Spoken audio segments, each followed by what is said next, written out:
The once beautiful Rose Castle now lies in ruins and destruction, with family members, servants, and workers of the Ragnar clan being slaughtered indiscriminately everywhere. In the midst of all this madness, stands the young lord of the Ragnar clan from Rose Castle, doing his best to hold his ground against the mysterious faction. This is a battle for the throne between houses of the Ragnar clan, but our boy does not know yet which house has sabotaged him. But before we dive deeper, here's a little background on the Ragnar clan. This faction is part of a grand ducal clan that protects the empire at the northernmost edge of the continent. The reason the Ragnar clan has been able to solidify themselves as the Northern Wall for over 1,000 years is a special constitution said to have been inherited from dragon's blood. You see, everyone in the Ragnar bloodline is born with exceptional magical power, stamina, and swordsmanship talent.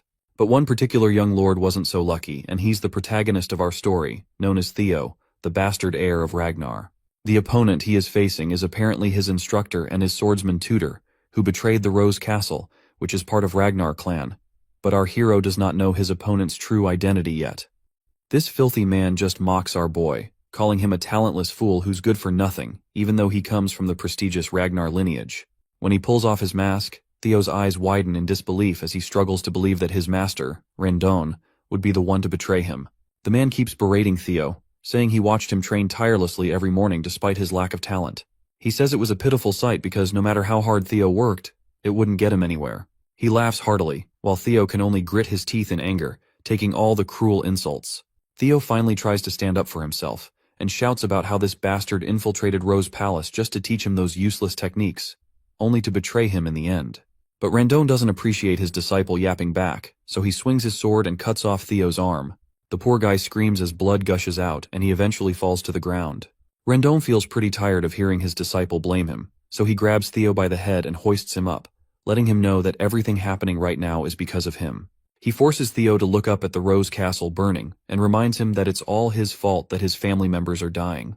All this destruction rests on his shoulders because he's a talentless fool. Right at that moment, another guy drags his mother's lifeless body over to him and drops her on the ground. Rendon tells our hero that the reason she's just a lifeless corpse is also his fault. He emphasizes that it's all on him because he's the only useless trash in a clan of formidable warriors. Devastated to see his mother's lifeless body, Theo makes one last effort to fight back. He grabs his sword and charges at this bastard. But just as he lunges, a sword comes flying through the air and drills right through his guts. He falls almost 3 meters away, and the guy who sent the sword flying is annoyed to see his friend yapping and tells him to just finish the brat off. Rendon apologizes for this, claiming he was just trying to take a walk with his disciple down memory lane. Meanwhile, Theo begins to notice the world around him fading away. Just like in every typical reincarnation story, he thinks about how pathetic his death is and regrets not having any talent. With those final thoughts, his world goes dark. But as you might expect, this isn't the end of his life. A system window announces that he has died, and his death has triggered a special trait in him, and he will be sent back to a regression point with his new trait. Theo finally opens his eyes for the second time, and the first thing he sees is that treacherous Rendon right in front of him. It looks like they're in the middle of sword training. Rendon tries to snap him back to reality for being so absent-minded, but Theo still has no clue what's going on. He wonders if he's having flashbacks of his life, and can't believe that the face he flashed back to is Rendon's annoying mug. It feels like a cruel joke from the universe. Suddenly, a system window pops up in front of him and he stares at it, completely clueless. The system window tells him to punch Rendon in the face as part of his tutorial quest. At this point, Theo is more confused than ever about what the hell is happening. He wonders if this is how flashbacks are supposed to work. He also notices that Rendon can't see this system window either. I guess Theo isn't complaining. He just drops his training stick, balls up his fist, and with all the power he can muster, lands a solid punch right on this bastard's face. When the punch connects, there's no change in Rendon's expression. He has no clue what this moron is trying to do. Meanwhile, our boy smirks to himself, thinking about how everything feels so damn realistic. Rendon finally responds to the punch in anger and throws a solid attack at Theo, sending him crashing backward.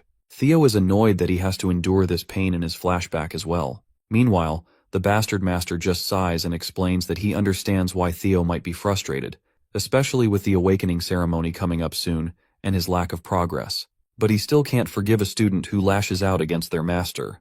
The mention of the awakening ceremony shocks Theo because that event happened almost 10 years before his death.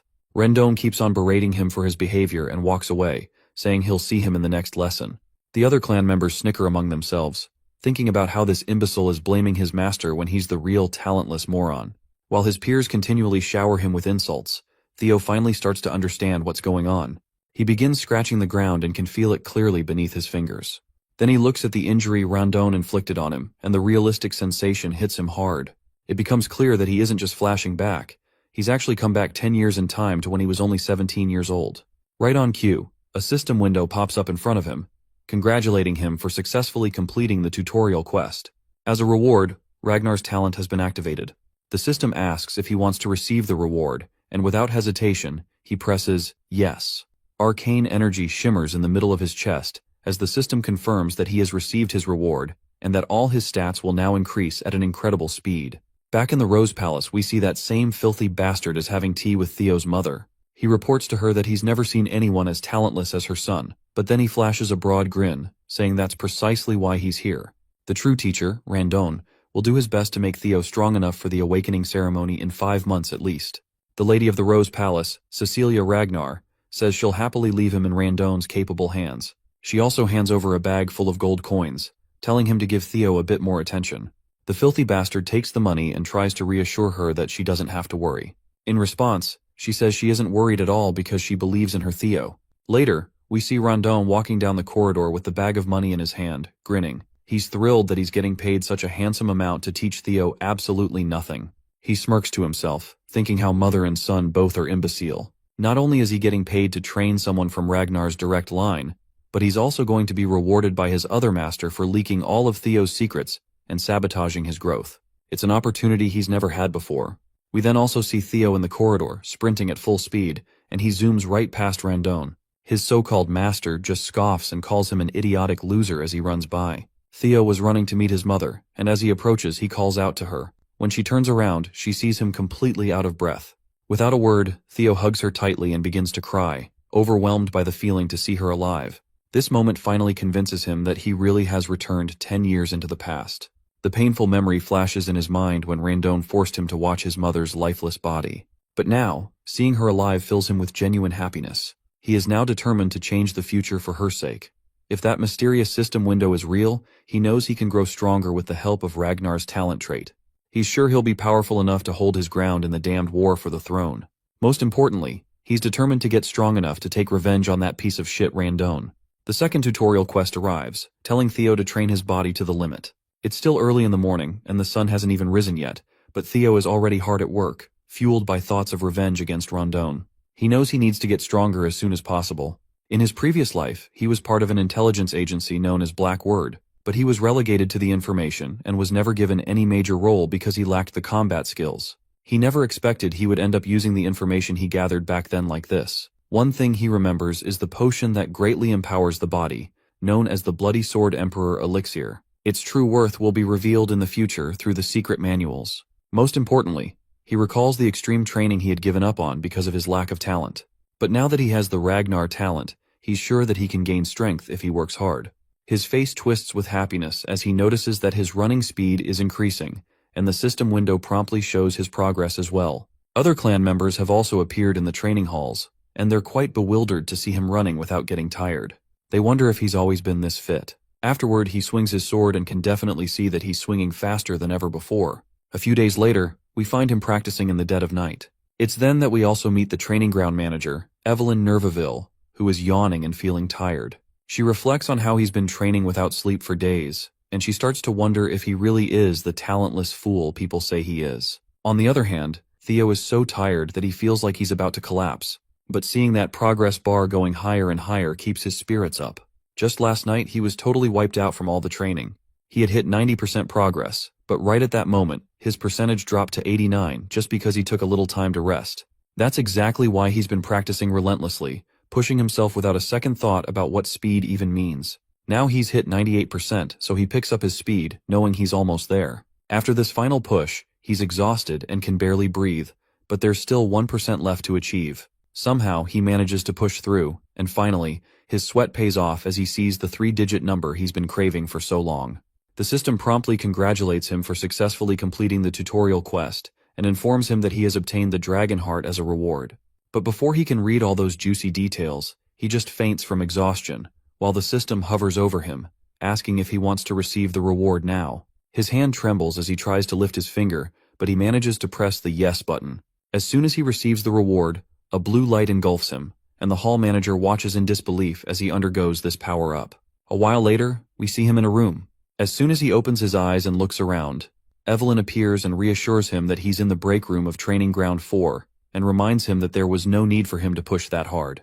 When Theo spots her, he recognizes her right away, which surprises her that he remembers her and goes on to introduce herself formally as the manager of the 4th training ground. She explains that he lost consciousness while training alone earlier in the morning, so she brought him here to rest for a while. He thanks her for her kindness, and she offers him some water while reminding him that, within the Ragnar clan, opening one's mana hall before the official awakening ceremony is strictly forbidden.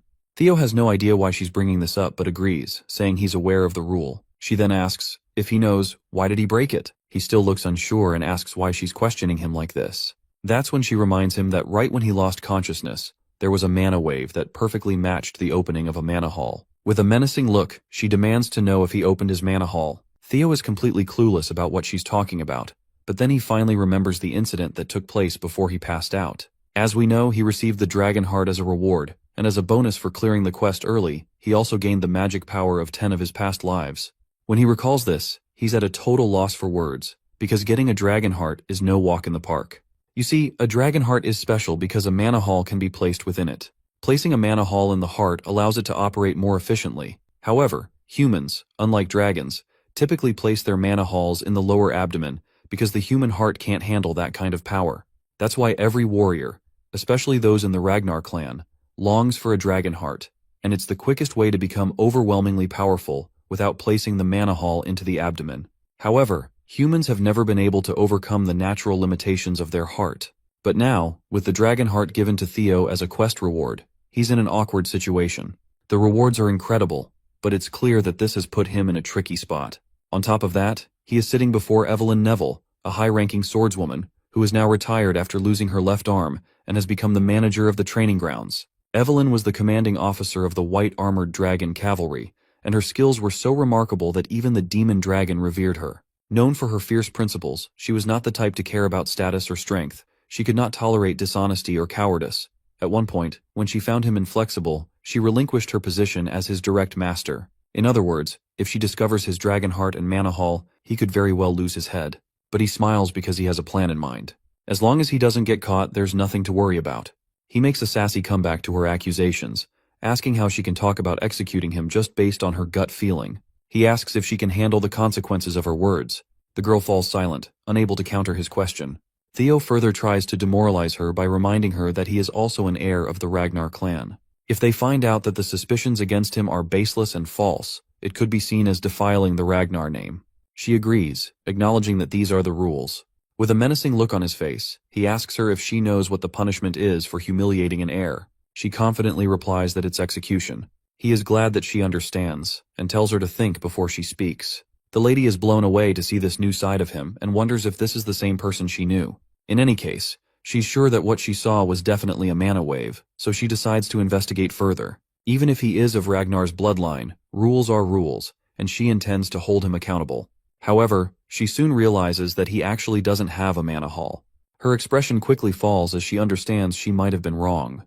Theo just feels cocky and asks her if she's satisfied now. According to the rules, she sits down at his feet and, without a shred of hesitation, tells him to just execute her, claiming she will pay for her sins with her lowly life. As she bows her head lower and lower, he reveals to us that dragon hearts are different from ordinary mana halls. The existence of a dragon heart is essentially a mana hall that can be controlled freely by its user. In other words, he can hide his mana at will. Plus, the fact that humans can also possess a dragon heart will only be discovered a few years later, so Theo is confident that no one can accuse him of having one. Instead of executing her, he places a reassuring hand on her back and tells her there's no need for that. He walks away, saying she did her job and that not many would risk their lives to demand the truth from an heir, which he appreciates about her righteousness. But the truth is, Theo just doesn't want to kill her because she is one of the strongest. Keeping her alive would benefit him in the long run. He then explains that the restriction on opening mana halls before the awakening ceremony is meant to prevent overflow. He's glad to see her concerned about someone like him, who is a bastard of Ragnar. And with that, he leaves her sitting there quietly. Theo walks confidently, feeling on top of the world as he recalls that not only does he have the dragon heart, but he also gained 10 years worth of magic power from his past life. A few days later, we run into this shithead once again, screaming at Theo, telling him to swing a bit more to the right. It seems like Theo is pretending to be weak, and it's getting harder to listen to Randone insult him every chance he gets. Theo can't help but notice how this bastard is subtly but deliberately teaching him weird sword techniques. He's becoming more certain that there's a mastermind behind Randone's actions, and he's convinced that the person who gave him that final blow in his previous life must be the true mastermind. Theo decides it's time to find out who that mastermind is, and a smirk spreads across his face as he realizes what he should do next. Randone, meanwhile, keeps yelling at him, and that's when Theo snaps the stick he was holding in two. He lets this jerk know that he can't listen to his yapping anymore because his lessons are utter trash. He further asks this piece of work how he even became a mid-rank swordsman with the trash skills of his. To further provoke him, Theo reminds him that he'd probably struggle even against demonic beasts. Of course, Randone takes the bait and is fuming at this point, but Theo isn't backing down either. He strides toward the old man and makes it clear once again that his skills are pathetic. We soon learn that Theo's plan is to provoke Randone into resigning from his position. And if things go south with Randone, Theo is certain this bastard will contact his mastermind. The scene then transitions to Camellia Palace, where we see a man bursting into a pub with a big grin on his face. He calls out to someone named Axion and announces to everyone that the bastard of Ragnar is going to duel his master next week. The man in question, Axion, just sits there silently, unable to even lift his glass from the table. Meanwhile, the excited guy keeps going on about how Theo was blaming his instructor for his lack of talent, and is confident that Theo will be left disabled after the duel. Suddenly, the glass Axion was holding smashes into the loud guy's face, knocking him out cold with a single hit. The guy is seriously pissed off, and makes it clear that he doesn't care if some bastard ends up half disabled. Of course he doesn't care. After all, he's just another Ragnar, specifically, the Four Hounds of the North, Dark Tiger Axion Ragnar. The man standing next to him is Remington Narcio, one of the Four Hounds of the North, Silver Lion. Just then, another guy makes his entrance, and this pissed-off man is Ed Troyven, the Nine-Dragon Sky Dragon. He looks particularly worried and says that things might go wrong if they let their guard down. But Axion reassures him that this is only true for people with talent, so they don't need to worry about Theo, who is essentially a muddle-headed nobody. However, Ed points out that with the Ragnar clan, unprecedented things can happen, even from the slightest possibility. Axion responds that it's actually a good thing that Theo is trying to mess with Randone, which means that the instructor should be more than capable of handling our boy. A week later, people gather at Training Ground 4, and it's not just members of the clan, there are also other big shots in attendance. In the arena, we see Theo, who appears quite anxious standing under the gaze of hundreds of spectators. He curses himself, recalling how he just wanted to get this shithead fired after the humiliation, but things have spiraled out of control. However, he isn't too worried since this was supposed to happen, and he's fired up to get revenge on Randone. The system notification confirms that his third tutorial quest is to fight Randone and win. We then flash back to a moment when Theo confronted Randone about his pathetic skills, telling him that he's fired and can get lost. Randone tries to protest, claiming there's still time left on the contract, but Theo counters that since he's fired by the employer himself, there's nothing left to discuss. Theo would have loved to punch this bastard in the face, but he isn't sure about his abilities. On the other hand, Randone can't afford to get fired since he hasn't accomplished his main goal yet. As he walks toward our boy, trying to convince him otherwise, a system window flashes right before Theo's eyes, stating that he must fight and win against Randone. This blindsides him, and at the same moment, Evelyn Neville pops into the scene, encouraging Theo to resolve this matter the Ragnar way, which is the rule of the strong. A sword match will decide everything, eliminating the need for a tribunal. They should just follow the will of the victor. The old bastard finds his chance and quickly agrees that this is a brilliant idea to solve the dispute. This leaves Theo at a loss for what to do while Evelyn keeps insisting that this is a great idea. However, Theo isn't so sure about it. He doesn't feel ready to beat this bastard yet. But eventually, Theo finds himself confronting Randone. The people in the crowd smirk among themselves, sharing how pathetic Theo is. They whisper that he doesn't even know how to swing his sword, and are sure he's going to get crippled today, because there's no way he can beat a mid-rank swordsman. Randone then cockily tells our hero that if he apologizes now, he'll pretend nothing happened, as there's no need to risk his life over his pride. But Theo has sass for days and fires back, saying that Randone should be the one apologizing. He warns the old bastard that if he doesn't want to become a one-armed swordsman, it would be best for him to accept that he's been fired and leave quietly. Randone simply smirks with a big grin on his face, thinking about how this fight is in his hands. He decides to take advantage of the opportunity to kill Theo while pretending it's just an accident. Once the battle starts, Rendon invites our boy to come at him first, offering the first strike as his teacher. Theo charges at him with his sword raised, and everyone's jaw drops when they see this imbecile charging recklessly, not even knowing how to swing his sword properly. Rendon delivers a few sword strikes, but Theo manages to safeguard himself. Meanwhile, the old bastard continues his barrage of swings. As he corners Theo, he thinks to himself that this is the obvious result. After all, Theo isn't even a low-ranked swordsman, he's an apprentice swordsman. He strongly believes that while Theo's skills may have improved slightly, it's still not enough. He admits that if Theo were at least at the level of the 4 Hounds of the North, it would be a different story. But in his mind, there's no way this imbecile from the Ragnar clan could ever beat him. The scene then transitions to a few days earlier, where Theo turns to Evelyn and asks her what she was thinking when she suggested the match. She simply replies that she was trying to help him. If he wants to cut Rendon out, he needs to be strategic about it, as she strongly believes Rendon has someone backing him up, so just firing him won't solve the problem. Theo asks her how she knows all this, to which she responds that it was obvious since Rendon was teaching him a bizarre sword style. She had someone secretly investigate him. Theo is bewildered to hear this. Evelyn didn't bother to catch this person in his past life, but now she's making an effort to expose him just because he caught her interest due to the Mana Hall incident. She explains that her investigation revealed that all of Rondon's traces lead back to Camellia Palace. Well, this isn't surprising to Theo. He's more annoyed to realize that all of this is happening because of the miserable war for the throne. But then he quickly dispels his anger and annoyance, saying it's surprising she deduced this much. He explains that with his current skills, he's afraid he can't beat Rondon yet, so he asks her what she plans to do now. To this, Evelyn tells him that he can beat Rondon, and advises him to stop underestimating his own potential too much. Back in the fight, Rondon keeps throwing one blow after another, but Theo fends off all of these attacks as if they're no big deal.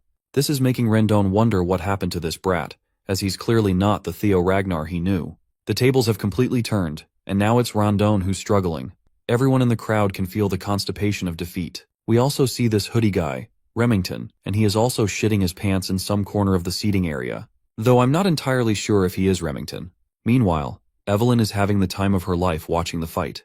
For some reason, she's really proud of him. Then, the scene shifts to the past, and we find out that in just 1 week, she's the one who personally trained him. She admits it is technically against the rules for her to do so, but since Rondon is a jerk, he doesn't deserve to be a teacher anyway.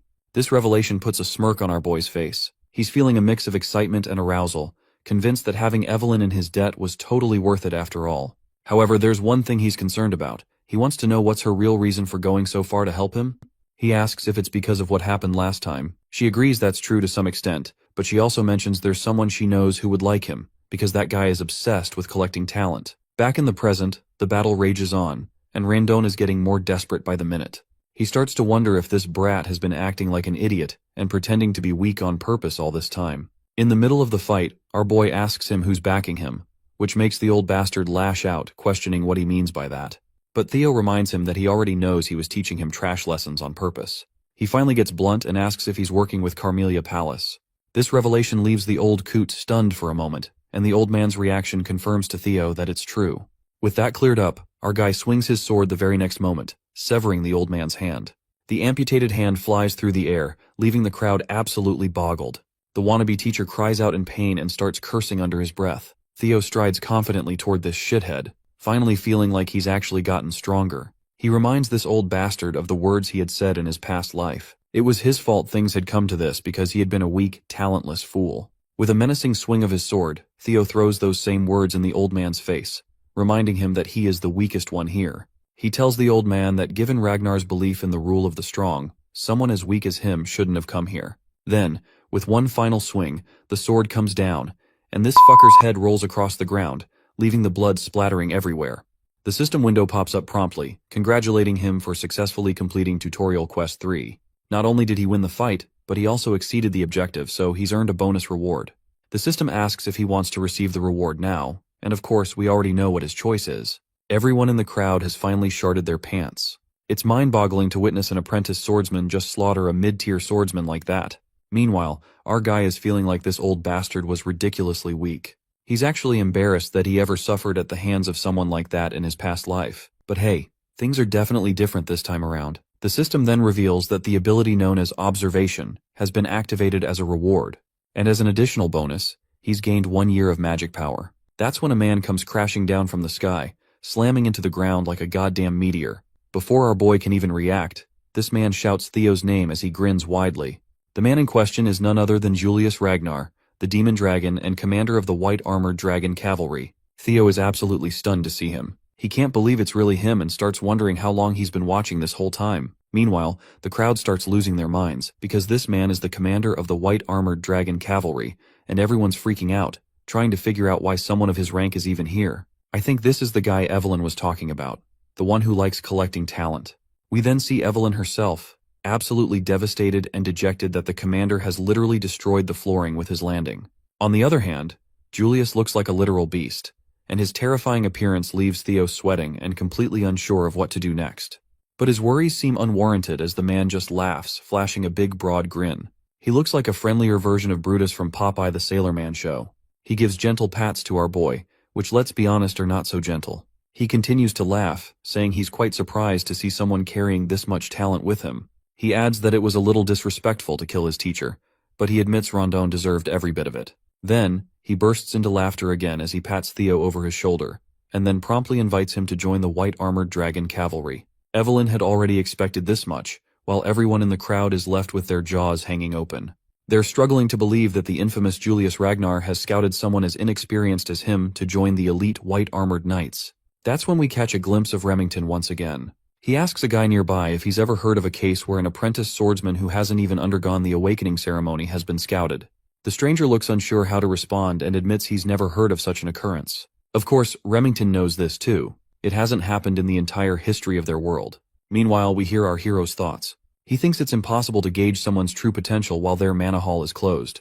Even if their swordsmanship is exceptional, their magical power could be lacking. So, no matter how great Julius Ragnar is, he can't be entirely sure if Theo has any potential. Still, he wonders if the demon dragon Julius can see that kind of potential in someone like him.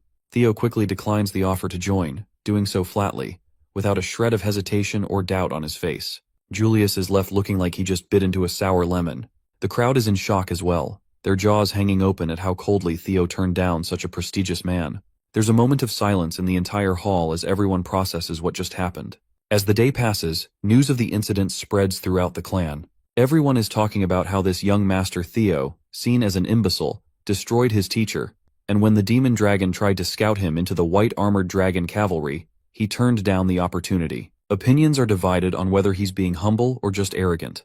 The scene transitions to Carmelia Palace, where we see a lady who looks pretty pissed off that Rondon has been killed and everything has gone off the rails. She is actually the lady of the Carmelia Palace, Emil Ragnar. A man steps in to assure her not to worry, reminding her that Rondon was a noob, assigned only because of his terrible skills. She brushes it off, stating that his death isn't a major concern.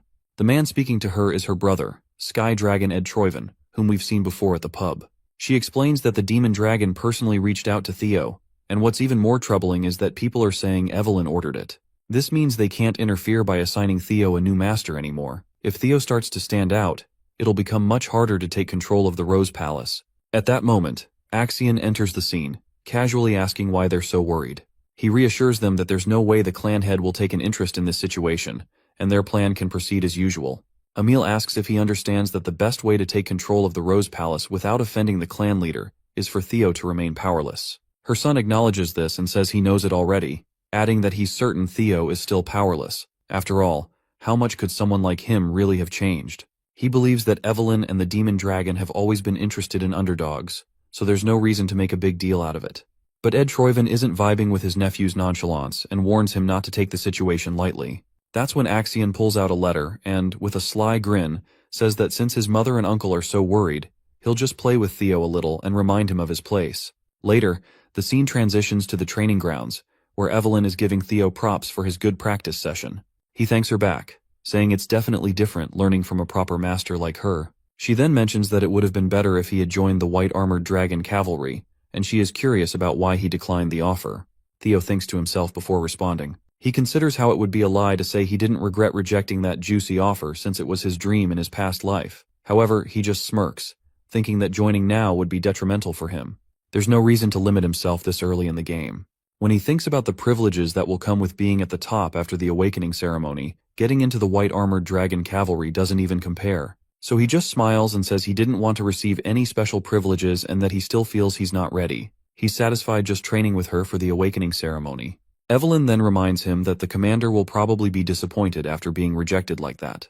At that moment, Theo decides to use his observation skill for the first time. He reads all of her stats, and without a doubt, she's a high-ranking swordswoman. He learns that she admires his humility and character, and she feels a sense of energy and purpose teaching him, which is something she hasn't felt in a long time. We also read that she misses the white-armored dragon cavalry. Theo is thrilled to realize just how useful this observation skill is. He then squints a little and notes the last line about Evelyn missing the white-armored dragon cavalry, which he finds quite surprising. That's when a guy enters the scene, introducing himself as Sybil Drea. He mentions that he's come from the Southern Inspection Post, and has something he needs to discuss with Theo. Theo finds this guy a bit intimidating, and isn't sure what this discussion is going to be about. He then decides to use his observation skill again, and he learns that Sybil possesses a strong longing to spar with him.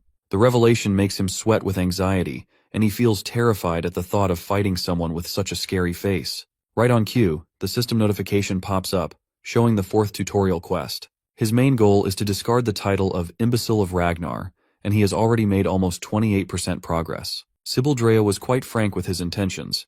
He declared that he wanted to follow the young master Theo. He even honestly confessed that he was one part of the masses that just ignored the seemingly untalented Ragnar. He used to believe that the title of Ragnar's imbecile was a perfect fit.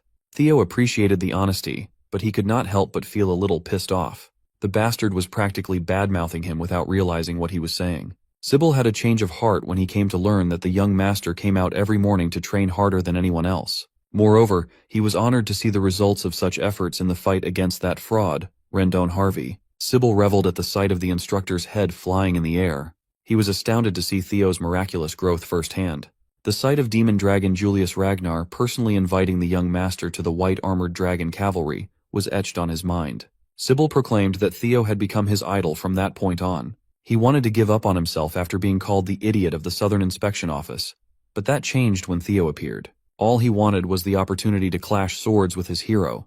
The young man's frankness was quite shocking. Usually Theo would doubt anyone's true intentions, but the observation skill showed the young man's true nature. Sybil Drea held a strong respect for Theo, and all he really wanted was a spar. Everything points to him being genuine. It was a little unexpected, but Theo was pleased. After taking down Rendon, and as the rumor of him receiving Lord Julius's attention spread, Theo thought that people with their debilitating inferiority complex would swarm to test him. He never expected that there would be people who would admire and willingly follow him instead. That means some people still have Ragnar's pride in their veins. This could work out perfectly, as Theo would need people he could trust in his circle too. He will need competent subordinates if he wants to become the clan head of Ragnar after all. Furthermore, he could use this situation to progress the final tutorial quest to get rid of his imbecile title. It was a moniker that he had never been able to escape from in his past life. With the new opportunities that the system provides, he was determined to completely abandon the shameful title altogether. Theo turned to Evelyn to ask permission to spar, and his new master gladly obliged, urging him to show off his skills. With his blade in salute, he formally introduced himself as Theo Ragnar, the apprentice swordsman of the Rose Palace, awaiting the awakening ceremony under the guidance of Master Evelyn Narraville. The one-armed swordmaster smiled with approval. Sybil Drea clumsily saluted back as he introduced himself as an apprentice swordsman of the Southern Inspection Post. He inherited the swordsmanship of the Kurai clan and focused on the quick sword. Finally, the sparring session started, and Sybil blasted off the ground. He looked like a madman going for the kill right from the get-go. Theo blocked the first attack, causing their blades to spark in the collision. The idiot of the Southern Inspection Post was undeniably quick. His speed was the one thing that he was incredibly confident about. Just from their first exchange, Sybil could already feel that the young master's skill was the real deal. Meanwhile, Theo was wondering why the kid was labeled an idiot in the first place. If he faced this guy in his previous life, he would have struggled to take even just a few hits. But of course, he had come a long way from the previous him. Theo went on the offensive and swung his blade to send Sybil flying like a rag doll, losing grip on his sword. For the current Theo, this was child's play. Poor Sybil almost threw up his insides from the excessive force that hit his solar plexus. He eventually crashed against the training area's stands. Fortunately, he wasn't gravely injured. Sybil tried his best to stand up and praise young Master Theo's mastery of the sword. He immediately conceded the loss with gratitude. Theo remained graceful in victory and saluted the young man, telling him that it was a good fight. While holding his sword in salute, he stared at his reflection from the dazzling blade. An idea struck his mind. Maybe he can also use the observation skill on himself. Upon activation, he discovered that it does work. His talents included observation, player, Ragnar, and a bunch more beyond his current access. He's a level 1 swordsman with balanced stats and an abnormally high 190 points in magic power. Now that he has finally perceived stat points, they will be notated with numbers from now on. Under talent, his abilities were on full display. Based on the currently locked slots, he can just keep doing quests to get at least 4 more. Being able to check his own stat values anytime he wanted was also a great discovery. Theo attributed his abnormally high magic power stat to his past life's magic and the dragon heart beating on his chest. What he did not like was his negative 49 points in luck. He wondered if he was cursed to have such an abysmal luck stat. Maybe all the misfortune he suffered in his previous life was all because of this rotten luck. He definitely needs to figure out a way to increase his luck as fast as he can. Theo was so focused on his spar and evaluating his status that he failed to notice the crowd of young men standing all around the arena. They have practically formed a circle surrounding him, their intentions unknown. He considered that no matter how weak and trashy his previous instructor was, that bastard was still a mid-rank swordsman. Since he beheaded Randon, the fraud, and received the approval of a respected commander, the emergence of these young swordsmen was natural. With its rule of the strong motto, there could only be 2 reactions from the people under Ragnar's rule. It's either they become envious of Theo, or he becomes the subject of their undying admiration. As for the ones gathered in the arena, Evelyn could plainly see their stance. They belonged to the latter. They were amazed to see that the rumors regarding the young master were true. Respect and approval were evident in their eyes. Each of them imagined being in Sybil's shoes for the spar, and each one of them wondered if they could even block Theo's sword. This thought only spurred their desire to clash blades with the young master further. One of these young swordsmen was Eod Nalan. Theo scanned the crowd and was pleased with their reaction. He singled out Eod Nalan, surprising the young man. The young master called him to come forward and have a spar. Eod Nalan stalwartly saluted and introduced himself as the 3rd son of Viscount Nalan, specializing in the double ascension swordsmanship. Theo returned the salute and casually wished for a good fight. Without wasting any more breaths with formality, the fighters assumed positions and started going at it. With each clash of their blades, Theo's basic swordsmanship proficiency steadily increased. Eod was no pushover. He was fast and clever enough to sneak a slash that seemingly had no immediate counter. At that moment, Theo felt like the world slowed down. He shifted the grip on his sword and met the attack with a perfectly angled block. It was enough to make Eod's blade fly away from his hand. The crucial block increased Theo's proficiency in the changing heart swordsmanship. Eod was stripped of his sword. It was a clear and utter defeat in the hands of the young master. The young man acknowledged his loss and gave his eternal approval to Theo. Much to Theo's surprise, gaining Eod's approval also increased his luck. Maybe luck is tied to his reputation. If that was the case, he just found a method to remedy his abysmal luck. He could just keep on fighting until he literally turns his luck around. Next on the chopping block was Banat Ramiro. That was an easy dub. With another gained approval, his luck increased by another 1 point. Then came Eric Moran. He put up a decent struggle, but it was a struggle nonetheless. Next was the approval of Manfred Nonbert. Without stopping his sparring onslaught, he wiped the floor with Manuel Noir. The thuggish-looking Viro Perenc did not even last a whole minute. After a while, Theo was wholly immersed in battle as he continued his winning streak with Daniel Riemann. By the time he was done with most of the young swordsmen, he was itching for more. He called the next challenger, but no one was stepping up to the plate. He fought so much to the point of near exhaustion, but upon checking his quest progress to escape the imbecile title, it had only progressed by 1%. Maybe it's because these people have already approved of him. He might need to seek stronger foes or show off his skills in front of the people who still look down on him. Either way, he's going to need something different. Suddenly, a man parted the crowd, telling Theo that he looked exhausted. He argued that he'll rest when the need arises, but right now, he can still fight. Since he claimed that he's still in shape to fight, the armored man dubbed as the Silver Lion, Remington Narcio formally asked for a sparring match. Theo and the crowd of young swordsmen were not expecting so esteemed to show up. Remington's one of the 4 Hounds of the North, after all. The 4 Hounds of the North consisted of Hulkus Lanka, Ray Ragnar, Remington Narcio, and finally, Camellia Palace's very own Axion Ragnar. They hold the title of the 4 strongest people within the Awakening Ceremony generation under the Ragnar clan. Remington Narcio claimed to have come early to observe the swordsmanship of the young lord before the Awakening Ceremony. Saluting with a smile on his face, Remington thanked Theo for honoring his request. The Silver Lion is a talented sword genius with keen senses and an outstanding work ethic. Right now, he's just surprised at the appearance of an unexpected rival in the form of Theo. Theo Ragnar returned the salute with pride. This time, he introduced himself as the 31st son of the great guardian of the North, Kyle Ragnar. He never expected to meet, let alone spar with the sword genius Remington. He respected this man in his past life. When he stated that he was honored to be able to cross swords against the famed young deputy clan head of Narcio, he meant it. Immersed in the intoxicating vibe of fighting non-stop, Theo just wanted to show Remington his skills. Both of them are looking forward to a great fight. Theo watched as the Silver Lion's aura exploded to a terrifying degree, and he wondered if his current self could actually defeat Remington. Both fighters charged forward, their blades colliding and sparks flying. How strong could one of the four hounds of the North be? Each one of their clashes shook the stage fiercely. Theo kept his eyes on the prize as shards of steel flew all over the arena. Remington smiled as he did the same. One of the fighters' swords was cleanly cut after sustaining quite a bit of wear and tear. Evelyn did not let her gaze wander as she watched closely. The young swordsmen who were defeated at the hands of Theo were speechless. In the middle of the deathly silent arena, the broken blade's clanging noise as it hit the ground reverberated. It was Theo's sword. In a single clash of sheer strength, Remington sliced his blade cleanly, stopping his attack inches away from lopping Theo's head off. To everyone who saw what happened, the result was clear. Young Master Theo lost. Sybil refused to believe that his idol would be trounced so quickly, but it was the obvious result.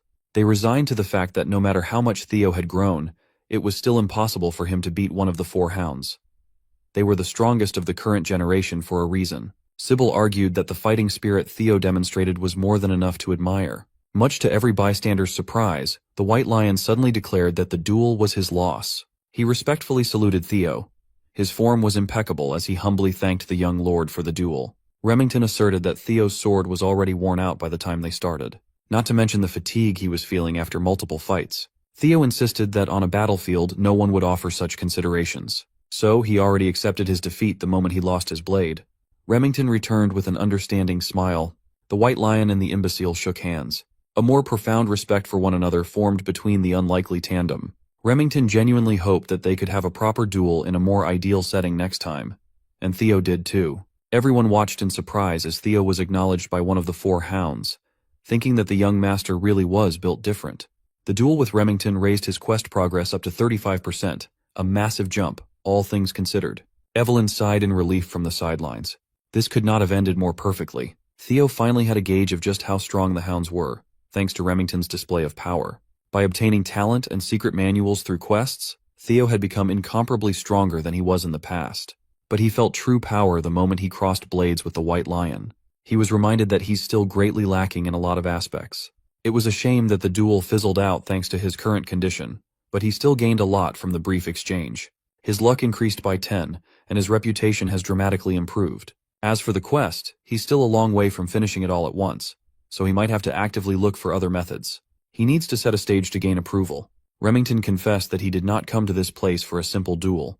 He actually wanted to extend an important letter to Theo. It was a formal invitation to the so-called Scaled Dragon Society. Just hearing the name of the Scaled Dragon Society made all the young swordsmen's blood rush to their heads. It's a high society group with an exhaustive selection process. Furthermore, Remington himself was inviting the young master. To be invited to the Scaled Dragon Society was an honor for any rising star. Theo modestly asked if it would really be okay for him to be admitted to the club. The White Lion hurriedly assured him that he was more than qualified. Besides, he insisted that it was not that serious of a group in the first place. Most of the prominent members simply view it as a social group for peers waiting for the upcoming awakening ceremony. Theo can't discern if Remington had ulterior motives for this invite, but he knows that the Scaled Dragon Society is currently centered around his half-brother, Axion. It's a gathering filled with snakes who look at him with contempt and ridicule. That also made it the perfect environment for Theo to progress in his quest. In addition, it would allow him to do some recon on Axion and the Camellia Palace. Seeing no reason to refuse, Theo took the letter of invitation and formally thanked Remington for going out of his way. He promised to participate and enter the den of his enemies. Remington happily shook his hands, glad to have roped in another rising star. He also told Theo to never hesitate to ask him about anything. The meeting will be in 2 weeks, so that's all the time he has to prepare and set up a plan. Evelyn took a drag of her cigarette, seemingly worried about his new disciple. Moments later, the news of Theo getting invited to the high society gathering reached the Rose Palace. Theo's mom, Cecilia, burst into his room with an excited smile plastered on her face. He was just about to personally deliver the news, but that doesn't seem necessary anymore. Cecilia had already gathered the palace's grooming team to his room. Since he had been invited to participate in something significant for the first time, his mom was naturally excited. It was a club featuring Axion, the son of that cunning Emil, and brilliant talents like Remington. The youngsters even garner attention from the council itself. Cecilia knew that everything, from how Theo dresses to how he composes himself, would be under close scrutiny. She took out a tape measure and started taking Theo's sizes. Cecilia knows that her boy would show no fault when it comes to etiquette, but attire and demeanor are different matters entirely. Fortunately, this was a facet of high society that Cecilia could personally help him with. She used to be a successful actress, after all. She was just glad to be involved and to be of assistance to her dear son. Theo knows that his mother had always carried the weight of having an illegitimate child as a commoner concubine. Cecilia carried the guilt of giving her son such a shameful label, even though that was not her fault at all. In the cold Ragnar clan, where strength trumps all, he could only imagine how hard it must have been for her to have such a weak child in the past life. Cecilia might be acting excited and joyful, but deep inside, she was a mother concerned about her son's well-being and nothing else. She held Theo tightly and assured him that his mother would always believe in him, that he'll be able to do anything. The warmth of his mother's embrace melted the coldness in Theo's heart. She returned the embrace and held his mother with love. This time around, he's determined to work his ass off to stop making his mom worry about him. While she was excited at the thought of her son joining the Scaled Dragon Society, all Theo could think of was pulverizing the whole damn snake's nest.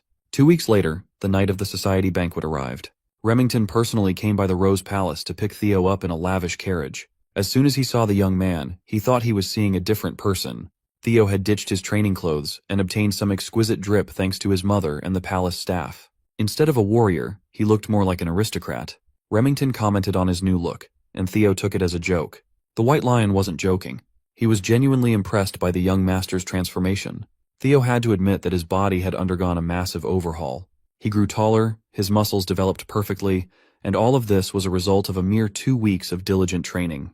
During those 2 weeks, Remington surprisingly came to see him to train together every day, and they have gotten pretty close now. He also gained quite a decent following with Sybil and the others. Evelyn was saddled with teaching a whole battalion of Theo fanatics when she only agreed to teach the young master for a short interim. It was a lively 2 weeks of training, to say the least. Even now, Theo was still recovering from interacting with so many overeager people. Today, he's headed to his first formal banquet. Remington assured him that there was no need to be nervous, but the White Lion left him with a single warning. He explained that his friend, Axion, can be very mischievous at times. It was actually Axion who made the invitation to Theo, saying he wanted to meet the new rising star. Moreover, this entire banquet had been prepared for Theo's sake. Getting all this information certainly changes things. Not for the worse, mind you. This was actually better for Theo. He's already looking forward to being greatly insulted left and right. At the banquet hall, the Dark Tiger, Axion Ragnar, had already started sipping on expensive booze. He was quite excited to turn the imbecile of Ragnar into his new toy. The carriage pulled up in front of a lavish palace, signaling their arrival at the banquet's venue. Remington and Theo got out of the carriage. The young lord immediately scanned the place. He's about to enter the Camellia Palace, the home court of the scum who instigated Raindon to interfere with his growth. In the past life, they consumed him, his mother, and the entirety of the Rose Palace without mercy. His thoughts of vengeance were interrupted by Remington's invitation to go in. The lively Remington had received news that Axion would personally come and greet them, and he should be waiting at the entrance by now. It was obvious why that bastard Axion invited him in the first place. The fool must be thinking that since the imbecile of Ragnar is acting up, it's up to him to stop Theo's momentum. But the young master did not willingly come inside the snake's nest without a plan either. He will make Axion understand just who he's trying to mess with. As they got close to the palace, Theo stopped in his tracks as soon as he saw something in the corner of his eye. Up on the higher floor of Camellia Palace, the bizarre blue light of a system quest called to him. He was momentarily distracted by a possible quest inside the palace, so he didn't notice something rapidly descending in his position. Remington tried to save him from the unknown material, but it had already exploded with white smog before he could get close. Remington panicked and hurriedly called Theo. Thankfully he was fine. It was just a sack of white flour aimed at him and launched from up above. Remington was furious at the childish prank. Theo acknowledged that he would not have been able to dodge, and the outfit his mom painstakingly made would have been ruined if this was his previous life. He thought Remington was in on the stunt, but that doesn't seem to be the case. The White Lion was just confused and angry at the unexpected situation. Welcoming him with flour must be the best those dumbasses up top could think of. The one stupid enough to think of something so immature must be those smug nobles watching from the windows. A familiar voice parted the nobles out of the way and asserted that this was just a little greeting between friends. A basic courtesy, if you will. Remington wasn't having any of it, though. He really was angry. Axion finally showed his smug face as he insisted that he was just extending a fun greeting to his brother, Theo. Our boy immediately used his observation skills to assess the Dark Tiger. His talents included madness, psychopathy, and overwhelming swordsmanship potential. He's currently expectant at having found a new toy to play with. Theo smiled and said thanks, confusing his psychopathic brother. He continued that with how welcoming Axion was to him. He was naturally grateful, and he was very much looking forward to the party today. Axion's confusion quickly turned to elation. This brother of his had really become fun since the last time they'd seen each other. Finally, Remington and Theo entered the banquet hall, where every member of the promising noble society was gathered. It was an extremely private event, so only a select few were invited to wine, dine, and converse with their fellow talented peers. Everyone was focused on today's special invite. They can't understand why Axion would invite a bum. Even if Theo is also from a direct line of the Ragnar blood, he's still widely known as the imbecile. Having such trash in the Scaled Dragon Society was an unpleasant surprise for most. They had to admit that the drip was cold, though. Most nobles were privy to the fact that Axion was just playing with his new toy. Seeing as the trashy nobles didn't even bother lowering their voices, Remington apologized to Theo, insisting that these gatherings aren't usually this scandalous. Theo was just letting them talk trash about him as much as they wanted. In fact, the more people badmouth him, the better. That would make crushing them later much sweeter. Also, he noticed that the location of the blue quest light was nearby. He was pretty sure that it could be significant, but he doesn't have a natural way to approach it yet. Axion, the host of the party, descended the stairs to ask his brother if he was enjoying the party. Theo forced himself to calm down and just proceed with his plan as he mapped it out. He smiled and thanked Axion for inviting him again. Axion sarcastically apologized for the flower incident a few minutes ago, playfully admitting that he went a little overboard. He closed the distance between himself and Theo in the blink of an eye, grabbing his brother's shoulders tightly as he pressed Theo to accept his apology in front of everyone. Remington wanted to intervene, but Theo interjected that Axion had nothing to apologize for. He insisted on using Axion's words that the prank was just a greeting between brothers. The psycho was at a loss for words. Theo was just too calm and composed to rattle. He laughed and patted Theo on the back as if he was a proud brother. He never knew that the kid had spunk. He had changed a lot from how he used to be when they were little. Axion actually liked him more and more now. The nobles took in the sight of Theo smiling, going along with his brother's whim, calling him Axion's bitch. They even commented on Theo's illegitimate lineage compared to the noble blood of Troy Van. While it's true that they were half-brothers, the nobles believed that Theo and Axion were on an entirely different level, even if they were both Ragnars. Troyvan clan is the swordsmanship powerhouse of the East, while Theo's mom is just a random woman who came from bumfuck nowhere. Theo smiled as he took in the blatant insults that the nobles were hurling at him, letting it fuel the flame inside. One thing the nobles were confused about was Remington's closeness with the imbecile. They started extending the insults to Remington, calling him an illegitimate son of the Narcio family. The White Lion had been on edge since they arrived at the banquet. Hearing these nobles broach a forbidden topic almost made him snap on the spot. Theo reckoned that in just a few seconds, Remington might just go and steal his spotlight. He was thinking of observing and listening to more insults for a little longer, but that won't do now. Before Axion could take him upstairs, he paused. Since he had just arrived, Theo asserted that he should greet his new friends as well. So, he walked over to the banquet table where the snickering nobles were gathered. All of their eyes focused on the imbecile of Ragnar. Theo quietly took a bottle of wine from the table. He walked towards the noble, who was running his mouth about Remington's lineage, and motioned to fill his glass. The noble smugly smiled and asked if he said something wrong. Theo shifted his grip on the wine bottle and swiftly shattered that thing on Blondie's head without mercy. Remington and even the psychotic Axion were shocked by this sudden turn of events. Blondie grabbed his head in agony as blood stained his piss-colored hair. Theo stood on top of him, still holding the bloody, broken bottle. The bastard dared to sit up and curse at Theo for humiliating him in front of everyone.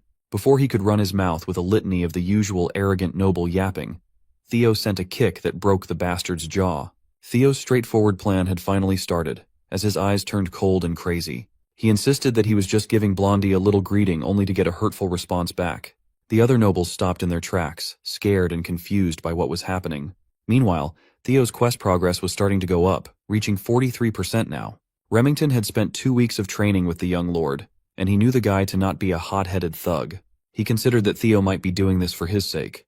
As Blondie continued bleeding on the palace floor, Theo asserted that this was his form of welcome greeting. He stepped over Blondie's arm and situated the noble's limp body on top of a platform, while slowly applying pressure. Since he sent his hellos already, it's time to say goodbyes now. Blondie desperately shouted for him to wait and stop what he was about to do, to no avail. Theo stomped on the bastard's arm and completely shattered Blondie's bones, sending a horrifying cracking sound all over the banquet hall. The nobles who were running their mouths freely just a few minutes ago were stunned and tongue-tied at the ruthless display of punishment. That little breaking bone act raised Theo's quest progress to 58%. Blondie passed out from shock and agony, his drool staining the palace carpets. As Theo discarded the limp body like the trash that it was, he asked the crowd if anybody else wanted to say hello. His intimidating actions pushed the quest progress to 66%. Suddenly, knights that had been hiding from the shadows made their entrance and surrounded Theo from all sides. They drew their blades and focused on neutralizing the threat at hand. 4 blades surrounded Theo, trapping him in place. The knights wanted payback for the sin of hurting their young master.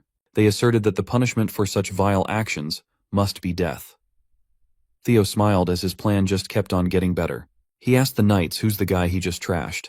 They answered that Blondie was the 3rd young master of the Hanavi clan, young master Ian Hanavi. Theo was amused by their confident answer.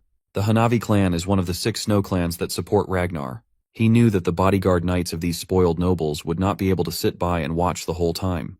They always look down on the imbecile if he starts acting up. So, Theo asked the knights what the problem would be if he roughed up their young master. With a deep sense of pride imbued in his voice, he asked them if the dogs of one of Ragnar's Bannerman clans dared demand his death. Can they really take responsibility for threatening Kyle Ragnar's bloodline? He's not one to tolerate disrespect after all. The knights felt their grips on their swords loosen upon hearing Theo's threat. Their anger for watching their young master ruined was replaced by the innate fear they had for the Ragnar clan. In addition, the oppressive aura the young man was emitting was suffocating them. This was not the imbecile of Ragnar that they knew and routinely made fun of. Now that they're thinking about it, Theo also has the right of succession to the throne as a direct blood of Ragnar. On top of that, Ragnar is the Lord of the North, the overseer who reigns over the 6 snow clans. To declare death to the blood of the dragon is not something that any sane person should do. It is a sin for which the destruction of an entire insignificant snow clan would not even be considered unreasonable. That protection and prestige haven't been applicable to Theo for such a long time as a useless descendant that most people forget. But that won't do anymore. All 4 knights knew that they had made a colossal blunder, and they needed to apologize. But Theo had already issued the kill order to a mysterious presence lurking nearby. The swift glint of a blade blinded everyone with its speed. The next thing you know, 4 severed heads were already flying in the air, night blood staining the palace floor. Theo was as calm as the eye of a storm as the blood of his enemies swirled around him. The mysterious presence he ordered to slaughter the knights steadily landed on the carpet full of grace. It was none other than his master, Evelyn Nereville herself. With more blood spilling all over the place, the arrogant nobles finally felt the threat looming over their heads. This is not a joke anymore. Theo's quest to escape the imbecile of Ragnar title had reached 70% completion. Axion had no choice but to watch as his banquet turned to Theo's show of force and dominance. Evelyn looked at his disciple and asked when he realized that she was tailing him. Well, it was a given, really. He doesn't exactly know why she followed him all the way to Camellia Palace, but thanks to her, Theo will be able to turn the tables on these morons without worry. As the crowd was stunned into silence, they seemingly waited for Theo's next action.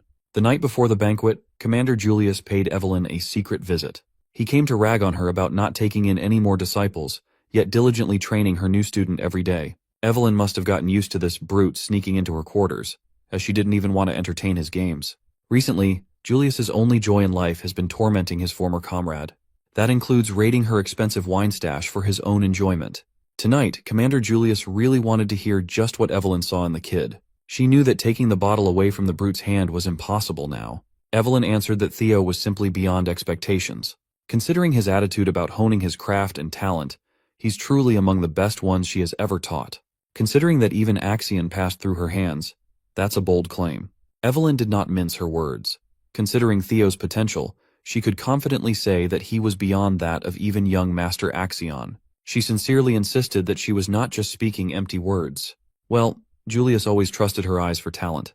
She had 2, while he only had 1 after all. Julius reckoned that a person cannot change so drastically overnight, so the most reasonable explanation for Theo's case was that the kid hid his strength all this time for some reason. Admittedly, it was odd to believe that someone would do that for such a long time, only to start suddenly showing it off now. As a trainer, Evelyn believes that being hasty in one's steps makes one bound to trip and fall. But what she saw in Theo was different. It seemed like he was being chased by something intangible, like he was pushing himself out of fear. That's also why she's worried about his attendance at this scaled dragon society. Julius finished the bottle of wine and ascertained that the Axion brat really was worthy of worry. He was also the one who suggested that Evelyn should just follow the kid to be safe. Commander Julius feels like something will happen at the banquet. It might be different from what Evelyn's worried about, but something will definitely happen. Being a Ragnar himself, he knew from first-hand experience that when wolf cubs who are hungry for blood gather, they start to establish a hierarchy. The commander laid out a uniform on the table and urged Evelyn to try to tempt Theo to join his unit once more. Not only the kid, but Julius also wanted Evelyn back in the white armored dragon cavalry. He refused to give up on Evelyn. He doesn't want her to retire just because she can't ride a dragon anymore. She has to come back and take responsibility for what she started. Julius exited Evelyn's quarters, thanking her for the delicious wine. She lost an expensive bottle, but she might have just regained her purpose. Back to the present. Inside the Camellia Palace, Evelyn started piecing the events together. She reckoned that Theo must have noticed her following from behind and orchestrated this situation on purpose. Maybe he joined the Scaled Dragon Society aiming for this scenario in the first place. Her worries didn't need to begin with. She wondered at what point did he notice her presence on the way to the palace. Theo actually sensed his master discreetly tailing him the moment he got in the carriage. With his dragon heart, he can unleash his energy perception of his surroundings, effectively acting as a sixth sense. Anyway, what matters now is that the change has been set for his revenge. Theo turned to Evelyn and explained that most nobles in the banquet hall have shown blatant disrespect to a successor candidate of the Ragnar clan. He asked what the punishment for such a horrid crime is. The guilty nobles almost fainted on the spot. They knew exactly what the punishment was. Evelyn, ever a stickler for the rules, stated that depending on clan laws, immediate execution of the guilty parties is enforceable. Theo smiled and he set it up. Evelyn perfectly finished it off. Acting like a magnanimous man, Theo asserted that the offenders are just children who haven't even been through their awakening ceremony yet. He would be satisfied with just taking one arm from each criminal to consider the sin forgiven. Evelyn acted quickly. She was an unstoppable slicing machine aimed at the bratty, panicking nobles of the Scaled Dragon Society. The second son of the Byron clan tried to move out of the way, only to get his right arm severed. The first son of the Red and White Mercenary Corps screamed in agony as his blood spurted from his stump. The dainty arm of the fourth daughter of the Ceres Merchant Guild was not spared. The third son of the Clark clan tried to run, but outrunning Evelyn was practically impossible. When the first daughter of the Howard clan got turned into a one-armed Stumpy, Theo's quest had reached 79% completion. One of the pathetic nobles crawled towards Axion or Axe for those close to him to beg for help. Axe just repeated his brother's words. He can't intervene as this was just another form of greeting. The crawling noble saw a glint of blade in his periphery, and then his arm was sliced cleanly, his blood almost staining Axion's clothes. As the first son of the Parenk family twisted and turned in anguish, Axe looked at his former teacher. Evelyn nonchalantly met his gaze and nodded. Axe never expected to meet his former trainer in the middle of such a grisly sight. Evelyn saluted with her blade. Axiom observed the bloodied banquet hall and ascertained that Evelyn only aimed for the ones who made outright comments about the bloodline. Theo made it so that even as a fellow successor candidate, Axiom would not have the authority to stop the slaughter. It only took Evelyn a few minutes to cut the right arms of 14 people under Theo's orders. As for their status, they can still take their arm to a priest right away and get them reattached. But their lives as swordsmen will be a different matter. Everything went just as planned. Axion was more interested in how Theo got both Remington and Evelyn to his side. Theo Ragnar, the imbecile of the Rose Palace, had evolved into something terrifying. The psycho in Axion rejoiced. He really wanted to crush this brother under his foot. Since he had finished what he set out to do, Theo called Evelyn and Remington to leave the premises. They slowly made their way out of the palace with the frightened stares of the remaining nobles fixed on Theo. The brothers stared at one another's eyes. They didn't need to say a word. But before they departed, Theo grabbed Axion's arm. He gripped tightly, tight enough to wrinkle his brother's suit. After a quick second, Theo let go and waved goodbye, telling Axion that he had a ton of fun in this bloody banquet.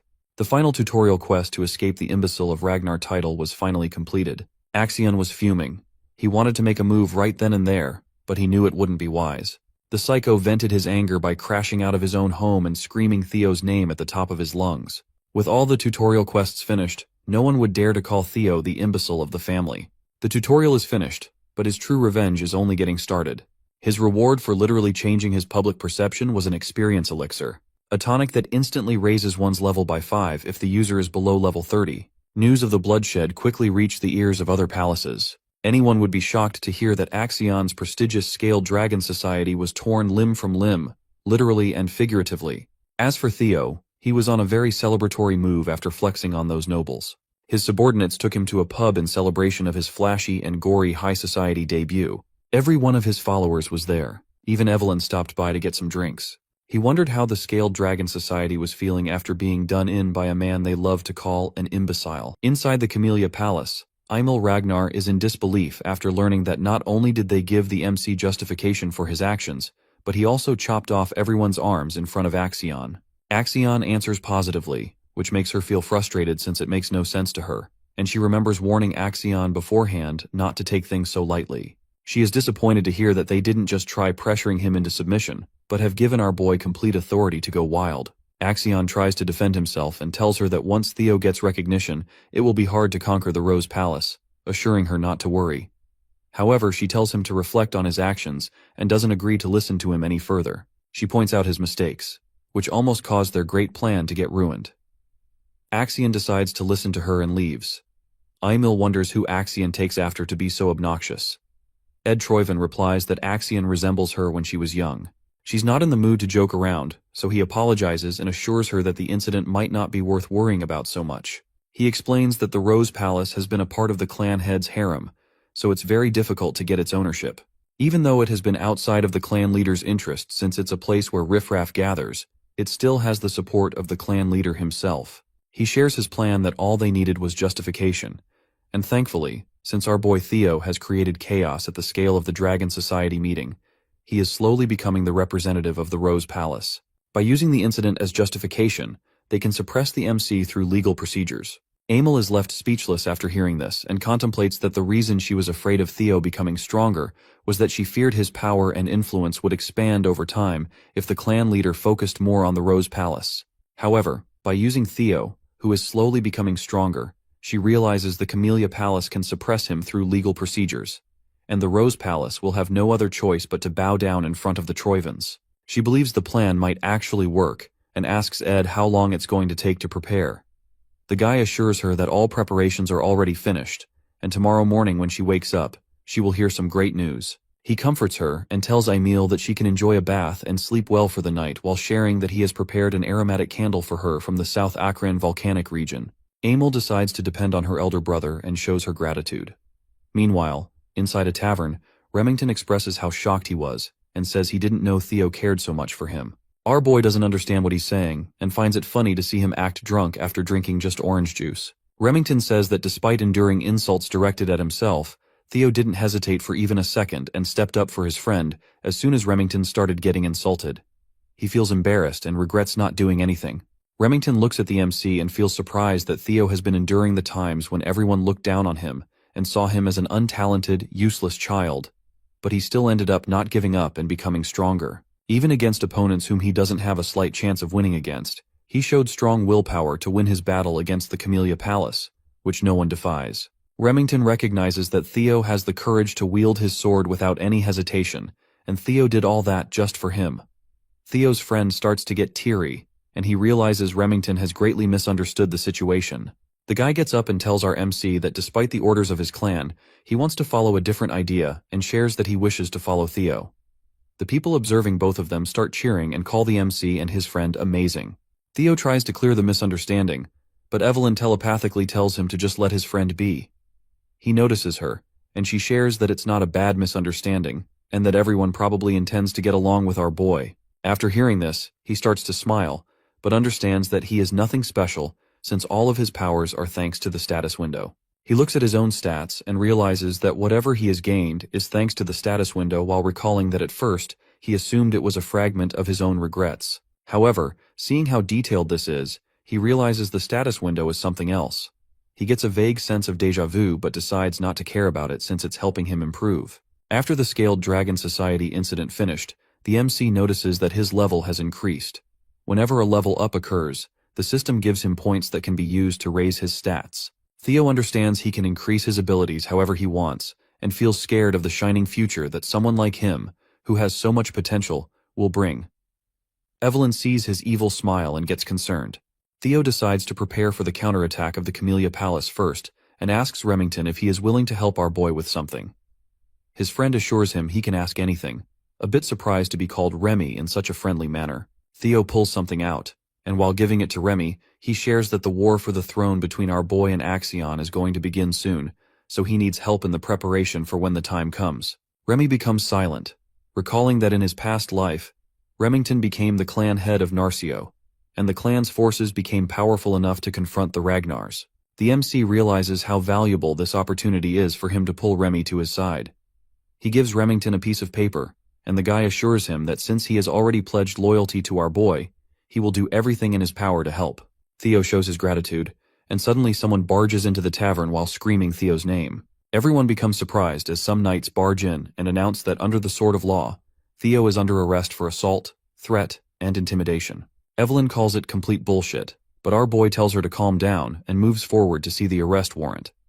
He notices that it's real and that the ink hasn't even dried, which shows his enemies were in a rush. He decides to go without a fight, and they quickly handcuff our boy. As he is being taken away, he smiles at his friends since he trusts them to handle everything in his absence. Remington and Evelyn are in complete shock. Remy directs his focus towards the paper Theo gave him. The news of Theo getting arrested reaches the Rose Palace, and Theo's mother, Cecilia, becomes stunned to hear that her son is being taken to the tribunal and falls down on her knees in shock. Her servant becomes concerned, but she assures him that she's fine and questions why her son was taken away. He reveals that it's because of the Scaled Dragon Society, and her son is being accused of inciting a rebellion. She becomes surprised and questions if her son will be taken to trial. Her servant believes Theo won't easily get out of such a situation since he destroyed the Scaled Dragon Society. Cecilia was not expecting that her son being invited would lead to such a mess, but believes that her son will definitely be able to get through this, because that's the kind of kid he is. Cecilia wishes he comes back safely. Meanwhile, inside a carriage, as the MC is being taken away to the tribunal, they reach their destination, and he remembers it's been a while since he saw this place. Since Theo completely obliterated the Scaled Dragon Society, he understands that he won't get a simple punishment, and will probably have to face trial because of his actions. He understands that since he's the successor of Ragnar, they will question his qualifications as a successor. The knights order him to get off, and as he walks, he realizes his enemies want to crush him completely, but smiles because everything is going exactly as he planned. The knights announce that the prisoner, Theo, has been escorted, and they get permission to bring him inside. The MC thinks that if he wants to take out what he has prepared so far, he wants to do it on a stage of such magnitude. He stands before some amazing figures and becomes a bit anxious seeing all of them gathered in one room. He sees the demon dragon captain of the white armored dragon cavalry, Julius Ragnar, and 4 of the 9 dragons who protect Ragnar, Sky Dragon Ed Troyven. The MC admits that he would have been extremely overwhelmed in his previous life, as he notices that the sword dragon lady of the Plum Blossom Palace, Osa Ragnar, and the elder dragon head counselor, Wolfgang Ragnar, are also gathered. Wolfgang sees our boy, and the MC remembers that it has been a while. He was not expecting to see Wolfgang in this place. Our boy understands that Wolfgang values bloodlines, so to him, a half-blooded illegitimate child like our boy must seem completely disgusting, and he notices Wolfgang does not even try to hide it. The man asks our boy if he is aware of the fact that he was summoned to answer for his crimes. He continues to tell our boy that the Byron clan, the Ceres Merchant Guild, the Red and White Mercenary Corps, and even the Hanavi clan are all cutting ties with the main family because of his foolish actions. Wolfgang becomes angry and calls him a bastard, questioning if he can bear the damage he has caused. He makes it clear that our boy is going to be held accountable for dragging Ragnar's honor through the dirt. Theo agrees with him and admits that he was far too careless. Instead, he should have cut off their heads, not just their limbs. Everyone becomes shocked, but the MC continues to tell them that all the other clans are their subjects. He says the Lord has given them land and honor, and the subjects are the ones that need to offer their loyalty and lives to the Ragnar. This is the way of chivalry, and despite knowing this, they defied their lord. The MC shows his frustration and says that if he had known about their insolent behavior, he would have severed their heads instead, and tells Wolfgang they should be punished to restore the principles of chivalry. He says he could not just sit by and watch Ragnar's honor, maintained for over centuries, get trampled on. Everyone becomes speechless while Julius calls our boy impressive and expects he will be given a normal punishment after the justification. Wolfgang thinks that the MC is mocking them with his sophistry, but Osa Ragnar understands his opinion and admits that Theo is correct. Wolfgang is surprised to see her take his side. Osa explains that Ragnar is strong, but it's not truly great, so they still need to listen to the voices of their vassals and knights. Otherwise, their clan will inevitably fall because she thinks that they can't rule the world with power alone. He understands her, and decides to keep that in mind. The MC observes that the first wife of the clan head, who is the best swordsman in the north, is fortunately taking his side, and is not hostile toward him. He is surprised by her actions and doesn't understand why she is doing that. Osa hopes our boy understands that the punishment he is going to receive is justified. He asks about the punishment, and Wolfgang tells him he will get 3 months of probation. Theo shares his wish to participate in the ceremony, which angers Wolfgang, as he thinks our boy is talking back, but Osa decides to take his words into consideration and allows our boy to participate in next year's awakening ceremony. Ed believes that it has already been decided that the children Theo injured will be participating next year. But thanks to the demon dragon's interference, our boy got a lighter punishment. Ed is satisfied with the results of his plans and knows that the delay of the awakening ceremony brings dishonor within the Ragnar. And since the MC is the one representing Rose Palace, for him to carry such dishonor will allow the Camellia Palace to forward take the Rose Palace. He starts smiling and believes that as his plan is put into motion, our boy won't be able to do anything about it, and he will have no choice but to accept defeat. Ed knows that if Theo decides to appeal, he will get killed, but Ed believes our boy is not that foolish. The MC announces that he wants to appeal, surprising not only Ed, but everyone else as well. Ed tries to stop himself from smiling as he calls the MC a huge fool, since his arrogance has no limits. Ed looks happy that things are becoming easier for him.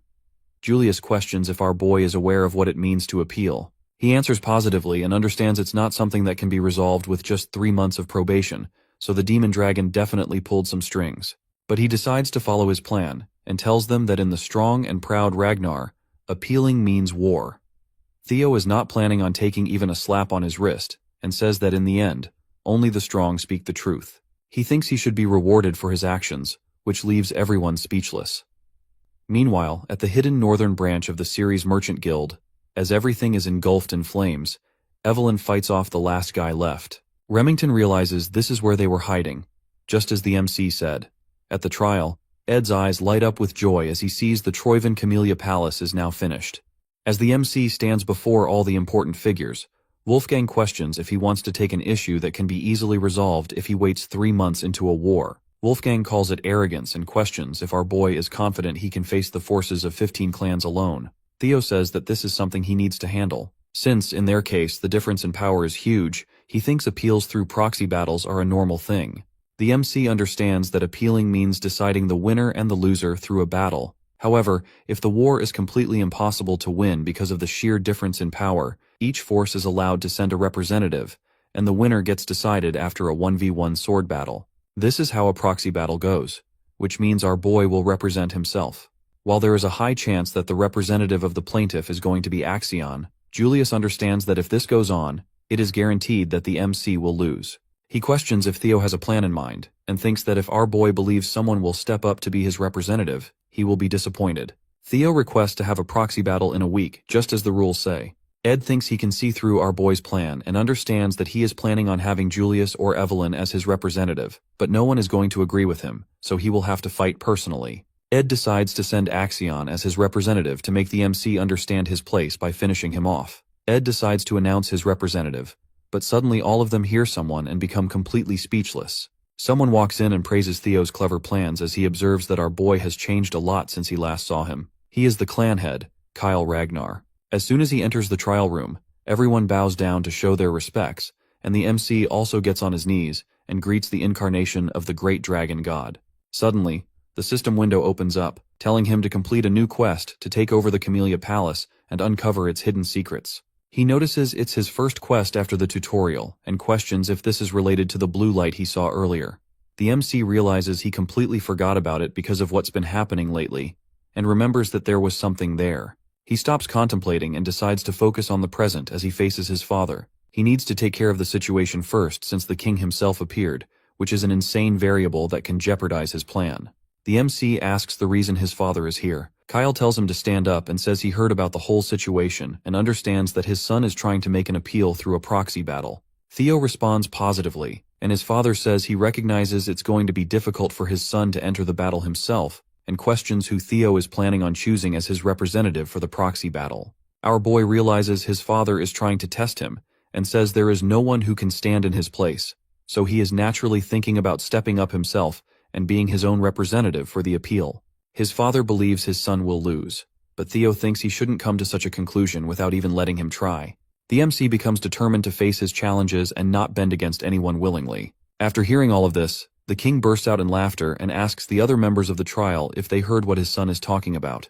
The king becomes impressed by our boy not lowering himself against anyone, and recognizes that this is the best way to describe the Ragnars. The king praises his son for such an amazing attitude. Our boy feels grateful and starts to smile as everything is going according to his plan. He remembers the proxy battle is just bait, and since he doesn't have to fight, he feels amazing to say such words without holding back. He remembers the work he requested from his friends Remy and Evelyn, and understands that he will get his hands on the proof of Camellia Palace's treasonous conspiracy, which will make his victory absolute without even fighting. The king decides to give his son an opportunity, and as the master of Ragnar, Kyle says he wishes to test a single strike against our boy. Theo becomes shocked as his father tells him to forget about the trial. He says if the MC can endure a single blow, he will clear all the charges without punishment. The king tells Theo to come out, but Ed starts shouting as he tries to object. He thinks that testing a single strike against our boy means the king approves of him, which means that if, by any chance, Theo is able to endure the single strike, he will receive the approval of the clan head himself. Ed is sure the MC won't be able to endure it, but just in case he somehow does, Ed decides to object and tries to stop the MC from looking favorable in the eyes of the king. He questions how the vassals and bannermen dare to comment on the blood of the clan leader's son, and continues to talk about the rules of the proxy battle. But Kyle Ragnar tells him to shut up, and makes it clear that if a vassal dares to speak against the Ragnars, they need to just get rid of him. Ed has no choice but to follow the clan leader, and Kyle asks if Julius has anything to say since he has been giggling for a while. The demon dragon says he is just surprised to see the king show interest after such a long time. Kyle Ragnar gets to the point and asks his son if he is willing to do it. Our boy understands that things have taken a huge turn, and even though he was not expecting this, he smiles and decides to accept the challenge. The MC speaks up and tells the clan leader this is too heavy for him, as it is absurd to compare a single strike from the clan leader himself with a proxy war against vassals and bannermen. The king asks if he is trying to refuse, but our MC answers negatively, and says he only wishes to have a fair transfer since the trial has become stricter. He demands that his compensation should also be increased with a cheeky smile on his face. Kyle Ragnar asks his wish, and the MC turns around to look towards Ed and says he wants something like Camellia Palace. Observing all of this, Ed is left speechless. Ed becomes frustrated, and Wolfgang calls it complete madness to propose such a deal with the clan leader himself. He thinks he needs to put the bastard in place since agreements are based on the understanding that both parties hold equal standing. Wolfgang assumes the MC will fail because of his arrogance, but to his surprise, the clan leader agrees with our boy. Kyle thinks that if the MC aims to become the successor, he needs to be at least this courageous and bold. The clan leader asks if the Sky Dragon has any objections, but the man assures him everything belongs to his lord Kyle, so he can't dare to comment on his decision. The lord is happy to hear this and orders them to quickly prepare a stage, as he wants to test his son himself. Theo becomes a bit hesitant, and after a while, as he confronts his father Kyle Ragnar, the other vassals stand on the sidelines to observe. Ed is in complete frustration since the trap he set to catch our MC has turned into a stage favoring him. Ed assures himself not to be anxious, as he thinks that even if Theo has gotten stronger now, there is no chance he can withstand even a single strike from the clan leader, a feat not even high-ranking swordsmen can easily accomplish. Ed assumes Theo is going to die here, but our boy sees through his plans and is confident he won't die thanks to the tutorial reward he received. The king notices something about his son has changed, and questions whether he consumed an elixir without anyone noticing. The king believes even an elixir won't help him change this much but decides not to care since it doesn't matter to him how the MC became so strong. Our boy realizes his father has seen through him easily. Even the 9 dragons haven't noticed he took an elixir. The king asks if he is warmed up. Theo answers positively, and his father cheers that normally he uses his great sword, but since our boy doesn't even know how to use mana yet, his father is trying to go easy on him by using a rusty steel sword instead. The clan leader asks if he has any objections. Theo says he doesn't, and the father becomes serious as he decides to begin the fight. An immense aura starts to spread everywhere as the clan leader moves forward, making our boy anxious. Theo observes the immense pressure his father emits with just his fighting spirit alone. The clan leader praises him, surprised that his son is still standing. Theo remains confident since his strength has almost tripled because of the reward he received after clearing the tutorial known as the Experience Elixir. Using the elixir, he was able to gain 5 levels, and he put all the stats into his strength. With this much strength, he feels true freedom as he leaves the realm of the weak and enters the realm of the extraordinary. The MC is confident he can survive at least a single strike from his father, and as the clan leader throws his attack, Everyone becomes speechless while Ed believes the MC will die. Our boy puts all his focus into defending himself and is able to see the attack coming. The huge red beam of light falls to the ground, destroying the whole stage, and after the smoke clears, the clan leader smiles to see that he was able to finally find a decent son, as our MC remains standing, leaving everyone shocked. Theo proves his innocence through his will and determination. After successfully surviving the strike, the trial concludes, and the system shows that the sudden quest, single strike from Kyle Ragnar, has been successfully finished. Theo receives an inventory and a mysterious blue key as a reward for his achievements. After some time, our boy wakes up while questioning where he is. His mother, Cecilia, becomes happy to see her son wake up and shares that he fainted while standing. She starts to cry while holding his hand as she expresses her feelings about when she found out the clan leader himself challenged our boy. Cecilia becomes concerned and asks if he has any more injuries, assuring him she will immediately call a physician if he has any fractures or dislocations. Theo tells her he is fine but doesn't recognize where he is. Julius comes in and says that by the orders of the clan leader, the Lady of Camellia Palace, Axion, and the Director of Intelligence have all been vacated. Theo becomes happy as he realizes they are inside the Camellia Palace. The system updates him on the situation and shows that he just needs to uncover the secret now. Inside the Camellia Palace's garden, Aimel starts creating a fuss, as she doesn't understand why she is being forced to vacate her own property.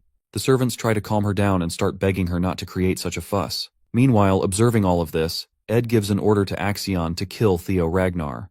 Axion shares his plan for the awakening ceremony, but Ed tells him to cut off Theo's head to finish him off for good. Axion observes Ed's eyes, which are burning with intense desire for revenge. After everything settles down at the Camellia Palace, our boy understands that despite everything going against his plan, he achieved far better results than what he was expecting. He managed to obtain the Camellia Palace without using his trump card, and on top of that, he has obtained another authority. He uses the inventory skill and pulls out an item from inside it. The MC munches on the apple and wonders how such things are possible but recognizes it's very useful.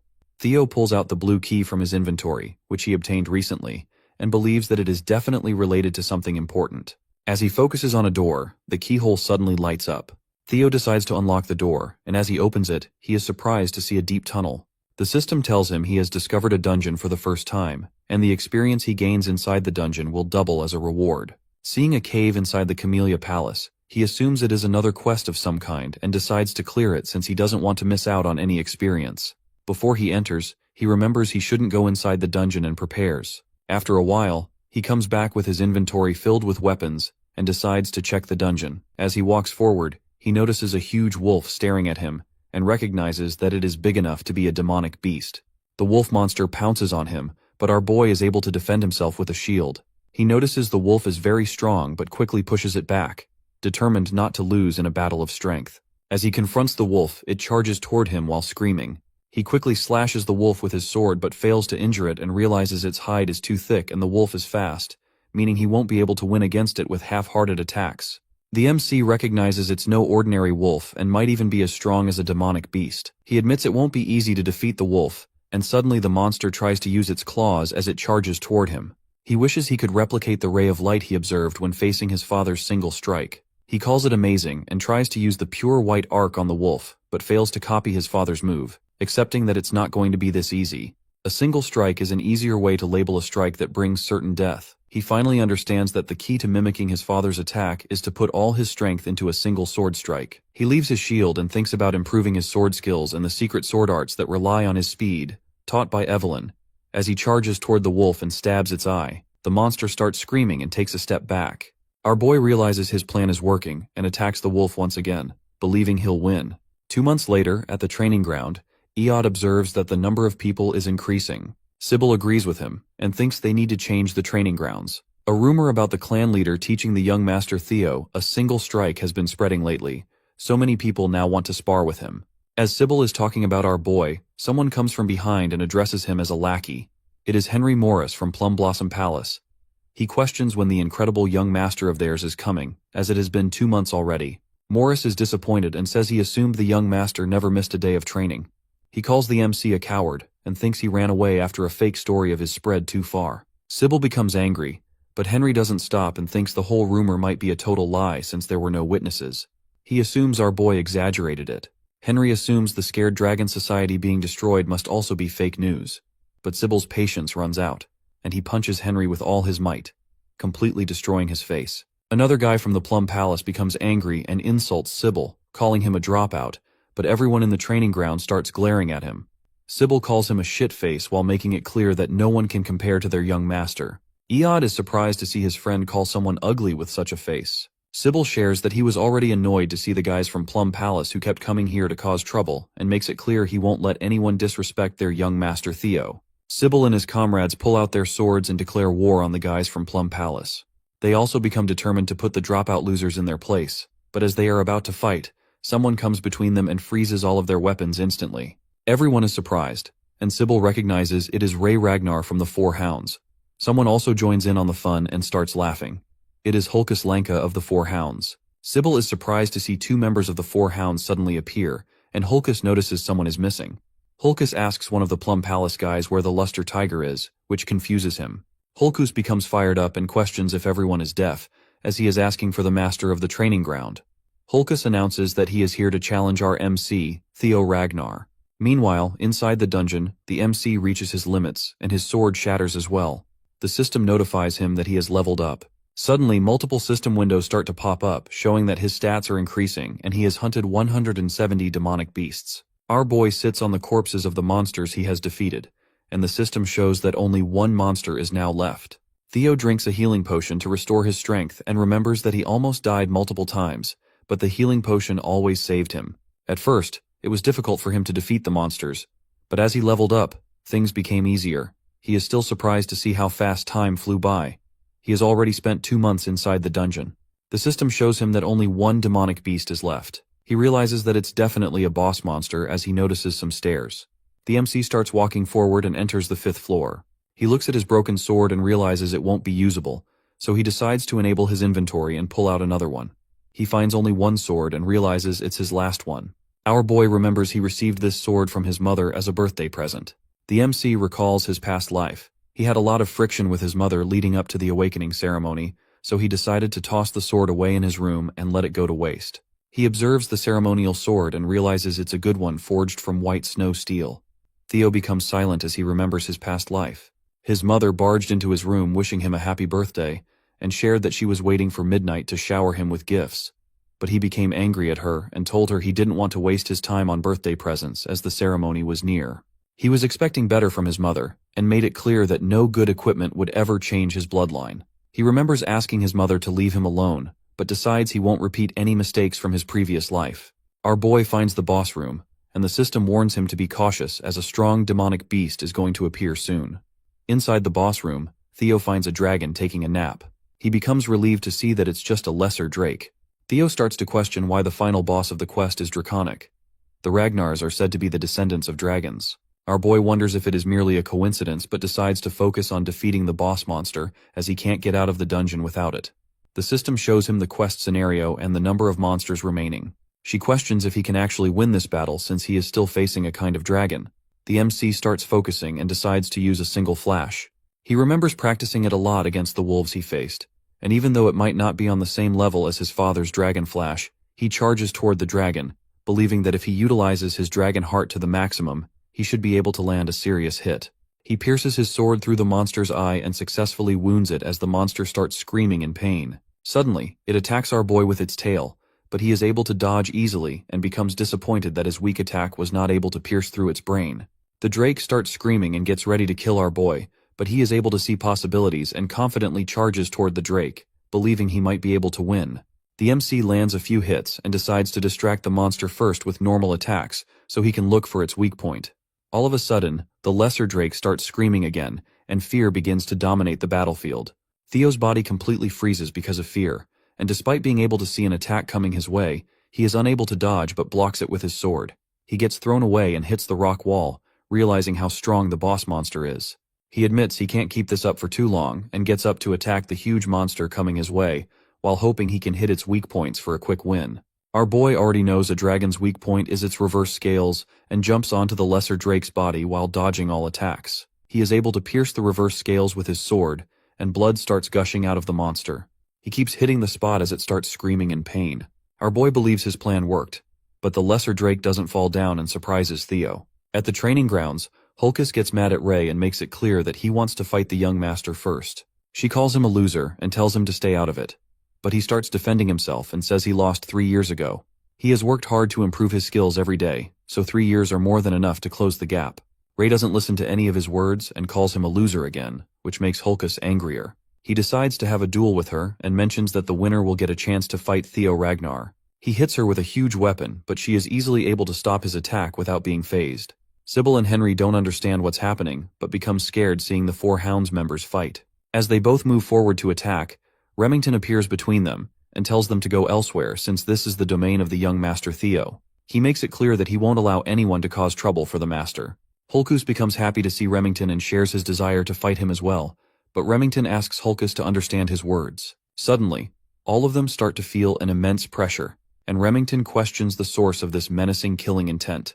All of them look back to see the MC enter the training grounds. Remington is surprised to feel such overwhelming pressure and starts to wonder what happened during Theo's seclusion training.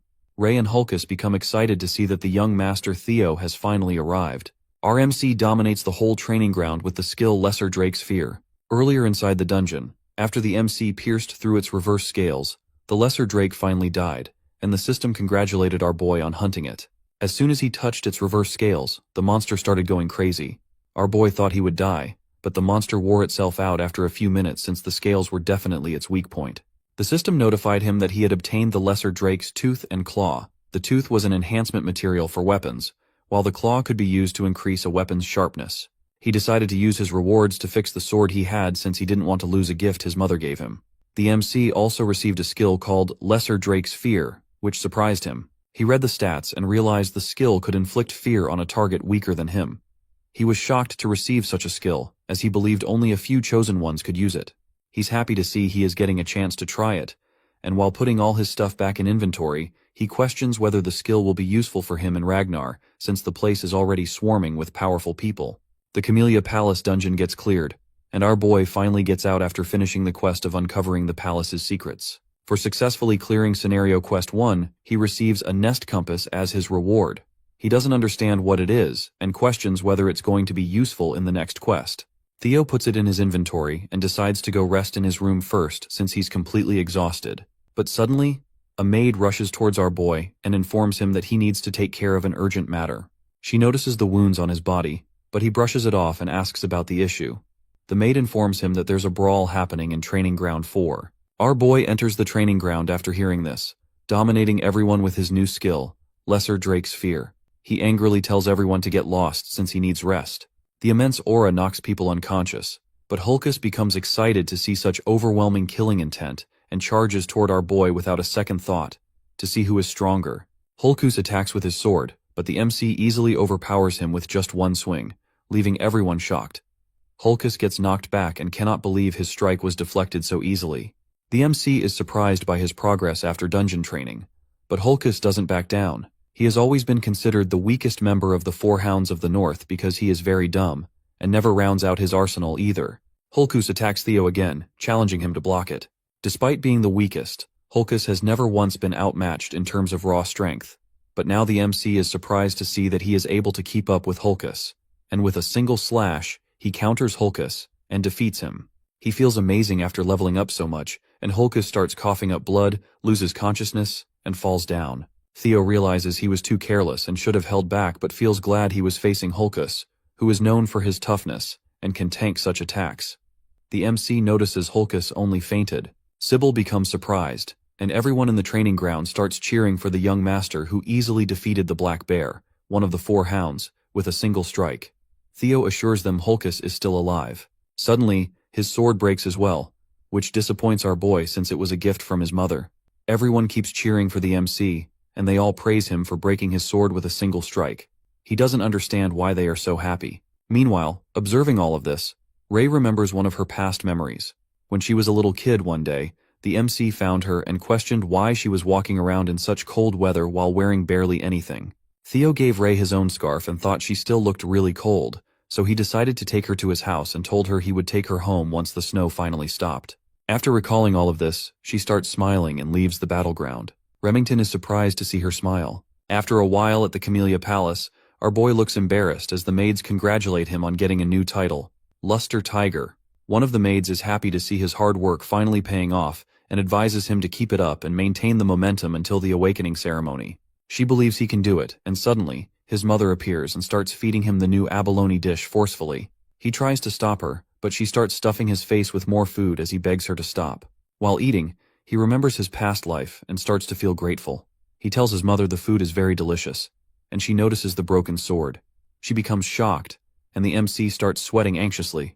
He tells her it broke during his training and starts apologizing since it is a precious gift she gave him on his birthday. Theo's mother becomes angry at the person who swore it wouldn't break, as it was made with white snow steel and ebony steel wood. He asks if she is talking about the steel wood from the southern jungle. She answers positively and tells him it is a rare and precious material, but feels disappointed to see it was all a lie. She thinks that if the guy was telling the truth, the sword wouldn't break so easily. The MC realizes how precious the materials are, and becomes surprised since he was not expecting it to be so valuable. He wonders how his mother found such a sword. She decides to go ask the maker for some explanation, and force him to make a better sword this time that is perfect for her precious son. He assures her it's fine and that he can just use another sword, but she rejects the idea and tells him people are finally coming to see his true powers, so he needs to be even more careful than before. Since the awakening ceremony is really close, she says she won't allow him to attend the ceremony while carrying a shabby old sword. Theo is happy to see his mother care so much about him, and Cecilia decides they should get going since they are done talking. The MC is confused. She reveals that they are going to the best workshop in all of Winterra, known as the Basque Workshop. Basque Workshop is one of the top 3 manufacturing workshops of Winterra, and its fame comes from the sheer size that rivals a factory.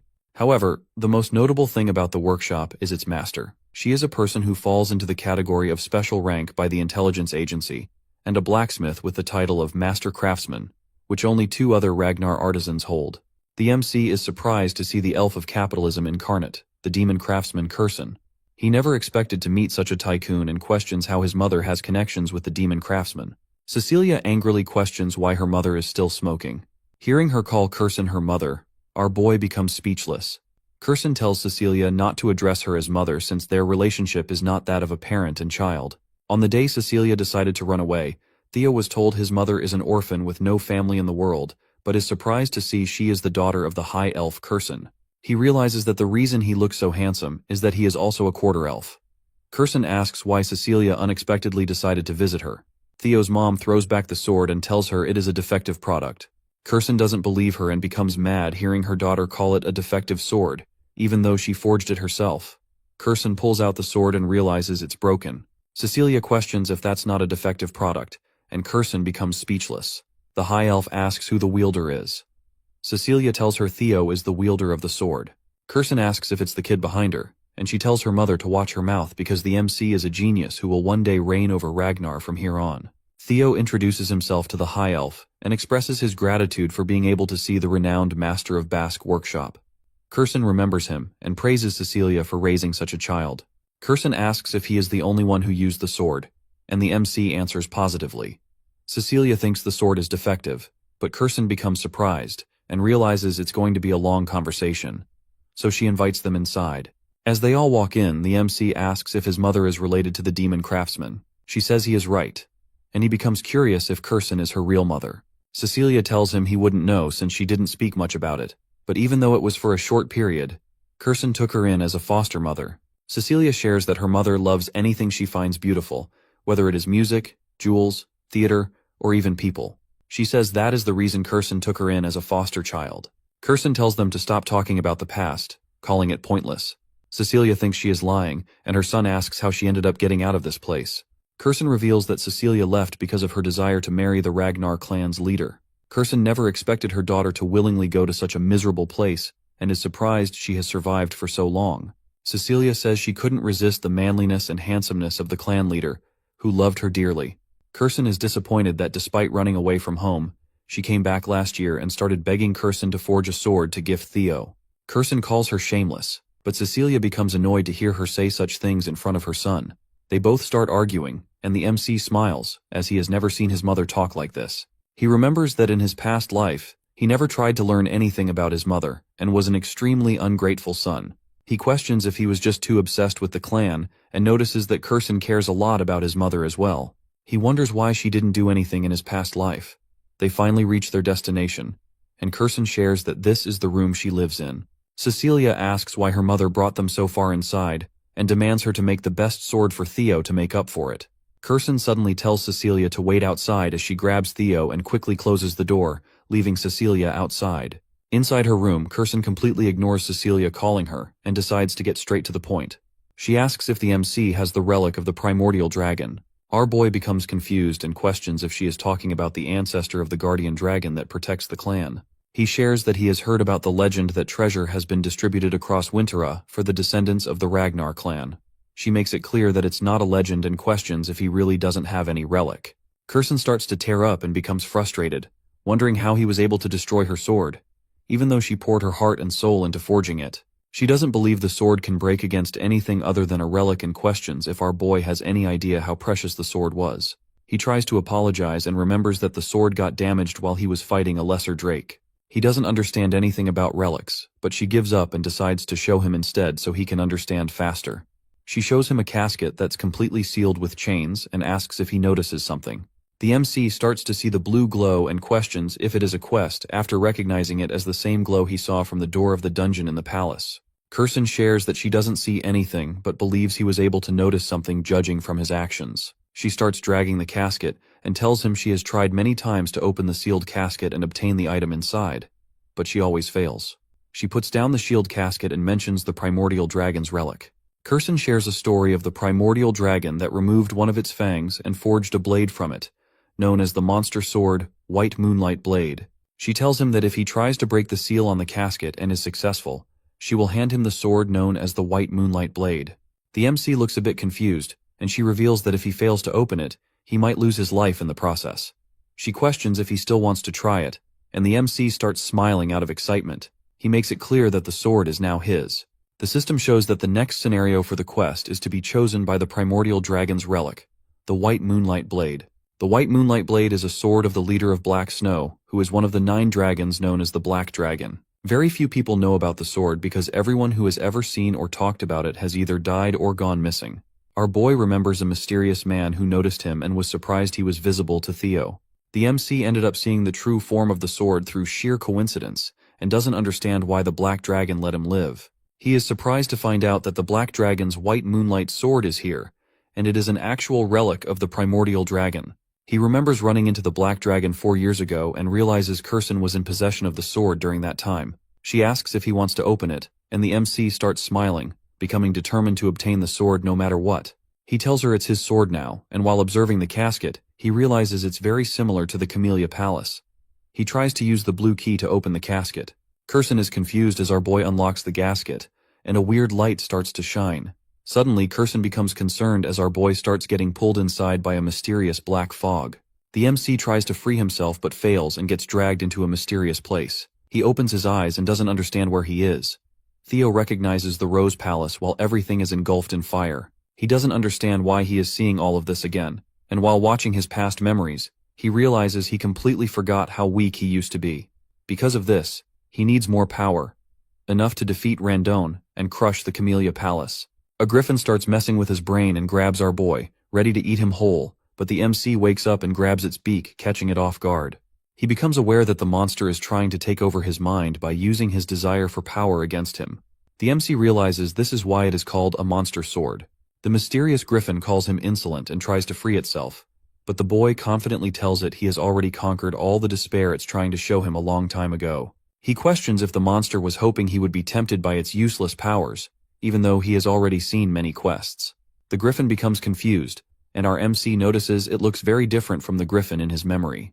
The monster tries to free itself, but our boy doesn't let go and remembers it was at least 10 meters tall, but right now they are both of similar heights. He questions if the griffin became smaller because it was seen for a long time. He decides not to care about it, and makes it clear that the Moonlight Sword is now his as he tries to punch the griffin with an evil look. The monster tries to talk it out with him.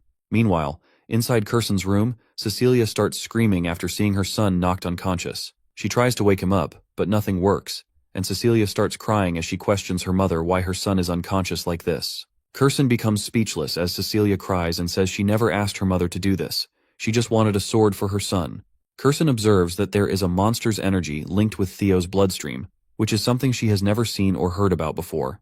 She was hoping he would be okay since he already possessed a relic. Cecilia tells her mother that if anything bad happens to her son, she will never forgive Curson for her actions. All of a sudden, the MC grabs the moonlight sword, and a mysterious light starts to form around his chest. Cecilia becomes concerned and tries to wake him up. Theo finally opens his eyes. She hugs her son tightly as she starts to cry.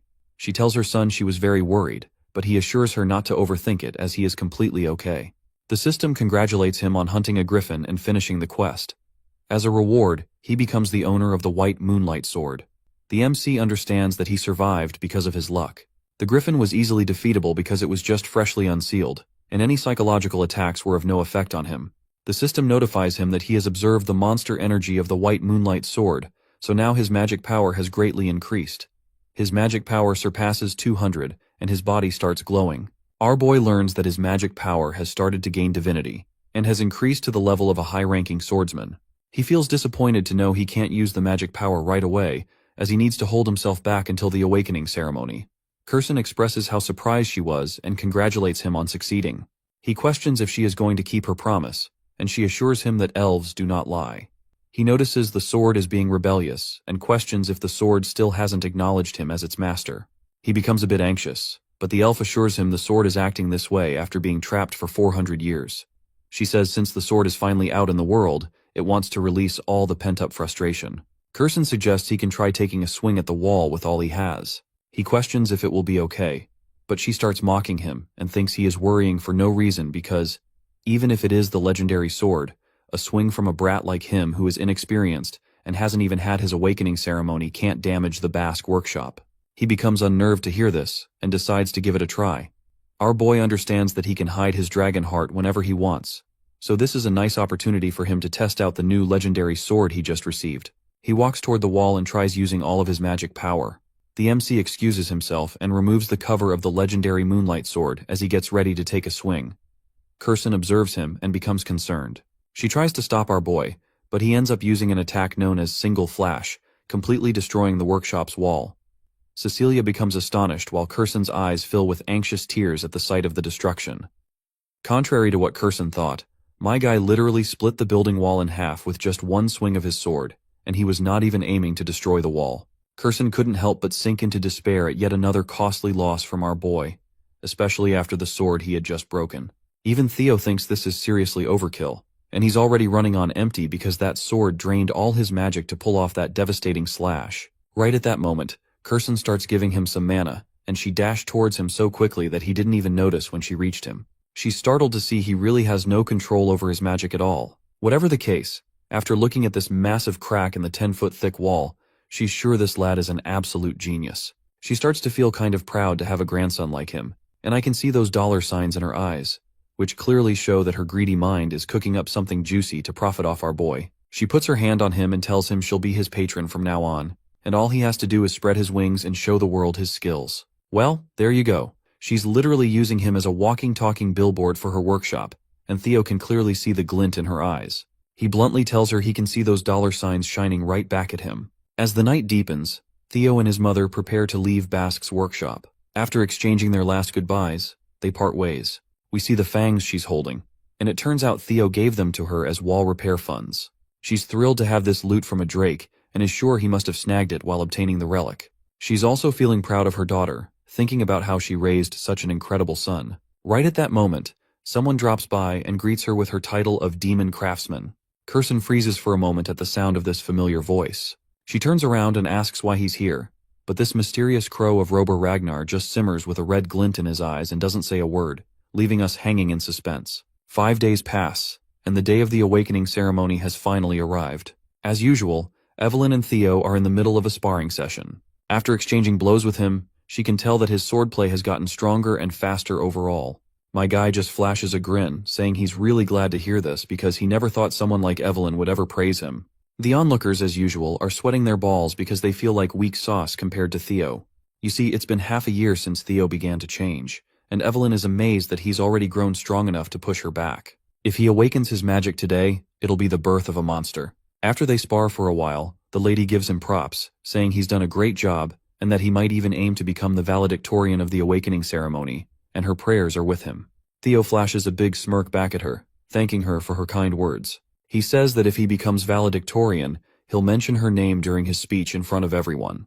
Of course, Evelyn gives him this worn-out look, wondering if that's even necessary, while his fellows come over, excitedly telling him to mention their names too. Theo couldn't help but feel a bit proud, thinking that being popular is such a drag, while Evelyn just gave him this creeped-out look, clearly thinking how he is getting way too full of himself.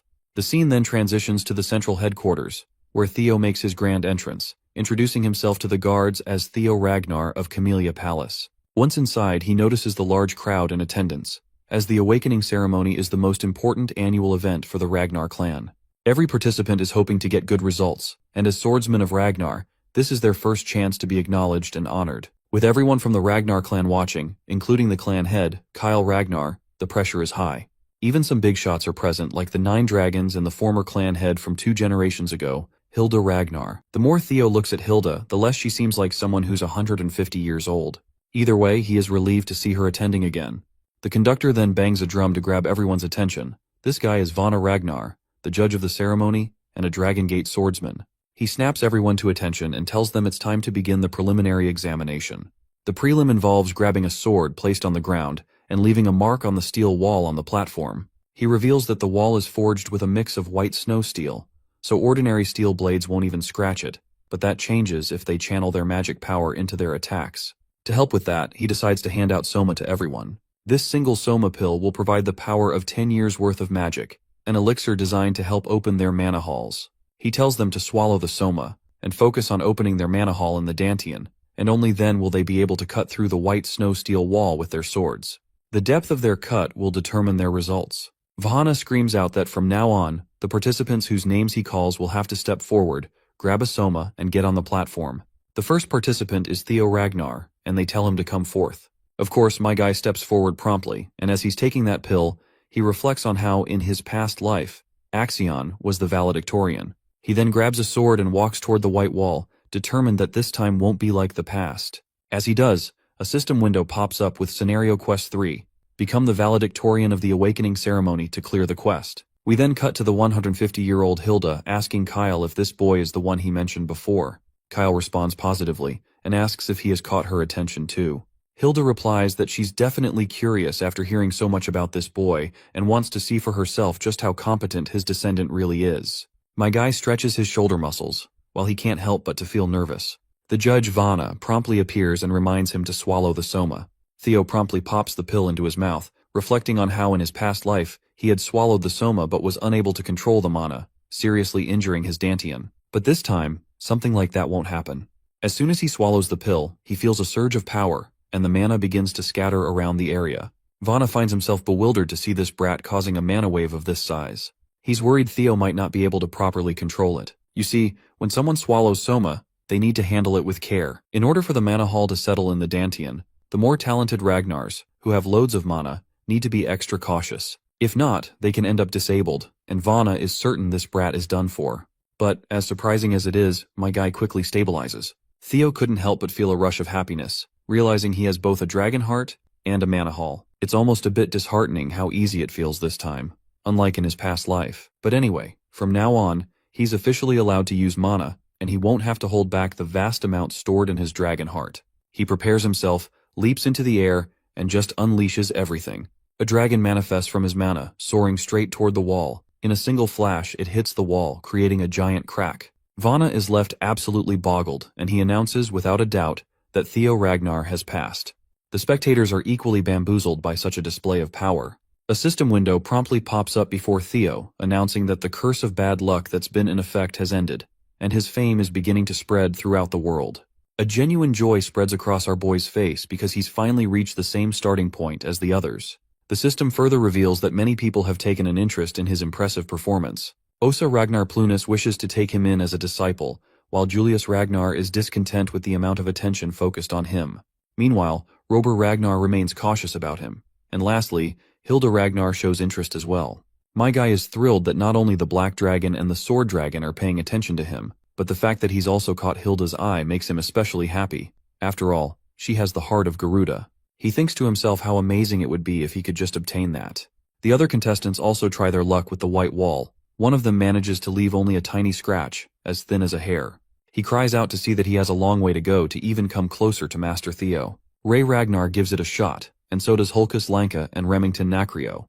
They all do their best, but none come anywhere close to the massive cut my guy left in the wall.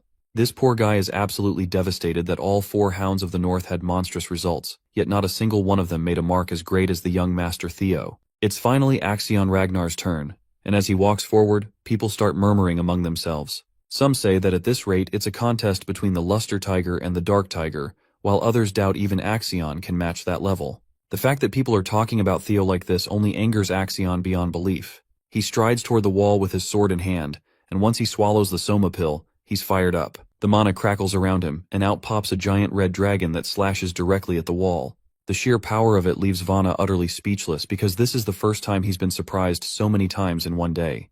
The crack in the wall is massive, and Vana promptly announces that Axion Ragnar has passed as well. The crowd goes absolutely bonkers because Axion's slash has left a crack just as big as Theo's. Now everyone is on edge, knowing that the precision grading will be the deciding factor in who comes out on top. As dusk begins to settle in, Vana announces that with this, the first stage of the awakening ceremony is officially over. This year, he's particularly satisfied to see so many people significantly increase their scores. He says that those who passed should prepare for the second stage of the awakening ceremony in 4 days. Finally, the rankings that everyone has been waiting for will be announced, including the valedictorian for the first stage of the awakening ceremony. Everyone in the arena held their breaths in anticipation as the valedictorian for the first stage of the awakening ceremony was announced. The clear front-runners, Axion and Theo, were locked in as they both hoped to hear their names called. In the end, Theo Ragnar manages to clutch the win for himself. While he is stunned, the arena erupts in booming cheers. Vana Ragnar is pleased to announce that his performance earned him a perfect 10 out of 10 from the judges. Whether it's technique, magic power, control, or speed, every aspect was flawless. While his followers were cheering, most of the candidates found it hard to believe that the Flash Tiger had taken first place instead of Axion. As it turns out, the depth of his sword mark came close to the record held by young Master Thorkel. That little tidbit made the crowd go even wilder. Thorkel Ragnar is an enigma. He is one of the 5 major candidates of Ragnar, and he is speculated to be the closest in the line of succession. The Salutatorian award fell on Axion Ragnar, and his displeasure is apparent. He also got a perfect 10 out of 10 score. However, he has been relegated to second place as his sword mark was a bit shorter than that of Theo's. That fact made his blood boil even more. Remington Narcio snagged 3rd place, Ray Ragnar in 4th place, and Hulkus Lanka in 5th. The Hounds of the North had the top places on lock. Meanwhile, the idiot of the Southern Inspection Post and Theo's first follower, Sybil Drea, eked out the last slot at 87th place. The second stage of the awakening ceremony will start in 4 days at the treacherous Winter Mountains. All 87 examinees who have passed are advised to prepare as best as they can. With that, they are dismissed, and the first day of the ceremony concludes in an unexpected direction. That night, Theo's faction immediately went straight to the tavern for a celebration. The place rumbled with cheers for the first and second placers.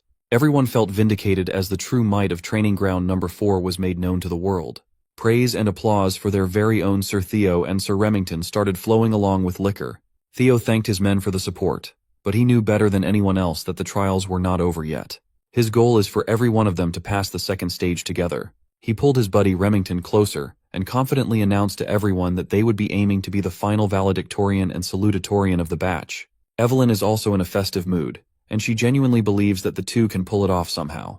Remington personally congratulated the young master for such a splendid display of power earlier. Seeing Theo's hard work bear fruit filled everyone with pride, but at the same time, Remington cannot help but feel ashamed of himself for falling so far behind his friend. Theo smiled at Remy, assuring him that he just got a little lucky this time.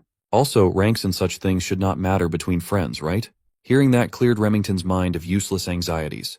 They made a toast with their orange juice glasses and promised to try their best in the upcoming second stage. Sometime later, Theo found himself roaming the nearby snowy mountains. Finally, away from the crowd, he processed what it really meant to snag first place in the awakening ceremony.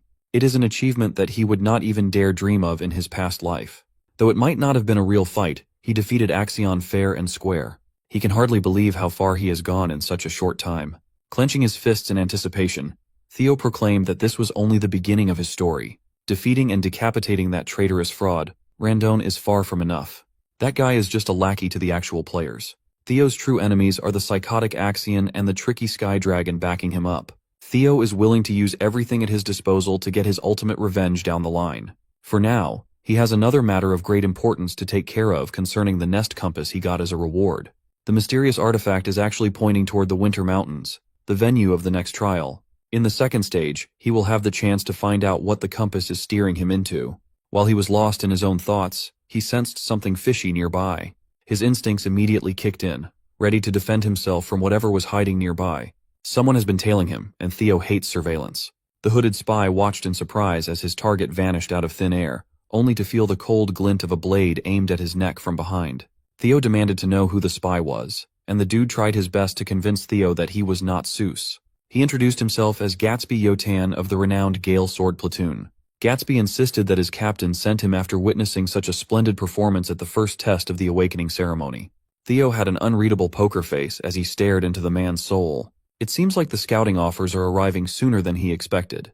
Gatsby elaborated that their captain is offering Theo an opportunity to take an admittance qualification test.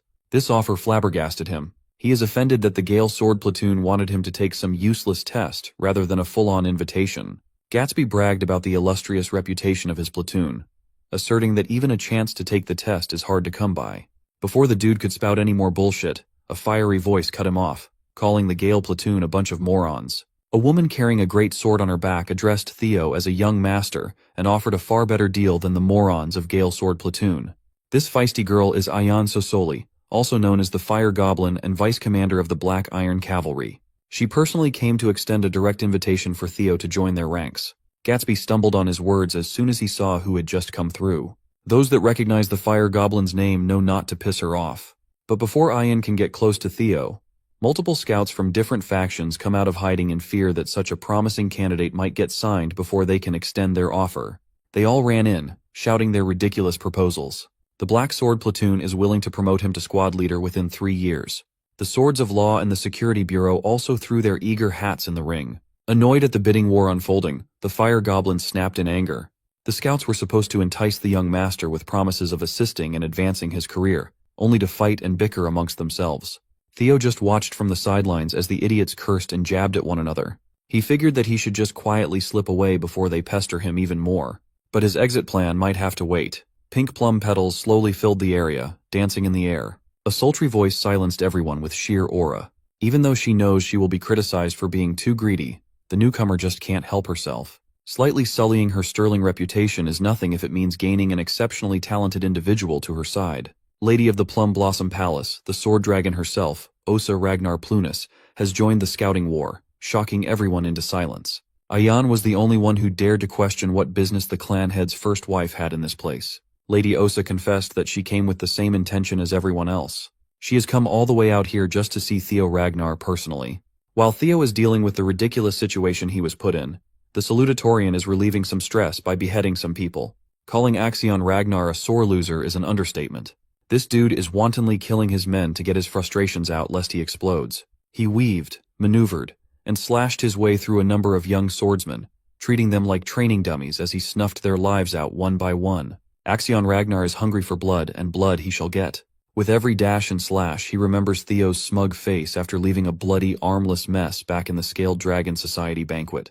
The image of Theo unleashing so much draconic aura when he took the first slash in the trial has been etched deep into Axion's disturbed mind. Losing by a few inches made the defeat even more infuriating. The only thing running in his mind is the thought of killing and gutting Theo Ragnar. For now, killing his own men will do. By the end of his rampage, he had completely abandoned his blade in favor of using a much more hands-on and brutal approach to venting his anger. By the time he calmed down, the training ground was already filled with lifeless young swordsmen who thought they were just getting a spar with their young master. When another person stepped into the arena, Axion's eyes darted around. Without even looking at who just arrived, he picked his sword back up and motioned to attack. He threw the whole blade with pinpoint accuracy, aiming for the intruder's head. But for someone like the Sky Dragon, stopping such an elementary outburst is simple.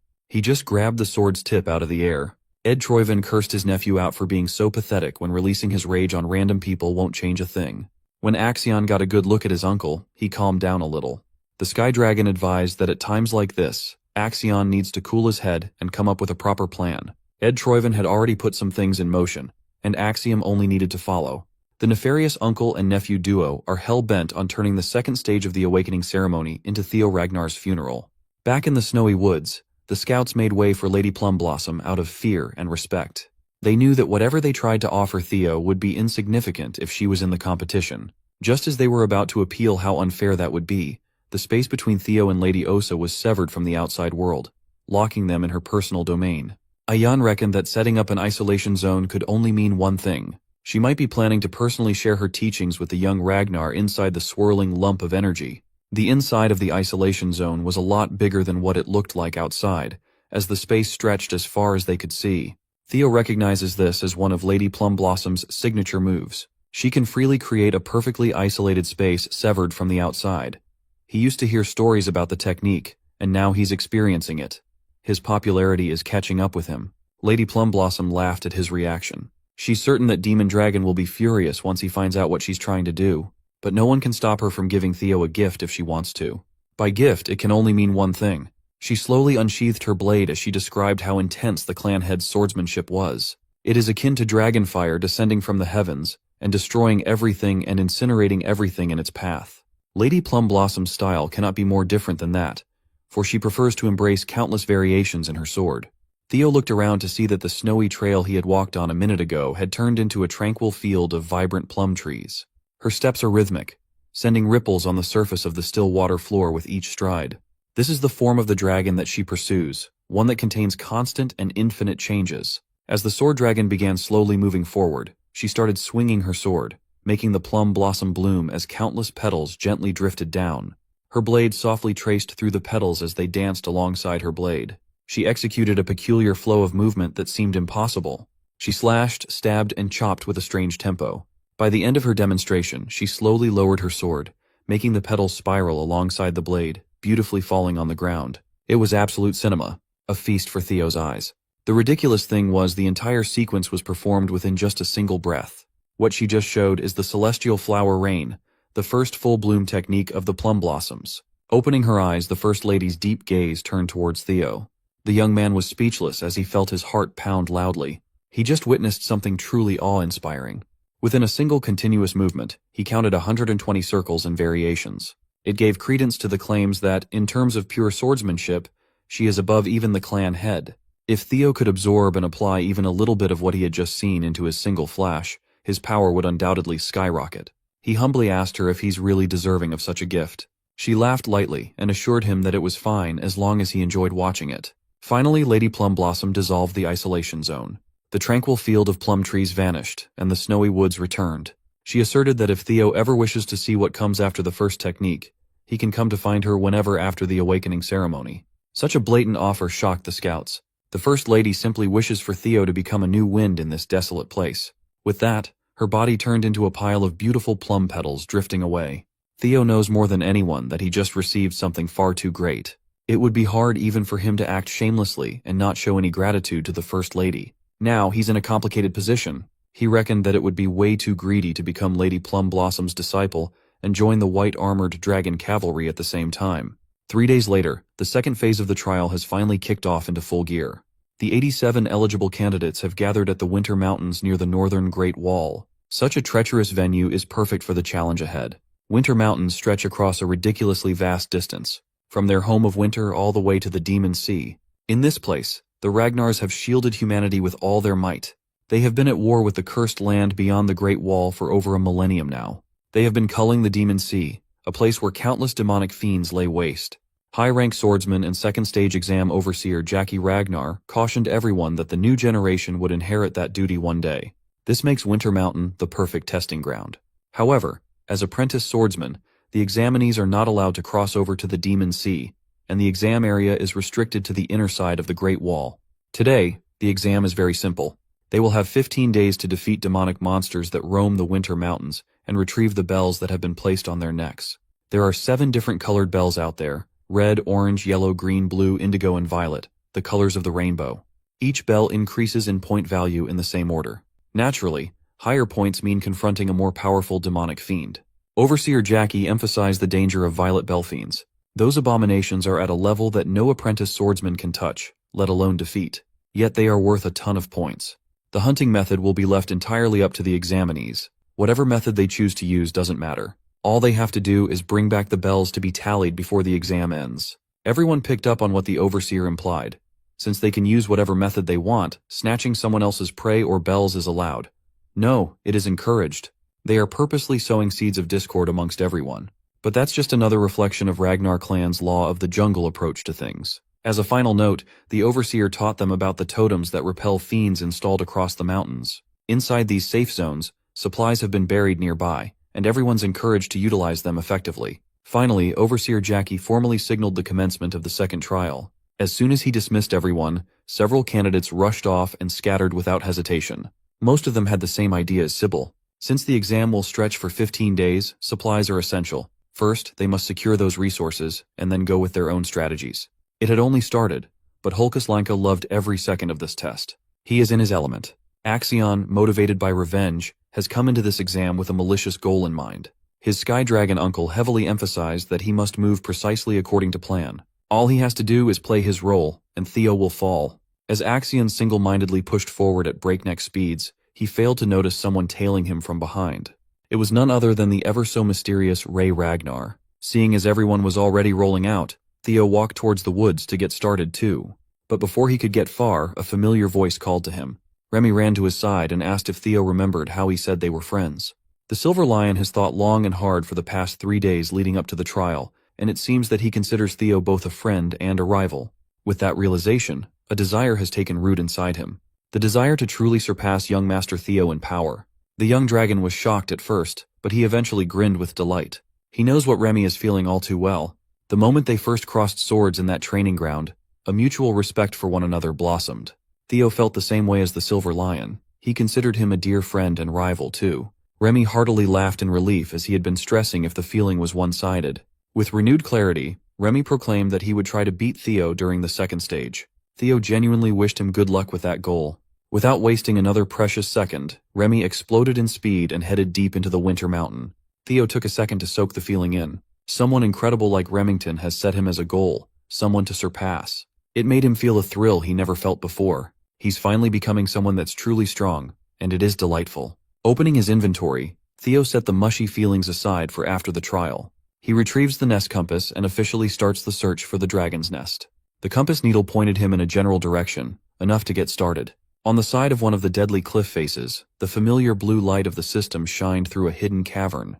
The nest compass led Theo to the treacherous outskirts of the Winter Mountain. Upon arriving at his supposed destination, he was confused and saw absolutely nothing that stood out. The compass has turned its needle to the ground, so that must mean something, right? Maybe he needs to start digging until he hits the jackpot. If that was the case, he really should have brought a shovel, as using the white moonlight blade to dig in the snowy soil would have been a gross misuse of a legendary blade. As he was considering what to do, Theo's spidey senses started tingling once more. He steadily took his sword out of the scabbard and turned around on a dime, his eyes fixated on the unwelcomed presence. Sometimes, if the wind is not doing its job, then you have to take to the oars. He sent a sweeping attack, the force of the slash mowing everything on its way down. The trees were cleared in a single file and the ground was wrecked. Spilling some killing intent to the presence tailing him secretly, he gravely urged them to come out. Some unsavory characters started coming out of the woods, confused as to how Theo noticed their well-concealed presence. As soon as Theo saw the man's face, he was taken aback. It wasn't just one man, there were 3. In Theo's previous life, he knew these monsters as the 3 scoundrels of Vuk Mountain, Hyde, Cow, and Rune. These aptly named scoundrels are the scum of the earth. They were widely known as the ones who slaughtered civilians under the guise of accidents during missions. They are the cancer that cropped up as a side effect of Ragnar's rule of the strong. Theo especially cannot ever forget the massacre they committed in Vuk village. While he was working in Black Snow, he was assigned to personally pick up after the bastards. He knows the horror that these 3 will inflict upon the world better than anyone else. In public records, the death toll of the single incident was reported at 761, with another 220 people missing. The shocking part was that none of the corpses could be identified at all. It was because their killing method involved absolutely decimating the heads of their targets for fun. He already considered that their terrible nature would get in the way down the line, so he's planning to deal with them at some point. But he never expected to meet them this early. Since they were expertly tailing him, Theo asked if Axion sent them for a hit or something. One of the scoundrels just laughed at his assumption. He cleared up that they cannot be ordered around by kids. Naturally, they were employed by someone so high up that Theo would never even imagine who was behind the hit. But the young dragon quickly narrowed down the culprit to one person for certain. The head counselor. The reaction of the scoundrels gave it away. Theo correctly guessed who the employer was in one try. It wasn't too hard to guess, given how much they were talking about blood and heritage. An exam proctor is nowhere to be found nearby, so they must have been included in the conspiracy too. Theo's sharpness was a big problem, but the scoundrels were confident that they would get this job in the bag no matter what. The leader of the scoundrels asserted that he feels the best when he crushes a good-looking face like Theo's. Bro is just glazing at this point. The Flash Tiger remained unfazed as he refused to let the three out of his sight. He did not even let the mouthy scoundrel continue with the childish trash talk. Theo immediately slashed away, summoning an avatar of an ancient dragon with his force. They hadn't even gotten the chance to close the distance yet, and the scoundrels were already at death's door. Theo chopped his sword thrice in quick succession with perfect precision, and executed his newly formulated technique, Triple Dragon's Claw, each one targeting a scoundrel. The young master never shies away from violence, but he does not want to become like these pieces of trash. So they do it as revenge for a crime that they won't commit until a few years down the line. He will do the opposite of what the scumbags did. Only their heads will remain.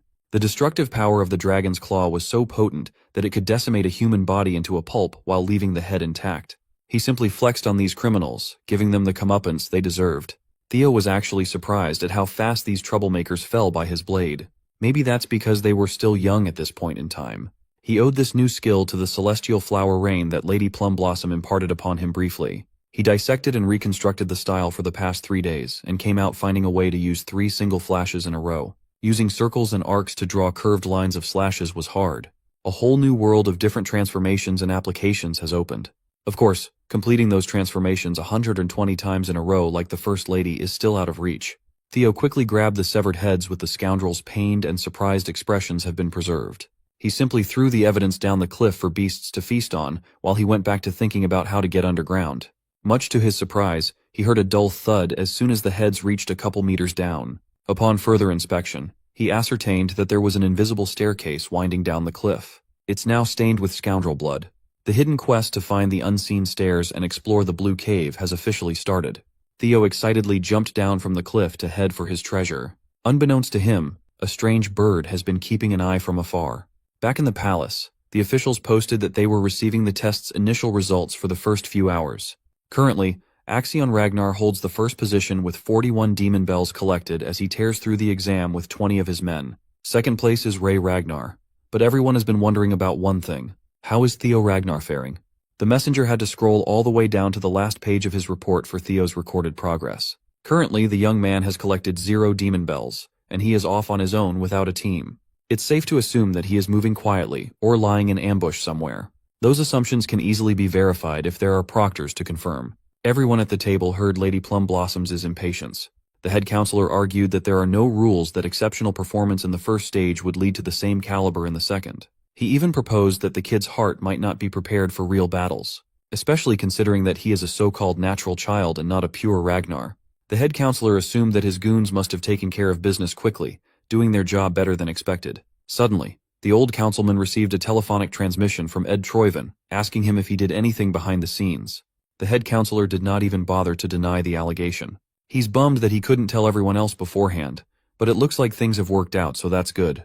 Even the Sky Dragon was shocked at the geezer's brazen attitude towards an impure child of the throne. It pissed Ed off that some crazy elitist old coot acted without permission or consultation, potentially stifling his plans. After Camellia had been taken from his family, the Sky Dragon campaigned for an opportunity to take over the Rose Palace. However, he could not find the primordial dragon's relic anywhere. Ed Troyven has come to a hypothesis stating that Theo must hold a clue about Rose Palace's relic. Sky Dragon can feel it in his bones. That boy, Theo, has some clues about the relic on him. Grown and shown that he is a threat. Using telepathy again, Ed jacked into a guard's mind with a message to hurry Axion up. Lady Plumblossom can see that the head counselor and the Central Intelligence Director are scheming something, and they're not as sneaky as they think. The pro-Theo group might have to set up some precautions and countermeasures too. It was a reasonable idea, but Julius Ragnar heavily opposed such a thing.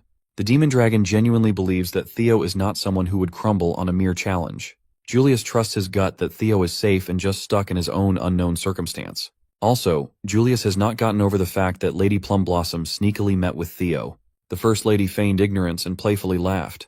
Back in the Winter Mountain, Theo finally managed to see where the stairs were leading. Inside was a relatively simple cave structure, but there were a lot of pesky skeletons hanging around on the outskirts.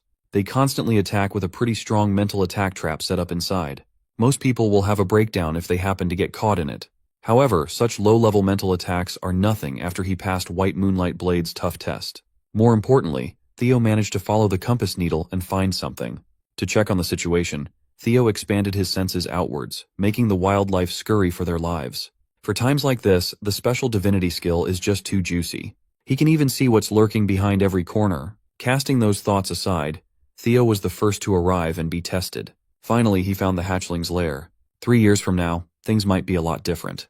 Black Snow will end up killing the hatchling and discovering a priceless legendary item. Walking deeper into the cavern, Theo quietly apologized for the future of Black Snow as he planned to take one of their historic records. Behind the gate is the Amon Grimoire, a one-of-a-kind game-changer. As soon as Theo entered the gate, he was frozen in place, overwhelmed at the sight before him.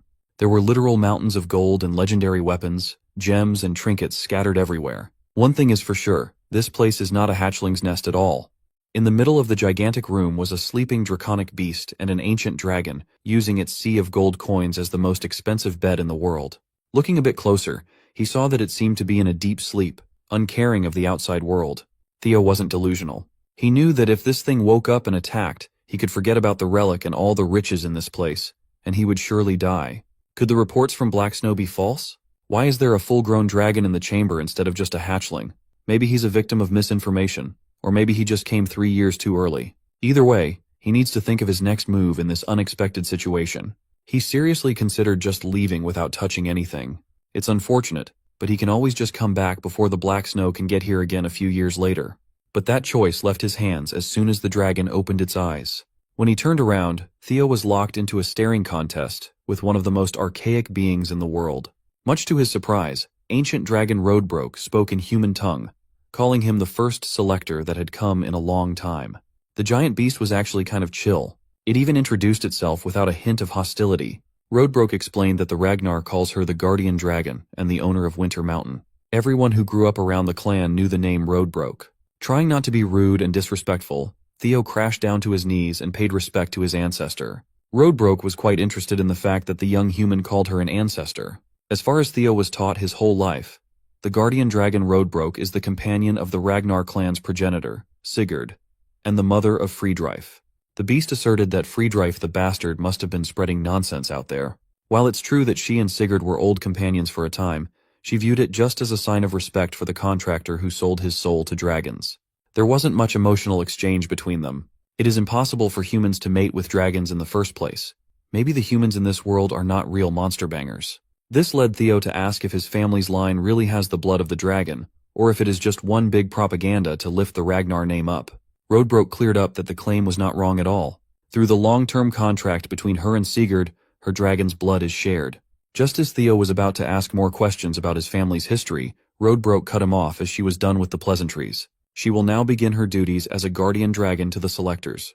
From this point forward, Roadbroke is going to keep the covenant made at the beginning of the clan, and will allow the selector who passes her test to ask 3 questions. He can finally breathe in relief and thank the gods, as this seems like a non-battle situation. Since his goal is to eventually stand at the peak of the clan, deepening his knowledge of the family's lore is crucial. Through these 3 questions, he needs to get as much information as possible. Outside, the second phase of the awakening ceremony is still in full swing. Axion continued dominating the leaderboard and the beasts in the surrounding area. His 1,000 Dragons roar is already powerful enough to one-shot most enemies. As a white tiger beast fell to the snowy ground, bloodied and lifeless, Axion walked closer. He was heading for the green bell dangling on the poor cat's neck. With another bell secured, that makes 57 confirmed kills. He's quickly racking points up. Nevertheless, killing these monsters was secondary. Axion was just itching to find Theo, but his scouts kept on telling him the same report that Theo was nowhere to be seen over and over. One of Axion's lackeys, Orion Gardner, smugly remarked that Theo must be scared now that he has to risk his life and face real monsters. Orion was determined to attach himself to Axion's entourage the whole way through, no matter what. He fears and believes in the maniac's strength. But he might have run his mouth a little too far when he admitted that Theo got stronger, but lived as an idiot for far too long. The next thing you know, Orion's tearing up and gasping for oxygen as Axion's hand slowly crushes his windpipe in a chokehold. Axion reckoned that this pissant of a follower must not know a simple fact because he had never been strong. In the clan, having power means having no need to fear anything. The Dark Leopard is on the brink of mentally breaking at this point, and he's still as cruel and paranoid as ever. Orion tried to eke out an apology between his desperate gasps for air. This little outburst would have continued if not for another messenger coming in with a message from the director of the Central Intelligence Bureau, Ed Troyven. The message was simply a reminder to hurry up and carry the plan out. Axion threw the pissant away like garbage and asked the messenger to send a reply to his uncle to stop pestering him. He doesn't need to be reminded of the goal because no one in this world wants to kill that punk, Theo, more than this psychotic half-brother of his. Meanwhile, Theo is just chilling down in the dragon's den, still trying to think of a fitting question that would give him as much information as possible. After a while, he finally came up with his first question. Roadbroke yawned. She was just glad that the young man finally made up his mind as the boredom nearly knocked her back into a deep sleep. So, the first question was why the guardian dragon is still here. He kept it short and sweet. Roadbroke instantly clocked his strategy of asking basic questions to figure out some hidden background knowledge and praised the kid. The reason why she's still hanging around is quite simple. There exists a monster situated at the very edge of the world. Its body is spread across the seas. They call this entity the Nameless Monarch. For the past 1,000 years or so, Roadbroke has been lying in wait and staying in her lair because she was tasked with the mission to protect the world. The Winter Mountain and this dragon's den are just an outpost. Theo fell silent, digesting the bombshell that his ancestor had just revealed. He was certain that he did not feel it wrongly. For a brief moment, he felt what seemed like fear in Roadbroke's eyes. Who would have thought that an almost godlike figure who's as powerful as an ancient dragon is still capable of feeling terror? There is an existence out there that brings fear to a deity who has reigned for over 1,000 years. The Nameless Monarch must be one freaky bastard. Theo desperately wants to ask more questions and dig deeper into the lore, but there are more important things he has to find out first. So, for the second question, he asked what exactly these ancient dragon's relics he kept on hearing about. Roadbroke answered that there are about 3 relics out in the world. Though she doesn't know much about them, she can sense that the young selector has been quite lucky. The 3 that Roadbroke knows of are the dungeon in Camellia Palace and the White Moonlight Blade. As for the last one, it's a bit more complicated. Roadbroke called it the ancient dragon Papnir's relic. It is a result of a great ancient dragon's soul fragmenting into 31 different pieces. These pieces were then bestowed upon humans in hopes of protecting humanity and resisting the Nameless Monarch. The form of these ancient dragon relics is not limited. Some could be an item, some could take the form of an experience, and a rare few even turned into intangible yet strange phenomena. Hearing that last part made the gears in Theo's head turn. He can finally see that he always had the last relic in him. Everything he experienced after regressing in time flashed before his eyes. Going through 20 years of life and being brought back in time to the brink of death is the strangest phenomenon one can ever go through. His regression must have been just another form of the ancient dragon's relic, which means Theo himself contains the relic. He must have been given a fragment of Papnir's soul. But something's not adding up. There's always a dragon protecting the relics, but there was no such thing in his regression. Realizing something, Theo came up with the third and final question. He looked at Roadbroke right into her piercing eyes and asked why he was chosen. Why would the hand of fate choose someone as talentless as Ragnar's imbecile to fight something as powerful as the Nameless Monarch?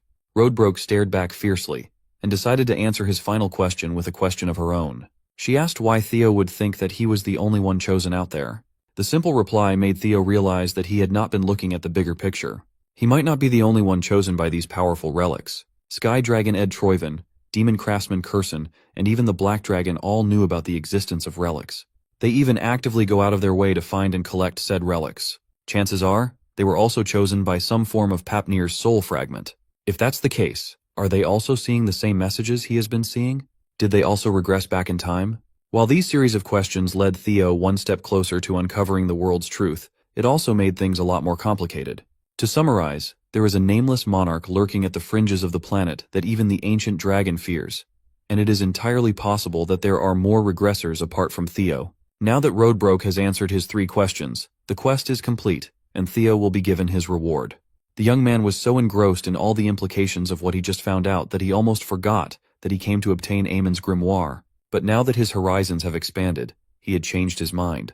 He needs something bigger, a lot bigger. He wanted something that cannot be compared to any item in this treasure trove. As a reward for the quest, he is given the chance to pick and take anything from the ancient dragon's treasures. Roadbroke proudly boasted about the variety and sheer quantity of her treasures collected from all around the world.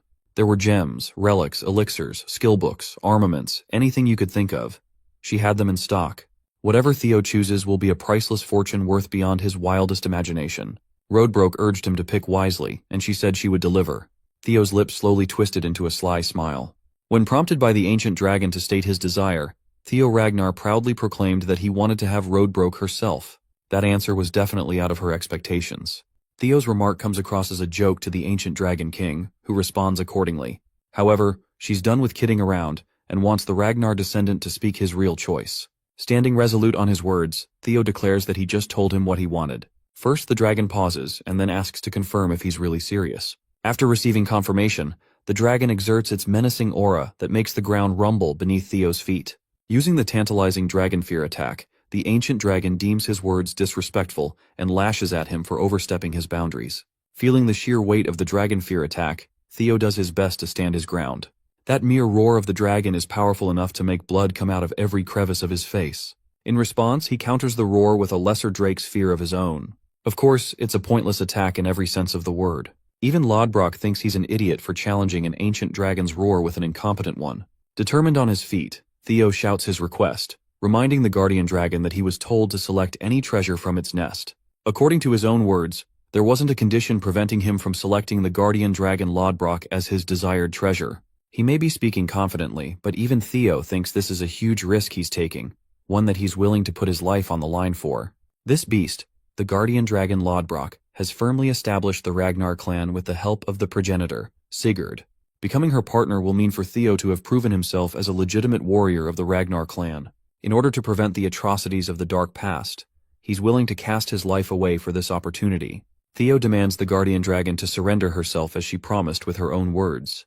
The warrior begs for her aid with his aching voice. Just then, the guardian dragon sees a shadow of the legend of Sigurd. Seeing his image trailing Theo, Lodbrok releases her roar and accepts his request, much to Theo's shock. Seconds later, the dragon materializes into a smaller and more human-like state, her sharp golden eyes peering him down.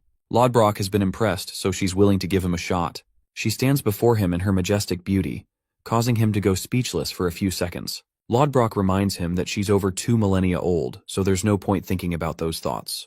Addressing the guardian dragon, Theo points to her chest, and he's not talking about the pair of personalities that you horn dogs are probably thinking about. He's referring to the hole which was a result of a battle 50 years ago. Lodbrok lost her heart, and ever since then, awaited her death. She's only got 3 more years in her before she dies. That's why she also can't leave her nest, which means she won't be of his aid in a direct manner. That's why, extending her offer again, she wants to know if he's really in it to select her as the desired treasure. This simpleton smiles and confirms that he hasn't changed his mind, and that he would like to select her as his desired reward. You know guys, under different circumstances, this would sound horrible. The system confirms the selection of the guardian dragon as his reward. Lodbrok deems it a foolish choice, but thinks it's just one of his qualities as the chosen one. The system has granted him the title of the guardian dragon's significant other, as well as the descendant of the progenitor of the clan. Promising to become even stronger and reach greater heights, Theo confesses that he will obtain the rest of the relics of the primordial dragon Fafnir. A soul link between the guardian dragon and the warrior is established as Theo promises to find something that could very well substitute Lodbrok's heart. After all, among the relics of the all-powerful primordial dragon, he believes there has to be something miraculous to help her out. He also levels up after gaining the experience points as a result. Theo thinks it's only right for him to do that much in order to claim the title of the guardian dragon's significant other. You guys see what I'm talking about, right? She gives him a smirk and hopes to be in good care of her new partner. Yeah, this is going on Santa's naughty list. Lodbrok reminds him that she's still incapable of leaving the domain, so he's gonna have to find a solution for himself until she hibernates for the time being. Also, she's got something for him, which appears to be an ancient book. Lodbrok explains that in order for a true soul to synchronize with her, it's necessary for him to read the artifact and awaken one's mind gate. She estimates that he'll be able to pull this off within a month, recommending that he take his time while skimming through. The system informs him about the bonus reward he just received. It's a grimoire called Aemon. Inspecting its properties, Theo is impressed to find that it contains magical principles that date back to the beginning of time. It's a special book containing rich knowledge of everything in the universe. Theo is glad that he was able to get his hands on this baby, but his real concern is the duration she just mentioned. He asks Lodbrok what she means by 1 month. The guardian dragon expresses that it usually takes that long to awaken a person's mind gate, and asks if he's got something more important keeping him busy. Theo is disappointed to express that he's got to deal with the second stage of the awakening ceremony, which is happening as they speak. The problem is, the exam is only 15 days long in duration, which means he's got less than half a month to work things out. That's why Theo wants to wait until the exam is over to get things going. Eyeing him down, Lodbrok unfortunately confesses that while it's possible, she won't allow that to happen. After all, she doesn't want him escaping so soon. That's why, for this dude, she wants him to open the mind gate even before the second stage ends. Until that time, Lodbrok will make sure that he stays here. Now that's a bone-chilling threat. The total time for the exam to conclude is 13 days, or roughly 300 and then hours. So he's got to wrap it up with that. Let's rewind things a little. There were 3 days left before the start of the second stage, when Axion's uncle talked about the details of how totems created anti-fiend safety zones. The cause is due to the fiend summoning marble resting inside the totem. It's a small sphere with amplified fiend energy resting inside of it, making sure that other fiends are repelled from it. Crushing the marble, he demonstrates what would happen. A fiend monster is released immediately after the marble is crushed, allowing for a summoning to occur at any given time or place. We can see multiple fiends surrounding the man, which goes to show how convenient the summoning marbles are. He crushes them with his dragon spirit, claiming that the objective of the second stage exam is to eliminate fiends and collect points. That's why Theo's only option is to hunt for his fiends for his points. Axion is starting to get a big picture of his uncle's strategy, which involves using the marbles to bait Theo into a trap. Though that's a part of the plan, his uncle reminds him that things aren't so simple. They won't just kill the guy with a simple baiting strategy, because they need to obtain further clues about the relics of the Rose Palace. Since Axion has a crazy hate boner against Taegai, he wants to torture Theo and force information out of him. However, his uncle has to humble this guy with a simple yet provocative reminder. He and Theo don't have an enormous gap in between their strengths, which means he's not going to get things his way like he delusionally believes. At the same time, Theo's actions showcase compassion, which means his followers could be used against him. Axion's uncle recommends he use the dropouts who gathered in the 4th training ground for the job. He thinks it will be easier to use them as hostages, and then extract information from Theo regarding the artifact. Since it isn't a direct approach of strength, Axion is pissed, but he accepts anyway. Fast forward to their plan in action in the present. The Dark Leopard internalizes how Theo shocked everyone by keeping himself hidden until the final moments of the exam. After all, only 12 hours were left until the second stage concluded. The Ragnar prodigy had scored first place with a staggering 800 points and 60 points. Still, he thinks that it's a pity for their plan to fail like that. One of his men wonders if the scoundrels of the council got to him first, which seems like the only reasonable explanation for his disappearance. Felix Ragnar is in 7th place and shares his observation. However, Axion fires back, claiming that his observation just now is bordering the line of stupidity. He provokes Felix by reminding him why Lady Plumblossom decided to take an interest in Theo instead of him. The guy is infuriated that he's reacting harshly when all he's trying to do is help him catch Theo. Felix is pissed as hell by his offensive remark, but it's not Axion who could give a damn about his feelings. He gets up and offers a declaration with his sinister smile. If Theo isn't prepared to come out in the open, he's willing to force him out. He's got both the members of the Scaled Dragon Society and the Plum Blossom Palace working under him. And it's time to lead the charge and murder the failure of the 4th training ground. This psychopath intends to maintain his killing spree until Theo is forced to come out. Eavesdropping on this conversation from her hiding spot is Ray Ragnar, who is in 3rd place on the exam. The scene transitions to a frost lizard fiend getting slayed by the warriors. They celebrate having defeated a yellow bell creature, thinking that it's a monumental achievement. These poor guys barely have any points for themselves, and there's only 12 hours until the exam concludes. They're worried for Theo, especially since they prepared a whole bunch of supplies. Maybe he's out to do something more important. That's what one of them thinks at least. After all, survival is just the bare minimum requirement of the exam, since rankings don't matter at all. Still, they wanted to see him top the charts and become the valedictorian once more. As they're carelessly chatting, one bastard impales them with his thrust. Orion Gardner has just killed Sybil in cold blood, while the rest of his friends question the actions of the Scaled Dragon Society. They're scared to learn that they've become the targets for the day in order to bring out Theo. These poor guys are going to eat shit for literally just existing. During the same time, we revisit Lodbrok's nest of gold and treasures.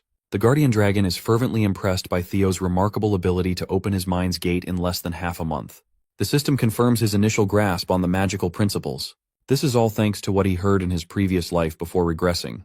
The key factor in learning the Aemon Grimoire is the quantity and quality of the magic power. Since Theo shares both a Monahall and the Dragon Heart, the tasks come natural to him, and he can learn twice as fast as the average person. As a result, a lower-ranked skill also manifests called the Hatchling Synchro. It allows mind reading of objects using psychokinesis magic. Lodbrok believes that he's proven himself worthy of becoming her partner. With that, he's got the fundamentals down, and the rest can be finished with training. She also tells him that when the time is right, at the higher level, he will start hearing her voice. Finally, she'll receive the greatest buff by being able to cast Lodbrok's power, gaining him the same ability as the progenitor of the clan. But before that happens, the guardian dragon requires her recovery, since she's only got 3 years left. However, an optimistic Theo is prepared to impress her with his accomplishments. Satisfied, she declares the completion of the primordial covenant. Lodbrok dearly offers him a farewell and hopes to meet him again soon. At last, we saw this guy finally stepping foot outside. It's a good thing he got the pack down, but still, he has no points right now and only 12 hours to go. Even he thinks he's playing life on extra hard difficulty.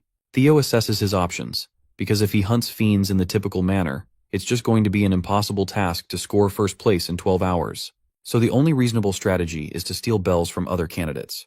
Remembering how Axion got first place in his past life, he thinks the same would be the case now. So all he has to do is take care of his Ragnar rival and claim the top spot.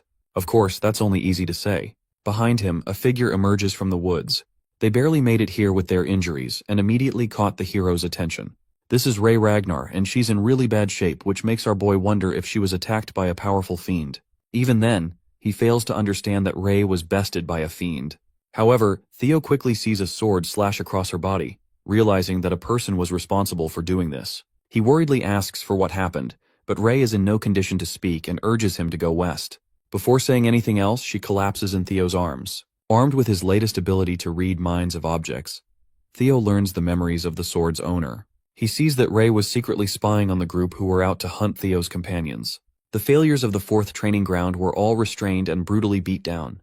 The final decision was left whether to kill them or not. Orion was asked why he ended up bringing 9 of these clowns when only 2 or 3 would have been sufficient in a hostage situation.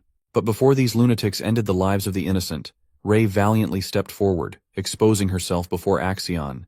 The Dark Leopard reminded him that this is a personal matter, so she wouldn't be interfering. However, Rey refused to let this madness slide and prepared to fight Axion. Axion is disappointed that Rey has been persuaded by Theo and prepares to take her down. Their fight chaotically began with a powerful exchange, but by the end, Rey suffered a brutal slash. Beyond that, the memories are locked because of his low skill level. Theo is infuriated and perplexed as to why Axion went so far as to capture his allies, while Rey is shocked that he managed to uncover the truth without her saying anything at all. He begs her for answers, and in her half-dead state, she explains that Axion's goal has always been to capture Theo from the beginning. However, since he wasn't anywhere to be found, he took matters into his own hands by taking his friends hostage. This strikes a chord with Theo, who is supremely furious. He realizes that his enemies in his previous life aren't willing to back down in this one either. However, this time he's much more capable of taking them on. Theo demands to know Axion's location as well as his intentions. Speaking of which, one of Axion's henchmen reveals Theo's location in the northern cliffside. This information catches him off guard, but his men are more than certain that he's come in contact with Rey Ragnar, which means they'll be coming here soon. Filled with the joy of being able to cut him down, Theo anticipates his arrival with an evil grin. However, he's keenly reminded that there's no requirement to face Theo in a one-on-one confrontation. After all, his main objective is to gather clues of the relics. His men will take care of Theo on the other hand.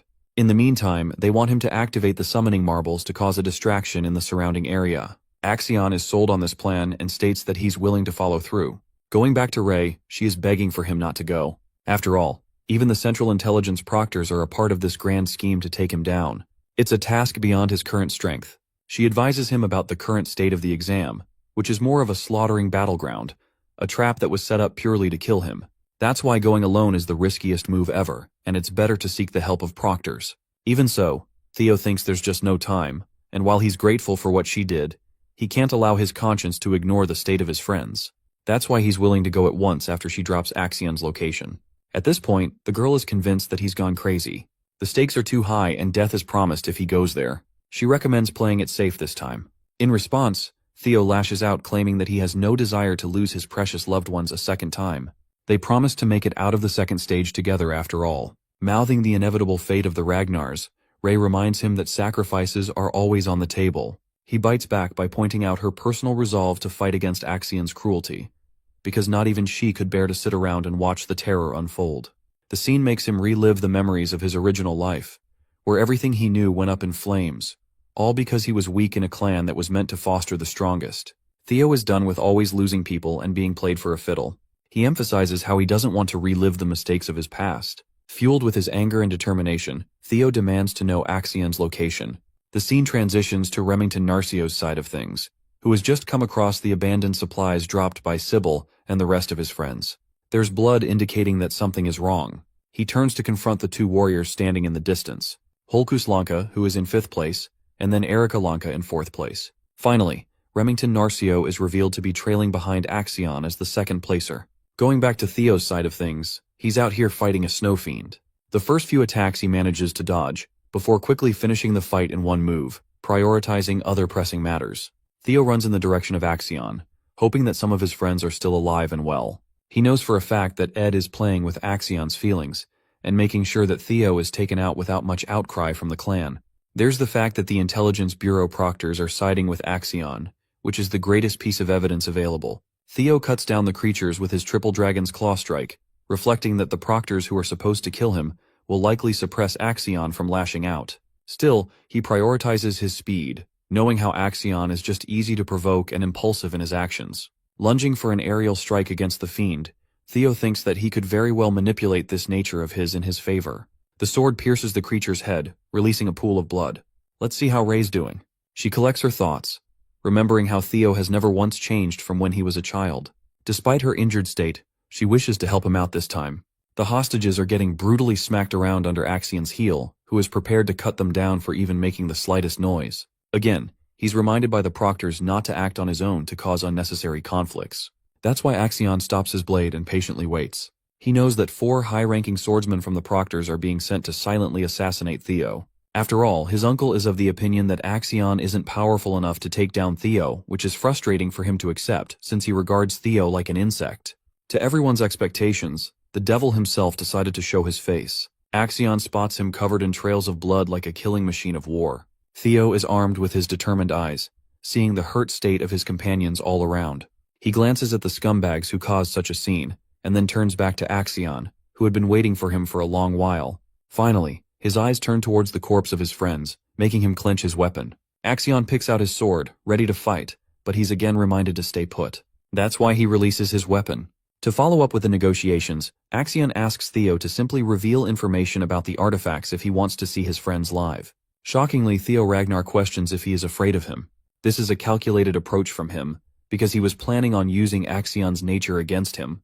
Theo arrogantly mocks him for being a coward and taking extreme measures, all for the sake of preventing a crushing defeat. Axion's blood boils, but the other guy's shit talk continues. He claims that the only reason Axion is surrounded by his scumbags is to protect his own name.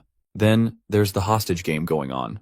To Theo, he thinks it's just an all-out effort to prevent a defeat as a man unworthy of the title of the 4 Hounds. Axion is now royally pissed, which is exactly what Theo wants, as he keeps egging him on, challenging him to a duel like a real Ragnar would.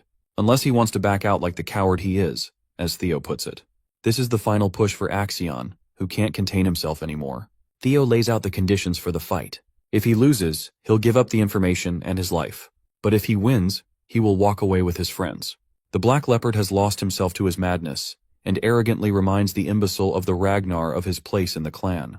He laughs before peering at him with a murderous glare, mocking his understanding of the situation. The CBI tries to intervene, even though they know he's trying to stir up Axion with his words.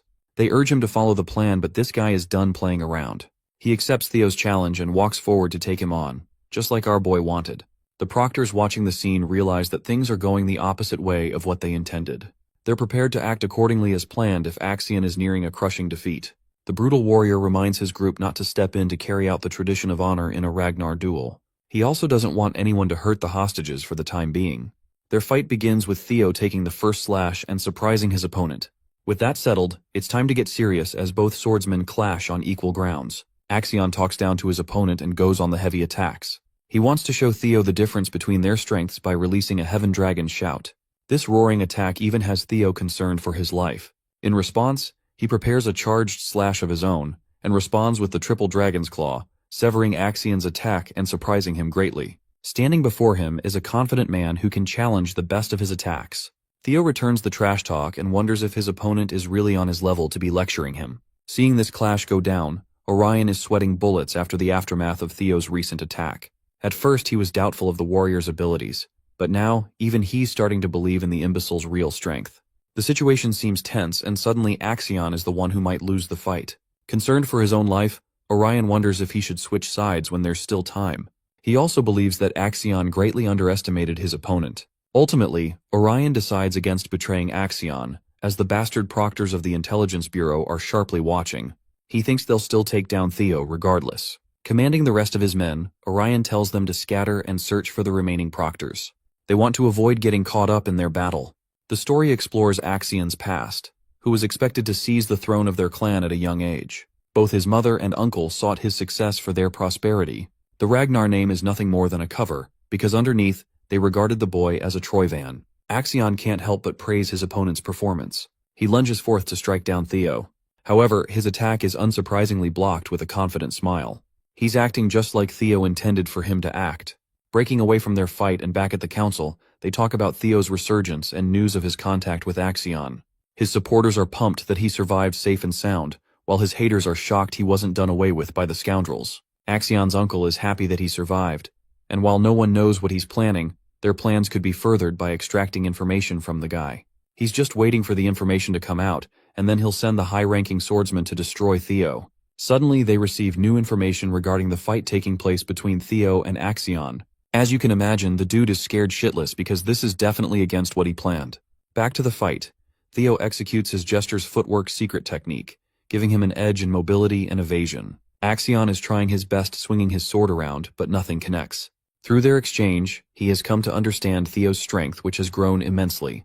A serious Axion shoots a sharp glare and remarks that he's not as fast as presumed. Now that he's caught an edge on his movements, he tosses his sword full speed aimed at our boy's head. This technique catches him off guard, because he remembers his previous experience with a sword-throwing technique. While he was caught in his thoughts in the past, Theo was inflicted with a sharp sword impaling body from the side.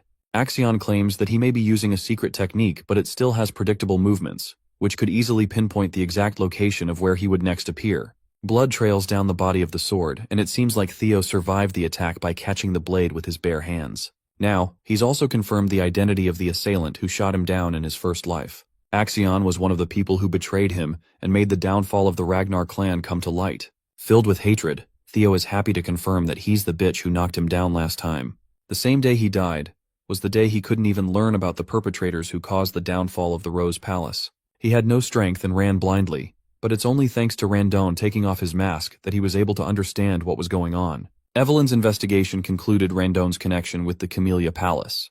The rest of it was just a logical conclusion. The people who led the attack were none other than the ones belonging from the Troyvan clan. Among these bastards, the only person who could use the uncommon sword-throwing technique is none other than the sly bastard Axion Ragnar, who betrayed them.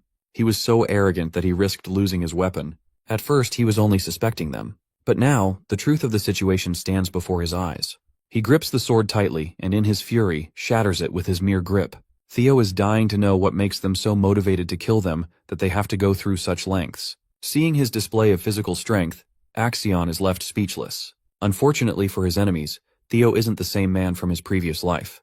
This time, he's hell-bent on prioritizing his life as well as those of his comrades. Theo releases the blade targeting Axion, who easily dodges it, talking down his aim and pathetic imitation of the throwing technique.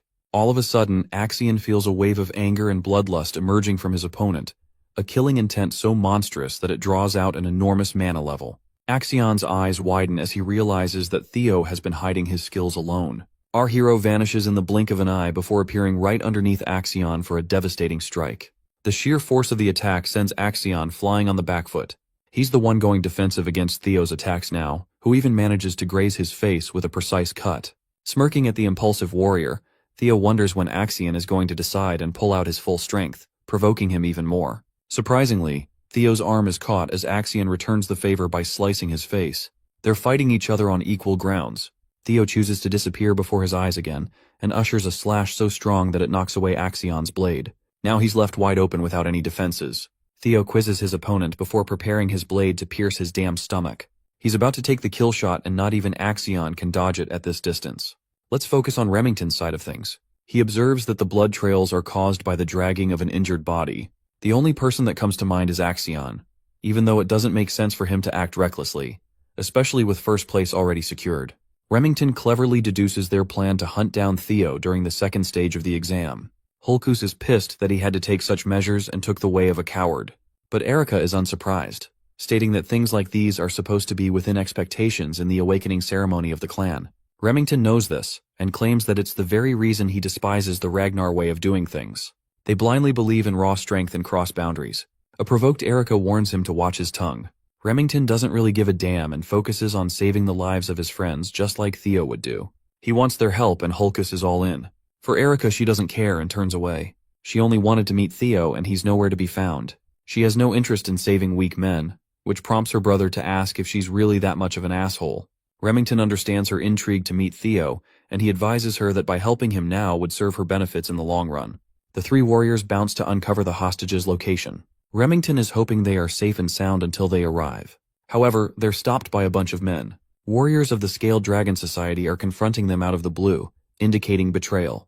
Orion is a little upset that the white-haired punk ran away to Theo's side, and now associates himself with meatheads. Hulkus is greatly offended while Remington warns his friend to take the easy path and step aside. But this bitch is apparently looking to catch some smoke, so he doesn't want to move. Faced with no other option, he draws his blade. All three of them lunge forward to defeat the Scaled Dragon Society. The scene cuts to the hostages, one of which has grabbed the shattered blade that Theo threw. The purpose of the blade wasn't to attack Axion but to land right next to the hostage. It's an opportunity to escape using the blade. Their only chance of doing so. The man wriggles his knees in an effort to cut the rope. Zooming in on the battle, it turns out that Axion's life was saved at the last second by one of the higher-ranking swordsmen. They finally decided to show up after acknowledging the situation. This man is Liam Troyven, and he's even prepared to accept punishment for his intervention. Liam breaks their clash and suggests his men to take care of Axion. He begins his aggressive attack on Theo, while the rest of the proctors praise the young master for his fight. They even return him his blade. Axion doesn't seem to be furious or anything, just disappointed. Liam's ferocious slashes are really giving our boy a tough time out here. But still, Theo is managing to respond well in a near-equal exchange. Liam launches a forward strike, which Theo blocks handily. From this short encounter, the high-ranking swordsman is rather impressed by his defenses against both Axion and him. Despite this, it's clear as day that he's no match for Liam's sword skill. There aren't any proctors nearby to monitor the fight, making it the best opportunity to kill the swordsman prodigy. So for the sake of the Troyven clan, he takes an aerial strike to finish Theo Ragnar in this one attack. Time for a plot twist. It's not Theo who gets impaled, but rather Liam out of nowhere. The one who impaled him is none other than Axion, who wants to remind his men of the fair warning he issued at the beginning not to interfere. The fight has just experienced a sudden upset by Axion's betrayal to his own men. The other swordsmen confront the young master for lashing out so blindly. Axion turns to them, furious that they thought he was going to lose. He deems it a mockery of his skills as the heir. Theo acknowledges that he's gone completely mad. As for Axion, he finally recognizes the man's skill as Ragnar. His uncle fed the boy the delusions of grandeur from a young age, goading him to climb to the top and sit on the Ragnar throne. Axion claims that while Theo is stronger, he's weaker in comparison to him. He declares himself as the man who is destined to become the strongest warrior to claim the throne, so there's just no shot of him being beaten here in this fight. Axion is prepared to cut down anyone who stands in the way of his ambitions and lunges to initiate a slash. But this sword slash just doesn't catch Theo, who has used his speed to soar to the skies. He manages to shock Axion with an attack that actually connects. Also, turns out Liam is still alive, just gravely injured. He tells his men to go and help Axion no matter the cost. They need to kill Theo while they still have the chance. However, the high-ranking swordsmen are against the idea, seeing how it led to Liam's downfall. Liam doesn't care and orders them to go, since they'll all die if the young master doesn't make it out of the fight. Axion is seriously on the back foot, completely baffled that he's being outclassed right now. He remembers his uncle's words, who told him that the Ragnar clan is a realm of unpredictable outcomes. Anything could overturn the impossible odds. Axion is in denial, inches away from defeat. He always looked down on this guy, called him a worm, an insect, and even an imbecile who didn't know his place. But it turns out his uncle was right about their skill gaps. Still believing in the delusions of his own strength, Axion lashes out despite being brutally injured. He is now blind in his advances as he spouts maniacal beliefs of his destiny and fate. However, Theo thinks very little of such things. He thinks his ambitions led to the very demise of the ones he cherished. That's why, if Axion isn't willing to concede, he's going to forcefully subdue him. Saying that, Theo channels his powers, casting a beautiful blue dragon. One last time he roars Triple Dragon's Claw, declaring to become strong enough to slay anyone in his path. His attack pierces Axion clean. We get a beautiful frame of his body rupturing apart. When the smoke settles, a corpse hits the ground, its head severed from its body. Axion's head descends from the air and plummets to become a paste. Blood trickles down, but nothing can be done now. The victor of this long fight is Theo Ragnar, who stands firmly after exacting his revenge. Lastly, Liam is left dazed at the sight of the young master's headless state, a fitting death for an arrogant man. The cold, sharp edge of Theo's blade hung in the air like a deadly pendulum, its crimson droplets staining the pure white snow below. Axion lay sprawled on the ground, his lifeless eyes fixed on the unyielding sky. A heavy silence blanketed the battlefield, broken only by the labored breaths of the few who remained alive. Liam's subordinates, their faces pale with a mix of shock and fear, stammered as they referred to him as young Master Axion. Despite his serious injuries, Liam struggled to his feet, his gaze locked onto Axion's motionless body. He rasped out a barely audible command to kill Theo. Theo, his once pristine white coat now soaked in blood, stood still among the group. His sword, though lowered, dripped with the evidence of his victory. Even though Theo was exhausted and wounded, he assessed the situation grimly, realizing he was in trouble. He thought to himself that it would be a gamble from here on out. Even at his best, he couldn't take on 4 senior proctors at once, and in his current state, it was impossible. His stamina was drained, and his mana was nearly depleted from his last attack. Gripping his sword tightly, Theo steadied himself, his mind racing. He thought to himself that the figure should appear any moment now. As he prepared for what was to come, 2 cloaked figures began advancing toward him, their swords drawn. Figures dressed in dark cloaks moved with astonishing speed, their swords glinting in the dim light. A startled grunt was followed by the sickening sound of a body hitting the ground, breaking the stillness. Before anyone could react, more figures joined the fight, their movements fast and precise. Remington, Hulkus, and Erica emerged from the chaos, their faces set with determination as their blades clashed with the attackers in a storm of steel. This was not who Theo had been expecting. Theo shouted at them in a voice mixed with surprise and relief, asking what they were doing there. Remington, his silver hair glinting, responded with a faint smile and calmly stated that it should have been obvious. They could not leave a comrade in trouble, especially not young Master Theo. Momentarily speechless, Theo simply stared at his unexpected allies. Erica, clearly impressed, grinned and remarked that Theo looked even better in person. She added that it was her first time meeting someone as strong as him and that she liked him already. Hulkus, unable to contain his excitement, chuckled and agreed with her, saying Theo was amazing. Sybil, his face bruised but his resolve unshaken, stepped forward to join the fray. He declared with unwavering loyalty that they were there to help Theo and could not simply stand by after all the trouble they had caused. Despite knowing their actions were a direct violation of the rules, as interfering supervisors were strictly forbidden, they had chosen to fight alongside Theo. Remington shouted above the chaos, sarcastically reminding them that supervisors were not allowed to get involved and pointing out that helping a candidate was a serious offense. The question of their defiance hung in the air as the tide of battle shifted. The remaining agents of the Central Intelligence Bureau, now outnumbered and overwhelmed, found themselves pushed onto the defensive. Liam, his face twisted with pain and frustration, watched helplessly as his carefully crafted plans unraveled. One of his subordinates, trembling with fear, stammered as he asked Liam what they should do and whether they should eliminate everyone there. Another subordinate, speaking urgently, pleaded for Liam's decision, emphasizing that the situation had spiraled out of control. Liam's mind raced, filling with dread as he realized the full extent of their failure. He internally listed their shortcomings. They had failed to uncover anything about Rose Palace's artifacts, they had not succeeded in killing Theo, even Sir Axion was dead, and now they had been caught red-handed. Though defeat loomed, a dark smile crept across Liam's face. He announced his plan to cover everything up. When one of his men protested, saying they did not have time, Liam dismissed the objection and calmly explained that the best solution was simple: kill everyone. Liam's gaze swept over the battlefield littered with bodies as he elaborated on his plan. He proposed staging the scene as an internal conflict, claiming there had been an outbreak among the examinees that led to their deaths on sight.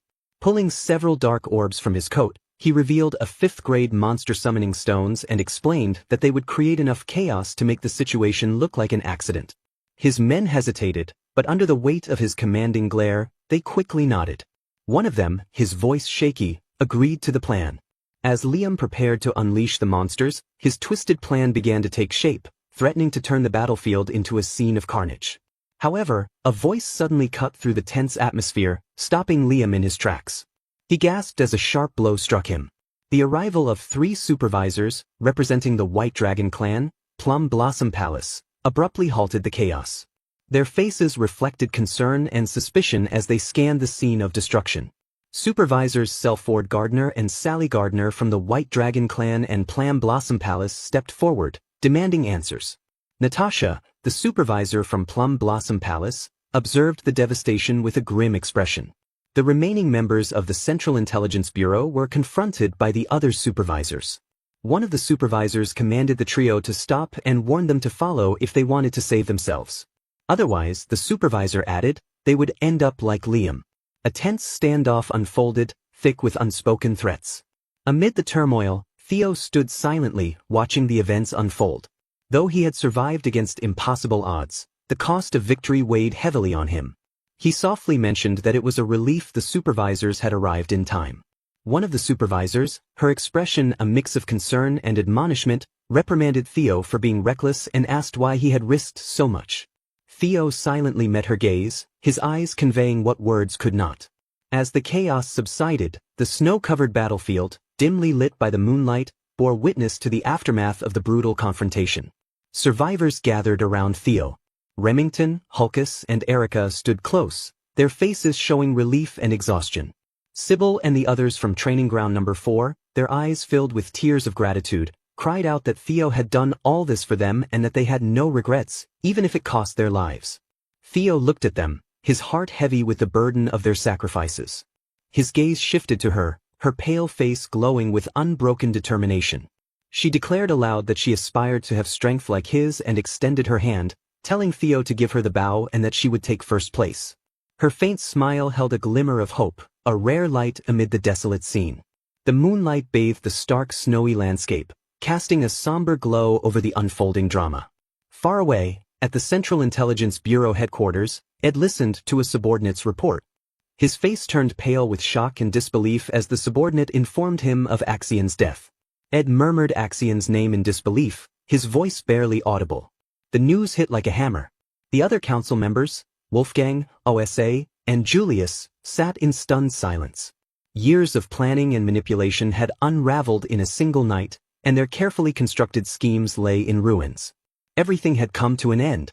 The announcement reverberated through the air, a formal proclamation marking the conclusion of the second round of the blooming ceremony. In a snow-covered forest clearing, a crowd of figures looked up toward the source of the declaration. A wave of murmurs swept through the gathering, confusion and curiosity evident on their faces. Among them, 2 individuals exchanged stunned glances, their expressions bearing the weariness of their trials. The focus shifted to the deliberate steps of an examiner, their boots crunching against the snow with a soft but resolute thud. A voice rang out, cutting through the stillness as the speaker addressed everyone. The speaker, Pharaoh Ragnar, the Ascendant Dragon, stood with an imposing presence. His long white beard framed a face edged with wisdom, and his tone carried the weight of authority. He informed the candidates that the second round of the blooming ceremony had officially ended. Gasps and whispers rippled through the crowd as some speculated why the Ascendant Dragon himself, who rarely made appearances, was there. Unperturbed by the speculation, Pharaoh continued, stating that 45 out of 87 candidates had passed and noting that this year's talents might be the best yet. He added that even the highest score was astonishing. A subtle energy crackled in the air as Pharaoh moved on to the formalities. He explained that those who passed the second round would be promoted from apprentices to entry-level inspectors of Ragnar and told them to be proud of their achievement. Among the crowd, Remington and Sybil stood side by side. Remington quietly remarked that everyone there qualified. Pharaoh then announced the scores. The atmosphere grew tense as anticipation thickened in the air. When he declared that Theo Ragnar had achieved first place with 1,121 points, the reaction was immediate. Gasps and murmurs rippled through the group, with some expressing disbelief over the fact that Theo had managed to score over 1,000 points, especially since he had none until the last moment. One person exclaimed in surprise, asking if the others had heard that it was because of Axian. Another person's voice trailed off, lost in the noise.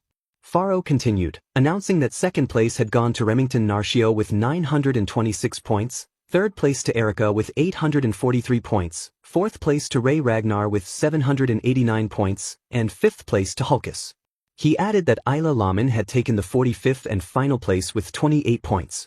After pausing to let his words settle, Faro told everyone that they had all worked hard. However, he pointed out that the blooming ceremony was not over and mentioned that the third round was still awaited. A ripple of confusion spread among the candidates as one of them asked another if they had made it. The second candidate responded bitterly, saying they had not collected enough bells.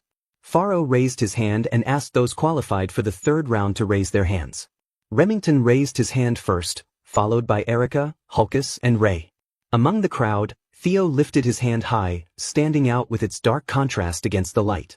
Faro explained that the hidden element of the second round, the equality breathing method, had been revealed through collecting bells and deciphering ancient words. He stated that only those who had mastered it during the exam could channel its essence into their magic and earn the right to proceed. Theo's mind drifted back to his past life, recalling how he had been unable to understand the words then. An image of a bell etched with mysterious symbols flashed in his memory, and his bright blue eyes glowed as a system notification appeared, informing him that hatchling synchronization had been activated and that he could read the thoughts of objects. The scene in his memory shifted to a vivid battle filled with brilliant lights and fierce energy. Theo explained to himself that the essence of the words had come to him as images and that this time, he had understood everything. His determination burned brighter as he prepared for the challenges ahead. He chuckled, marveling at how rare it was to see 4 individuals qualify for the third round. In his past life, he recalled, Ray and Remington had been unable to grasp the equality breathing method. He wondered if this was the butterfly effect caused by his actions. Faro, looking stern, told the candidates to step forward one by one and display what they had achieved. He called Theo Ragnar first. Theo, unshaken in his resolve, thought to himself that with Axion gone, the future would be better.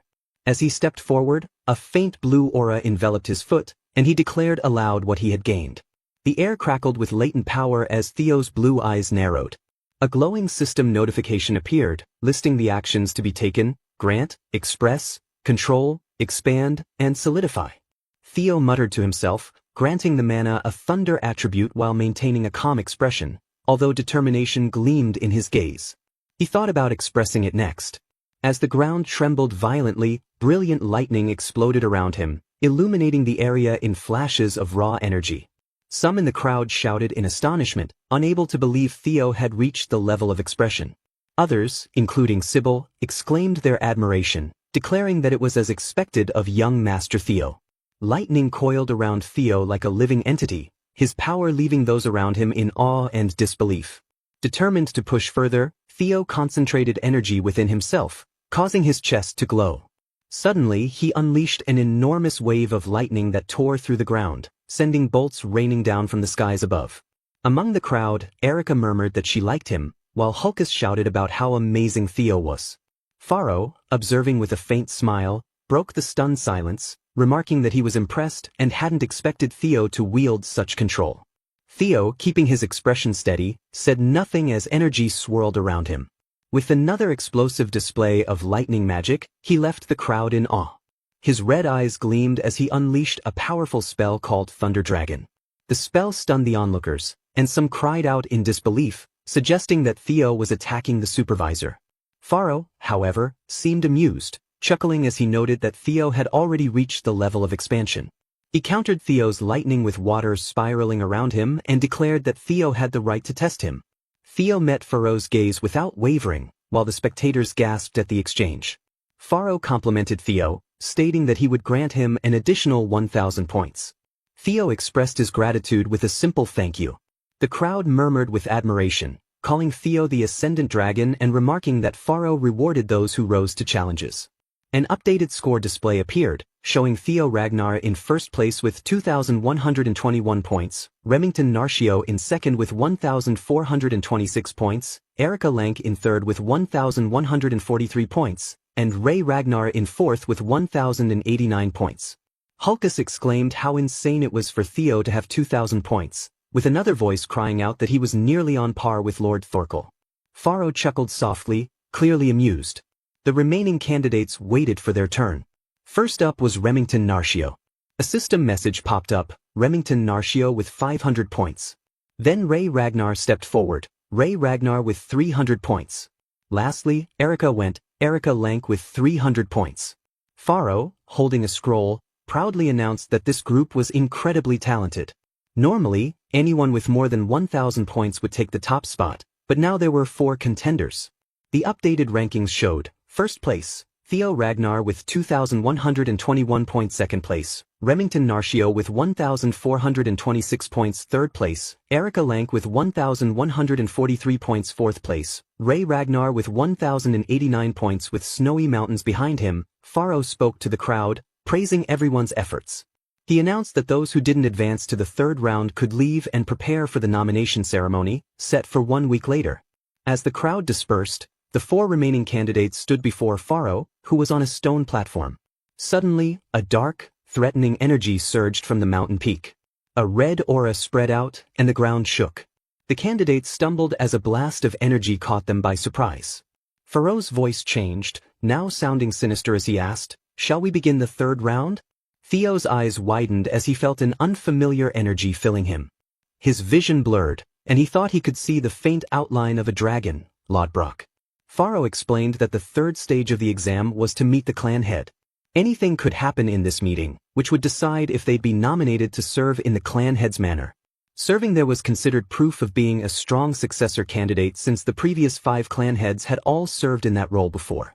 Theo assumed the clan head was waiting at the top of the mountain, but he couldn't understand why he was sensing Lodbrok's energy. Then, it hit him. Maybe the one who had taken Lodbrok's heart was his own father.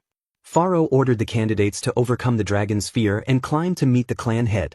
The pressure grew so strong that they all dropped to their knees, barely able to stand. Erica asked how they were supposed to climb in such a state. Theo told her to stop trying to use brute force. Instead, he said they needed to match the mana's wavelength.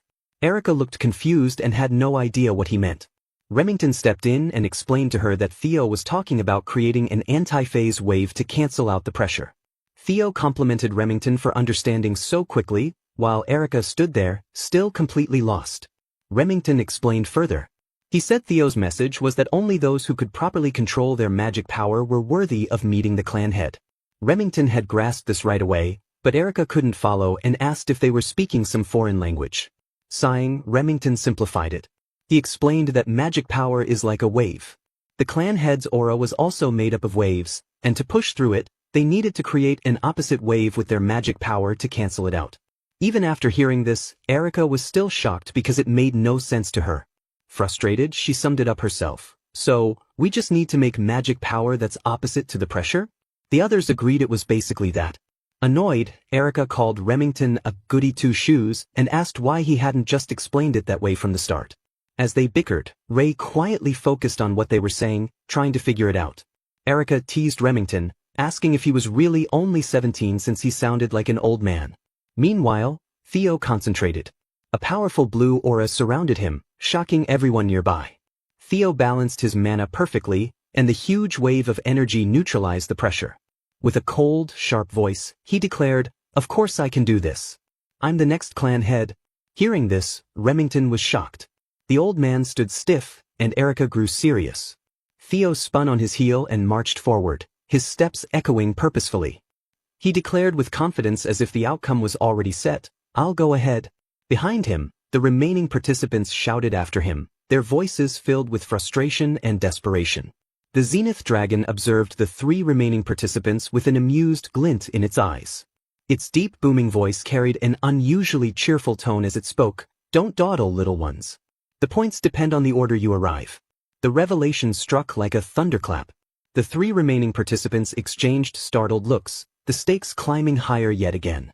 Erica exclaimed, her irritation transforming into determination. Without wasting another moment, all 3 pushed themselves to the limit, breaking through the heavy aura and sprinting toward the next stage. As their hurried footsteps faded, the Zenith Dragon stood alone, laughing softly. "To think I'd start wanting a disciple in my old age. What a time to be alive," it mused. The scene shifted to Camellia Palace. Its grand halls bustled with activity. A voice rang out, "My precious daughter, where are you hiding?" The palace staff exchanged knowing looks as they followed the source of the voice. One maid whispered, "Oh no, the demon craftsman is at it again." The other maid chuckled, Ever since young Master Theo became famous, she's been unstoppable. Inside one of the palace rooms, Cecilia sat talking with a guest. The atmosphere was calm until the door burst open with a loud bang. Grinning widely, Curson strode in. "So here you are, my dear Cecilia," Curson said enthusiastically. Cecilia turned to her mother, her voice sharp but composed. "Mother, please act with decorum inside the palace." But Curson, too excited to care, pulled Cecilia into an enthusiastic hug. "Cecilia, who cares? I'm about to become ridiculously rich," Curson exclaimed. Cecilia raised an eyebrow. "Weren't you already rich?" Curson leaned back, her eyes gleaming. "Yes, but not this rich. Ever since Theo became a star, my workshop has been buried in orders. Weapons, armor, everything's in demand." A soft smile crossed Cecilia's face as she watched her mother's excitement. She thought to herself, "I always believed Theo would succeed, but now that I see him in action, I can't help but worry." Her smile faded, replaced by a worried frown as she clenched her fists. What if he gets hurt? What if the pressure is too much for him, and all I can do is sit here helpless?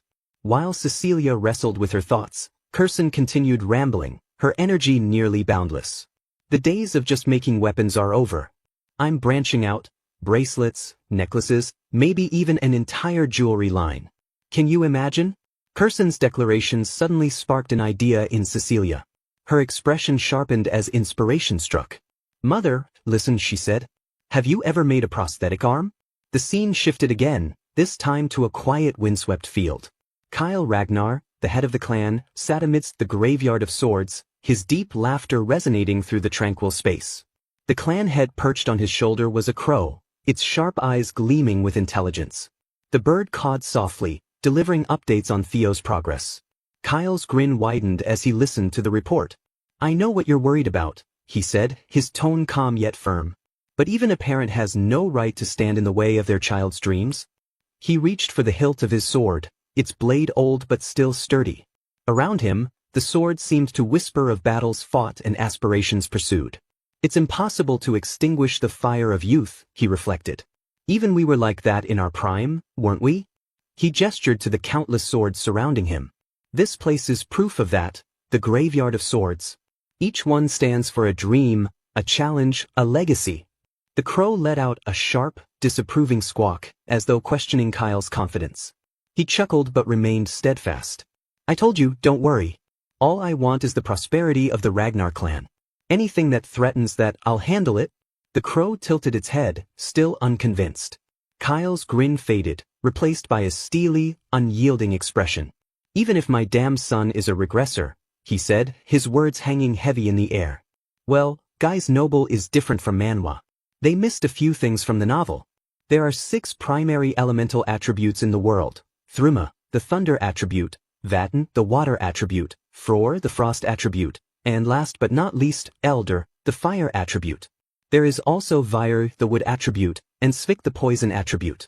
You're finally here, my son," the clan head rumbled, his voice a deep growl. The words felt heavy, more like a declaration than a greeting. He stood there, an imposing figure with a massive sword at his side. This was the beginning of it all. The air seemed to challenge Theo, thick and suffocating. He struggled for breath, each inhale ragged. The climb had drained him, and every gasp reminded him of his exhaustion. A dizzying storm of red energy swirled around him, a chaotic tempest that pressed down on his trembling body.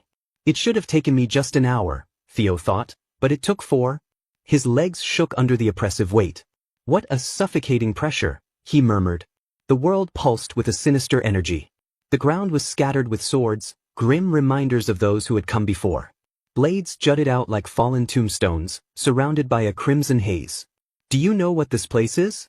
Kyle's voice broke the silence, echoing through the space. Theo had heard stories, but seeing it was entirely different. "This is the graveyard of broken swords," he said, his voice heavy with realization. "I've been told these are the swords of those you've defeated, my lord." Theo tried to steady his voice, but a tremor betrayed him as he faced the enormity of the scene. Kyle's tone was sharp, cutting like a blade. "Correct. That is the position of the clan head," he said. "It's a role where you must stand alone against endless threats and challenges, a position where you can never truly rely on anyone." He paused, letting the words sink in like a harsh truth. His great sword shimmered with a menacing glow.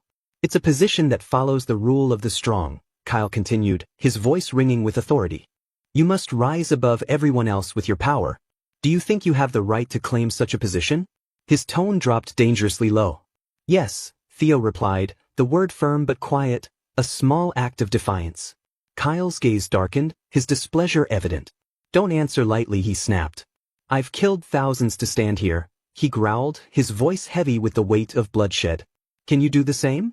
Can you bear their hatred? Before Theo could answer, the air crackled with violent energy. Ghostly blue figures appeared, their voices a mix of rage and sorrow. Kyle, they roared. I curse you for eternity. How dare you commit such atrocities? The spirits of those Kyle had slain materialized, their faces twisted with anger and pain. Their hatred was so intense it felt like a physical force. I'll destroy you, they screamed, their voices filled with venom. Despite the storm of hatred, Theo stood firm. The chaos raged around him, but his resolve was unshaken. His resolve was unchanged, he declared. Kyle asked why that was, his tone sharp. Theo replied to avenge his past life, become the clan head and put an end to this cursed battle for the throne. He clenched his fists around his sword, his determination unwavering. He said he would face any challenge to achieve his mission, but doubt flickered in his mind. He thought he knew that wasn't the answer Kyle wanted. With a sharp movement, Theo raised his sword. His voice rang with determination as he said he would answer with his blade. Kyle's lips curled into a cruel grin, a glimmer of excitement in his eyes.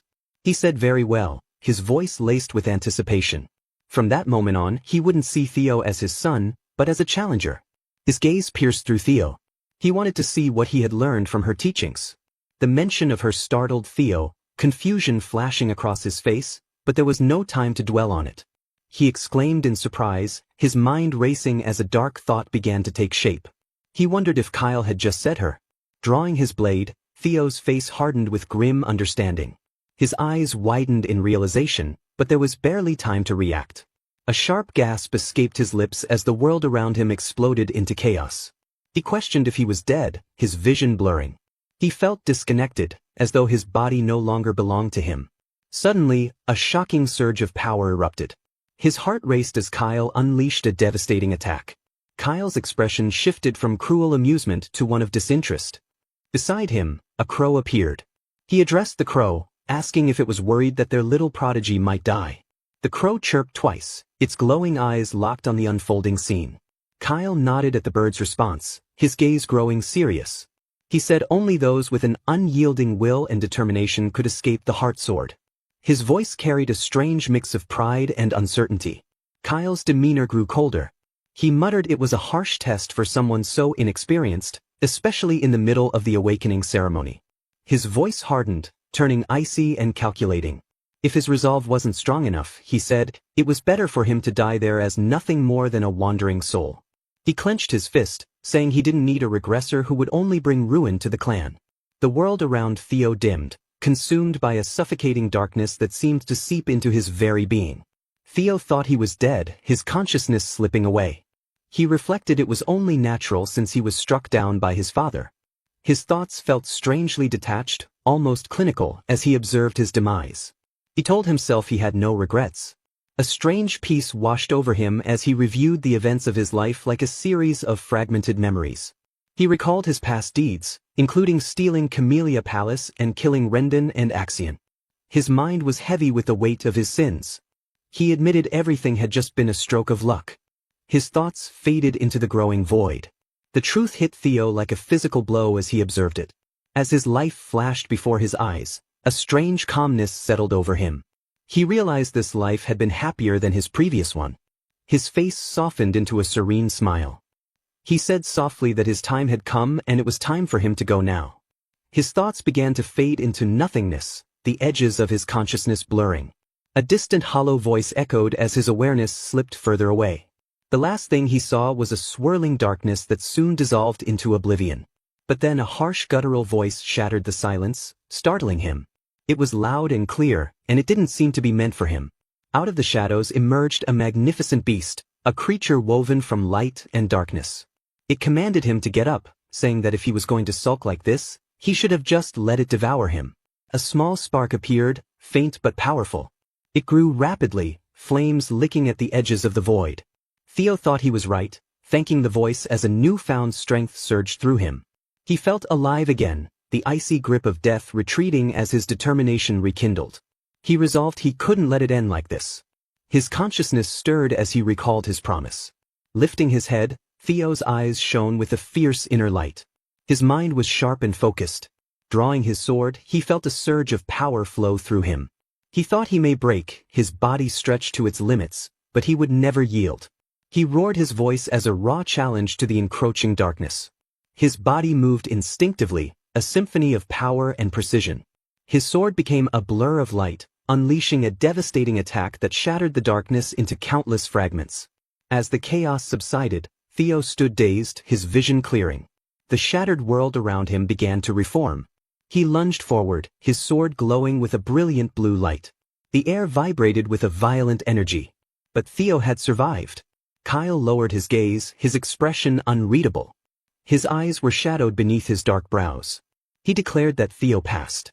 His words were starkly different from his earlier cruelty. Though his tone was still sharp, there was an edge of pride. He had been pushed to his absolute limits but had prevailed. 1 week later, the clan headquarters buzzed with activity. The day of the nomination ceremony had arrived, and the air was thick with anticipation. The grand hall was alive with murmurs. The tension is almost tangible. Hulka stood beside Erica, visibly uneasy. He muttered that there were way too many people there, his voice tinged with nervousness. It was making him anxious. Erica rolled her eyes, a teasing smirk playing on her lips. She asked how someone so big could be so timid, her tone mocking yet playful. Hulkus bristled, his voice defensive. He stated that he wasn't timid and insisted that she was just too bold. Erica shrugged, her smirk widening. She pointed out the commanders of every unit, the 9 dragons, the former clan head, and the current one. She noted how many heroes were present, her voice deliberately exaggerated. Hulkus glanced nervously around the room, his voice rising as each name Erica mentioned increased his anxiety. He exclaimed that was exactly the problem. So many important people were there. Erica muttered that he was such a baby.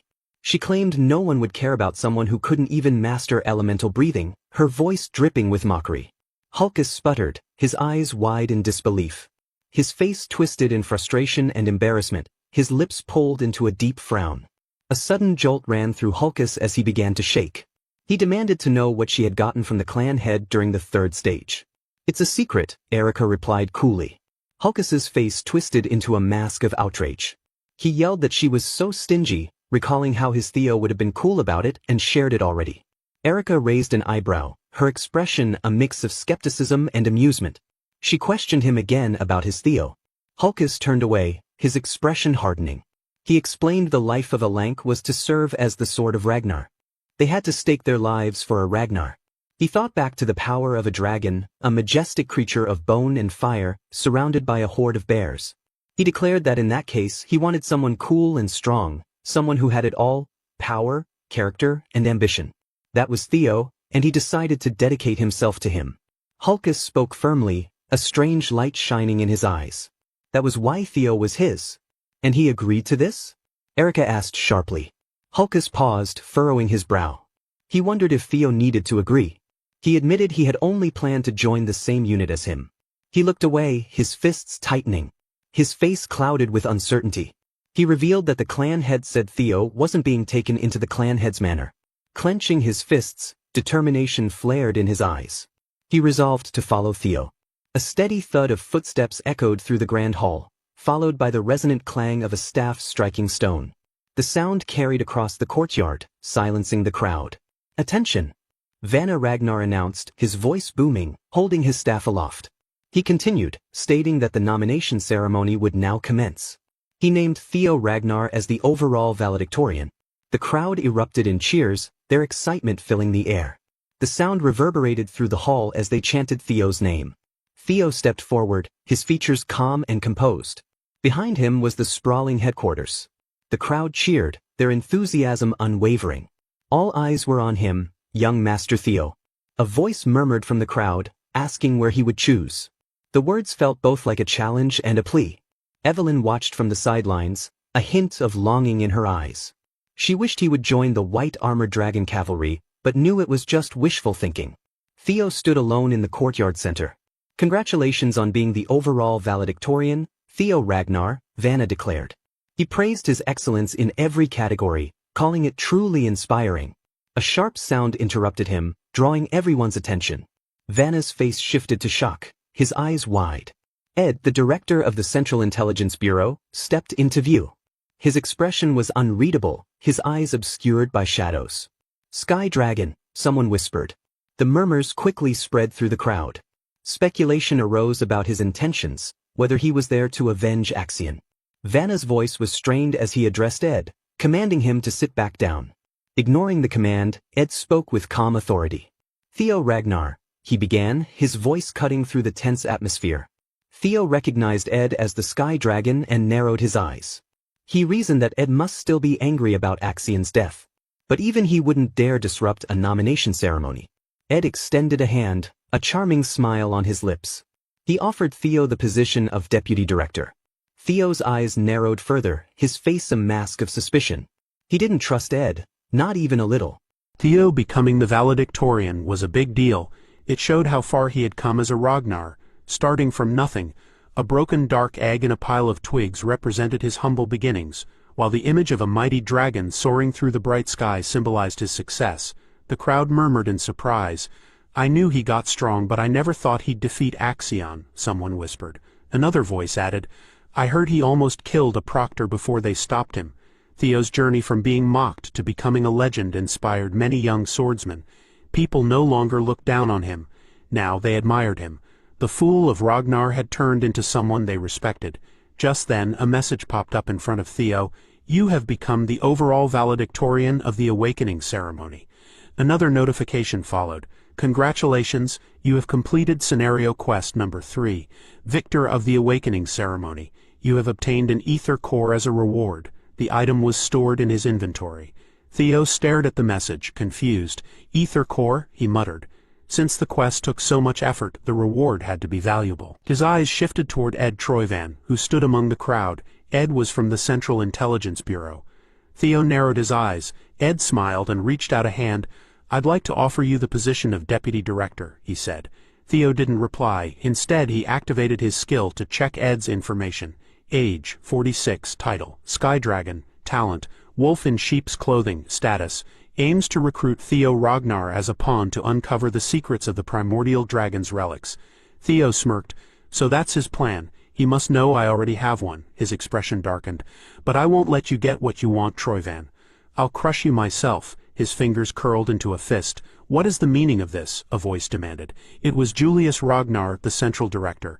His face was tense as he glared at Ed. Ed remained calm. "I'm simply following procedure by offering a position to a talented individual. Is there a problem?" "Don't insult our intelligence," Julius shot back. "This is clearly just revenge for your nephew." Ed let out a soft chuckle. "I understand why you'd think that, but you're wrong," he said with a sly smile. "While I do have personal feelings about it, as central director, my only goal is to recruit the best people." A snake, Julius thought. He only cares about his mission, even after his nephew's death. Before the tension could rise further, Vanna Ragnar stepped forward. "I understand the need for skilled individuals," he said.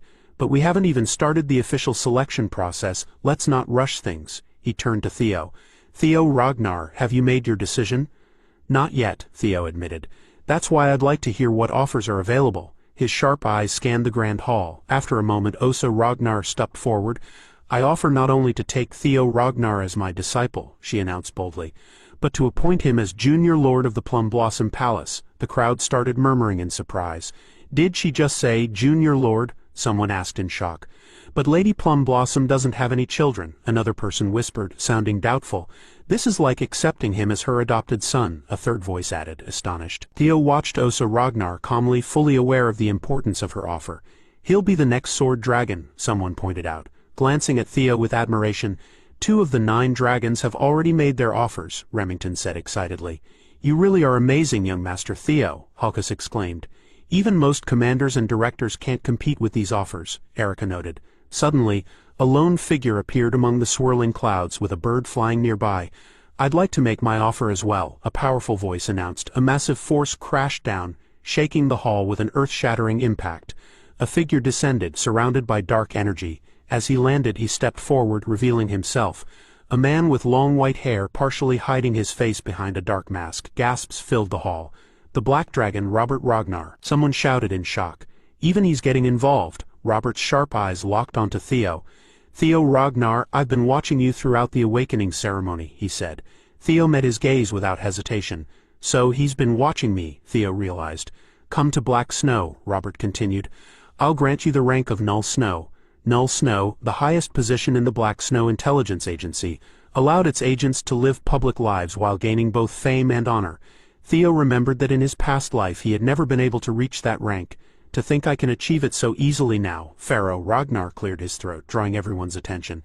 Theo Ragnar, you left a deep impression during the third stage, he said with a warm smile. I hope you won't forget about Zenith Academy. Aaron, the Zenith Dragon, and the supervisor who had once saved Theo spoke in disbelief. That's 4 out of the 9 dragons, Evelyn chimed in. And don't forget, there's still one more. The Demon Dragon, Aaron whispered. Julius Ragnar, the commander of the White Armored Dragon Cavalry, stepped forward. The White Armored Dragon Cavalry will not offer Theo Ragnar any special treatment, Julius declared firmly. He's sticking to his principles, Aaron said in surprise. As expected of our commander, Evelyn added with pride. Julius's face remained serious. Honor is something you must earn yourself. As much as I want to recruit Theo, I cannot give him special privileges. That wouldn't be fair to the other recruits. The only thing I can promise is my full support for his growth and the honor of being a dragon. His unwavering gaze settled on Theo, standing in the center of the hall. Theo took a deep breath and closed his eyes for a moment. When he opened them again, they shone with determination.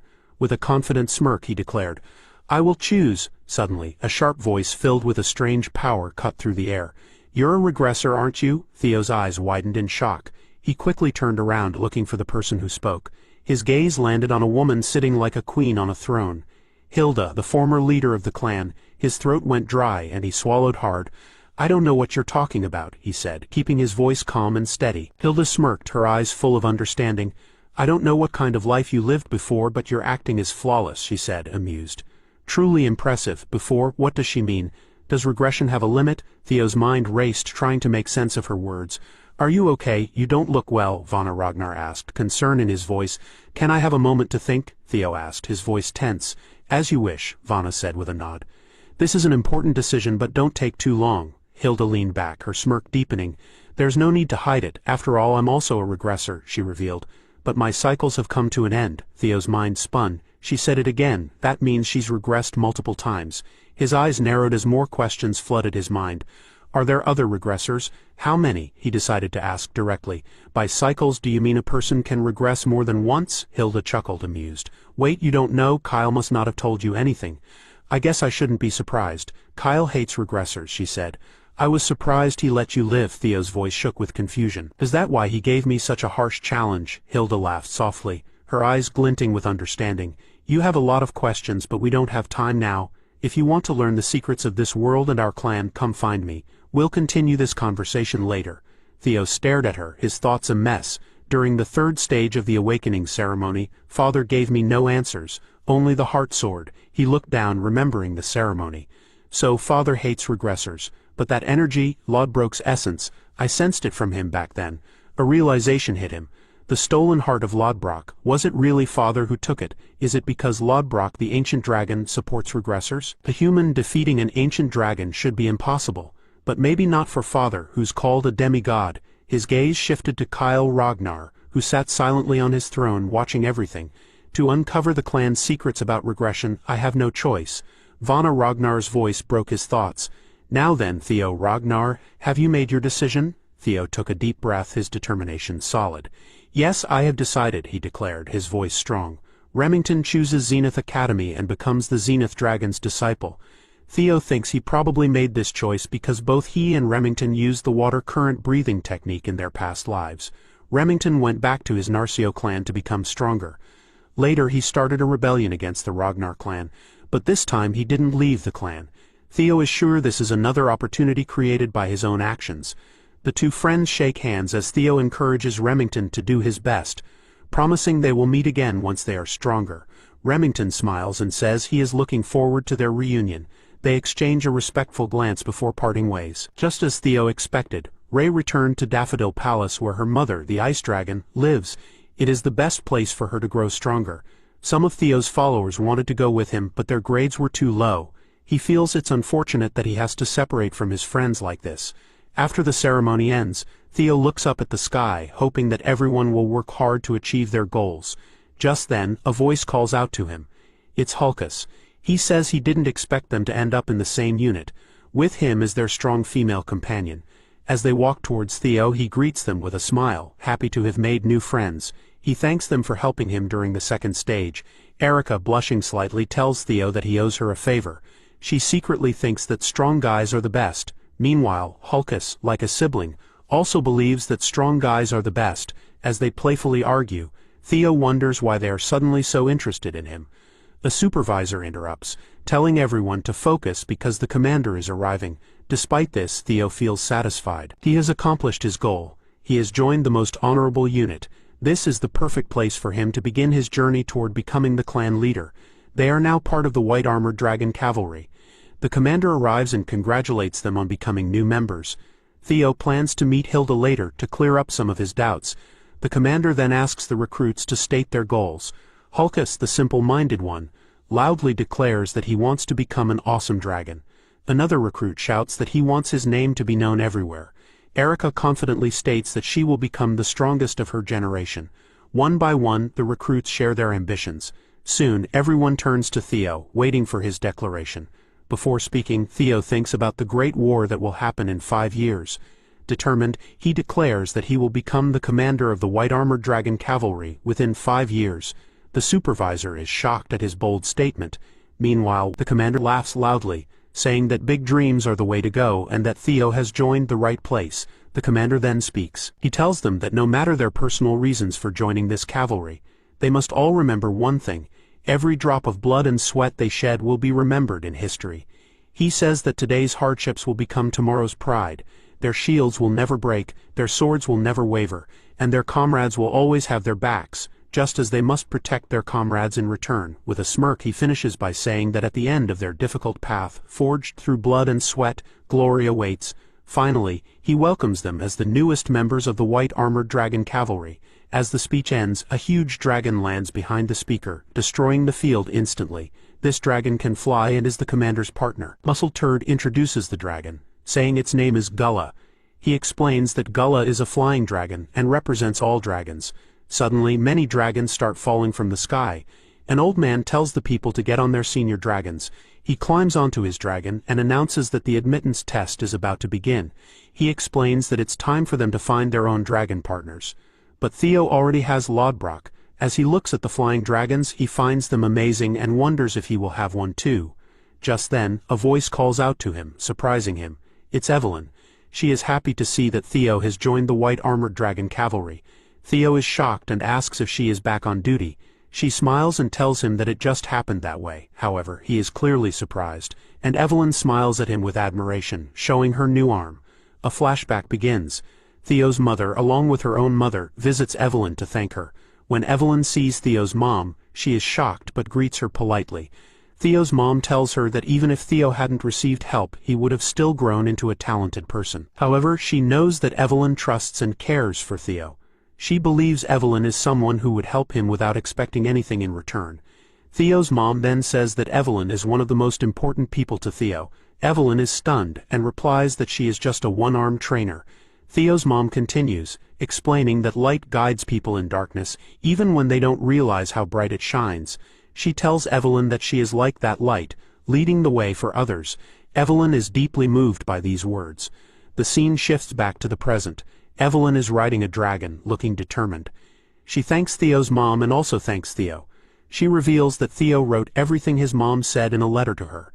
Because of that, she was able to regain confidence, take charge again, and return to her squad. Theo thinks to himself that he should have done this sooner, but his mother took care of it for him. He silently thanks her. Evelyn, in turn, thanks Theo again and swears her loyalty to him as his sword. As they fly through the sky, Theo laughs, enjoying the beautiful view.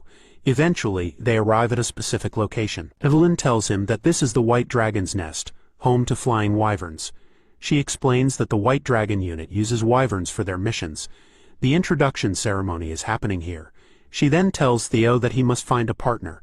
Otherwise, he cannot join the unit. Theo asks if he can still join if he doesn't find a wyvern. Evelyn says it's possible but very rare.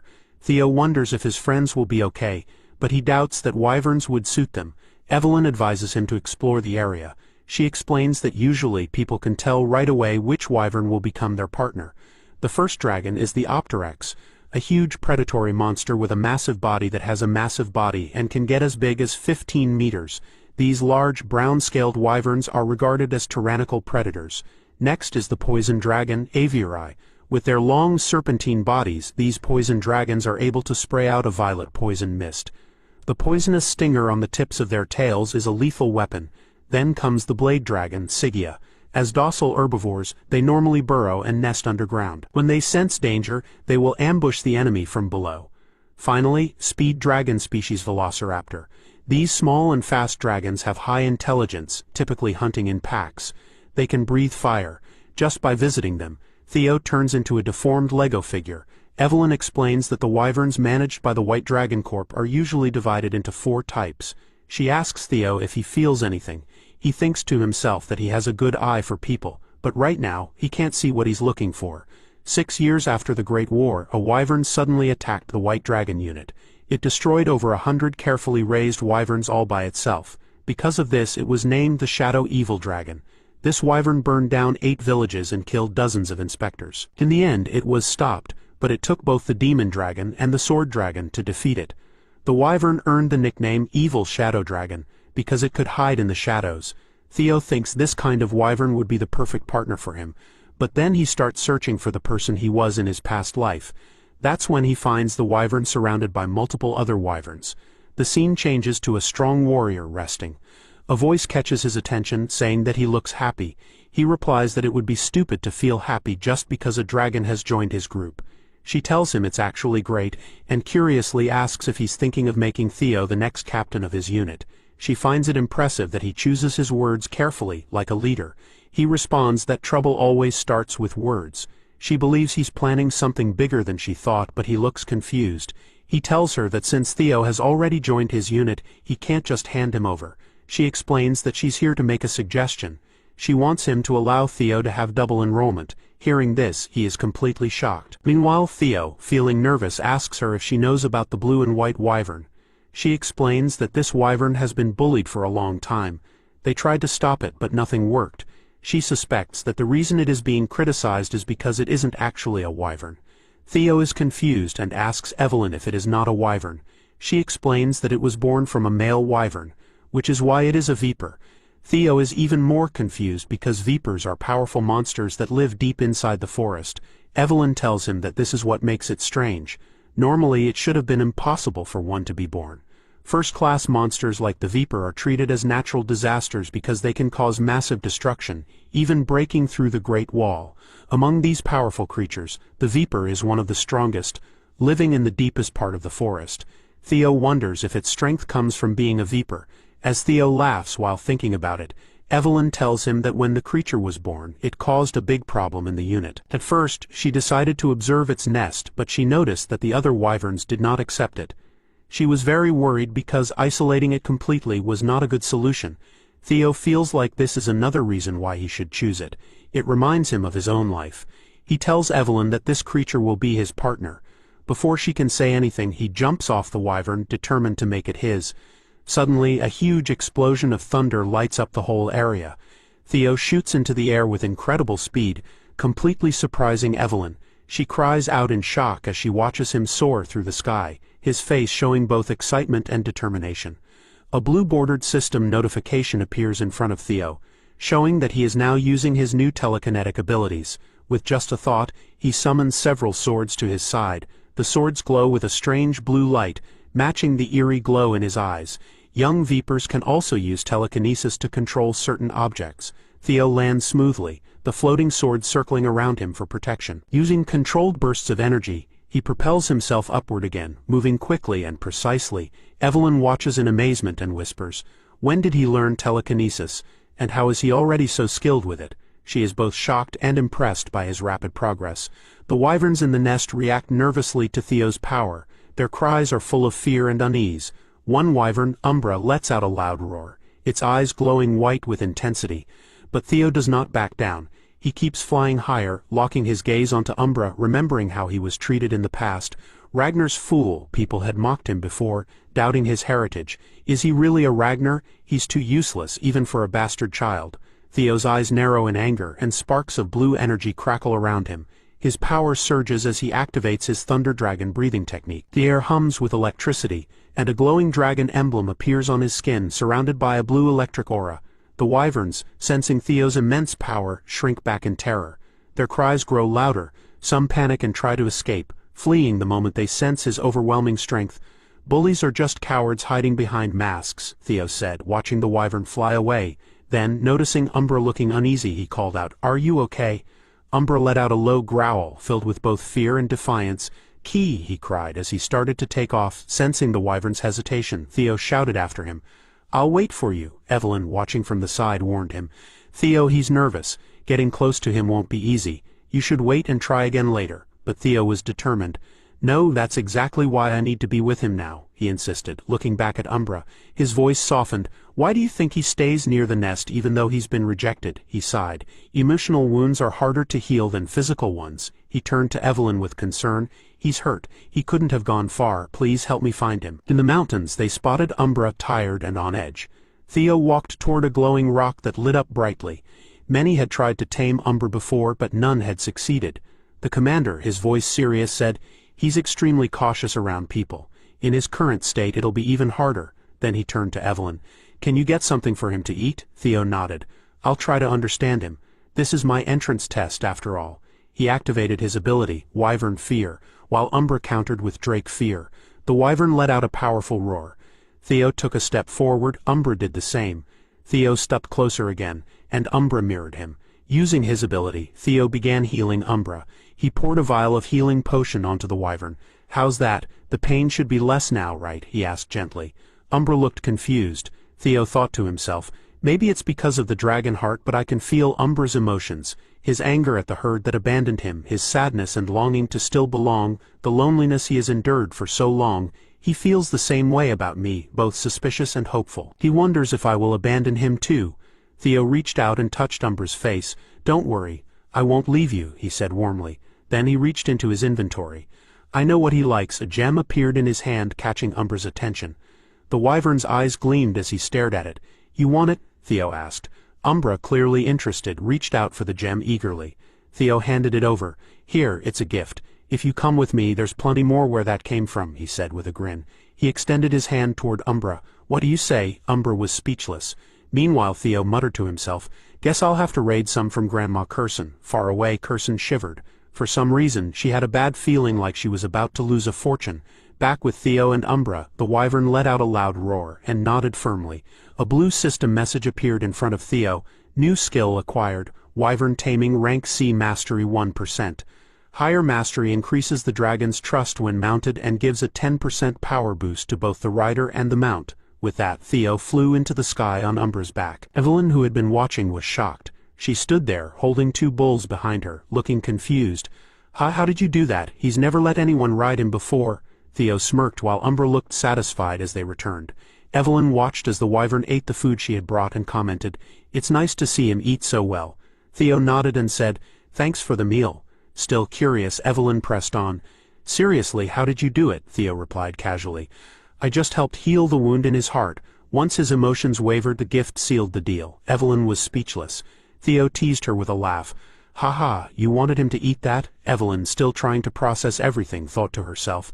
"That's so like young Master Theo. He's not just good at winning over people, but even a wyvern." Amazed, she suddenly exclaimed, "Congratulations, young Master. He has accepted you as his partner," she explained further. "A wyvern showing its neck and back is a sign of trust." But then panic filled her face. "Wait, what are you doing all of a sudden?" she shouted as Theo got ready to mount Umbra again. Theo remained calm. "It's fine, I've got this." Evelyn tried to stop him. "Even if he trusts you, you've never trained to fly. Riding a dragon without reins or a saddle is way too dangerous." Her face turned frantic as she yelled. "Taking off like this is a disaster waiting to happen." But Theo, confident as ever, just grinned. "Relax. I have plenty of tricks up my sleeve." Just then another system message appeared. activating skill wyvern taming to compensate for insufficient riding skills. With that, Theo and Umbra took off into the sky. Evelyn stood frozen, watching in shock and worry as they flew smoothly. Theo, smiling, spoke to himself. I get it. He wants to show me something, right? Let's go together. As Umbra glided through the air, Theo's thoughts wandered. Something feels off. How did a pure-hearted dragon like him turn into a feared demon, earning the title of Evil Shadow Dragon? The scene shifted to a waterfall where black liquid seeped into the water below. Riding on Umbra, Theo soared through the sky, leaving Evelyn far behind. The wind carried her worried cries. Young master! Theo guided Umbra downward toward a hidden grotto. His movements were smooth and precise. He thought he knew the winter mountains well from his time with the black snow, but as he approached he realized something. A shimmering crystal-like cave was hidden behind a waterfall. As he gently dismounted, he had a surprising realization. He had never known about this secret cave before. Theo turned to Umbra, who loved shiny things, and asked a question with a hint of amusement in his voice. Umbra's eyes sparkled, and a low rumbling sound came from him. Theo suddenly paused. He had noticed something strange in the cave. Footsteps. He moved closer to a group of unusual purple flowers. Then it hit him. Wait, Umbra became the evil shadow dragon, Theo murmured, realization dawning on him. He's been eating these flowers. He knelt beside the plants and examined them carefully. Who would have thought there'd be so many ghost spirit flowers here? A blue-bordered system window popped up, giving more details. Ghost spirit flower, a plant usually found only in the deepest parts of the Demon Sea. These flowers grow by absorbing pure demonic energy mixed with moonlight. They are an extremely valuable resource for demonic fiends, demonic dragons, and demons. However, they also have opposing effects. Theo thought about how he had absorbed this energy. As he considered it, a sudden wave of power surged through him. Either way, these flowers are too dangerous. I'll have to burn them all later. Umbra let out a low hiss beside him as he made his decision. Don't worry, Theo assured him. He won't mess with the crystals. Then something felt off. Theo's eyes shifted to a dark corner of the cave. There, chained to the wall, was a skeletal corpse. It hung eerily, and a strange sound of agony echoed from it. Theo took a cautious step closer. No way, it's a corpse. Looks like it's been dead for at least 10 years. Yet something was strange. The body hasn't decayed much, Theo noted. The cold must have helped preserve it, but more importantly, this person must have had incredible magical power. He circled the remains, deep in thought. A powerful martial expert died while being tied up in a place like this. I'll have to come back and investigate later. But first, he needed to deal with the ghost spirit flowers. Suddenly, the corpse sprang to life. It lunged at Theo and grabbed him. The skeletal figure let out a chilling scream, its movements stiff and unnatural. Theo reacted instantly, jumping back in shock. Did it just say, "Kyle?" he gasped. Umbra roared, stepping in to help. Theo quickly prepared to fight the reanimated corpse. "Umbra," he shouted. The corpse's red eyes glowed and it growled. "Kyle?" Theo's heart pounded. "Umbra's in danger." Acting on instinct, Theo threw his hand between Umbra and the corpse. A thought flashed through his mind. Kyle Robert would never forgive him if something happened. Both he and the corpse shouted in surprise at the same time. "I wasn't imagining it," Theo exclaimed. "It's really saying Father and the Black Dragon's name. Who could this corpse be?" At that moment, Evelyn stepped in. Using a special technique of the white-armored dragon cavalry, she unleashed a rapid series of attacks. "Blade barrage," she shouted, striking with incredible speed. The attack hit the corpse, knocking it down. Evelyn, too weak to stand, collapsed to the ground. "Sorry, I messed up," he said weakly. He clutched his chest in pain. "This pain, I can't take it." Theo's face was filled with worry. "The poison on that corpse is full of demonic energy," he explained. Evelyn could feel his strength fading. "My body, it's getting weaker. If I don't get an antidote soon, I'll take him to headquarters right away. It will hurt, but please hang in there," Evelyn said, trying to lift Theo. Just then, Umbra let out a loud roar. Evelyn's eyes widened in shock. "What are you doing?" "I'm not going to hurt him. I'm trying to save him." Umbra gently nudged Evelyn, trying to get her attention. "Stop it, Umbra, if it doesn't stop, even if it's young master's companion." Theo struggled to speak. "Evelyn, wait. Hold on." He looked at Umbra. "Umbra has a solution." Umbra let out a soft whimper. Theo gave a weak smile. "All right, I'll trust Umbra's method," Evelyn protested. "But young Master Theo, if we don't go back now, you'll be in serious danger. The poison inside you is mixed with corpse toxins and demonic energy. Even with proper treatment, the survival rate is less than 30%. I want to believe in Umbra's method," Theo thought. "Umbra evolved into a Class 2 demon fiend by eating ghost spirit flowers," Theo explained. "That means he might have faced that kind of corpse before. If so, he probably knows how to fight against demonic energy and corpse toxins. With a weak but determined voice, Theo pleaded, "So please, trust Umbra and do as he says." Umbra let out a loud roar, then began tearing the ghost spirit flowers into pieces. He placed the shredded flowers in front of Theo, clearly expecting him to eat them. Evelyn hesitated. "It wants me to blend this and feed it to him." Umbra nodded. Evelyn turned to Theo for confirmation. Tears welled up in Theo's eyes, his face tense with pain. "Fine, I'll do it," Evelyn finally said. She quickly followed Umbra's instructions, mixing the flowers and feeding the remedy to Theo. Soon, Theo started to wake up. Umbra watched him closely, his eyes full of concern. Theo's breathing grew steadier, and his dragon heart began to glow. Evelyn and Umbra stared in shock. They couldn't believe how fast he was recovering. Suddenly, Theo let out a powerful dragon roar, shaking the air around them. Evelyn gasped. "His magic power, it's turning black? I've never seen anything like this before." She looked at him, full of curiosity. "What's happening to him?" Just then, a blue system message appeared, commencing body cleansing purification. Another message followed, obtaining the trait of the evil shadow dragon. Meanwhile, in Julius's office, he sat at his desk, his face dark with worry. "What has Black Snow confirmed?" he demanded. "Is this report true?" a voice responded. "Yes, sir. We carefully checked all the details. We are 89% sure that this information is correct." Julius clenched his fists in frustration. "Damn it," he cursed. "I can't believe this. I knew something bad might happen during our celebration, but this," his voice shook with emotion, "this is far worse than anything I imagined." Then the shocking news was revealed. Trainer Isvin, the captain of Platoon 5 of the White Armored Dragon Cavalry, along with 15 of his soldiers, had all been killed in a tragic battle. A strong burst of bright energy spread out. You could see it happening because of the old ritual. It was about cleaning and starting over. The person telling the story spoke slowly, their words important.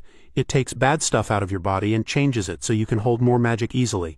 It's a secret trick from long ago." But the storyteller went on, "It needs many people who are good at magic, and it hurts for days." The scene changed to Theo. Light was shining from his body. Even then, the explanation finished. "It has only worked for kids younger than 5. It felt like something impossible." We saw a close-up of Theo's face. Now, dark, swirling magic from the phantom dragon was on it.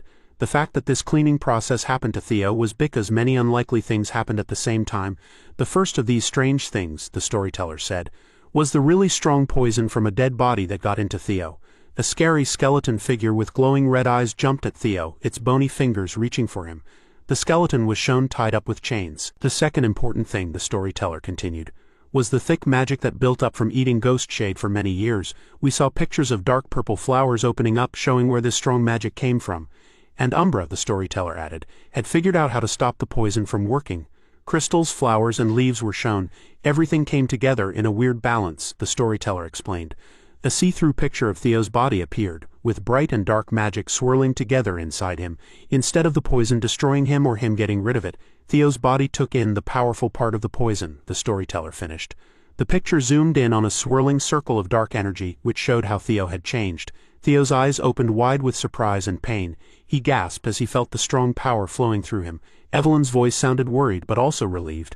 "Are you okay, young master?" she asked. She knelt down next to him, her hand near him, looking very concerned.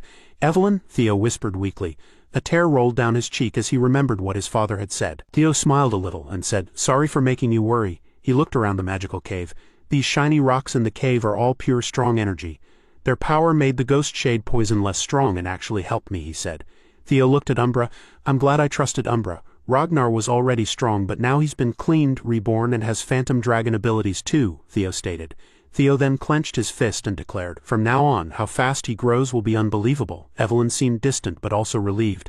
Suddenly, a blue see-through window from the system appeared in front of Theo. It showed his updated information. Theo Ragnar, 17 years old, male. Titles: Flash Tiger, the greatest prodigy in 1,000 years. Talents: Ragnar, player, observation, inventory. Guardian dragon partner, purification, rebirth, phantom dragon. Access denied, access denied, access denied. Below this main information, more details were listed. Status: feeling confused because of a lucky but unexpected event. He got the demonic poison that created the first phantom dragon. If he doesn't handle it carefully, he could become the second phantom dragon. Theo stared hard at the system window. The power of the phantom dragon. Another system window popped up with even more details. Current: Lesser Drake, Fear Hatchling. Synchronization: Wyvern Taming. Access denied, a total of 85 extra points to add to his abilities. That's crazy, Theo said, taking a deep breath. He then focused on the more important question. But the main thing is, who is this old man? He wondered, looking at the skeleton still hanging from the chains. Theo and Evelyn walked towards the wall behind the dead body. There were faint writings carved into the stone. What is it, Evelyn? Theo asked. There's something written on the wall. A journal? Theo wondered, squinting at the faded marks. Yes, but for someone to carve such detailed letters onto a cave wall, he must have been a very powerful master. They looked closely at the writing. The words sadly told the story of someone whose life was all about getting revenge. Defeated by Kyle and Robert. I hid here to get ready for my revenge, but my body is all ready. Theo and Evelyn were shocked by the names written on the wall. Evelyn thought to herself, still in shock. Kyle, Robert, Theo was so surprised he couldn't speak. The writing continued, showing a sad picture of the writer getting weaker. My body is getting worse very quickly. Is it because Robert hurt my monocore? The ghost I ate to stay alive might actually be killing me. I'm starting to lose consciousness. The evil power is taking over, damn it. I haven't even started my revenge, so why? You could feel the desperation and sadness in the fading words. I'm losing consciousness more and more often. It's time to make a decision. And I have to admit, there's no hope left for me. I will leave everything behind and melt my precious sword, the Jade Serpent Blade, to bind myself. I hope someone finds this place. I hope they make my wish come true. I hope they finish my revenge. I pray that my successor will be stronger than them. I leave my legacy here. Theo and Evelyn looked at each other, completely stunned. Wait a second, the next part is this phantom sword art and storm thunder god, Evelyn exclaimed, her voice full of surprise. Then that means this man is, the storyteller started talking again, explaining what we didn't know before. There was a famous person who could control the wind perfectly, and then there was the sad hero who 40 years ago fought for the throne against the current leader until the very end. Wind Lord Hector Ragnar, Theo suddenly said, realizing something important and scary. I thought he was dead, but he was here all along? Evelyn's face looked sad and shocked. She knelt down and her voice was shaky. What are you doing? Theo asked, sounding worried. Even though the leader beat him and sent him away, Windlord was still a true family member of the Ragnar line, Evelyn said. Then she added, if someone who serves the Ragnar family hurts a rightful family member, it's a very serious crime, and they should be killed immediately. Then stop talking nonsense, Theo said firmly. The person you killed wasn't Ragnar, but a crazy man. I did it to save my life. Did I have any other choice? But the rules, Evelyn started to argue. Everything that happened here will be our secret, Theo interrupted. Huh? Evelyn asked, confused. Theo reached out to Evelyn. If you're still bothered by it, take Windlord's special skills. Evelyn was surprised. Windlord's special skills are as good as even the 9 dragon skills, Evelyn asked. But why are you giving them to me? Theo answered. Become Windlord's successor and become stronger and keep his memory alive. Evelyn was still on her knees, completely shocked. Theo said, then Windlord can finally rest in peace. Now that you are his student, no one can call it a crime. Evelyn was still confused by this and asked, didn't you say you would be my protector, Evelyn? Then Evelyn understood what was happening. Evelyn Narvel, a high-ranking sword fighter of Ragnar, promised to be loyal to Lord Theo Ragnar as his servant, Evelyn declared. She continued, I humbly ask my great and noble lord to accept the promise of his loyal servant. Theo smiled at this and said, you really follow the rules very strictly. Theo held out his hand to Evelyn. I, Theo Ragnar, accept Evelyn Narvel's promise, and I will remember it in my heart and soul.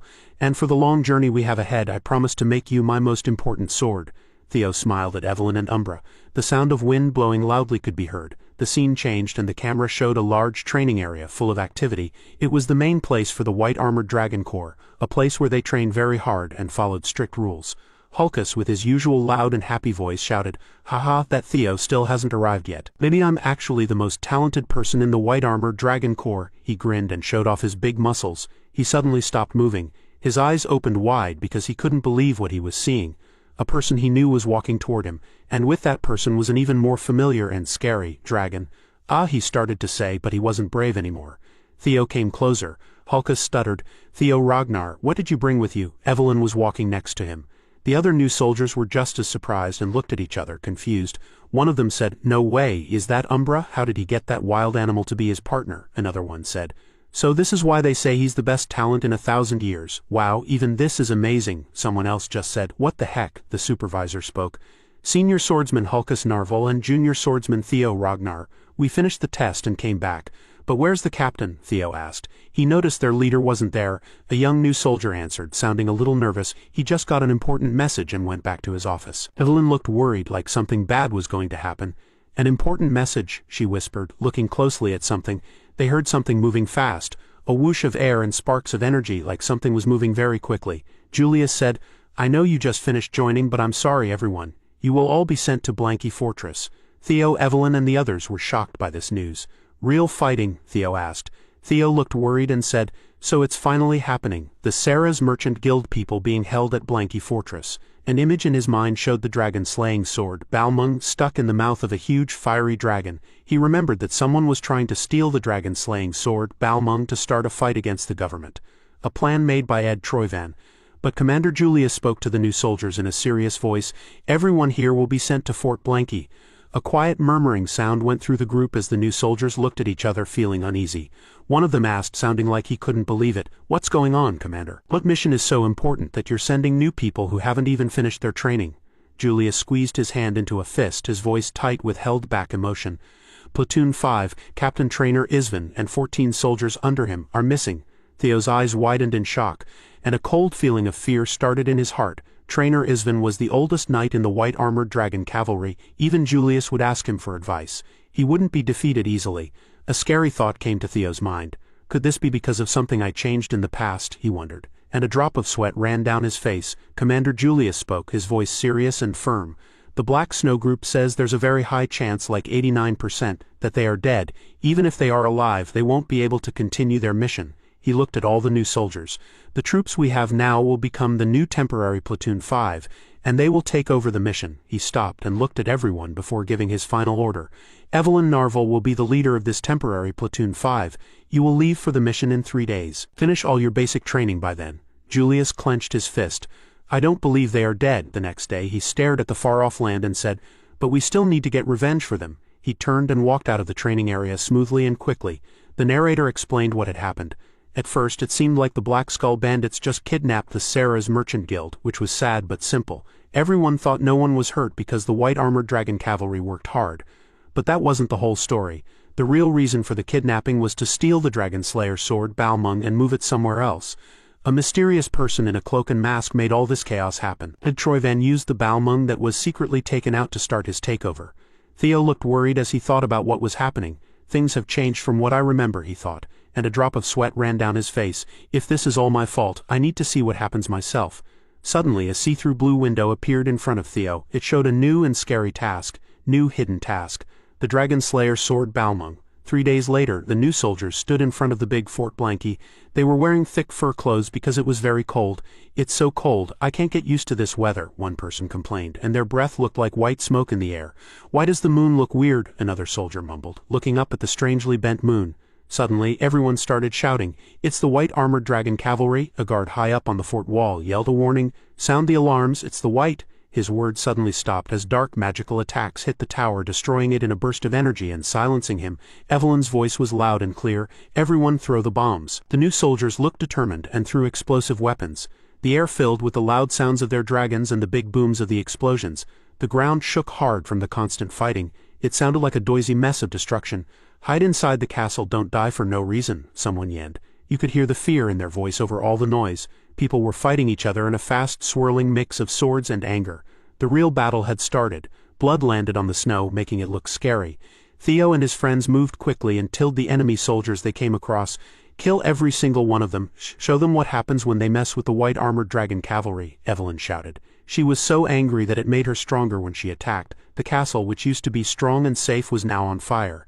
Its walls were falling apart because of the constant attacks. A soldier looked happy in a mean way and said quietly, "I would have died if I had left even 1 minute later." He wiped sweat off his face and smiled proudly. "Whatever, as long as I give this thing, my job is done. Now I can just relax and enjoy the rest of my—" He didn't finish his boast because a dark figure wearing a cloak suddenly appeared in front of him. The figure's eyes glowed with a strange red light. "The stuff?" the cloaked figure asked in a low, threatening voice. "Yes, sir," the soldier answered, his voice shaking a little as he handed over a long package that was wrapped carefully. "Good, it's the right thing," the figure said without any emotion. "We have the person we wanted. Get ready for the next part of the plan," he ordered, his voice echoing in the snowy area. "Yes, sir," many voices answered at once, showing they would do exactly what he said. The figure looked around at everything, a mean kind of happiness in his eyes. "All that's left," he looked at a group of people using strange machines with wheels. They were moving in a careful and organized way. "We've taken over completely," Theo said, sounding pleased. Haha, that was easy, Theo laughed confidently. Evelyn answered his happy comment, you're right, it was too easy. Theo thought to himself, it's hard to believe that the original Platoon 5 was completely destroyed, and also, he used his hatchling synchro power, which let him see the memories of the enemies he had defeated. This guy, well, he knows they stole Balmung, but he hasn't actually seen it himself, Theo thought, looking worried. I would understand if the lower soldiers didn't know, but how can even their important leaders not know? Am I missing something? While Theo was thinking, Erin came up to him. What's wrong, Theo? Is there a problem? She asked, sounding concerned. No, I was just thinking, Theo replied, shaking his head slightly. Safford spoke, trying to get Theo to move. Hey, you might be called the Flash Tiger or whatever, but I guess a newbie is a newbie. You can just say you were nervous for your first mission, Erin said. Now that we've saved the people being held, let's meet up with the rest of our group. With a sigh, Theo replied, Yes, whatever you want. I want to go home soon. Safford walked past him. I smell like gunpowder. Theo scrunched up his nose, looking disgusted, and mumbled something. He quickly jumped into action, moving smoothly and gracefully. His sword shone in the fading light. What's wrong with him? Safford asked, sounding a little amused. Maybe he didn't like how you smelled, Erin said. Theo jumped again. He threw things skillfully, and each one hit exactly where it was supposed to, causing serious damage. I knew it, Theo mumbled, his voice sounding more and more worried. What does this mean, Theo? Erin asked loudly, her eyes wide with shock and disbelief. She gasped when she looked around and saw many barrels full of dangerous explosives. Explosives, those jerks, were they planning to blow us up with them? We don't have any time to waste, we need to get out of here right now, Theo ordered, his voice sharp and urgent. Okay, they answered, their voice just as determined. A dark swirling circle appeared. Theo, look at that black ball coming towards us. Theo shouted angrily, his voice full of frustration and despair.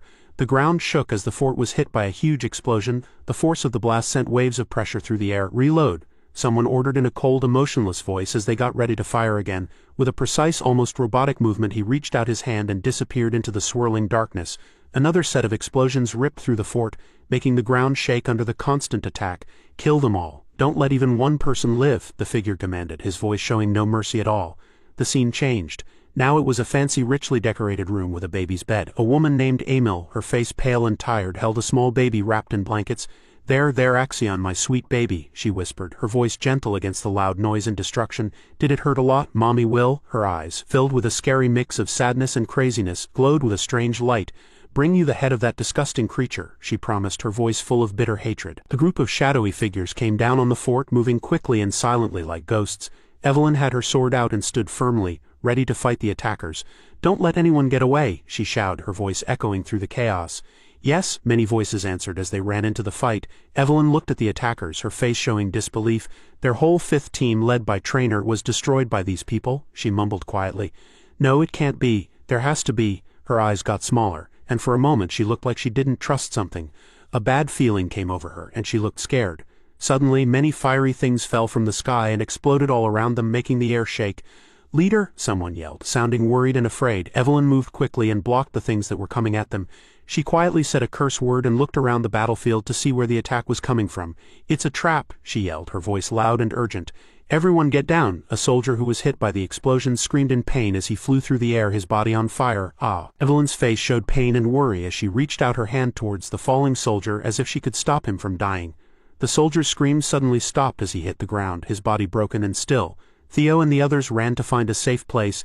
Leader, the soldier shouted. Everyone's here, it's a trap, we need to leave now. I agree, Evelyn said. Theo looked at what was happening. Okay, let's go the opposite way from where they're attacking. A blue box appeared in front of Theo. Thundergate opened. Theo could think faster, see better, and understand things more easily. Theo's eye glowed. Theo quickly figured out the best way to go. Theo's eye went back to normal. Evelyn shouted, Theo, why are you just standing there? You need to get out of here now, so pay attention. Theo grabbed Evelyn's hand. Evelyn got scared. What are you doing? We don't have time. You have to... No, we have to go inside the fort. Evelyn looked at Theo. Theo kept pulling Evelyn as the fort started to fall apart. I can't believe we have to go back to that place that almost burned us. The lives of 21 people depend on you, Theo, Safford yelled. Theo kept going. If we run outside, we'll just get bombed or attacked. It's a trick. Theo used his special ability to see the layout of the fort. He kept explaining. They probably think we can't survive inside the fort. Theo's eyes shone as he added. But right now, with this ability, we definitely will survive. Theo used his abilities to see everything inside. There's gunpowder buried on the left and big metal balls on the right. So we have to go up the stairs ahead. The group ran up the stairs. Evelyn noticed something. It's a dead end. The soldiers looked like they had been lied to. Hey, you told us to trust you and follow you. Theo, what's the plan? We can't even go back now. The fort started to fall down. The group looked scared as they fell with the pieces of the fort. Theo, Hulkus and others watched the rocks fall. Theo landed safely on the ground even though broken pieces were falling all around him. Outside, a soldier said, "The fires are spreading. We've used up all the cannonballs," he went on. "Remember, this is our revenge for young Master Axion. I don't care if he's completely crushed. Just bring back his head." Theo, who was on the ground after the explosion, said, "I thought we were going to die." The others in the group were tired and replied, "That's just like you, Theo. You had a plan. You figured out how to break the floor in a blink of an eye." As they were talking, enemies suddenly appeared behind them. "What's going on? Why are you guys? How did they get here?" Theo asked. "Black Skull, why are they?" Theo then explained, "I only came here because the ground was especially strong." Theo was shocked as he looked through the holes in the walls and saw soldiers. He looked down and saw a man tied up with chains. Fifth team leader, Trainer Isvin. He kept looking at him. Evelyn felt relieved. "Thank goodness you're alive, Isvin." She looked at the trainer and said, "But this is unbelievable. I can't believe the one that—" This was Ragnar's intelligence bureau. Isvin's chains fell off. He dropped to the ground and asked, "I figured an ambush like this couldn't happen without someone on the inside. But how can someone point a sword at their own family?" Another person replied. "This is clearly a betrayal." "That's right, we have to get revenge." Isvin stopped him. "Don't even think about it. It's better to take our time.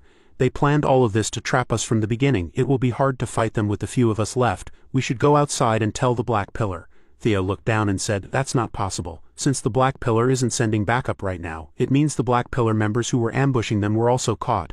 That's why I brought us inside the castle. However, we still have a chance to win. Those guys even buried their own soldiers underground. They must be trying to hide what happened, so they will definitely come to check if we're dead. Once they're sure they've won and come to make sure, we can ambush them while hiding in the ruins and win." Isvin looked at Theo. He opened the Thundergate at that young age. "I've gotten old. I even gave up in this situation."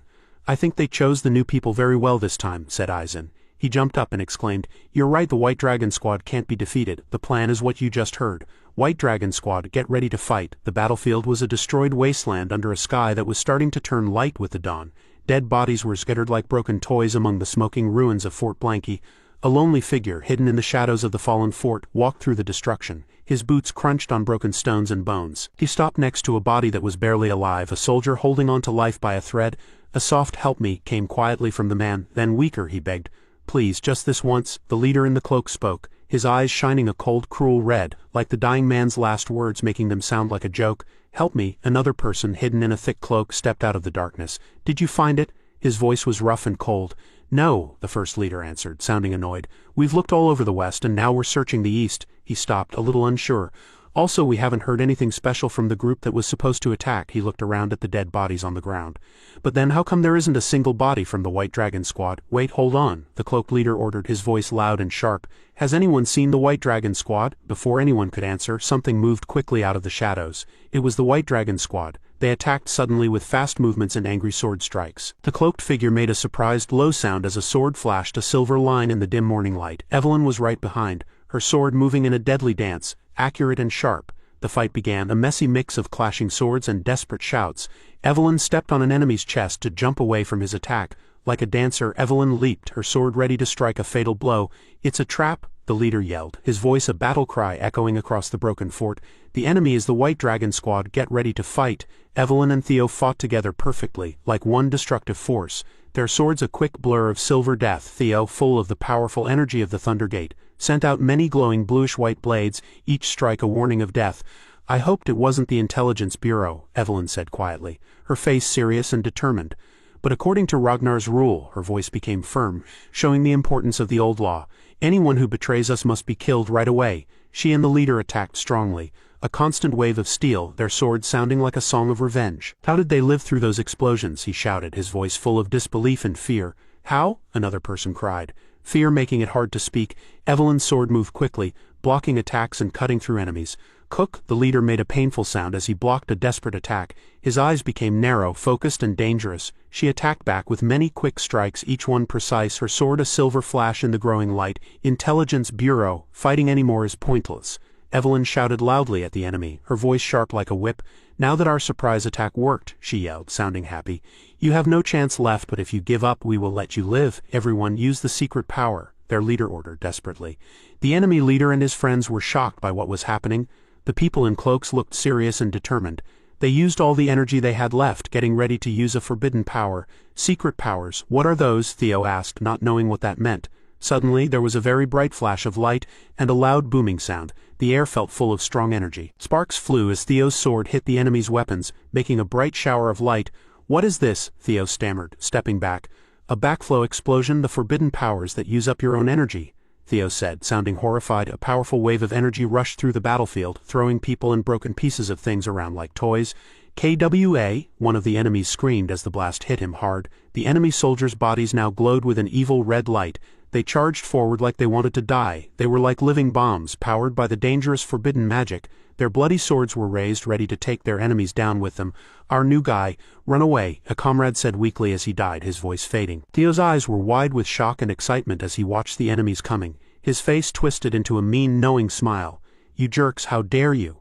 Theo roared. A wild scream of anger and pain, he used every bit of his power, using his strongest move, Dragon's Third Claw. The air tore apart as a series of powerful hits smashed through the battlefield, leaving behind glowing trails of destructive energy. A message appeared. Thunder Gate opened. It almost seemed unimportant at that moment. Theo's body crackled with raw power, and he moved so fast he was a blur, stronger than any human. He used the Dragon's Third Claw again, each hit like a clap of thunder, hitting exactly where it needed to. Erica could only shout in surprise as Theo's attacks landed. Evelyn jumped back in shock and looked at Theo in amazement. The enemies fell down like trees that had been cut, their bodies broken by fast and focused hits. Theo cut through the last of the enemies. How did he stop the backflow explosion so easily? A dying enemy asked, his voice full of disbelief. I can't let that boy live, he growled, ignoring his own injuries, with hate burning in his eyes. The leader moved incredibly fast, appearing in front of the enemy in a blink. Selford and Aaron watched, amazed and impressed. Theo, that weakling, when did he learn to do that? You're right, we should try harder. Theo gritted his teeth. He remembered, I used the Thunder Gate to make my power stronger with force, but I guess it's still too much for me.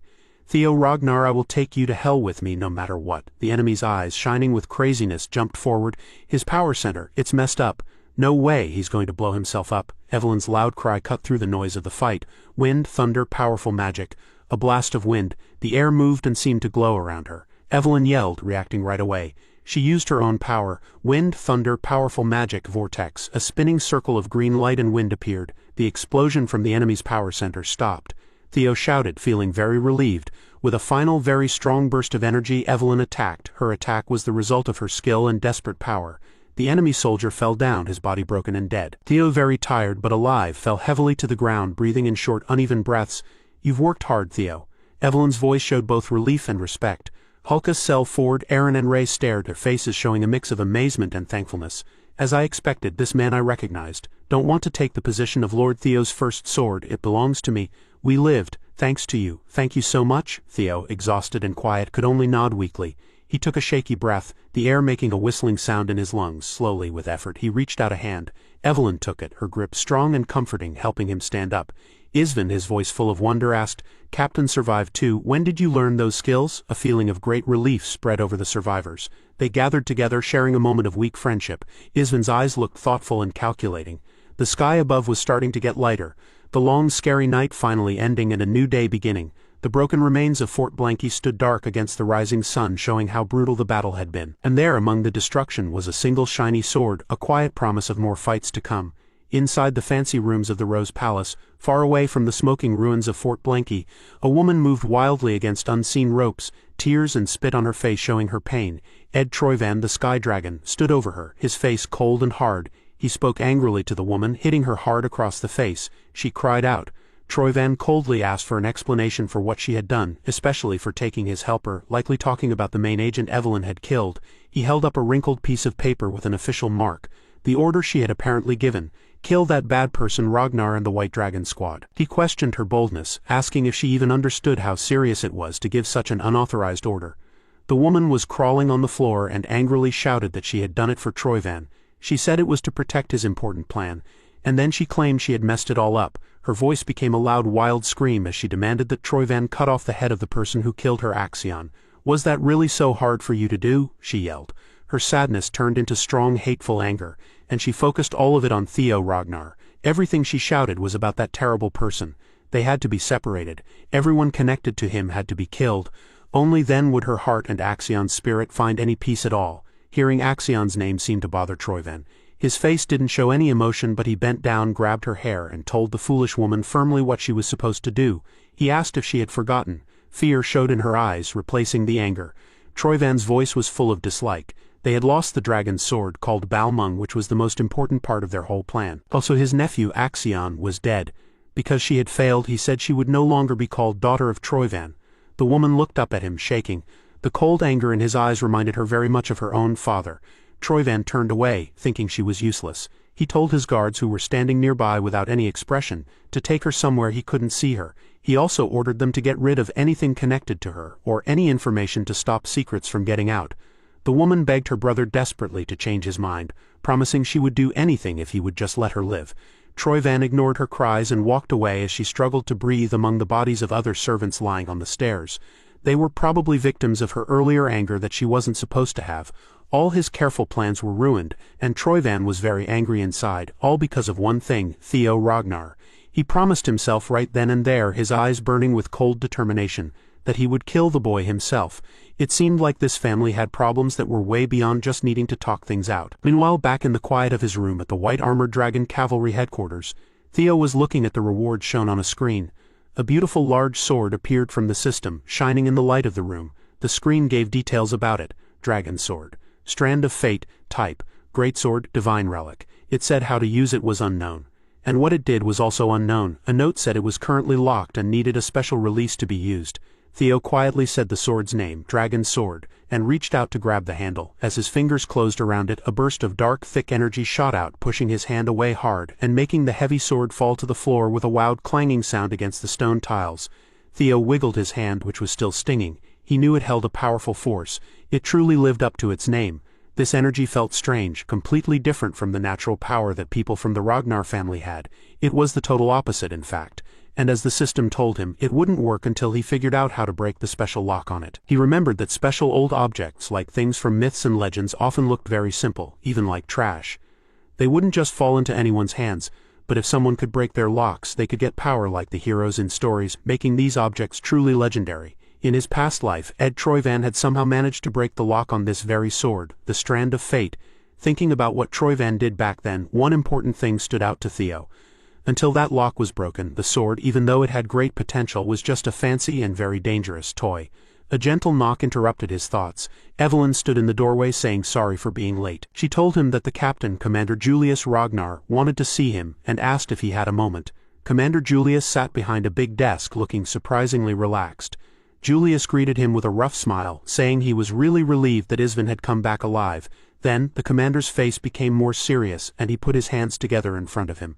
He got straight to the point, asking if Captain Isvan was planning to retire. A moment later, Isvan himself walked in, looking tired but calm. He nodded, agreeing with Julius's guess, saying it was a shame but he had to. He explained that the last battle had been hard on him. He had lost his dragon partner and his leg. Continuing to work would be too difficult for his aging body. He planned to go back to his hometown and spend the rest of his life remembering the comrades who had died before him. Julius slowly took a sip of tea and nodded in understanding. He agreed that Isvan had earned his rest, and no one could fairly stop him. Isvan thanked his commander with a respectful nod. But before leaving, Isvan offered some information as maybe a final thing he could do. He said it wasn't much, but he could tell Julius about the new recruit, Theo Ragnar. Julius leaned forward, very interested, and simply said, "Tell me." Isvan then described what Theo had done, highlighting the most amazing thing. Even though he was young, Theo's Thundergate was already open.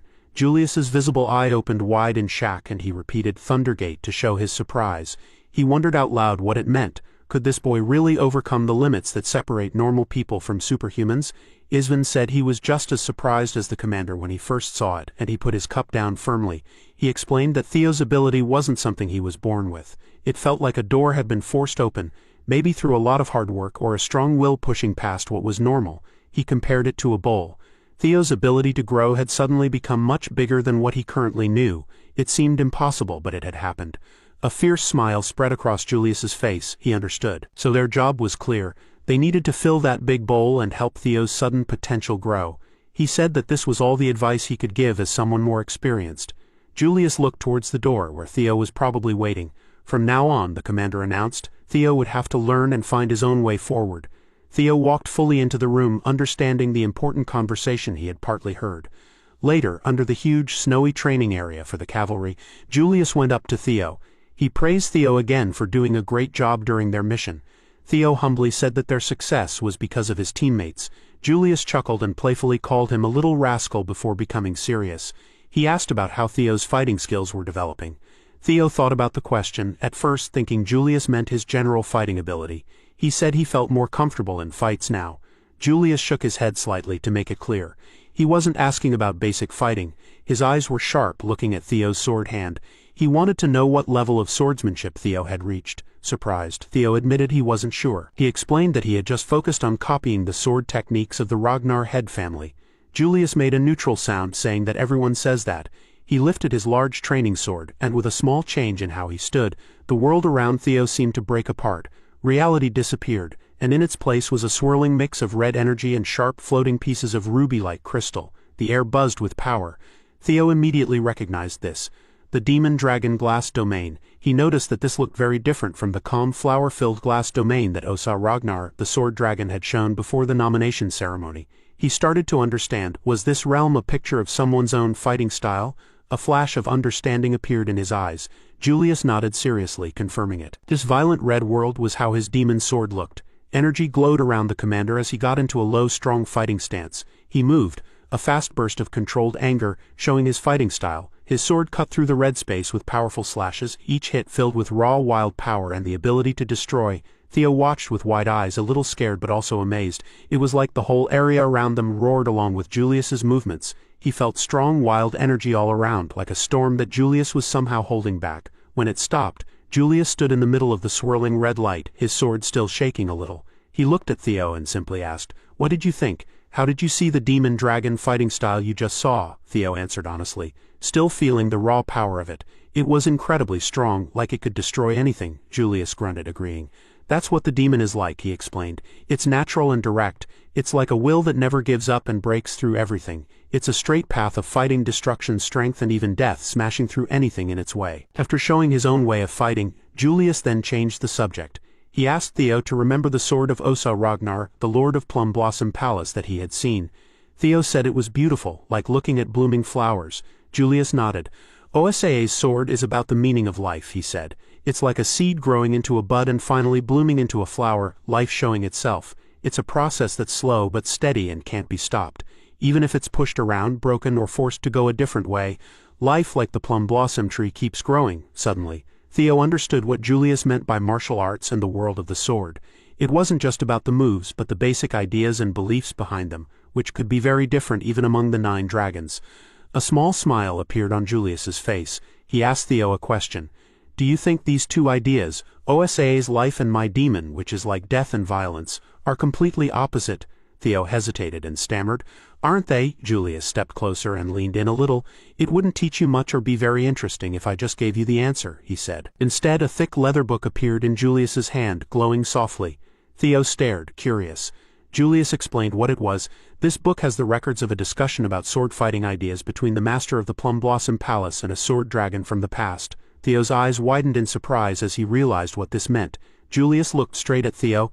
"This is very unusual," he said, as glowing plum blossom petals floated through the fading red light. "But Theo Ragnar, you are now the joint successor to both the demon dragon and the sword dragon." Way up high above the clouds, among pointy mountains with strange blue plants, Commander Julius Ragnar was sitting and thinking quietly across from Osa Ragnar, the plum blossom dragon. She held a book with a leather cover, looking calm and ready, like she was about to write the last thing in it. Julius didn't say anything, and you couldn't tell what he was thinking because of the patch over his eye. Finally, Osa spoke, sounding a little amused. She said Julius was being mean. She told him off for wanting to keep Theo all to himself when she had suggested they both teach him together. Julius just made an annoyed noise and looked away as Osa chuckled softly, telling him not to be so jealous. She explained that this plan was best for Theo, and she was sure Julius knew that. Osa went on to say that she was certain Julius already knew that everyone had very high hopes for Theo, much higher than for anyone else who might take over in the future. Theo was so talented that he would improve very quickly, but going up so fast meant he would probably hit a point where he couldn't improve anymore much sooner and much harder than others. If that happened too early, it could stop him from growing or even ruin his potential. This teaching together, this book with different ideas about swords, Osa said holding up the book would give Theo the understanding he needed to get past that problem. But Julius had a deeper worry. A what-if question. What if Theo, with so much power and understanding, didn't just become someone who might take over from the clan leader, but an enemy of the whole Ragnar clan? Osa's face became serious, showing she understood his unspoken fear. She reminded Julius that as they both knew, people who became very powerful very quickly often had bad, often violent, endings. Exactly, Julius replied. If things happen the same way they have before, the very things we want to teach Theo could be used by him to kill people in the Ragnar clan.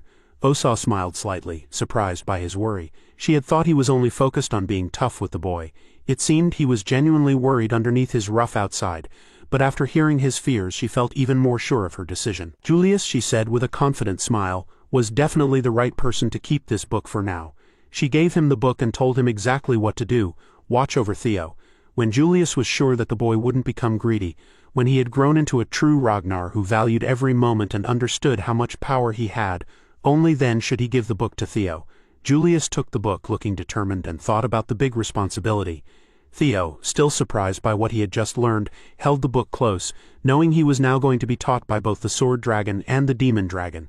These two people were known as the best and second best sword fighters in the whole group. It felt unbelievable to Theo. He wondered if he really deserved such an honor. Julius dismissed Theo's shyness, saying firmly that he was only giving Theo this chance because he truly believed Theo was capable.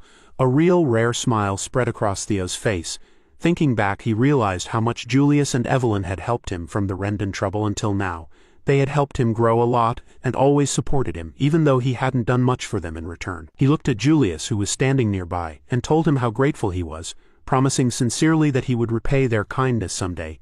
Julius's smile got wider, looking a bit dangerous. He told Theo that there was a way to repay that kindness right now. With a sudden burst of energy, Julius jumped forward, saying it had been too long since he had a fun new student to practice with. He couldn't just be called commander and do nothing, could he? It was time for a fight.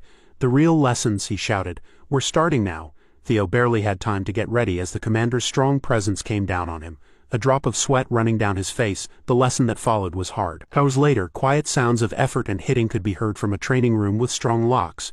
Inside, Theo was probably going through his own tough training, and he could be heard yelling for Evelyn to save him, apologizing a lot to his young master. His cries mixed with loud thumps and the sound of chains. Outside, the sky had become brighter, and heavy chains lay on the ground near the training room door. Evelyn carefully pushed the doors open and found Theo slumped on the steps of the training area, bruised and tired. She quickly went to his side, calling his name and asking if he was okay. Theo managed a weak smile, saying he was fine. Though he joked that he thought the commander might have gone a little too far this time, Evelyn didn't show much emotion. Changing the subject, she told him that as Theo had ordered, she had locked up the captured agent in the underground prison cell. She asked if it was really okay to just leave him there without any treatment or questioning. Theo waved his hand dismissively, explaining that the agent wasn't the type to give away secrets no matter what they did. Not using torture or questioning at all was actually part of his plan. He told Evelyn not to worry. Then he leaned closer and whispered more instructions in her ear. Evelyn's eyes widened slightly as she understood. Later that day, Theo found himself standing in front of the fancy gates of the Plum Blossom Palace, walking across the carefully kept training grounds of the palace. Osa Ragnar was waiting for him. Theo greeted Lady Plum Blossom politely. Osa smiled and said she had been waiting for him. She asked if he liked the book she and the demon dragon had given him. Theo said yes, and that he had already learned a lot from it. As he spoke, the training area around them changed. It filled with glowing plum blossoms, and see-through swords appeared. They moved in beautiful flowing patterns, showing the life Osa had talked about before. Osa was happy he liked it. She said she wanted to keep teaching him about the basic parts of sword fighting that people often ignore. These were the real roots of swordsmanship, and they would start with this display. She pointed to the phantom swords. She said that by the end she looked forward to talking about how to make life bloom with the sword.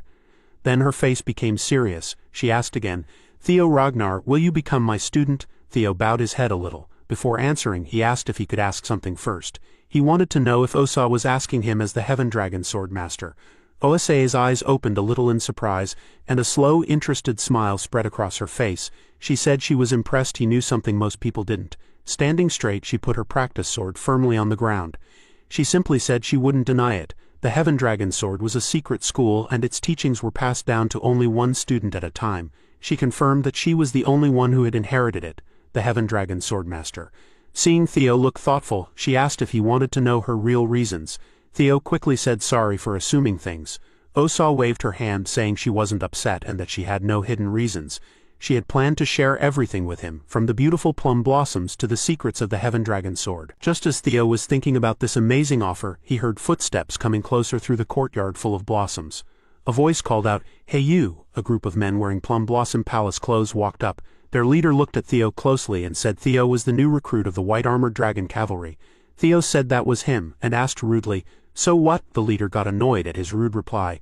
He reminded Theo that as a new member of the Plum Blossom Palace and Lady Plum Blossom's student, he should at least be respectful to his seniors. Theo laughed, thinking their behavior was a childish way to protect their pride. Senior this, senior that, ranks only mattered when there was a direct boss, which none of them were. Their titles meant nothing here. The leader was very angry and asked how Theo could say they weren't in charge of him when he was now training at their place. Wasn't he supposed to be below them in rank? Theo just smiled and said they seemed to be very wrong about something. Lady Plum Blossom had kindly offered to make him her student, but he had said no. The Plum Blossom people just stared, completely shocked. Theo knelt down on the training area, where petals had fallen on the ground.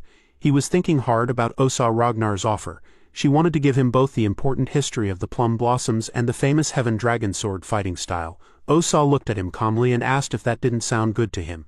Theo hesitated and said that of course it did, but then he looked down and said he really didn't understand why she liked him so much. He hadn't done anything important for her yet. Osa simply told him to stand up. She gently touched his chin, lifted his face, and explained that there was no big reason. It was just that he reminded her of Kyle Ragnar, who was the current head of their group. Theo was surprised and asked if he really looked like the clan head. Osa said yes, he was exactly like Kyle when he was young. And not just how he looked. Like Theo, the young Kyle always strongly followed his dreams and what he believed in. Osa paused, looking like she was remembering something fondly. She added that maybe Kyle was still dreaming of those things even now. That strong determination, she explained, was why Kyle could never become hopeless. He worked very hard, overcoming any difficulty or challenge in his way. Every single day was full of never-ending hardship, battles against terrible enemies in harsh places. But even with all of that, Kyle never gave up or went against his basic beliefs. Osa smiled warmly and said that when she looked at Theo she saw that same strong idealistic side of Kyle that she had fallen in love with. Seeing that spirit alive again in Theo, how could she just stand by and do nothing? Now that she had answered his question, she said it was time for him to give his answer. Theo took a deep breath. He said it was a very attractive offer, even more tempting than an all-you-can-eat meal, but he would have to refuse. Osa asked him why. Theo explained honestly that he already had too many teachers. Besides Lady Plum Blossom herself, who had already taught him a lot, there was the powerful demon dragon leader Julius, his older dragon friends Evelyn and Aaron, his other friends Wellington, Hulkus and Erica, even his friends from the first training grounds. He even considered his rivals, Axion and the Sky Dragon Ed Troyvan, as people who had taught him valuable even if difficult lessons. They were all his teachers in different ways. Osa raised an eyebrow, surprised that Theo would want to include Ed Troyvan, someone she thought they didn't get along with. Theo said yes, that was exactly the reason. The tough times his enemies had created were what had made him the person he was now. Osa's face softened a little. Theo went on to explain that his way of using a sword had learned and completely changed because of everyone who had loved him or done him wrong. Because of this he felt he couldn't just follow one sword fighting style and teach it exactly as it was to the next generation. Osa thought that Theo not being able to pass on tradition because his sword skills kept changing was both sweet and a bit sad. Theo looked at her seriously. He might not be able to be her student, but he would be happy to be her son. Osa's eyes opened wide, showing real surprise, and then her face lit up with joy. Later, in a garden area with blooming plum trees under the moonlight, Osa was leaning back, sipping wine while her servant poured. Osa smiled, enjoying the taste of the wine. The servant said that Lady Osa must really like Theo. Osa agreed right away. She explained that the heavens, or maybe fate, had never let her have a child of her own. And now, here was a young man who reminded her so much of the person she loved, who had just promised to be her son. How could she not be happy? The servant smiled, saying she was happy to see Lady Osa so pleased. Osa felt she should thank Theo for finally making her a mother, in a way. Then she told her servant to prepare a letter for her husband to tell him the news. The servant asked what the letter would say, and Osa said it was about Theo's promotion test. The servant looked very surprised and respectfully pointed out that excuse her for saying so. Theo was still new, and had just finished his awakening ceremony. She worried that if he got too much attention so young it might put him in danger. Surely Lady Osa understood those risks better than anyone. Osa put down her wine glass, her face becoming determined. That, she said, was exactly why she needed to hurry. before the big, strong winds that were gathering arrived to destroy the Ragnar family. She wanted to give Theo as much strength, knowledge, and support as she possibly could. Deep underground, below the cavalry headquarters, in a plain, cold cell, the captured leader of the enemy sat slumped against the wall, heavily chained and bandaged with one arm missing. His one good eye snapped open when he heard footsteps in the hallway. A figure wearing a cloak, chilling mask-like face paint, and sharp claws stood outside the bars. The agent knew who it was. The person wearing a mask told the agent not to be angry with him. He said it was all part of a plan. Probably Ed Troyvan's plan. The agent said he would never question it. With his last bit of strength, the agent told the masked person to kill him right then. The masked person did what he was told and jumped forward. But just as his sharp claws were about to touch the agent's neck, the chains holding the agent suddenly glowed with green light and broke apart. The masked person jumped back in surprise as Evelyn Narvel quietly dropped down from an opening in the ceiling. The masked person made a hissing sound, recognizing her. He realized too late that the whole thing was a trap. Evelyn said she had been waiting and immediately started fighting him. The masked person blocked her quick attacks, surprised by how skilled she was. Had she always been this good? He cursed his bad luck. It was too bad he couldn't kill the agent to get rid of any problems later. Getting caught himself would be much worse. He needed to get away and make a new plan. As the masked person tried to get away, Evelyn used a burst of wind-like energy to stop him. She told him she wasn't going to let him just walk out of there. She used another move that belonged to Hector Ragnar. The secret technique called Squall, which was like a storm. A swirling wind of green light appeared, trapping the masked person. He choked and blood came from behind his mask. Realizing he couldn't be caught like this, he started gathering bright blue energy, getting ready to destroy any proof, including himself. But Evelyn knew what he was going to do. She grabbed his jacket and said it was predictable that they all tried to blow themselves up when they were cornered. Using his own movement against him, she threw him down the hallway, saying that trick wouldn't work on her again. Later, in a hidden safe cabin deep in a snowy forest far away from the main Ragnar place, a meeting was happening. Someone told Commander Julius that earlier that day, at 1:15 in the morning, she had successfully captured a masked person who had sneaked into the underground jail. An intelligence officer, probably Cleve from Black Snow, showed what they had found, pointing to a map. They confirmed that the masked person was from Serpent Season, which was a smaller group within the Eastern Elite clan, the Troyvan clan. This made it very likely that Ed Troyvan was involved. Julius, sitting at the head of the table, said seriously that this pretty much proved their suspicion that there was a traitor within their own group. Cleve agreed, explaining that this meeting was being held in such a secret place to prevent any more information from leaking out. Cleve continued the report. Current information said that Serpent Season's base was in an old castle in the Calhelm area. They thought that within the next 3 hours the people there would realize their masked person's mission, likely to silence Sidra, had failed. They would then burn any evidence that could get them in trouble and run away. So the goal was simple: attack their base before the time ran out, gather all their people and get the information they had. This was the main point of their new team mission. Cleve finished her report and told them her name and rank. Cleve, a Null Snow. Theo was interested in her rank and surprised to finally meet one of Black Snow's top agents in person. Julius cleared his throat and added one last thing. He said that this mission would also be Theo Ragnar's test to become an official mid-level swordsman. Cleve and Evelyn were both surprised. Theo wondered if he was good enough for such a test already. Julius sighed and said Theo was qualified, but warned him it wouldn't be easy, or in their line of work, maybe he meant it wouldn't be all about easy victories. The difficulty of Theo's test had been made much harder. Julius explained that usually, the tests get harder as you go up in rank, but giving a mission that could start a war as a test for someone in the middle rank was definitely not normal. Julius leaned forward and said he knew Theo had told Evelyn to watch the prison cells because he thought someone would try to kill someone there. Evelyn coughed slightly to say yes. Julius continued, saying that since Theo started this whole thing, he now had to see it through to the end. Theo apologized for acting on his own. Julius accepted his apology but warned that even though Theo was an heir, it was not okay to act disrespectfully without talking to others first. Since things had gone this far, Theo had to finish the mission perfectly. Julius leaned in, grabbed Theo's shirt and shook him roughly, telling him he had to get promoted to mid-level swordsman and earn the right to go on missions alone. Understood, Theo said, getting his calm back. Yes, sir, he added with a small, knowing smile. He thought to himself that this whole situation was really starting to focus on him. He hadn't expected to become the center of attention like this. A familiar blue screen appeared in front of him. Scenario Quest Number 4, Dark Ties of the Previous Life. The goal: this is your chance to get rid of the bad connections from your past. Stop their secret plan. Theo looked at the message, wondering, as he always did, what invisible link connected him and these people across different times and caused all this trouble. Cleve noticed he was distracted and asked if something was wrong. Theo looked at her, his face becoming serious. No, he replied, there wasn't. He would finish this mission no matter what. Julius slammed his hands on the table, looking pleased. Good, let's get rid of all the sneaky people in the family. Under the cold moonlight, snow lightly covered the thick pine forest around the old Calhelm castle. Cleve, who worked for Null Snow, spoke to Theo and Evelyn. She said that because they knew someone might be a traitor in their group, only the three of them would go on this mission. These were the two who were already involved, and herself. Their target was Serpent Season, a group of killers. Since Theo and Evelyn were trained with swords, they should have an advantage if they fought directly. Cleve said this, her voice a little quiet because of her mask. But she also pointed out that there were many more enemies, and they probably knew the area very well. No matter what happens, she warned them seriously, don't let your guard down even for a second. Theo nodded briefly to show he understood her warning. Inside the castle's big room, 2 members of Serpent Season were looking through papers, getting ready to leave. One of them, who was wearing the same kind of mask as a serpent assassin they had caught before, said that they were almost done getting rid of the documents.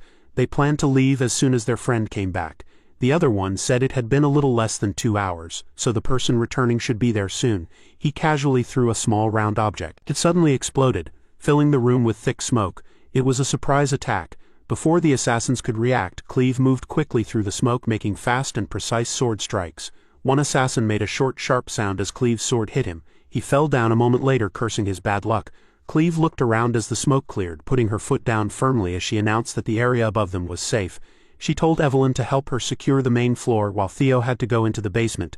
Theo was impressed by how fast Cleve had taken down 3 enemies almost instantly. He acknowledged her order, saying, "Yes, ma'am." Theo didn't wait. He jumped down toward the lower levels. If the maps they were given in the briefing were correct, the stairs to the basement should be right in front of him.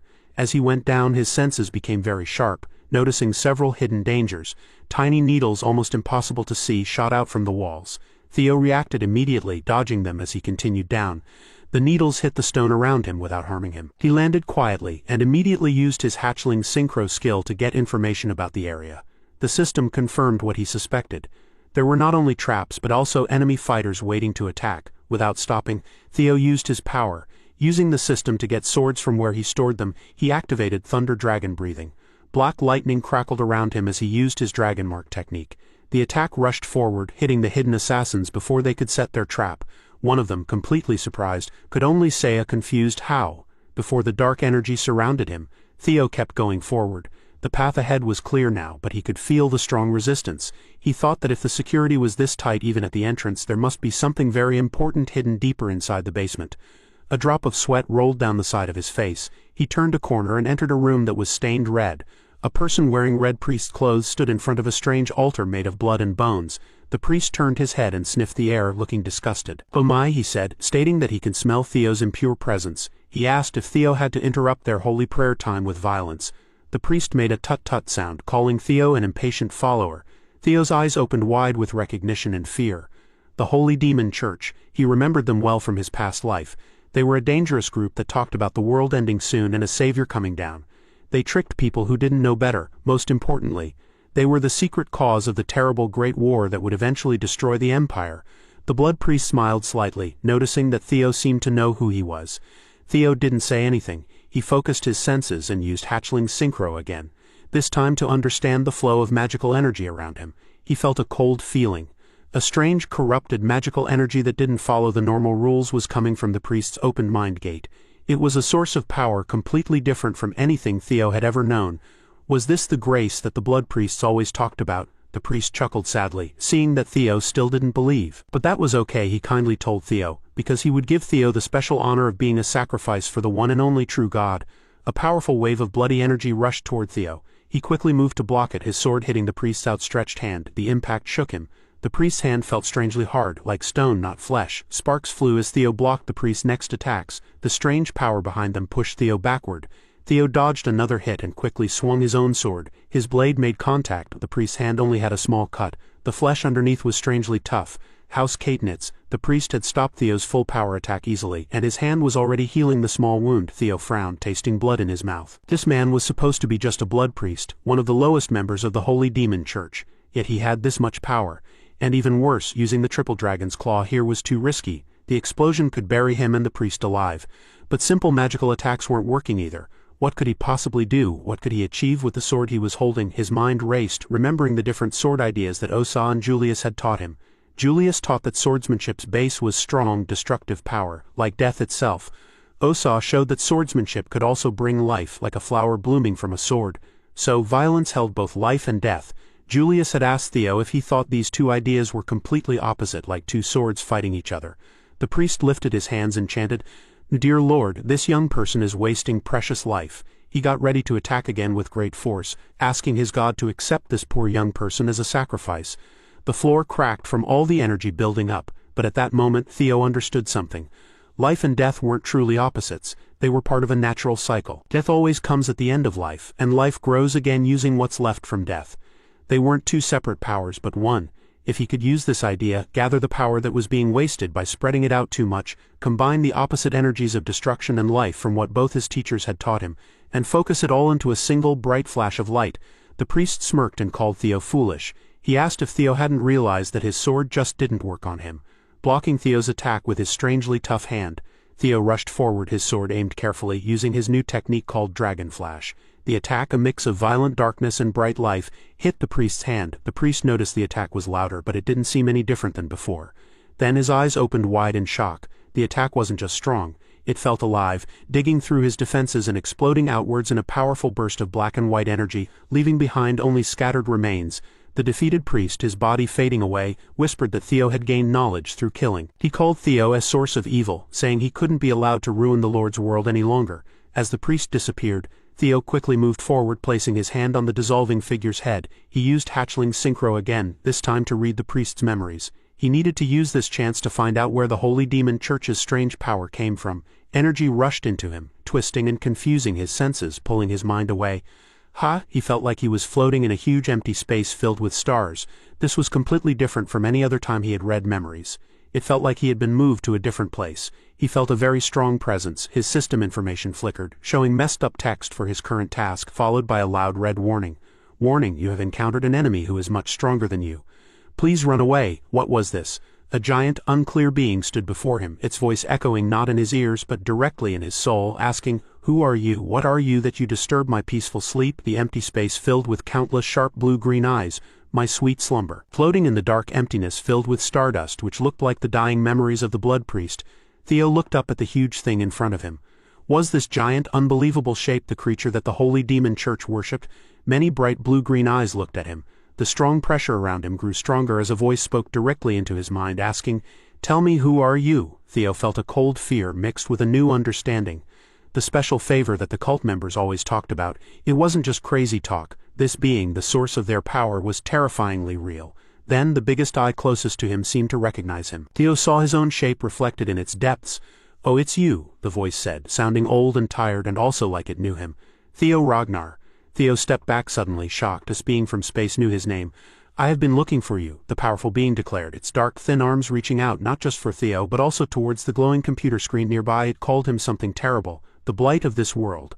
Theo quickly got ready as the swirling dark emptiness rushed forward, forming a crushing spiral aimed right at him. Just as the darkness was about to swallow him completely, a bright, warm, golden light burst out from the center, pushing back the shadows. The light became solid, turning into the grand shape of a golden dragon. "Lodbrok," Theo shouted, feeling very relieved. Lodbrok's voice, full of worry, answered him, calling him her special nickname. "Oh, significant other," appearing, Theo yelled, wondering how Lodbrok, her dragon form, had shown up here. The golden dragon turned its huge head towards Theo's spirit form, warning him that this thing, the nameless sovereign, was not something he was strong enough to fight yet. Lodbrok explained that even if Theo was as strong as the legendary Siegfried, she couldn't promise victory against such a powerful enemy. Theo couldn't speak. The power of this sovereign was almost impossible to understand. "So leave this to me," Lodbrok ordered, using her power. Theo felt a strong force pushing him out of the emptiness, his mind flying back towards reality as he shouted her name one last time. He gasped and fell onto the cold stone floor of the basement, the change feeling sudden and rough. He was back. He touched his face, feeling the little bit of blood from his fight with the priest. His mind was still spinning. What was that? Had Lodbrok really been fighting against a scary monster like that all by herself for centuries? He couldn't imagine how difficult that must have been. A weak, quiet voice got his attention. The blood priest was kneeling close by. He looked like he was fading away, his body shimmering and disappearing. He stared at Theo in total disbelief. "How could someone who doesn't even believe be allowed to see the Lord?" the priest cried out, sadly. He had spent his whole life devoted, but he had never been shown such a thing directly. He screamed in pain and confusion, demanding to know how Theo had done it, before he finally turned into nothing. Theo watched him go. A god like that, he didn't want anything to do with it, but this encounter had given him important information. The thing the Holy Demon Church worshipped, the source of their power, was the nameless sovereign that Lodbrok had warned him about. He remembered Lodbrok's serious words. For 1,000 years she had been trapped, doing her duty to protect the world from its influence, and then came her sad admission. Because she had lost her heart, her power was getting weaker. She wouldn't last more than 3 years. Theo's mind started putting the pieces together. The big war the Holy Demon Church was planning would happen in 5 years. The guardian dragon Lodbrok would die. Ed Troyvan would start his rebellion around the same time. These terrible events weren't just happening at the same time by chance. No, he realized with growing fear, holding his head, they were all connected. A hand touched his shoulder, making him steady. Evelyn helped him stand up, praising his great work, though she looked worried. Cleve came closer, her calm face hiding any surprise she might have felt. She said they had quickly searched the upper floors when they realized one of their targets was a blood priest. She looked closely at Theo, thinking about how he had defeated one all by himself. It was very impressive. Evelyn agreed, calling it incredible. Cleve nodded briefly. By defeating a blood priest alone, Theo had definitely shown what he could do.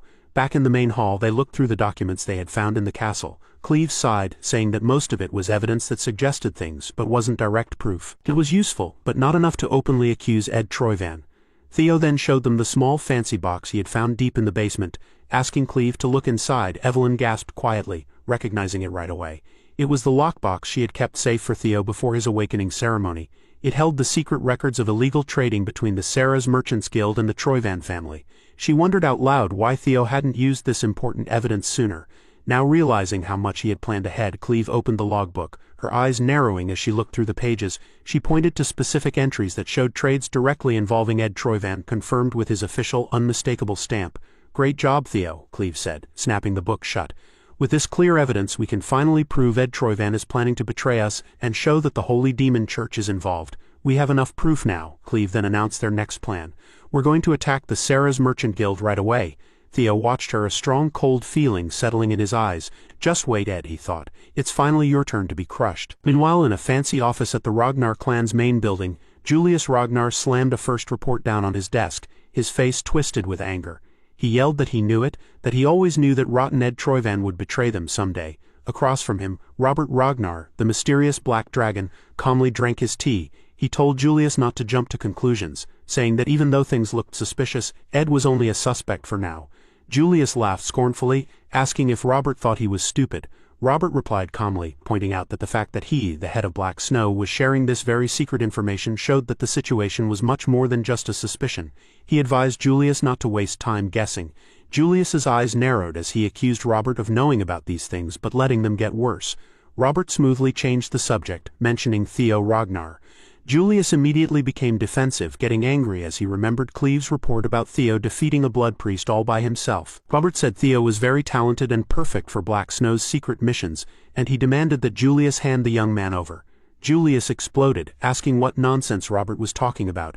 "Now," Robert continued calmly, "Theo's ability to see things clearly, figure things out, and put information together, in ways very similar to Black Snow agents, is very impressive. It's almost as if," Robert wondered aloud, "Theo has done this before."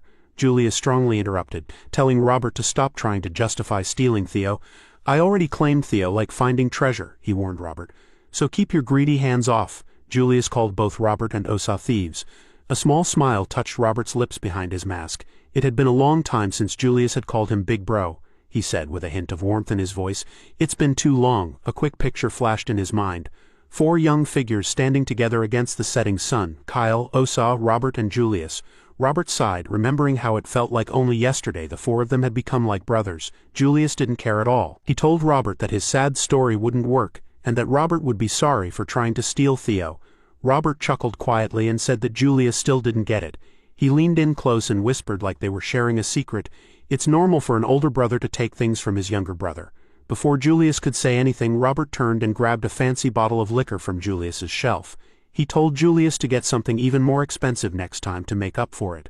Then Robert happily skipped away, humming a tune, leaving Julius standing there making confused noises like a cartoon character. Once Robert was out of sight, his happy face changed. He felt relieved. He thought that the dragon cavalry with the white armor seemed to be safe from spies. Not many places had managed to stay free from the Sky Dragon's sneaky influence. He trusted Theo with the next part of the plan. Attacking the Sarah's guild shouldn't be a problem. Robert disappeared into the shadows, saying, "My people should be here soon." Robert thought with a secret smile that attacking the Sarah's guild today of all days would definitely make things interesting. The scene changed to the fancy main wedding hall of the Sarah's Merchant Guild. Inside, a wedding was happening, joining two powerful families. Navin Bacchus, the groom and the second son of the Bacchus clan, stood proudly. Across from him, Quadric Sarahs, the leader of the Sarah's Merchant Guild, officially asked for the marriage on behalf of his family. He presented his fourth daughter, Lily Sarahs, as the bride. Quadric announced that the marriage was official, connecting the Sarahs and Bacchus families by blood. Quadric's eyes shone with greed. Finally, he was about to get what he wanted. Navin smirked and held his sword tightly. He thought that this was just the beginning. He would become an important noble and make the proud Ragnars pay. Quadric threw his head back and laughed like crazy, saying that soon he would get his great revenge. At the Sarah's Merchant Guild's main wedding hall, the introductions continued. Navin Bacchus, the groom, said he was the second son of the Bacchus family. Quadric Sarahs, the heavy leader of the Sarah's Merchant Group, had officially asked the Bacchus family for a marriage alliance, offering his fourth daughter, Lily Sarahs, as the bride. As Quadric announced that the two families were now joined, one man hidden among the Bacchus servants was boiling with anger inside. How dare a simple merchant say his family name before the Bacchus family, one of the 6 most important families in the empire? He tried hard to control his anger, reminding himself that the money from this marriage was very important for saving his own branch of the family. His father, the head of their less important family branch, didn't care what happened to Navin, an illegitimate child, after the wedding. Navin, though, gave a small, knowing smile. He found it funny how easily he could understand what his supposed family was thinking. He wondered if these merchants, who were known for their careful planning, really meant to help the struggling Bacchus family. He knew the truth. The Sarah's Guild was in so much debt that their main store was used as security for a loan from Ed Troyvin. They wouldn't last much longer anyway. Kneeling down in front of Lily, Navin thought to himself that he had to see the unlucky Bacchus family fail. He greeted Lily in a friendly way, promising to treat her well as both the Sarah's family's son-in-law and her husband. Lily didn't say anything, and it was impossible to tell what she was thinking. Then Lily leaned closer and asked how she could prove what she intended to do. Navin asked what she meant. His smile grew wider. It seemed like she wanted something from him. He explained his own terrible situation. His family was broke, and he was basically being sold off. It was a shame he couldn't start a no-fans to make some quick money. But if Lily, his future wife, wanted it, he could give her the Bacchus family seal. This made his father very angry, and he silently cursed Navin, calling him that damned illegitimate child. Lily thought about the offer, then suddenly screamed, demanding that Navin bring her the head of Theo Ragnar, the one who had scarred her arms. Navin watched her outburst and thought that for her to publicly demand the murder of a noble heir, she was clearly not an ordinary woman. A quiet buzz went through the wedding guests. Quadric hurried to his daughter, scolding her for saying such things in public, but then quietly agreed to her request. The fake sadness on Lily's face disappeared, and a hungry smile appeared instead, which greatly surprised her father. Navin, seeing this exchange, thought that since his young bride wanted Theo's head, he guessed he would have to get it for her. Suddenly, the sky outside became dark. Guests looked up, wondering at the sight of dragon-like creatures flying in circles overhead. Then, figures jumped down from the creatures, landing hard in the courtyard. Everything became chaotic. One of the Bacchus guards recognized the symbol on the flag that the newcomers planted. It was the mark of the Ragnar family. Cleve, with Theo and Evelyn beside her, announced that in the name of Ragnar, they would make sure justice was done. She declared that they had found out that the one who attacked Ragnar, meaning Ed Troyvan's people at Blanky, had close connections to the Sarah's Merchant Group. Because of this, they would start a search to look at all signs of betrayal. Anyone who dared to interfere would be considered involved and killed immediately. The guests drew back in fear. Immediate death. Was the Sarah's Merchant Group really plotting treason? Cleve challenged Quadric. If he wanted to claim he was innocent, he would allow the Ragnars to carry out their investigation. Quadric turned pale, wondering if the others already knew what he was planning. One of his helpers whispered quickly, asking what they should do. Another person nearby said worriedly that Quadric had to look strong. Quadric stumbled over his words, pretending to be angry and asking what this talk about betraying them was. Cleve looked at Quadric seriously, her eyes firm. She gave him one last chance to give up and work with them now. One of Quadric's people asked him nervously what they should do. Quadric suddenly got angry and shouted at them not to joke around, talking about a small piece of paper. He said the record of trades could easily be faked. He insisted that someone was trying to set them up, no matter how unfair the Ragnars played. He encouraged his own men, saying the Sarah's family would prove they were loyal to Ragnar and that they were innocent. He told the Sarah's soldiers to move forward, yelling for them to kill those who looked down on Ragnar. It was a clear order to attack Theo's group. Navan's helper grabbed Quadrak's arm, pointing out that fighting back meant he wouldn't be helping with the investigation. Quadrak pushed his hand away, angrily saying the wedding was off. The helper called him stupid, asking if he thought they would be let go after this. He said their crime was betraying them. Quadrak replied that the helper, as one of the important members, knew what betraying them meant. Did he think Quadrak would die alone? Then Quadrak thought out loud that if the Ragnars really had solid proof, they would have sent a whole army, not just 3 people. He urged his men on, saying the Ragnars didn't really believe in their own evidence. If they stopped them just this once, they could get through this difficult time. Navan walked up to Quadrak, making fun of him by asking what he was saying to an old man who even had trouble going to the bathroom by himself. Then he quietly tapped the older helper of Bacchus and called him Elder. The helper cursed Navan quietly.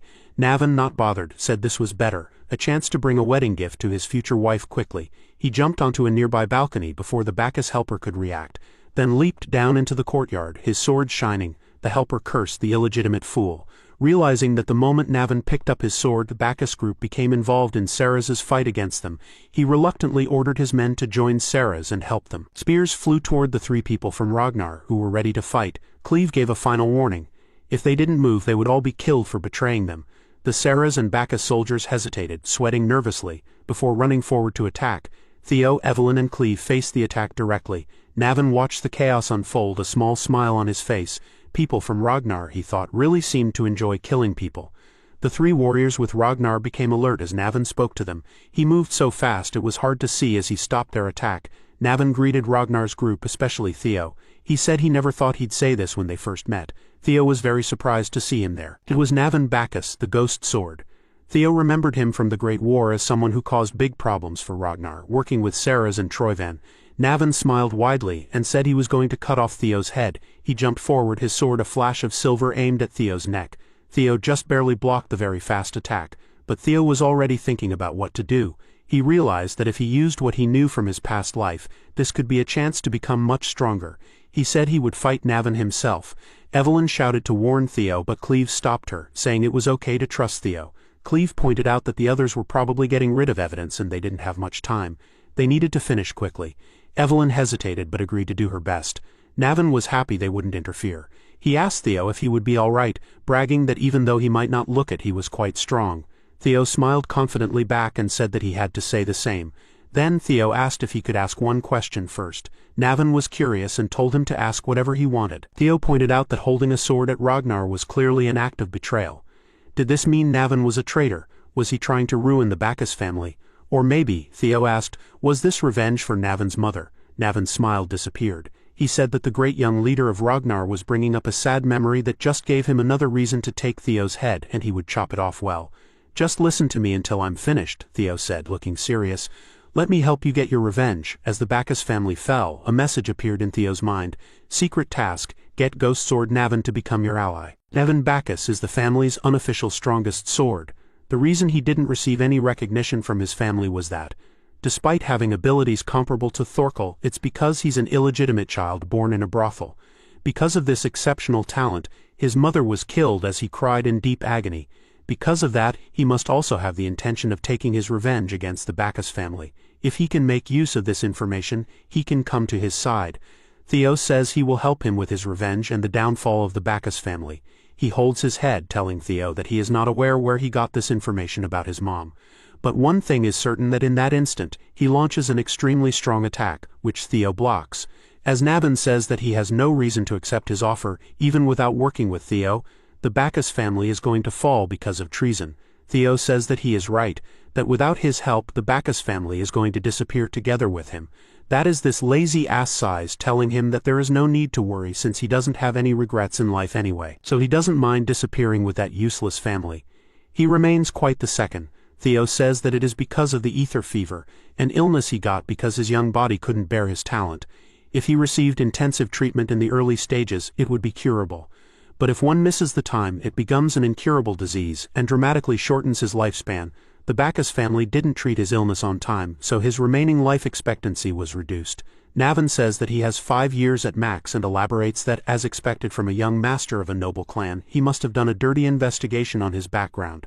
As he gets ready to attack Theo, saying that nothing is going to change anyway, since the Bacchus clan will disappear today, and he will meet his demise. Theo blocks his sword, smirking and telling him that he can cure his disease, but Navin cannot accept that Theo pushes him back, thinking to himself that in his past life the cure was found just after his death. So now only he knows the cure for the disease. Theo assured him that the cure can be cured 100%. Hearing this, he instantly loses his composure. Theo says that just like he said that the Bacchus family will disappear even without him working with them. But if he takes his side even after the Bacchus family disappears, he can live as a hero who helped the Ragnar family, telling him to trust him this once. Moving to the Sarah's Guild main building, they are throwing cannons at the ladies, but they are easily deflecting them. Evelyn thinks they are very annoying. Cleve agrees but wonders if Theo is done. Looking at them from afar, they are having in conversation. Cleve throws aside the spear and thinks it too much for her and wonders if she should kill everyone. In a flashback we see the Black Dragon ordering her not to act up since their priority is to analyze his potential and they should recruit him soon. She asks him if what he means is for her to observe him. He agrees, saying that although he caught the priest she didn't witness it directly. She agrees, and he says that is why they will have to confirm it. The mission of the Black Pillar is to accurately analyze the individuals who will lead the future of Ragnar's. She should keep that in mind. Securing additional evidence is Theo's mission in this operation. So she should focus on assessing Theo's capabilities. She says that she will keep that in mind. But what is the limit beyond which she can intervene? He thinks for a second, and since it is related to the demonic sect, he will let him interfere at the level of bishop and above.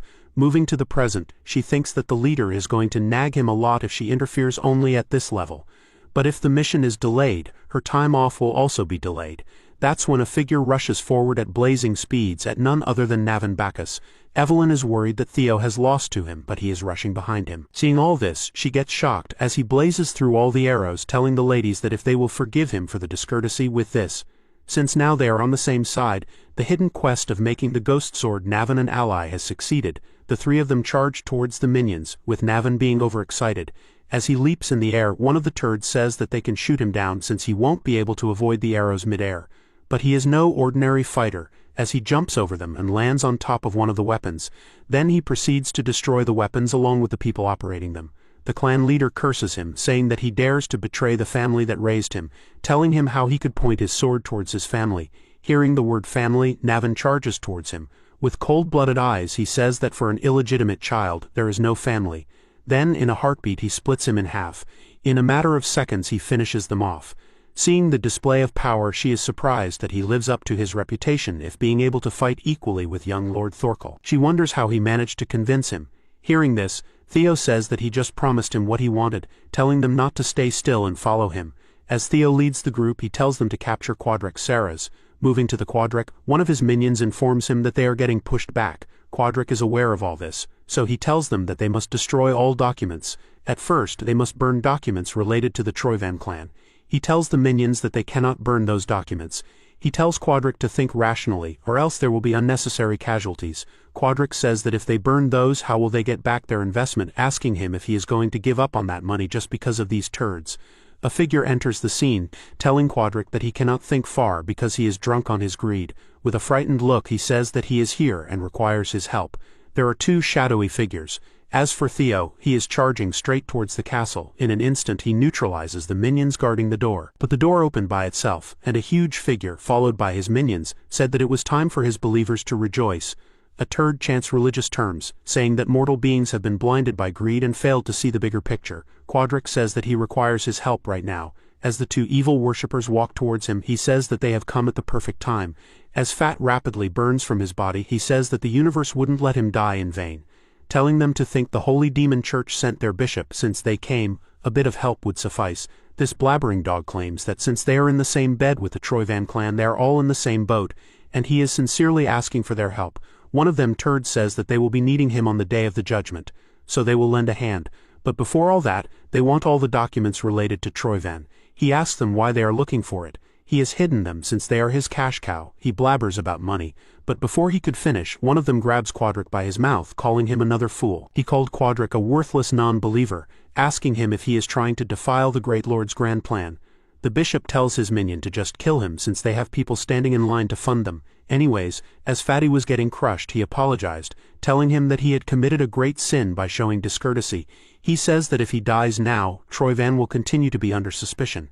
He tells him to stop, so the mini cosplayer throws him to the side. He tells Quadrek to burn all documents related to Troyvan right away. The priest then warns him, telling him not to even think about running away, which will be the best for him because their lord is watching everything. Moving back to Theo, he breaks through the armed forces. As the door opens, the bishop is leading his huge force. Seeing that Theo is ready as if he were waiting for this moment, the bishop of the demon church tells his followers that with their blood, the god shall descend and worship their lord. As these crazy lunatics charge towards him as they come face to face with each other, Theo slashes through them as he says to himself that he had suspected that the holy demon church would be hiding here, but he never expected them to send someone as high-ranking as a bishop. As Theo continues to charge through the pile of turds, everyone on their side is getting overwhelmed because of their sheer number. Cleve stands still as she thinks to herself that the bishop has come. So, this is going to be way more of a hassle than she had thought. Or maybe this is a good thing as she puts her hand on her swords and draws two at the same time. After all, this is more than enough reason for her to step in. As Theo is serious, he says that if they go back to where they started. As Cleve enters the battle with a single strike of her sword, she eliminates hundreds of them. As she tells Theo that she will take it from this point, as she won't allow those standing in Ragnar's way to head away with it. She will annihilate them all here. Theo tells her to stop saying that they must not forget why they are here, since they have to secure the documents before they destroy them. She sides, telling Theo that she seems to have overestimated him.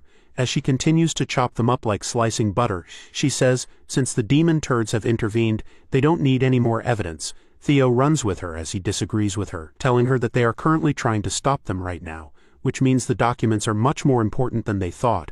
Cleve understands and asks him what his plans are. Theo says that no matter what happens, they need to go through here before anything else. As Theo kills more of them, he says that he has a solution to this. For the first time, he opens his mind gate and uses the hatching synchronous to scan the surroundings.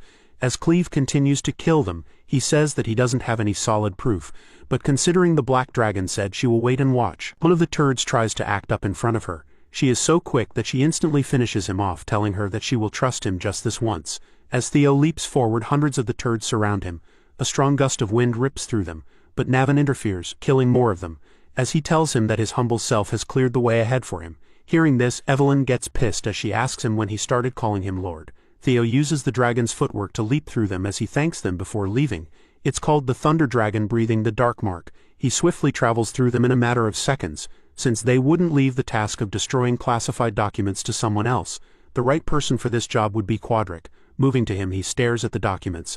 As for Theo, he is pissed. The status window says that he can resolve an ill-fated relationship from a past life and stop his evil scheme. As they both land on the ground, blood drips from the sky like rainfall. Then, like a savage, he says that he is the Lord's first sword, Navin Bacchus. Hearing this, Evelyn says that the joke is too much for him. Navin says that judging by her reaction, she is the first sword, so he doesn't have to worry too much. But if it were Cleve, he would gladly be the second sword. As she continues to chop them up like cutting vegetables, Evelyn asks him if he thinks he is better than her. Hearing this, he charges towards her and uses his sword, but instead of attacking her, he chops multiple of them who tried to attack her as he points his swords towards her neck. She says that it just so happens that they are on the same side, so they can decide it here, and the one who catches the most believers becomes the first sword. She says that they are on a mission, and she has no time to participate in trivial stuff. Evelyn gets pissed because he taunts her by saying that she is scared to lose. Evelyn charges towards him, shocking him, as he thinks he might have said too much, but he gets surprised as she kills multiple of them behind this chatterbox. I mean, she will be the wife so he can take the first sword. As she goes past him, she says she will clearly show him why she is the first sword. Even Navin gets motivated as he rushes towards her direction. Moving to Quadrek, he goes past multiple hidden passages to reach the place where the documents are stored. Seeing the documents, the turd is nervous because this is the evidence to collect money from Troyvan. He will just have to burn this, and they can escape from being charged with treason to some point. He says that he needs to burn this since all of this is worth so much, and it will not be easy to recover this. Furthermore, if he counts the business they have given to the Sky Dragon, he must get it back no matter what. As he lets go of the torch, thinking he has no other choice, but before it could land, Theo barges into the room, grabbing onto the lamp in the last moment. Quadrax asks Theo how he managed to reach here. Theo tells him that it seems his fourth daughter was not enough, as the fatty leaks blood.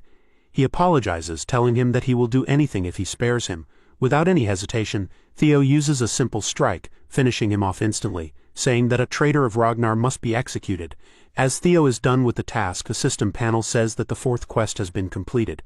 Theo wonders if this is worth mobilizing the demon forces. The secret ledger given to Cleve is more than enough to take him down. But with this, they can take down the Troyvan clan, since the Sky Dragon is just a tail. But he must go for the Troyvan itself. With the documents presented, all ties to them. Every document is important evidence. So he is not sure what to take first. As he looks around, he finds the Rose Palace investigation report. Theo gets shocked as he sees the opening that warns about the Black Dragon's surveillance when trying to acquire relics. It is Ed Troyvan's handwritten document, and they have acquired 2 relics so far. It says he has found 2 relics and the rest are in the Rose Palace. Theo gets pissed as he realizes that it means that the discrimination, false accusations and miserable ending happened for no reason in his past life. As such, Theo and his mom shall be removed. All this just because a relic might exist. He tears the paper and says that nothing will change even if he opens it. He will need to slowly take revenge, and as a first step he will take away the relics he has acquired with effort. A system information pops up saying that he has discovered 2 relics of the ancient dragon. It's already night, and the duo is fighting non-stop. Evelyn says that he remembers him now. As they continue to charge towards him, they continue their attacks. Evelyn says that he is the lunatic who passed the awakening ceremony 7 years ago as the runner-up and vanished afterwards. As he continues to kill them, he says that he is honored that she remembers someone like him.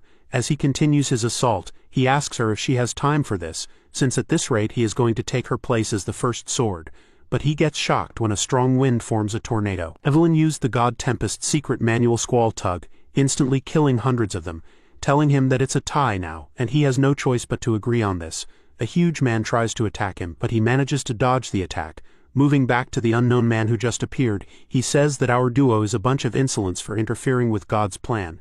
Navin tells Evelyn to end the comet with this guy, and Evelyn agrees, telling him to settle this wager with this guy.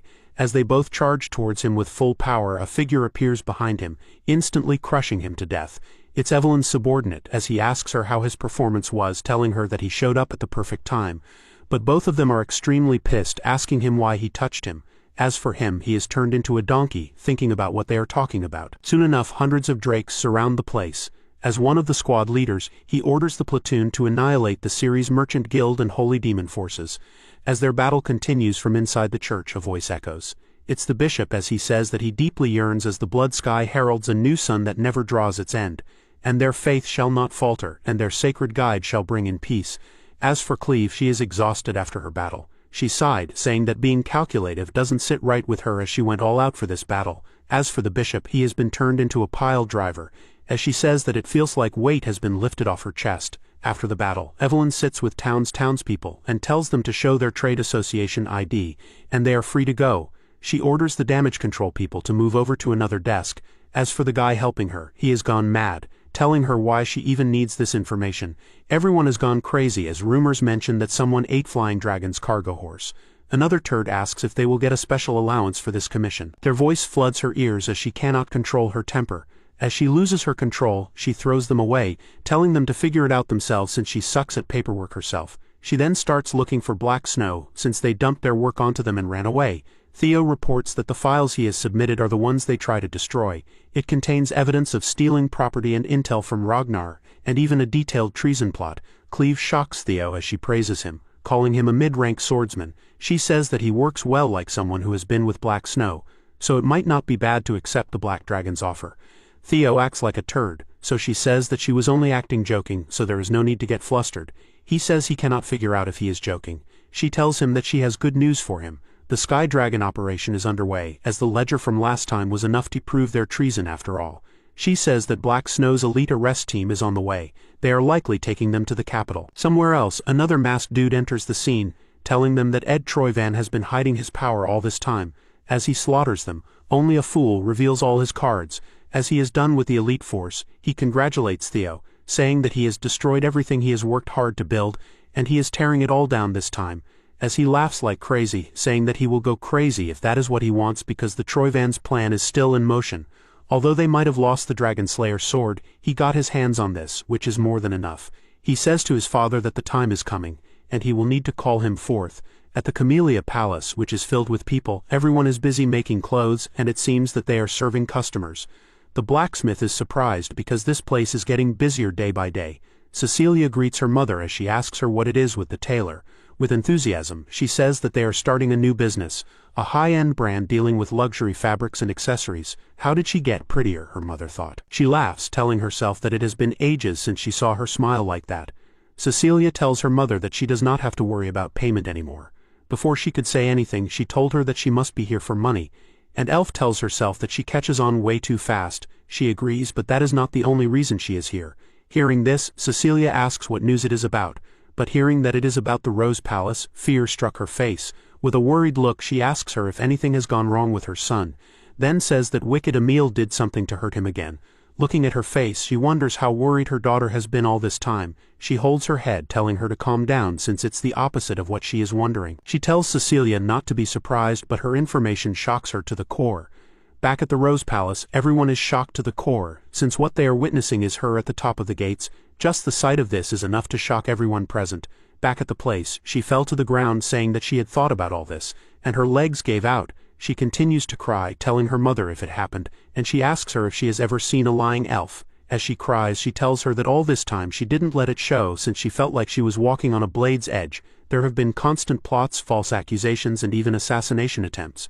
She has never told anyone, but she almost died many times, and every time she prayed and begged that her son would be spared.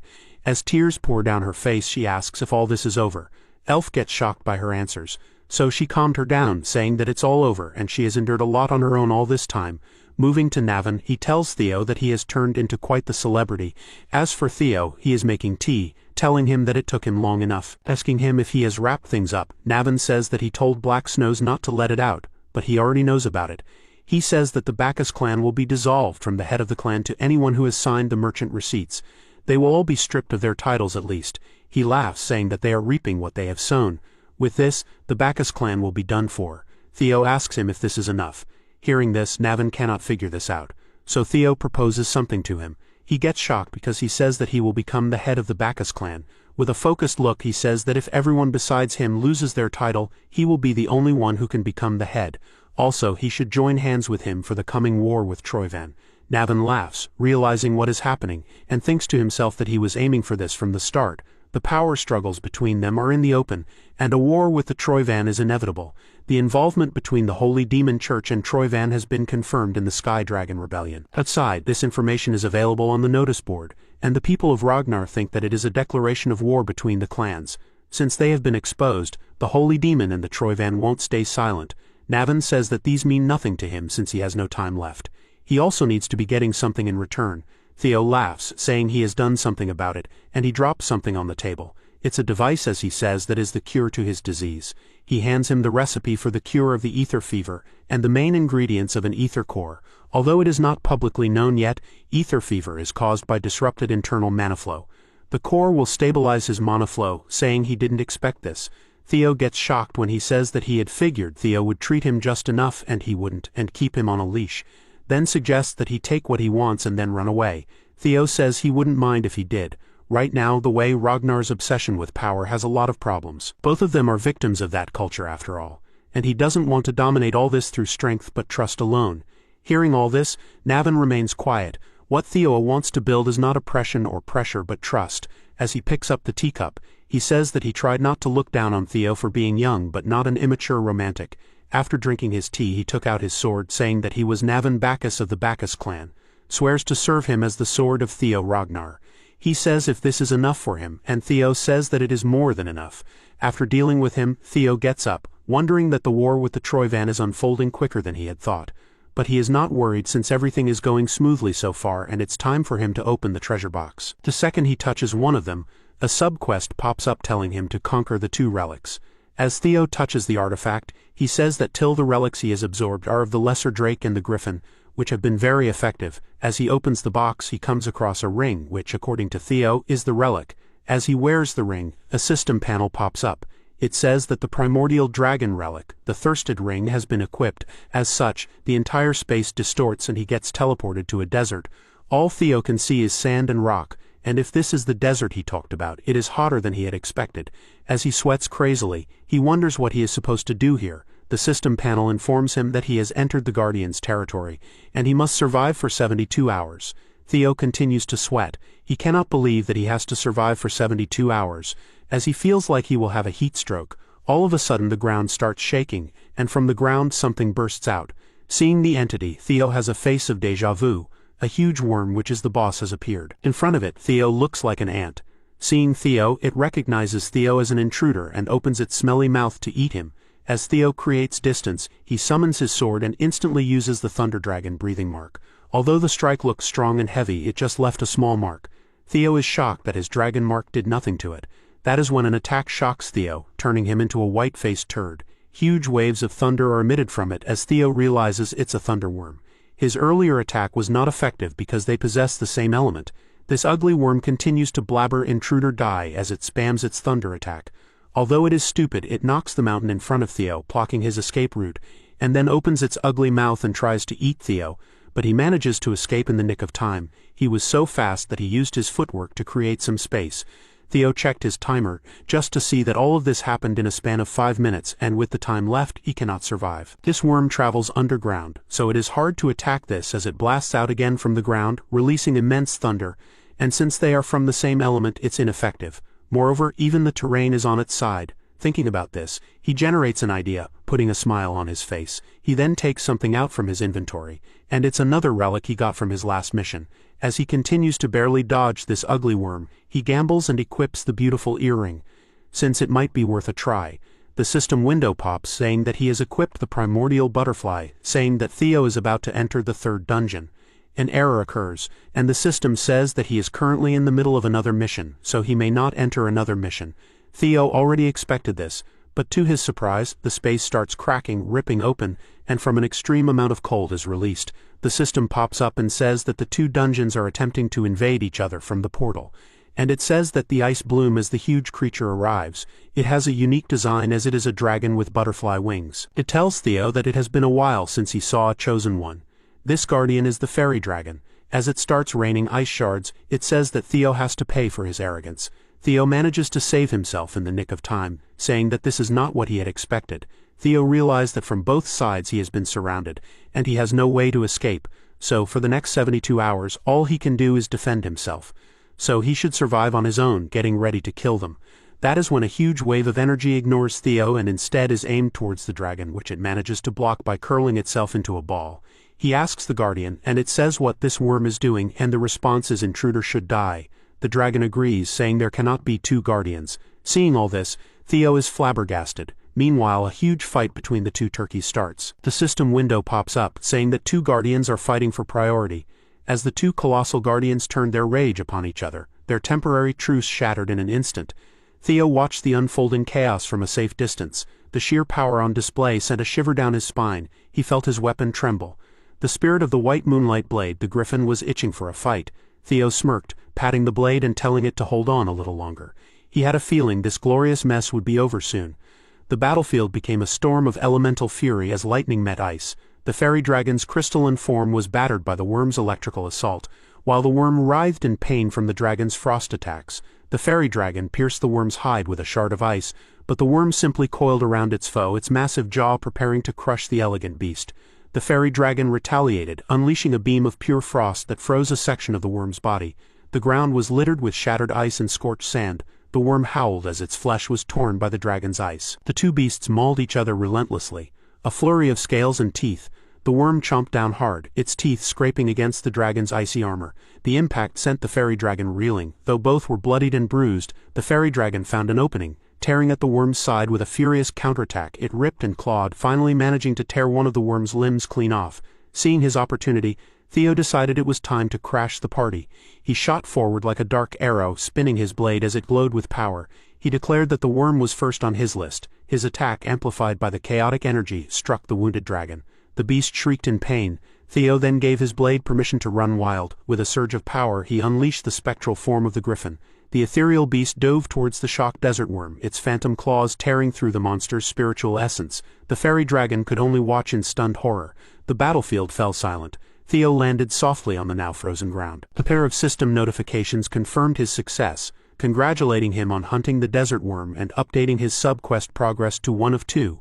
As he suspected, hunting the boss was the same as conquering the relic. He turned his cold gaze to the last one standing. Panicked, the fairy dragon pleaded for him to wait, asking for a moment to talk. Theo calmly asked what it wanted to discuss, as the dragon insisted this was not the proper way to conquer a relic. It claimed to be the most knowledgeable of the guardians, there to test his wisdom. It offered to spare him if he could solve its riddle, a proposition Theo found amusingly timed. He simply stated that he had proven his wisdom already, much to the dragon's confusion. He explained that his wisdom was making them fight each other, a revelation that made the dragon tremble in terror. He told the so-called most knowledgeable guardian that if it were truly wise it would accept the outcome. Defeated, the dragon stammered that they could have the riddle anyway. A final flash of light consumed the creature. Another system message congratulated him on hunting the fairy dragon. He was back in his room, the 2 relic boxes now sitting open before him. He focused on the ring on his finger. Letting out a long shaky breath, a triumphant exhausted grin spread across his face. He had cleared them both. The system confirmed the completion of his subquest. Now he could finally sense a malevolent energy pulsing from the white moonlight blade. He felt a present stir calling out to the griffin.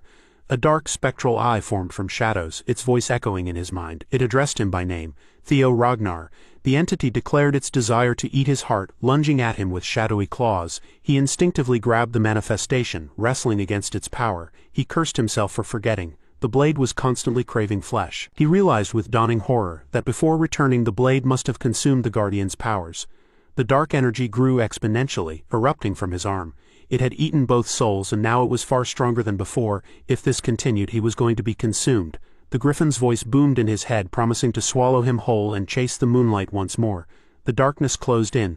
The darkness closed in around Theo, a prison of shadows. His world condensed into a black sphere suspended in nothingness, woven together by ethereal threads. He snapped back to awareness with a gasp. He found himself standing in a rippling, colorless void, wondering where he was. Shadows coalesced around him, revealing the spectral forms of the guardians he had defeated. It became clear he was inside the griffin's stomach. The fairy dragon informed him that the griffin had finally swallowed him. Having waited for such an opportunity, it warned him that the beast would soon consume his heart, a fate Theo seemed grimly prepared to accept. The guardians called him a foolish chosen one for desiring their power when he couldn't even control a single griffin. He calmly asked what would happen when his heart was eaten. The fairy dragon stated the obvious: he would die.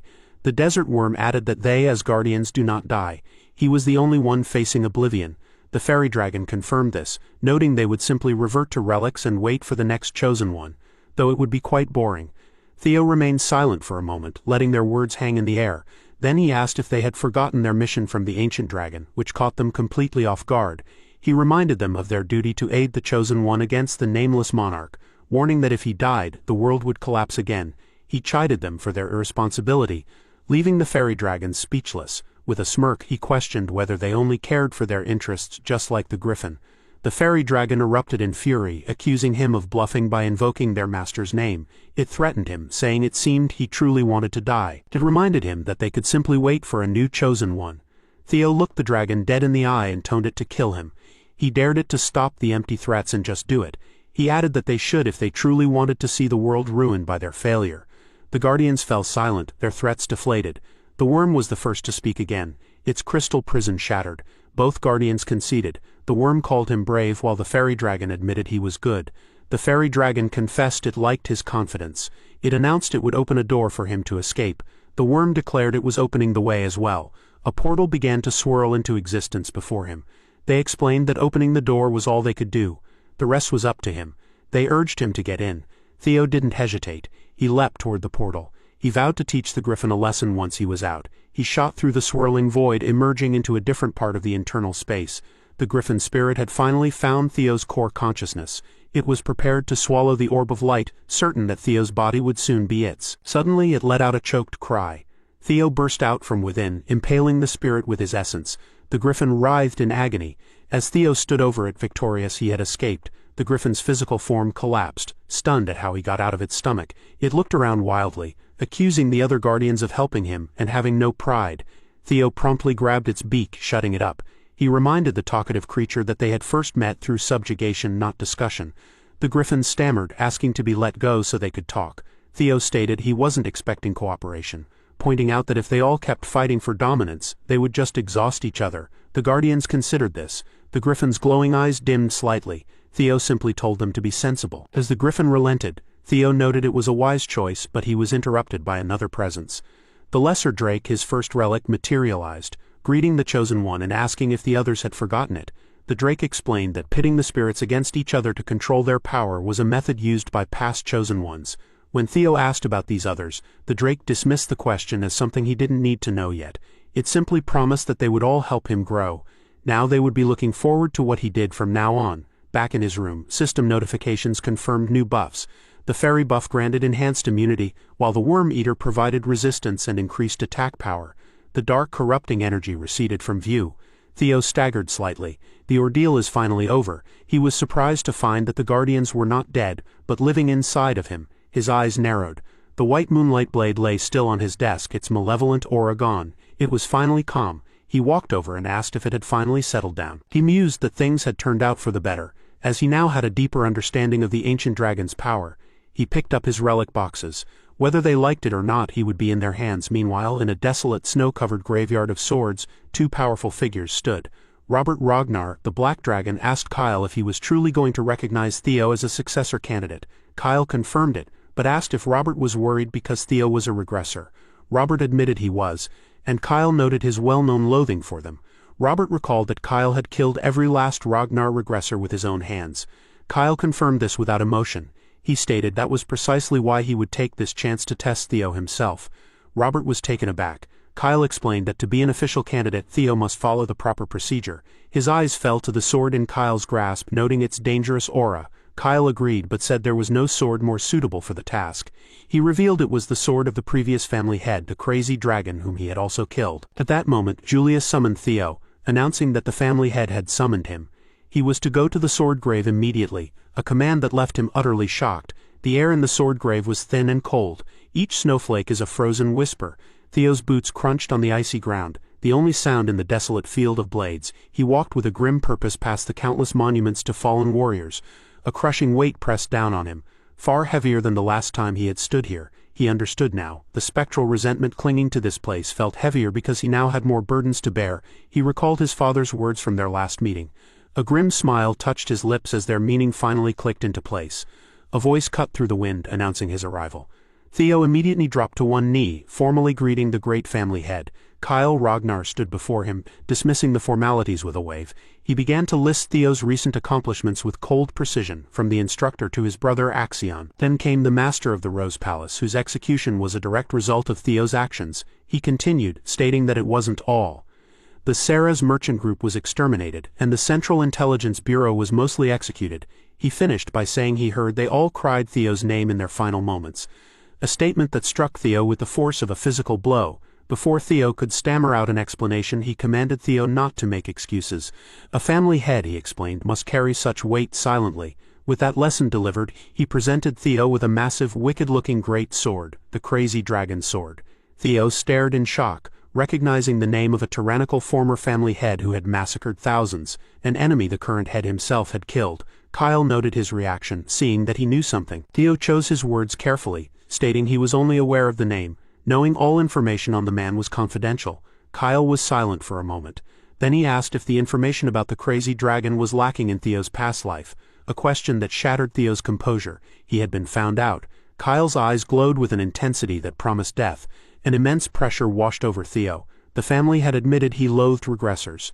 He saw them as greedy and foolish individuals who could change the world as they pleased, treating it like a chessboard they could flip over at any time.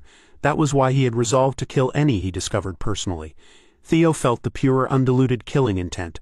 This wasn't a test. This was an execution. He was stunned by the sheer power emanating from his father, who wasn't even a regressor. Kyle ordered him to wield the sword. If he could stand against its resentment, he would be acknowledged. However, Kyle would only admit the human Theo Ragnar and would completely erase the regressor from existence. Theo asked what that meant, his voice tight. Kyle explained that everyone he met, saved, or earned through his regression would be erased.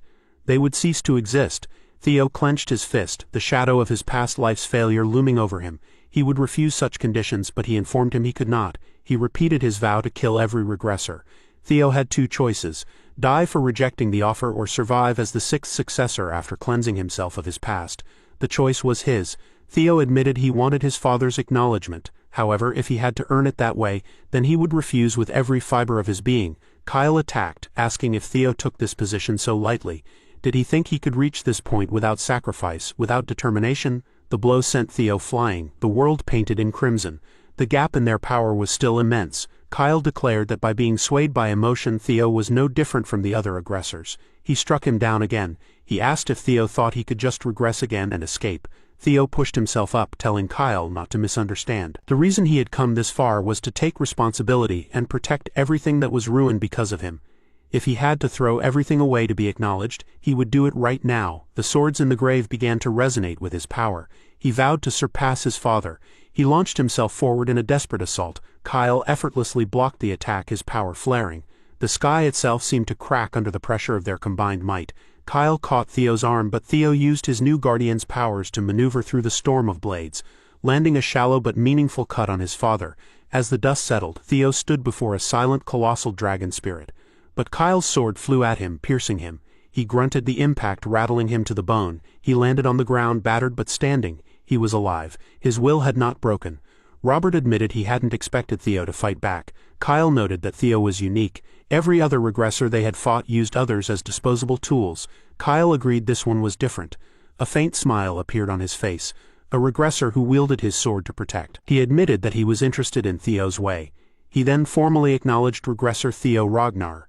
He declared Theo the sixth successor. As a token, he bestowed upon him the crazy dragon's sword, which had belonged to his father, a regressor like Theo. He remarked that they were both regressors but walked different paths. He was eager to see how different Theo's path would be. A brilliant light enveloped Theo. He was absorbed into a pillar of energy. He found himself in darkness, wondering where he was. The darkness gave way to a modern cityscape at night. He saw people at a bus stop, a completely alien sight. The view was utterly unfamiliar. He reached out with his hand, touching a glass window. His reflection stared back, the face of his pathetic past self. Now he thought with dawning horror, everything was truly over. He woke with a start, sunlight streaming into a lavish room.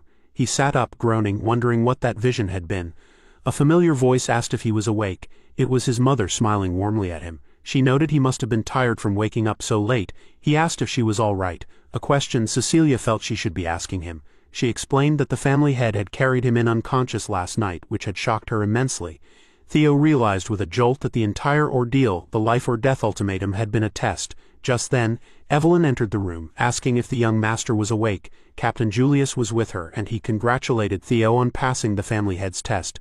Theo was still processing it all when Evelyn cheerfully informed him that everyone outside was talking about him. Indeed, newsboys were shouting the headlines. Ragnar's sixth official successor had been announced. The news sent ripples through the other successor candidates. One found a new competition to be fun. Another, a woman standing at the top of a roof against a full moon, seemed intrigued. A shadowy figure in a wide-brimmed hat crumpled the news in her hand. In another snowy wasteland, a warrior in a tattered cloak stood alone. His subordinate Ian ran up to him, crying that the punk Theo had become the next successor. She lamented that she should have brought him to the Black Iron Cavalry. Her captain Thorkel told her not to blame herself. His gaze was fixed on the horizon as he spoke Theo's name. The Black Iron Cavalry captain, Thorkel Ragnar, decided it was time he met this newcomer. Since Troyvan failed to make an appeal within the allowed time, war was declared. At the Nine Dragons Council Chamber, an important meeting was taking place. The members talked among themselves, some saying that the warlords of the northern continent were moving suspiciously, while others argued that a rebel gathering made no difference. One of them laughed even though there was now an empty seat in the council. The family head remained silent, but everyone knew the discussion about succession could not be delayed forever. When a member asked if it was too soon to bring up the topic, the White Dragon said it was the perfect time because a conflict among the heirs before a war would be disastrous. Another dragon told the White Dragon to watch his blasphemous words. The White Dragon insisted that variables must be minimized and asked if he was wrong. Another member stepped in and told both of them to stop, saying a proper meeting with everyone involved was needed. He promised to arrange it soon and said they would make decisions after observing the upcoming event. The scene then moved to Lord Brock's lair, where Theo was training hard, swinging his sword again and again. The half-sword his father had given him whispered darkly in his mind, urging him to kill and take whatever he desired. After the intense training, Theo stopped and his guardian dragon, Lord Brock, appeared. She asked if the grudge of the Mad Dragon Emperor was still bothering him. Theo looked troubled and admitted that it was. Even though a long time had passed since his father had given him the sword, the grudge inside it still tried to interfere with him. It was not unbearable, but the fact that it had once belonged to the Mad Dragon Emperor troubled him. Theo added that because of the sword he had caught a glimpse of the Mad Dragon Emperor's realm. Lord Brock said she could never forget that name because the Mad Dragon Emperor had once stolen her heart. Theo replied that she had told him that before, which made him even more confused about why his father had entrusted him with this sword. Calling him her contractor, Lord Brock advised him not to be impatient, warning that if he rushed ahead again he might face something beyond his strength like before. She then asked if his severed arm had healed completely. Theo said it had, thanks to the high priest who treated him right away. When Lord Brock touched the spot where the arm had been severed, Theo was surprised and wondered if she was worried about him. After checking, Lord Brock said it looked fine. She then asked why he was staring at her and told him that was enough for the day, saying he could go because someone else was looking for him. Before he left, she scolded him for making a mess in her lair every time he came. When Theo asked what she meant, she irritably said that one made the mess and another had to clean it. Theo admitted he had no excuse. At the Chimelea Palace, Theo looked at a messenger and a letter and realized it was from one of his squad members. The squad member respectfully called him young Lord Theo and asked what he was saying. Theo replied that it was nothing and that he was just talking to himself. After opening the letter, Theo cursed softly and wondered why he had received an invitation. The squad member saw that it was for a banquet at Daffodil Palace celebrating Lady Ray Ragnar's 18th birthday. The squad member found it strange that such a grand event would be held when war was so close and asked if it was necessary. Theo explained that it was precisely because of the turmoil that the banquet had to be extravagant. Troyvan's betrayal had shaken Ragnar's internal balance. Instead of Axion, whom Troyvan supported, Theo had become the sixth successor. To make matters worse, one of the 9 dragons had lost his seat because of Ed's treason. The banquet, he said, was more than a birthday party. It was a political show to prove that Ragnar still stood strong and a chance for the successors and dragons to measure each other's strength. Impressed by Theo's insight, the squad member praised him and eagerly asked if he planned to attend. Theo said that since everyone wanted to see him, he had no choice but to go. The scene then shifted to Daffodil Palace. In the grand banquet hall, the guests whispered among themselves that the new heir, young Lord Theo Ragnar, had finally arrived. Seeing the crowd and hearing their murmurs, Theo thought that, as expected, all eyes were on him. He knew the birthday celebration was only an excuse. Everyone was there to judge the new heir. If he wanted to make an impression, he had to act boldly. Navin approached from behind and said Theo had caused quite a stir because he couldn't sit still. Addressing Theo respectfully as his lord, Navin said he had been waiting for him. Theo smiled pleasantly and said he almost didn't recognize Navin. Joking that even at the wedding he hadn't shaved his beard, Navin became flustered and said that day had been too hectic. As the two talked, the guests whispered again, recognizing Navin as the sole survivor of the Bacchus family purge. Some remarked that even though the family had once fallen, it was still one of the 6 great pillars, and now its new head was addressing the 6th successor as lord. The crowd found it unbelievable. Hearing the murmurs around them, Navin said that everyone was talking about them thanks to Theo's well-timed appearance. Theo replied that it seemed they had managed to set the right mood and told Navin that the important part was about to begin. Just then, someone approached and remarked that this must be Theo Ragnar. Both Theo and Navin were surprised. The man said it was their first meeting and introduced himself as the 5th successor. Theo thought that this man had come sooner than expected. The man introduced himself as Thorkel Ragnar, commander of the Black Iron Cavalry, and extended his hand to Theo. People at the banquet murmured that the former leading heir and the new rising successor were finally meeting. Thorkel told Theo not to be so tense, saying he had only come to see the 6th heir in person and was glad it was not the childish Axion. Theo thought Thorkel's impression was good and proper, but wondered if in a family like Ragnar, where only strength mattered, anyone could truly welcome a rival. He then shook Thorkel's hand and said it was an honor to meet him, introducing himself as Theo Ragnar of the White Dragon Squad. Thorkel laughed, released his heavy aura and remarked that Theo was very formal, saying there was no need for such manners and that Theo could call him brother. Theo thought this attitude was more fitting for a Ragnar. He then released his own aura, surprising Thorkel. Regaining his footing, Theo smiled devilishly and said that if Thorkel wanted him to speak comfortably, then he would call him brother. Thus began a silent power struggle between the 2 brothers and successors. The Lanka siblings arrived at the banquet. The brother complained about how uncomfortable his collar was and said he wanted to take it off, but his sister told him to endure it, saying he was the reason people called their clan a bunch of savages. From behind them, someone said that everyone seemed to be present already. Seeing Remington, the siblings were delighted. Remy asked how they had been, and one of the siblings called him the famous nerd from the West, saying he had heard Remy was as good as the Zenith Dragon. Remy laughed and said rumors were often exaggerated. Looking around, he asked if they had seen Theo, since he wanted to ask him about the white-armored dragon cavalry. Then Ray Ragnar appeared behind Remy and asked if he was looking for Theo. Startled, Remy apologized, saying he would never look for someone else in front of the star of the banquet. Ray told him it was fine and said she knew what kind of event this was. She noticed her wine glass shaking, then realized it was because of the confrontation between the 2 brothers. One of the Lanka siblings asked if that was Theo, and Remy replied that no one else would dare pull something like that here. The clash of power between the 2 heirs continued for a while until Thorkel admitted defeat, saying he could not keep up. Laughing, Theo teased him, asking what he meant. Addressing Thorkel as brother, Theo said he let him win. Thorkel admitted it, saying that while too much modesty could sound like mockery, he meant what he said. If he were Theo's age again, he would have lost to him without question. Theo said Thorkel was flattering him. Then Thorkel told everyone that seeing his impressive younger brother filled him with joy, which surprised Theo. Thorkel raised his glass and proposed a toast to a new era for Ragnar, and the guests followed, all raising their glasses to Ragnar. Thorkel told Theo that his debut as a new heir candidate was a great success. Theo thanked him but thought to himself that Thorkel's praise had a reason behind it.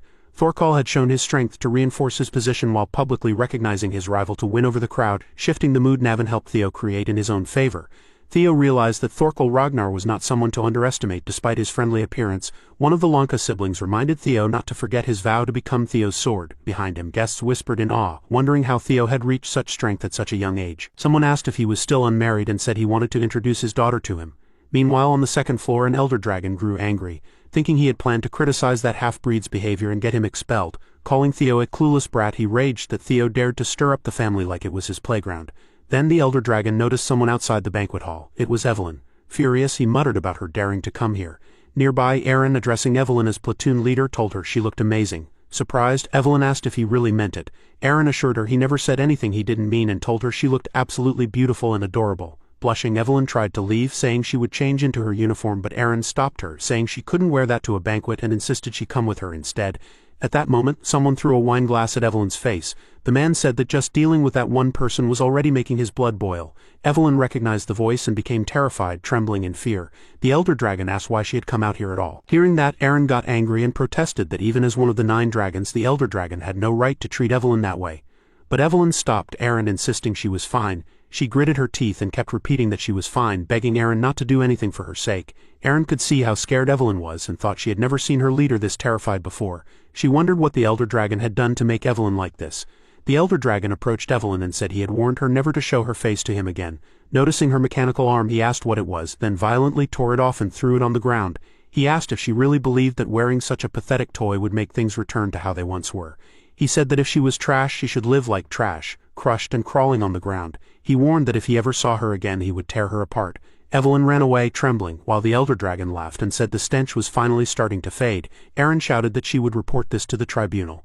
The elder dragon told her to do whatever she wanted. As he walked toward the banquet hall, he said she would soon learn again what Ragnar's law of the jungle truly was. Evelyn, while leaving, thought she had known she shouldn't have come here. She had tried so hard to overcome the past. The scene shifted to Evelyn's childhood. The elder dragon had thrown her to the ground, making her bleed. He warned her that if she ever called him father again with that filthy mouth, he would tear her apart. He ordered her to leave and never show her face to him again. Evelyn thought that nothing had changed since that day. As Evelyn cried, the demon dragon stopped her and calmly asked where she was rushing to, since the banquet was in the other direction. She looked up at him silently. Back in the banquet hall, while everyone was chatting happily, a scream suddenly rang out. The demon dragon had broken the elder dragon's arm. The elder dragon screamed in pain and demanded if the demon dragon understood what he had just done. It was revealed that this demon dragon was Julius Ragnar, commander of the white-armored dragon cavalry. The demon dragon released the elder dragon's broken arm, making him retreat. Furious, the demon dragon said he had warned the elder dragon that he would do the same to him. The elder dragon shouted in anger that the demon dragon was truly turning his back on Ragnar and ordered the tribunal to restrain him immediately. The tribunal surrounded the demon dragon, shocking the banquet guests. The tribunal commander announced that Julius Ragnar was to be detained for injuring the head counselor and asked him to cooperate. The demon dragon replied coldly, asking what would happen if he refused. The commander grew frightened. The demon dragon reminded them that even Ragnar's clan code required oaths made upon the sword to be honored. He said that years ago, he had sworn before the elders that if they ever laid a hand on Evelyn again, he would do the same to them. A terrifying aura filled the hall, and everyone felt his murderous intent. When Theo arrived, he heard that the demon dragon had shattered the elder dragon's arm. He realized that the tribunal would not be able to handle this. He thought this event had never happened in his previous life and wondered what had changed. Then, as he looked at Evelyn, he understood. Evelyn Narival was Wolfgang Ragnar's illegitimate daughter. To Wolfgang, who valued pure bloodlines, her existence was a shame he wanted to erase. He had planned to exile her from Ragnar, but the demon dragon had seen her potential and recruited her into the white-armored dragon cavalry, ruining Wolfgang's plans. After Evelyn rose to prominence and became vice-commander, Wolfgang, afraid his disgrace would be exposed, tried to kill his own daughter under the excuse of punishing her for a mistake. Evelyn barely survived but lost her left arm, forcing her to retire. Since then, she had been managing Training Ground 4, and Wolfgang had likely not known she would be here. In the end, Theo realized that all of this chaos was a result of his actions after returning to the past, and it was his responsibility to fix it. Seeing the demon dragon's murderous aura, the elder dragon shouted for everyone to see how the demon dragon mocked the elders who had protected Ragnar. He accused him of using the authority of the 9 dragons to intimidate his own kin and called it treason. The demon dragon grew furious and insulted the elder dragon, demanding how he dared to speak of authority. Then Theo stepped between them, saying they were both far too worked up and that their fight was turning what was supposed to be his sister's joyful banquet into a night of terror. When Theo spoke, the demon dragon calmed down, but the elder dragon looked shocked. Theo then suggested that they settle the matter in the traditional Ragnar way, with a dual trial. The elder dragon became nervous and said it was nonsense. He claimed that the demon dragon had clearly attacked him, and that there was no need for a trial since the demon dragon was obviously guilty. Theo agreed that the elder dragon was right, but said they shouldn't let the situation get worse. Then, respectfully addressing Lady Daffodil, he asked if she agreed. At that moment, the master of the Daffodil Palace appeared in the banquet hall, releasing a chilling aura that frightened the elder dragon. Lady Daffodil said it was her daughter's birthday celebration, and demanded to know what they thought they were doing. She was introduced as the Ice Dragon, Lady Neil Ragnar Tun of the Daffodil Palace. The elder dragon addressed her as Lady Daffodil and asked if she could not see his injured arm, but she interrupted him, saying she didn't want to hear any more. She had no interest in petty quarrels and said that as Theo had suggested, they should reach a quick conclusion. Speaking with anger, she added that it was the last courtesy her patience would allow. Whispers spread through the crowd about the dual trial. Some wondered if the counselors would have an unfair advantage, since even retired ones were above the level of a Dragon Gate swordsman. Others agreed and said only the demon dragon might have a chance. Hearing the whispers, the elder dragon felt confident that he had the upper hand. The dual trial rules were simple. 3 versus 3, best of 2 wins, with the final fight between the plaintiff and the defendant. The first 2 battles had to be fought by their chosen representatives. The elder dragon thought the demon dragon had only a one-armed weakling and that annoying man as allies. Feeling confident, he decided the match would never reach his turn. He would win in the first 2 rounds. He then accepted the challenge and declared that the purity of the sword would decide what was right and wrong. Thorkel thought Theo had surpassed his expectations. Knowing the demon dragon's temper, the situation could have easily gone out of control. If Theo hadn't intervened, the elder dragon might have used it to destroy the demon dragon politically. In such a short time, Theo had found a way that satisfied everyone. Thorkel thought this would be interesting to watch. Outside the Daffodil Palace at the duel ground, the tribunal hall commander announced that under the tribunal's supervision, the duel trial would now begin. To ensure fairness, all use of magic was forbidden, and everything that happened in the duel would be protected under Ragnar's law. The commander then asked both sides to swear that there would be no revenge or grudges afterward. Both the demon dragon and the elder dragon took the oath. Then the commander called for the first duelist to step forward. Theo Ragnar stepped out from the demon dragon's side. One of the Lonka siblings wondered if Theo would be okay, and Remy agreed, saying that Theo's opponent didn't seem like an easy one. When asked if the elder dragon's duelist was really that strong, Remy explained that the elder dragon's aide, Gale Sword Beta, was an elite even among high-ranked swordsmen, though it was still better than having the counselors fight. The elder dragon told Beta not to hold back any deadly moves. Beta asked if that meant he should kill Theo Ragnar, since Theo was now an heir candidate. The elder dragon told him not to worry, as everything that happened in a duel trial was pardoned, but at the very least Beta should take one of Theo's arms. The demon dragon worried if Theo would be all right and felt guilty for dragging him into this because of his reckless actions. When he apologized, Theo assured him that he was fine and told him to trust him. He promised that through this duel he would resolve their long-standing feud.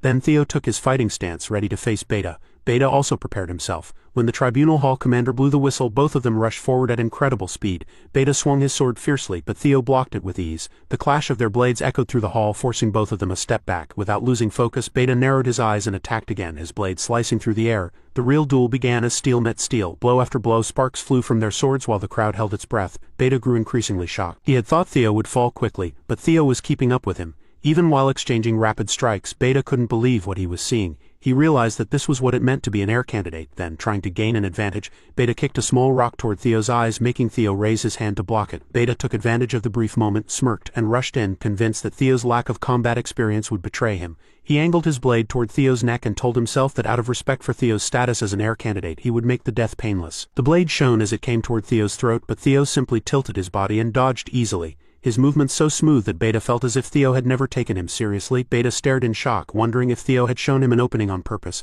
and while his thoughts raced, he barely noticed Theo preparing another strike. When Theo's blade arced down, Beta scrambled to raise his sword and block. The collision shoved him backward and his arm shook, and then he realized Theo had stopped his sword at the last moment. If Theo had not restrained himself, Beta would already be dead, and a chill ran down his spine as he asked himself why Theo had stopped. Before he could recover, a terrifying change began.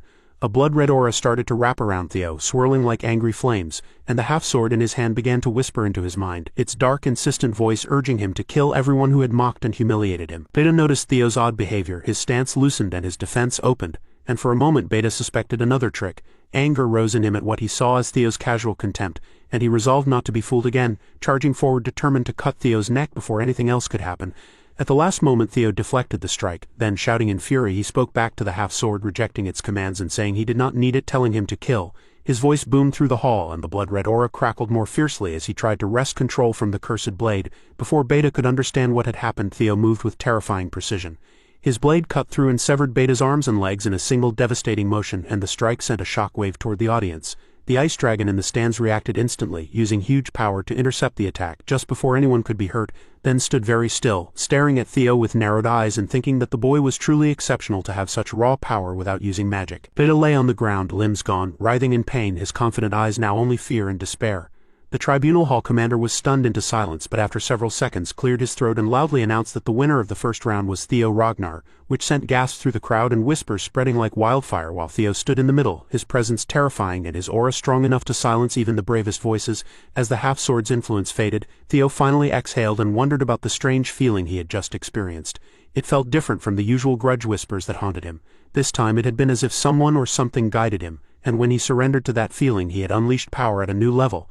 So he let his lips curl into a faint smile and admitted to himself that trusting those grudge thoughts was dangerous, but if he could control them would make him far stronger. The commander cleared his throat again and said the second round would begin, calling both duelists forward. Theo raised his hand and firmly declared a consecutive match, and the commander announced that the defendant had declared a consecutive match and that the defendant's second-round duelist would again be Theo Ragnar. The elder dragon grit his teeth in fury, vowing to kill Theo for good, and at that moment a new figure entered the arena. The tribunal introduced him as Page Grayson, the Mystique Sword and former Dragon Gate swordsman, whose very presence made the air heavier. Page Grayson stepped forward with a massive sword on his shoulder and addressed Theo in a calm, intimidating voice, saying he looked forward to the fight. In the stands the Lanka siblings leaned forward in excitement. The brother admired how the Mystique Sword could wield such a huge blade without magic and spoke with sparkling eyes, while the sister smirked and teased Remington for looking so serious. Remy frowned and said he was worried, and when the sister asked what he was worried about and suggested Theo would not die, Remington said the worry came from the fact that while Theo might not win, he also might not die, and that was precisely what troubled him. He explained that unlike the first round where the council had only sent a high-ranked swordsman to protect their honor, this time a counselor himself had stepped into the arena. The duel was no longer just about pride, it was an attempt to kill Theo. The air grew tense. The tribunal hall commander was about to blow the whistle when Theo suddenly raised his hand and casually announced that he surrendered. His words shocked everyone. Page Grayson, known as the Mystic Sword, froze in disbelief, his jaw dropping. Theo smirked and mocked that it was obvious a mid-rank swordsman could never defeat a counselor, that even a child could tell the outcome without seeing the fight. Burning with anger and humiliation, Page Grayson withdrew from the field while the hall commander declared him the winner of the second round. Murmurs spread through the crowd. Everyone realized the elder council had been tricked. Theo's clever move had left them dishonored and exposed. The spectators whispered that Sir Theo was a brilliant strategist and that the council now had no honor left to lose. They wondered how the elder dragon could possibly win the third round, especially in his weakened state. The elder dragon began to panic inside. He cursed Theo, realizing he must have planned everything from the start. Fear slowly gripped his chest. From the stands, Evelyn noticed his shaken expression and smiled faintly, having never seen him look so rattled. She turned to Theo and whispered an apology, saying it was all because of her. Theo firmly told her not to be sorry, saying comrades should help each other. The demon dragon beside them nodded in agreement and told her to watch carefully, saying he would crush the demon dragon in this fight. Evelyn smiled slightly, lost in memories. She remembered when the demon dragon had begged her to join the white-armored dragon cavalry, saying she was too talented to waste her life away. She also remembered his harsh words, that she could not simply retire just because she could no longer ride a dragon, that she had to take responsibility for the one she had recruited. Then she recalled Theo asking her if she had not promised to become his sword and his vow to settle both Rosalind's and the demon dragon's grudges. Her heart ached. Both Theo and the demon dragon cared deeply for her, yet she had been trapped in regret. She shook her head, determination filling her eyes. She resolved to end this cursed relationship once and for all. With resolve burning in her chest, she called out to the demon dragon, saying she had something to say. The hall commander's voice echoed through the chamber, announcing the start of the third round of the duel. Both duelists were summoned to step forward. The elder dragon strode onto the ground, fury in his steps. His thoughts burned with hatred. Because of Theo, his honor was ruined, and even if he died, he wanted to take one of Julius's arms with him. But before he could fully prepare, the commander made a shocking announcement. The court had accepted the defendant's request to change the third-round duelist. The elder dragon's eyes widened in disbelief when he saw Evelyn step forward, her rapier gleaming. His face twisted with rage, and he let out a bitter laugh, calling the situation ridiculous and accusing her of reckless bravado, wondering if she intended to beg for mercy. Evelyn took her stance gracefully and said that if anyone should beg, it should be him. Then mockingly called him father. The hall erupted in shock. No one could believe what they had heard. The air grew heavy with disbelief as whispers spread. Could the elder dragon really be Evelyn's father? They looked nothing alike. Some in the audience dared to suggest she might be his illegitimate child. The murmurs filled the hall, creating unease and tension. The elder dragon was enraged beyond control. His cold eyes burned with fury, his fists clenched, and his body trembled. He shouted at Evelyn, calling her a wench and demanding to know what nonsense she was speaking. Evelyn, still wearing her mocking smile, tilted her head and said that if she had known he enjoyed being called father so much she would have done so long ago. Her words cut deep. She then added that since he loved to talk about the past, perhaps she should share some stories of her own. The elder dragon's face darkened, but Evelyn continued. She spoke of the cruel memories she had buried for years, how he used to scream at her for calling him father and would beat her nearly to death when she was just a child. Her voice trembled slightly, but her eyes stayed cold. She went on to reveal that he had even tried to have her killed after she joined the white-armored dragon cavalry, just to hide that she was his illegitimate daughter. The crowd gasped in shock. The elder dragon's rage boiled over, veins bulging on his forehead as he screamed for her to shut up. He shouted that there was nothing wrong with what he had done, saying that in the Ragnar clan only the strongest survived. But in his rage he didn't realize what he had just admitted in front of everyone. The crowd began whispering again, now certain of the truth. They muttered that she really was his illegitimate child and mocked the elder dragon for always boasting about pure bloodlines. The audience sneered, calling him a disgrace. Even the council members began to whisper among themselves in low, disappointed voices. They say that the elder dragon had always been too reckless and arrogant, and now he had caused a terrible mess. Some murmur that they had warned him many times that such a day would come. One member even quietly wonders why the elder dragon allowed his illegitimate daughter to live in the first place. Their hushed voices are full of judgment and disapproval. The demon dragon, who has been silently watching, finally speaks and tells Evelyn that she does not need to push herself any further. He says that if this is what she truly wants, he can step in to help her. But Theo, standing nearby, shakes his head slightly and tells the demon dragon not to worry too much. He softly says that they should just trust her and watch, because this is Evelyn's determination. His words linger in the air like a promise. Then, without another word, both Evelyn and the elder dragon charge forward. Their blades collide with a thunderous clash that echoes through the arena. Sparks fly as the fierce and violent duel between the estranged father and daughter begins. The atmosphere trembles with their killing intent. The demon dragon watches closely, his eyes widening in surprise as he recognizes Evelyn's sword technique. It comes from the secret manual of the god of Tempest. The council members notice it too and are shocked beyond belief. One whispers that it looks like the swordsmanship of the Wind Baron, while another gasps and wonders how Evelyn could have learned such a long-lost and legendary technique. As Evelyn's movements become more fluid and sharp, the crowd starts cheering in spite of themselves. Her sword cuts through the air like a storm, graceful yet deadly.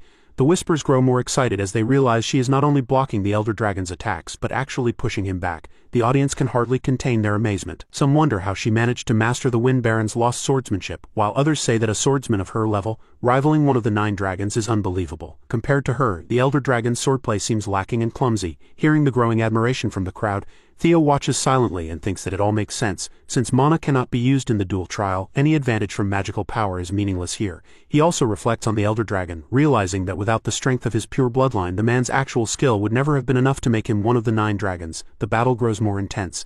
The elder dragon, breathing heavily, feels his pride being crushed. Enraged, he shouts at Evelyn, demanding how she dares to challenge him. He charges forward with renewed fury, swinging his blade violently and snarling that she should think carefully, asking if she really believes she can escape his grasp and threatening that she would only understand after he beat her until she begged for her life.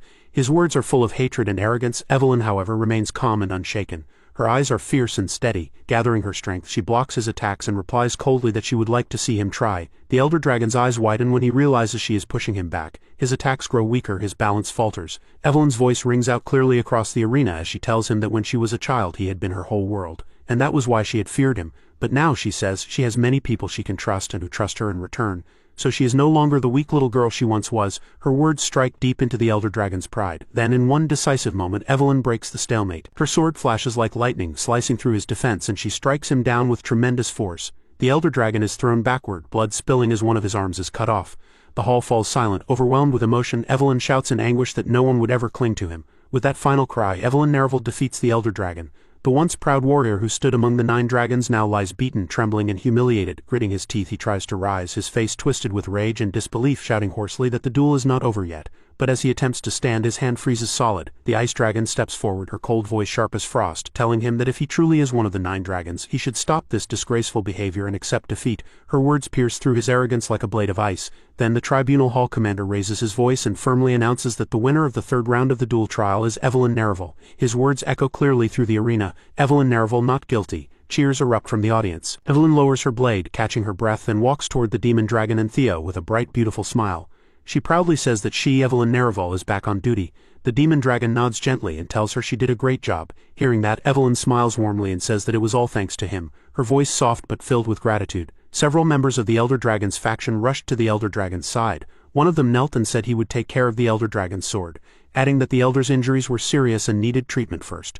But the Elder Dragon did not hear them. His mind was filled with anger and humiliation. He grabbed his sword again, his eyes burning with hatred, and declared that he would kill Evelyn no matter what. Without warning, he charged at her in blind rage. Before he could reach her, the demon dragon stepped in front of him and blocked his path with ease. His expression darkened as he asked in a low, threatening voice if the Elder Dragon wanted to lose his remaining arm too. The power in his tone made the Elder Dragon freeze in fear. Just then, a loud horn sounded outside, cutting through the tense silence. A soldier ran in and shouted that they were under attack. Though Ivan had launched an assault, he ordered everyone to return to their posts at once. The demon dragon let go of the Elder Dragon and turned to Theo and Evelyn, his face serious, telling them they were now under wartime conditions and must return to the white-armored dragon cavalry immediately. His commanding tone left no room for argument. Still consumed by madness, the Elder Dragon called them bastards and screamed that they could not stop because the duel was not over. His voice was hoarse and desperate as he kept shouting that the duel must continue. The Ice Dragon finally lost her patience. Seeing his disgraceful behavior, she raised her hand and countless ice swords appeared above him, their sharp edges shining coldly. She warned in a freezing tone that she would not say it again and told him not to disgrace the 9 dragons any further. The Elder Dragon, shaken, stared at her in disbelief and asked if she did not care that they had humiliated him and the council. But the Ice Dragon's expression stayed calm as she said she doubted anyone else felt differently. The Elder Dragon looked around and saw that the other council members were already leaving. One of them said bitterly that no matter how much their honor had fallen, they could not allow someone who swung his sword just because he could not accept a duel's result to represent the council. These words struck the Elder Dragon harder than any weapon ever could. His pride shattered, and it felt as if the sky itself had collapsed on him. The demon dragon watched quietly and thought that it was finally over. The disgrace of a greedy old man had reached its end. The scene then shifted to Ed Troyvan, who sat calmly while his commanders stood before him. They reported that they had successfully occupied the Central Highlands, and that Harmon Castle would soon fall. Ed Troyvan asked how the Ragnar forces were moving. A soldier replied that the clan head's personal cavalry and the 6 Sword Clan soldiers were expected to meet at the Central Highlands soon. Ed Troyvan laughed darkly and said the Ragnar fools were acting exactly as he expected. He added that it was time to show them this war was only part of a much larger plan. His eyes gleamed with ambition as he smirked and declared that while the Ragnar clan focused on the Highlands, they would seize another target, 6 noble houses within the Bacchus family's territory. In the Bacchus territory, the mood was heavy and bleak. Outside the castle walls, one soldier told another that ever since the new lord had arrived he had done nothing but lock himself inside and drink all day. The soldier sighed and wondered if the man even realized he was the head of the house. The other soldier shook his head and said that everyone who could leave had already done so. He added bitterly that there was no point in having a lord in a debt-ridden land. Even the knights and vassals who had served House Bacchus for generations had walked away. He gave a dry laugh and said sarcastically that the lord should at least be glad he could still afford to drink. The other soldier chuckled and agreed, then asked quietly if Ragnar had sent any reinforcements. Hearing this, the first soldier scoffed and mocked the idea of reinforcements, saying that those so-called helpers were nothing but freeloaders. At that moment, the Ragnar support squad appeared, led by Sybil Dre, with Eod Naren among its members. Another soldier complained that the squad claimed to handle night patrols but was always found passed out drunk near the walls. The soldiers muttered among themselves that Ragnar had probably sent these people just to push the Bacchus forces out of the picture entirely. After hearing all this, one of the soldiers laughed and said that it all made sense. Far away, deep in the forest outside Bacchus's castle, the soldier who had been secretly gathering information knelt before the Troyvan forces and reported everything he had learned. The Troyvan commander, a cold and calculating man, asked if the information about the Bacchus soldiers' morale was true. The spy confidently confirmed it, saying that morale in the territory was already at its lowest point. With a smirk, he said the operation was as good as complete.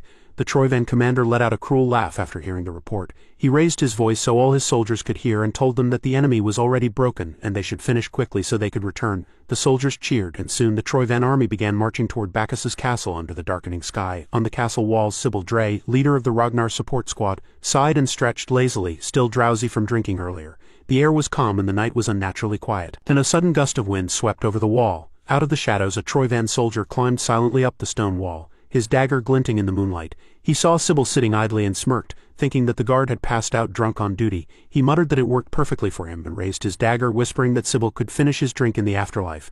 Just as he was about to stab Sybil in the chest, the scene shifted to a memory of a conversation between the demon dragon and Theo Ragnar. The demon dragon sat behind his desk watching Theo with sharp eyes. He asked if Theo wanted to invoke independent operation rights as a mid-tier swordsman, his tone strict and serious. Before Theo could respond, the demon dragon immediately refused, saying that during wartime combat operations took priority and there would be no special treatment. Theo remained calm and handed him a sealed envelope, explaining that it was related to the war and asking him to read it. When the demon dragon opened it and read the contents, his expression changed and his brows furrowed in disbelief. He asked if what was written was true, and Theo confirmed it. Theo explained that Troyvan's main invasion targets, Harmon Castle in the Central Plateau, were just distractions, while their real goals were the floating archipelago and Bacchus territory. The demon dragon paused to think and admitted that it made sense. Theo continued, saying that during the series' guild hostage incident, Black Skull's actions showed clear cooperation with Troyvan, and since Black Skull's predecessor was the Archipelago's Shipping Federation, which handled all Imperial funds, that explained Troyvan's vast war resources. The demon dragon agreed, saying that this clarified the source of Troyvan's war funds. Theo said that because the archipelago's location was strategically important, it would become a greater threat as the war went on, and that reinforcing the neglected Bacchus territory should be their top priority. However, Troyvan had concentrated a large force at the Central Plateau and Harmon Castle, making it look like an all-out attack. Ragnar had responded by deploying troops, leaving no soldiers to spare. Theo admitted that they could not abandon such key locations, which was why he had requested independent command, to both reinforce Bacchus territory and investigate the archipelago suspected of funding Troyvan. He assured the demon dragon that he could handle everything himself. The demon dragon looked at him in surprise, and asked if Theo had predicted this outcome from the very beginning of his request. Theo smiled faintly but gave no reply. The demon dragon chuckled and finally agreed, granting him permission but warning him not to overextend himself. Theo nodded and said he would remember that. As Theo left, the demon dragon thought that the information Theo provided was of excellent quality, and since Theo had chosen to report directly to him instead of to the black dragon who specialized in intelligence, it meant Theo planned to act on it personally. The demon dragon quietly concluded that his permission was merely a formality, as Theo had already made his preparations. In the present, just as the Troyvan soldier was about to stab Sybil, the supposedly drunk leader suddenly moved. Sybil threw his bottle straight at the attacker's face, splashing liquid over his eyes. The soldier stumbled back and wiped his face, realizing in shock that it wasn't alcohol but orange juice. Sybil grinned and mockingly said he didn't usually drink alcohol. Before the enemy could react, Sybil moved with lightning speed and killed him instantly. Another support squad member rushed up and reported that they had already taken care of the infiltrating Vanguard soldiers. Sybil nodded sharply and ordered them to light the beacon. His subordinates spoke with excitement and confidence, saying that their swords would cut through Troyvan's forces, something unimaginable during the blooming ceremony. Another soldier laughed and said they hadn't been idle either. As Sybil prepared to light the beacon, he teased them for never listening to their leader. To that moment, one Troyvan soldier who had been pretending to be dead suddenly lunged at Sybil with a dagger. The squad noticed too late and the blade was already swinging toward Sybil. But before it could strike, a flash of steel cut through the air and the Troyvan soldier's head fell to the ground. Standing behind the corpse was a calm, confident man with a faint smile.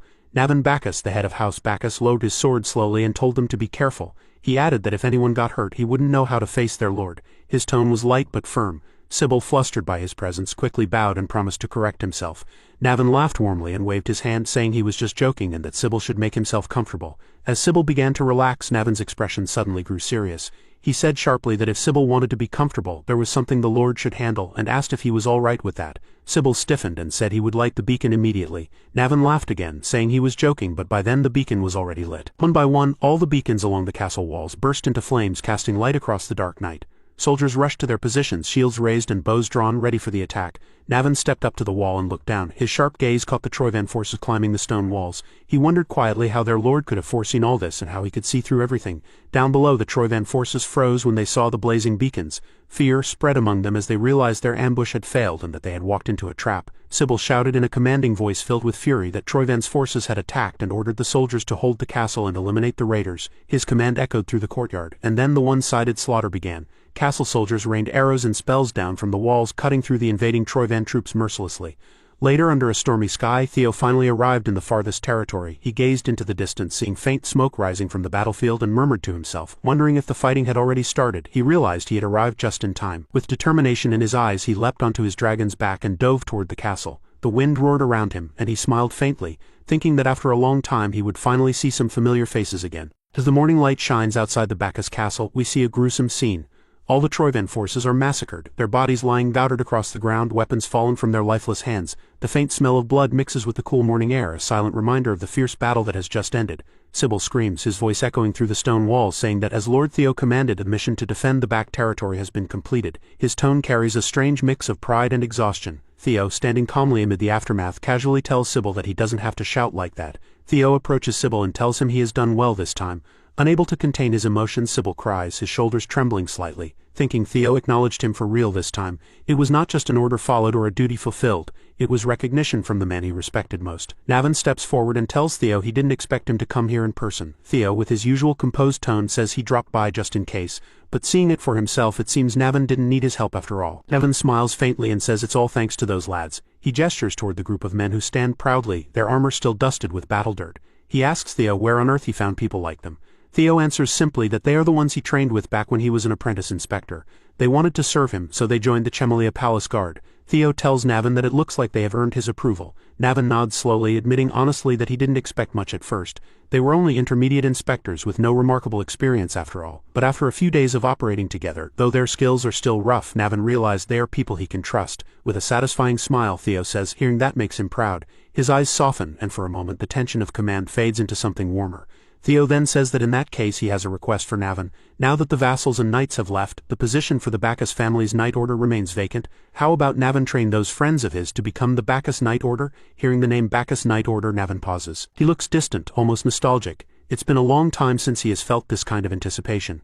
The memories of his youth, the days of glory and discipline, briefly return to his mind. Seeing Navin's expression, Theo stays silent, understanding that some memories are better left unspoken. Saying he will count on Navin, Theo turns to leave. Seeing Theo leaving so early, Navin asks why. Theo simply replies that he has seen what he came to see. This was just a stop on the way. He has another purpose. Navin tilts his head and asks what the purpose is. With a scheming smile, Theo says it's an investigation of the floating archipelago. Navin gets flustered hearing Theo say that. Addressing him as my lord, Navin says one would think he'd be used to it by now, but Theo's boldness still catches him off guard. Navin asks Theo if that isn't the place where they are notoriously hostile to outsiders, where it's hard to even get in. With a small, knowing smile, Theo says he's got his ways. The scene shifts to the port city of Dion. The sound of seagulls echoes across the harbor mixed with the creaking of ships and the chatter of sailors. In a certain bar filled with smoke and noise, Theo enters quietly, blending in with the crowd. While entering, Theo accidentally bumps into someone.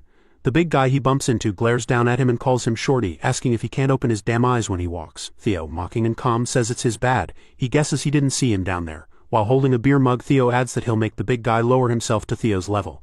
The big guy grits his teeth in anger, his hand tightening around his drink. The crowd senses the tension rising, and thus, slowly a bar fight begins. People start cheering them on, some banging their mugs on the tables. Others shout for more drinks, turning the brawl into entertainment. The barmaid runs around frantically, unable to keep up with all the orders. In a certain room inside the bar, far from the chaos, a voice speaks coldly. Starting from the 15th, the floating archipelago shall regularly offer gunpowder and steel to Troyvan as tribute. The cost shall count as the rental fee for the dragon's sword. After hearing the report, someone slams his fist on the desk in anger. We are introduced to the Spinola family's next head, Antonio Spinola. His face twists in rage. A request, my ass, he growls. That's a bloody threat. Antonia turns to the girl standing beside him and says, and what, a rental fee? The Troyvans steal it, then say they'll lend it back for money. What a load of, the girl replies softly. Still, they've got no choice, do they? Antonio clenches his jaw. Without the dragon's sword, the floating archipelago will sink. He frowns deeply. Damn it, if we hadn't lost the dragon sword, we wouldn't be at Troyvan's mercy. His voice lowers, almost breaking. Is there truly no hope left for our archipelago? At that moment, Antonia hears fighting sounds coming from outside. He grits his teeth again, frustration rising. Kicking the door open, he shouts, bastards, my head's already about to explode, and now this. Why the hell are you kicking off again? Everyone in the bar freezes when they hear Antonio's voice. The room goes silent. He points around, furious. When did I say you couldn't drink? Just drink quietly, for God's sake. Theo, standing nearby, smiles faintly. So he finally decided to show himself. Antonio Spinola, the next head of the Spinola family. Theo enters the room with Antonio while two guards stand at attention outside the door. Antonio looks at him suspiciously and says, so what you're saying is you want to go to the floating archipelago and you want me to take you aboard my ship as a combatant? Theo nods. That's right, I heard sea monsters have been appearing more often on that route lately. And as for my skill, Theo smirked slightly. That little scene back there proved it well enough, didn't it? You're short on manpower anyway. It's a win-win, isn't it? Antonio scratches his chin thoughtfully and tells Theo, well, you're not wrong. We were looking for crew, but you're not getting on my ship. He narrows his eyes for a mercenary looking for work. Your gear's too clean, no signs of wear at all. That scuffle you caused just happened to be right where I was, and you just conveniently know I've got a ship bound for the archipelago. If you were me, would you let me aboard? After hearing Antonio, Theo chuckles lightly. I'd have been disappointed if you hadn't seen through it, he admits. Good. Let's get straight into it then. Placing a badge on the desk, Theo says, the armed resistance fighting for the liberation of the floating archipelago. The Black Skull's leader, Antonio Spinola. How about we make a deal? Hearing Theo's words, Antonio's eyes widen. He goes stiff, nervous, and shocked. How do you know that I'm the Black Skull? Theo smiles faintly. Come now, that's not the important part, is it? It's not about how I know, it's about what I know. For example, that dragon sword you're so desperate for. After Theo says those words, Antonio's eyes widen even more. In anger, he kicks his chair back and yells, "Bastard. So you're a dog of Troyvan after all." Theo remains calm. Calm down. The basis of any deal is composure, isn't it? Hearing the noise, one of the guards peeks in and asks, "Sir Antonio, is everything all right?" Antonio gestures for the guard to go back. He faces Theo again, even thinking calmly, "It's nonsense. If you're not with Troyvan, there's no reason you'd mention the dragon sword." Theo leans forward slightly. "What if I told you I have the dragon sword?" Antonio picks up his chair slowly, scoffing. "That's ridiculous. It's a fact that Troyvan stole it and now you're claiming you have it. Absurd." Theo tilts his head. "Why is that absurd? Like me, the Troyvans probably only said they had it too." Hearing that, Antonio freezes, his mind races. Come to think of it, the Troyvan have never shown the real thing. Could it be possible to think their judgment has grown so clouded, even with the archipelago's fate at stake? Theo says, "You've got nothing to lose, right? Why not just hear me out?" Antonio exhales slowly. "Fine, I'll hear you out," Theo begins, his tone calm but serious. "The legend and mystery of the floating archipelago. It all begins with the tale of the hero Krimha." Antonio frowns slightly, flustered. "Looks like you already know the story." Theo nods. Krimha drove his sword into the head of the sea dragon that once ravaged the ocean, sealing it beneath the waves. The hero of legend, Krimha, that fairy tale, Theo continues, is real. The floating archipelago is said to float above the sea thanks to mysterious currents. But that's not true. The dragon Krimha's sealed lies deep under the sea, and the immense mana it releases creates an updraft that holds the islands aloft. The dragon sword is the device that maintains that seal, a medium that keeps the mana flow stable. He pauses briefly before continuing. But ever since Troyvan stole it, the mana currents have grown unstable. If the dragon sword isn't returned soon, the archipelago will sink back into the sea. Antonio leans forward. "You're not joking. The lives of our people are at stake. If you truly have the dragon sword and you return it to us, we'll grant you anything you wish." Theo thinks quietly for a moment. Returning the dragon sword isn't a real solution. Troyvan could steal it again at any time. More than that, it would mean giving it up forever. Most importantly, it means he would have to abandon it. The very thing he's fought for. Antonio looks at him seriously. "Let's continue with the deal. Then what do you want? If it's money, we can pay any amount." Theo shakes his head. "I don't need money." His voice is calm but resolute. "I've already prepared for this, a way to keep the dragon sword and save the archipelago." With a faint scheming smile, Theo tells Antonio, "All you have to do is take me to the floating archipelago." Hearing that, Antonio grits his teeth in frustration, but deep down he knows he doesn't have much choice. The fate of his people might depend on trusting this man who seems to know too much and hides even more behind his calm smile. Heading toward the floating archipelago on Antonio's ship with the sea breeze on his face, he says, "Finally, I see it. The floating archipelago." Theo explains that the floating archipelago is a merchant federation with its own unique history and traditions, so much so that even the emperor recognized their autonomy. However, with the Great War as a turning point, it was occupied by Troyvan and reduced to a mere production base for their war supplies. Toward the end of the war, the entire archipelago sank and vanished from the map, he continues. "For the sake of both Ragnar and the floating archipelago, I must drive Troyvan out of the floating archipelago," Antonius says. "You're not just bluffing, are you? You're promised that saving this archipelago will stop it from sinking any further." "The part about moving the entire archipelago," Theo smiles and replies, "Yeah, it's possible." Then he explains that the sea dragon at the bottom of the ocean here is the guardian of an ancient dragon's relic. The scene shifts to Theo asking his dragons, "What do you guys think of this sword?" The dragons reply, "Oh, it's a relic." Another says, "An ancient dragon's relic. When he touches the sword, it emits lightning toward his finger." Theo declares, "So it really is a relic. Then why is it so incompatible with the Ragnars?" The other dragon explains, "Well, I don't know the specifics, but it seems the guardian of the Dragon Slayer sword abandoned its duty and escaped the relic." Theo is surprised, and the dragon adds, "There's precedent for that. So we can overlook it for forgetting its duty." But Theo says, "It escaped from the relic, you say. Can you guys get out too if you pay the price?" The dragon answers, "Don't be ridiculous. Only because it was that guy could it escape and continue to live," Theo says, "so it's not something just anyone can do. Of course it's a being with enough power to keep this archipelago afloat just with the mana it radiates." Then he says, "Wait a second. If that's the case and I can subdue it, does that mean I can move the archipelago with my own power?" The dragon replies, "Theoretically yes, but you'll have to seal it again first. Think you can handle it?" Theo stares silently. Then another dragon adds, "It may have lost most of its power when it escaped the relic, but it's still one of the most powerful guardians." Another asked, "First of all, do you even have a way to get to the bottom of the ocean?" Theo replies, "Of course I have a plan for everything from how to get to the seafloor to how I'm going to seal it." The scene returns to the ship where Antonio says, "Does that colossal statue really hold the power to save our home, a power that even we who were born and raised in the floating archipelago don't know about?" Theo replies, "Even after I showed you the Dragon Slayer sword, you're still not convinced." Antonio answers, "It's not that I doubt you. I'm just worried. The fate of my home is at stake, so I hope you can understand." Theo says, "Yeah, whatever. Just get me there. I'll make sure to save it." A sub-quest screen appears for Theo. The Dragon Slayer's sword, Bong, wishes to return to its rightful place. Find its location, subdue the Guardian, and prove your worth as its master. They arrive on the island. It's already dark, and inside a workshop, the mercenaries of Antonio and Theo are gathered.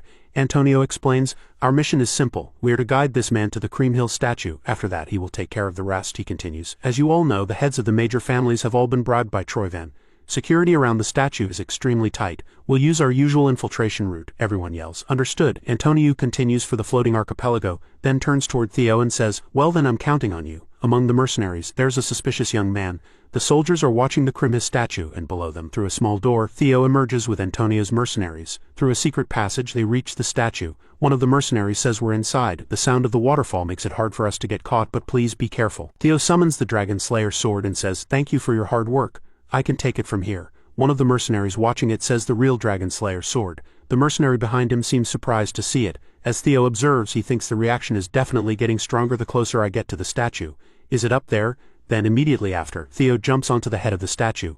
The mercenary says, "Really? You had the Dragon Slayer sword all along?" and looks happy. He continues, "Finally, there's hope for the floating archipelago," but another mercenary cuts off his head. He says, "From now on I will retake the stolen Dragon Slayer sword." Balmung, the infiltrators spring into action.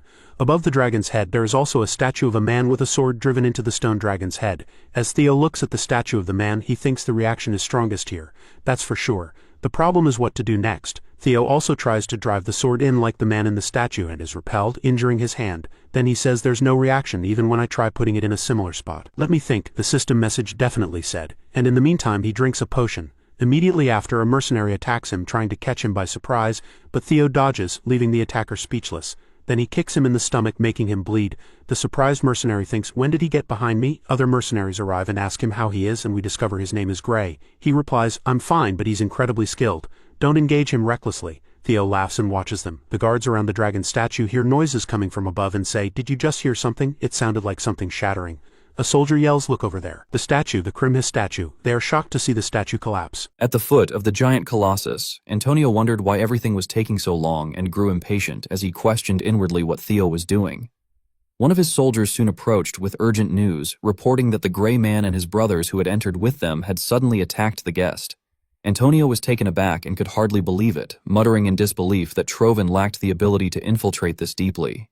Meanwhile, Theo's fight with the Trovan men continued to rage. Despite his efforts, he found himself steadily pushed back, frustration building as he realized that even when he created an opening, they refused to advance.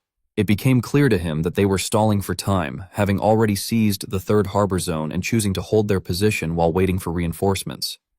Realizing this, Theo's anger flared, and he told himself that he would never let them get away with such a tactic. Charging forward, he struck the ground hard enough to make the earth tremble. To everyone's surprise, the ground collapsed, exposing the location where the Dragon Slayer sword had once been hidden. Gray, seeing the lockbox revealed, grew nervous and sharply ordered his men to stop Theo. Theo approached the lockbox with his heart racing. As he examined it, he recalled the system's instruction to return the sword to its original place and concluded that this must be the correct location. With renewed resolve, he opened the box and placed the sword inside. For a brief moment, both he and Gray paused, sensing that something significant was about to happen. A deafening roar then erupted as a massive shockwave burst out from the lockbox, throwing the Trovan men off their feet. The blast was so intense that the giant colossus itself began to break apart, its massive structure crumbling piece by piece. The soldiers guarding it were alarmed, shouting to one another in confusion as they demanded to know what was happening. Horrified, they watched the colossal structure shatter. Amid the chaos, Theo lost consciousness. When he awakened, he found himself in a strange, ancient-looking place. Disoriented, he wondered if he had passed out and questioned whether he was still alive. It soon became clear that he had arrived in the relic dungeon as he had expected. One of his relic guardians appeared in its smaller form and remarked that this was indeed the dungeon's domain.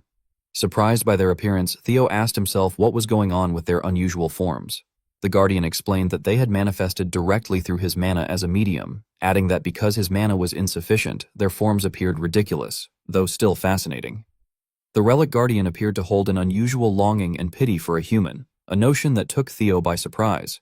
At the mention of a human, he wondered in disbelief whether the guardian might be referring to Kriemhild. The Griffin, one of his guardians, replied that they did not know and that they merely read lingering thoughts. Theo considered this and concluded that context suggested it was probably Kriemhild. Since there was no immediate need for his guardians to intervene, Theo decided to take his time exploring the area. The scene shifted to the interior of one of the giant trees. Without warning, a skeleton archer raised its bow and released an arrow at him with blinding speed. The projectile shot toward him, yet he remained still and unafraid. At the last second, he stepped aside, avoiding it, and caught the arrow in one hand. Examining the skeleton archer, he quietly wondered to himself how an empty home could contain something like this. Within moments, numerous skeletons gathered and surrounded him, hissing that an intruder had arrived and insisting that the gale belonged to Cream Hilt, declaring that the intruder must be eliminated for Cream Hilt's sake. Observing the scene, the Griffin remarked that this was what they believed, and that all of this was being done to protect the ownership of someone called Cream Hilt. Hearing this, Theo's irritation flared. He hurled the arrow toward the Griffin in anger, and although the Guardian barely dodged it, the arrow struck the skeleton that had fired it, shattering its skull. Theo noted that there were many of them, though none particularly impressive, and thought that defeating them should be simple. One of his Guardians, however, warned him that the fight would not be as easy as he assumed. Startled by the sudden caution, Theo asked what the Guardian meant, and the Guardian explained that these were not ordinary skeletons, but immortal soldiers, Dragon Knights. As the skeletons charged him, Theo braced himself, muttering that the battle would certainly not be easy. The fight began in earnest. Theo cut down one skeleton after another, but each one simply regenerated. From afar, the Griffin called out that Theo could not keep fighting endlessly. Gritting his teeth, Theo demanded to know if the Guardian had a better idea. The Griffin, speaking with arrogant disdain, claimed he had a piece of advice, even if it would be wasted on Theo. He suggested that since Cream Hilt was supposedly a human like Theo, Theo should tell him to relinquish ownership. Theo's expression twisted in fury at the suggestion. In his mind, Cream Hilt was a legendary hero, and if such a man were still alive, Theo doubted anyone could still call him human. The Griffin, clearly irritated, retorted that Theo was an arrogant and foolish human and insisted that his advice was wasted on him. Unable to contain his rage, Theo seized the Griffin. At that exact moment, a system notification appeared, stating that the dungeon was Leviathan's final gift left for Creamhilt and instructing Theo to take ownership of the gift from Creamhilt. The message stunned him, and he began to consider the possibility that the Griffin might actually have been right. While Theo was deep in thought, the Dragon Knight seized the opportunity to launch a coordinated attack, but he reacted quickly, vanishing from their sight. Using the vines stretched between the massive trees, he moved with speed and agility while activating hatchling synchronization. His eyes sharpened as he scanned the skeletons, searching for something, or someone. After a brief moment, he noticed a single skeleton that appeared different from the rest. Theo told himself that this was it, feeling his excitement steadily grow. As the Dragon Knights charged at him, the special skeleton turned its back and began to flee. Realizing that his suspicion was correct, he rushed toward the escaping skeleton, closing the distance in an instant. The skeleton, noticing his approach, appeared visibly terrified. In a desperate attempt to finish the fight quickly, Theo unleashed the Thunder Dragon Rapid Fang technique. Lightning bolts crashed down onto the skeleton, electrocuting it with overwhelming force, and with one final blow, he destroyed it completely. A system message then appeared, indicating Thunder Needle and confirming that Creamhilt's remains were secured. It instructed him to gather the remaining bones and confront Creamhilt, showing a progress of 1 out of 256. Theo picked up the bone fragments, and the system identified them as Creamhilt's cervical vertebrae number 3. His excitement deepened as he realized things were proceeding exactly as he had hoped. Convinced he had found the correct approach, he resolved to continue collecting the bones one by one. The scene then shifted to a harbor on the floating archipelago. A masked man descended from a ship, and another man approached him, asking why he had arrived later than expected and whether something had happened. The masked man responded that nothing unusual had occurred. As they continued walking, he added that at the very least, the rain would be helpful. Their exchange abruptly ended when they noticed something horrifying ahead of them. All the passengers from the ship lay dead. Blood mixed with rainwater and streamed across the ground. The masked man stared at the scene with a frightening gleam in his eyes, muttering under his breath that the fools of the floating archipelago had been ignorant. The Dragon Slayer sword had walked right into their hands, yet they had still allowed it to slip away. He went on to remark that whoever possessed the sword no longer mattered because the floating archipelago was already under Troven's control. With that ominous statement, the narrative revealed his identity. Number 9, Noel, the 9th pillar of Troven. As heavy rain poured across the floating archipelago, the residents reacted in shock to the scene unfolding before them. Dark clouds swirled overhead like a furious beast, and thunder rumbled across the sky, its echoes rolling against the cliffs. Raindrops shattered against rooftops and flooded the pathways. People clung to one another, pointing with trembling fingers as they witnessed something they had never imagined possible in their lifetimes. The 100-year-old guardian colossus of the archipelago, the ancient protector that had stood for generations like a silent deity carved from stone, was collapsing before their eyes. They found themselves unable to believe it. Mothers held their children tightly, elders gasped and muttered desperate prayers, and the young stared wide-eyed as the ground quaked beneath them. Panic mixed with disbelief, and the heavy rain only deepened the apocalyptic weight of the moment. Meanwhile, the scene shifted to the relic's trial. Deep within the mystical chamber where Theo was fighting the skeleton dragon knights, the air vibrated with energy. Ancient bones rattled and spectral blades clashed through the darkness. A system message appeared before Theo in brilliant blue letters, informing him that he had recovered all of Cream Hill's remains. Theo froze for a heartbeat before erupting into joy. His expression brightened, his eyes gleamed, and his heart swelled with accomplishment as he thought that he had finally done it. Immediately afterward, another system message appeared, asking whether he wished to view Cream Hill's memories engraved within the remains. Theo did not hesitate for even a moment. He selected yes, thinking that he had no reason to refuse and feeling his curiosity surge. He wondered what the mythical hero had truly looked like and what kind of person she had been. As the system glowed faintly, it announced that it was now playing Cream Hill's memories engraved within the remains. Everything around him shifted into a warm and nostalgic atmosphere. A gentle wind blew and soft sunlight filled the scene. A little girl appeared, running toward someone with a basket in her hand while calling the name Levy. Her footsteps echoed against the rocks as she reached a seaside cave. Waves crashed rhythmically outside, and the salty breeze drifted in. Announcing excitedly that she had arrived, she entered the cave, her young eyes sparkling with anticipation. Inside the cave rested a magnificent dragon slayer sword embedded in stone, glowing faintly. Calling Leviathan's name again and touching the sword with her fingertip, the little girl cheerfully urged the guardian to wake up. The sword began to glow more brightly, and in a dramatic burst of light, the relic's guardian, the mighty Leviathan, emerged before her. The guardian grew furious, his deep voice shaking the cave walls. He addressed the little girl as a young human and shouted repeatedly, demanding to know how many times he needed to say it before she understood that he was Leviathan, the guardian of the primordial dragon's relic. He reminded her that she was not even a Ragnar, wondering indignantly how she dared to call him by that nickname. His massive form loomed over her, his scales shimmering with ancient power and his eyes burning with irritation. Yet the little girl simply held up the breadbasket with a warm smile and explained that his full name was too difficult to pronounce, insisting she would call him Levy instead.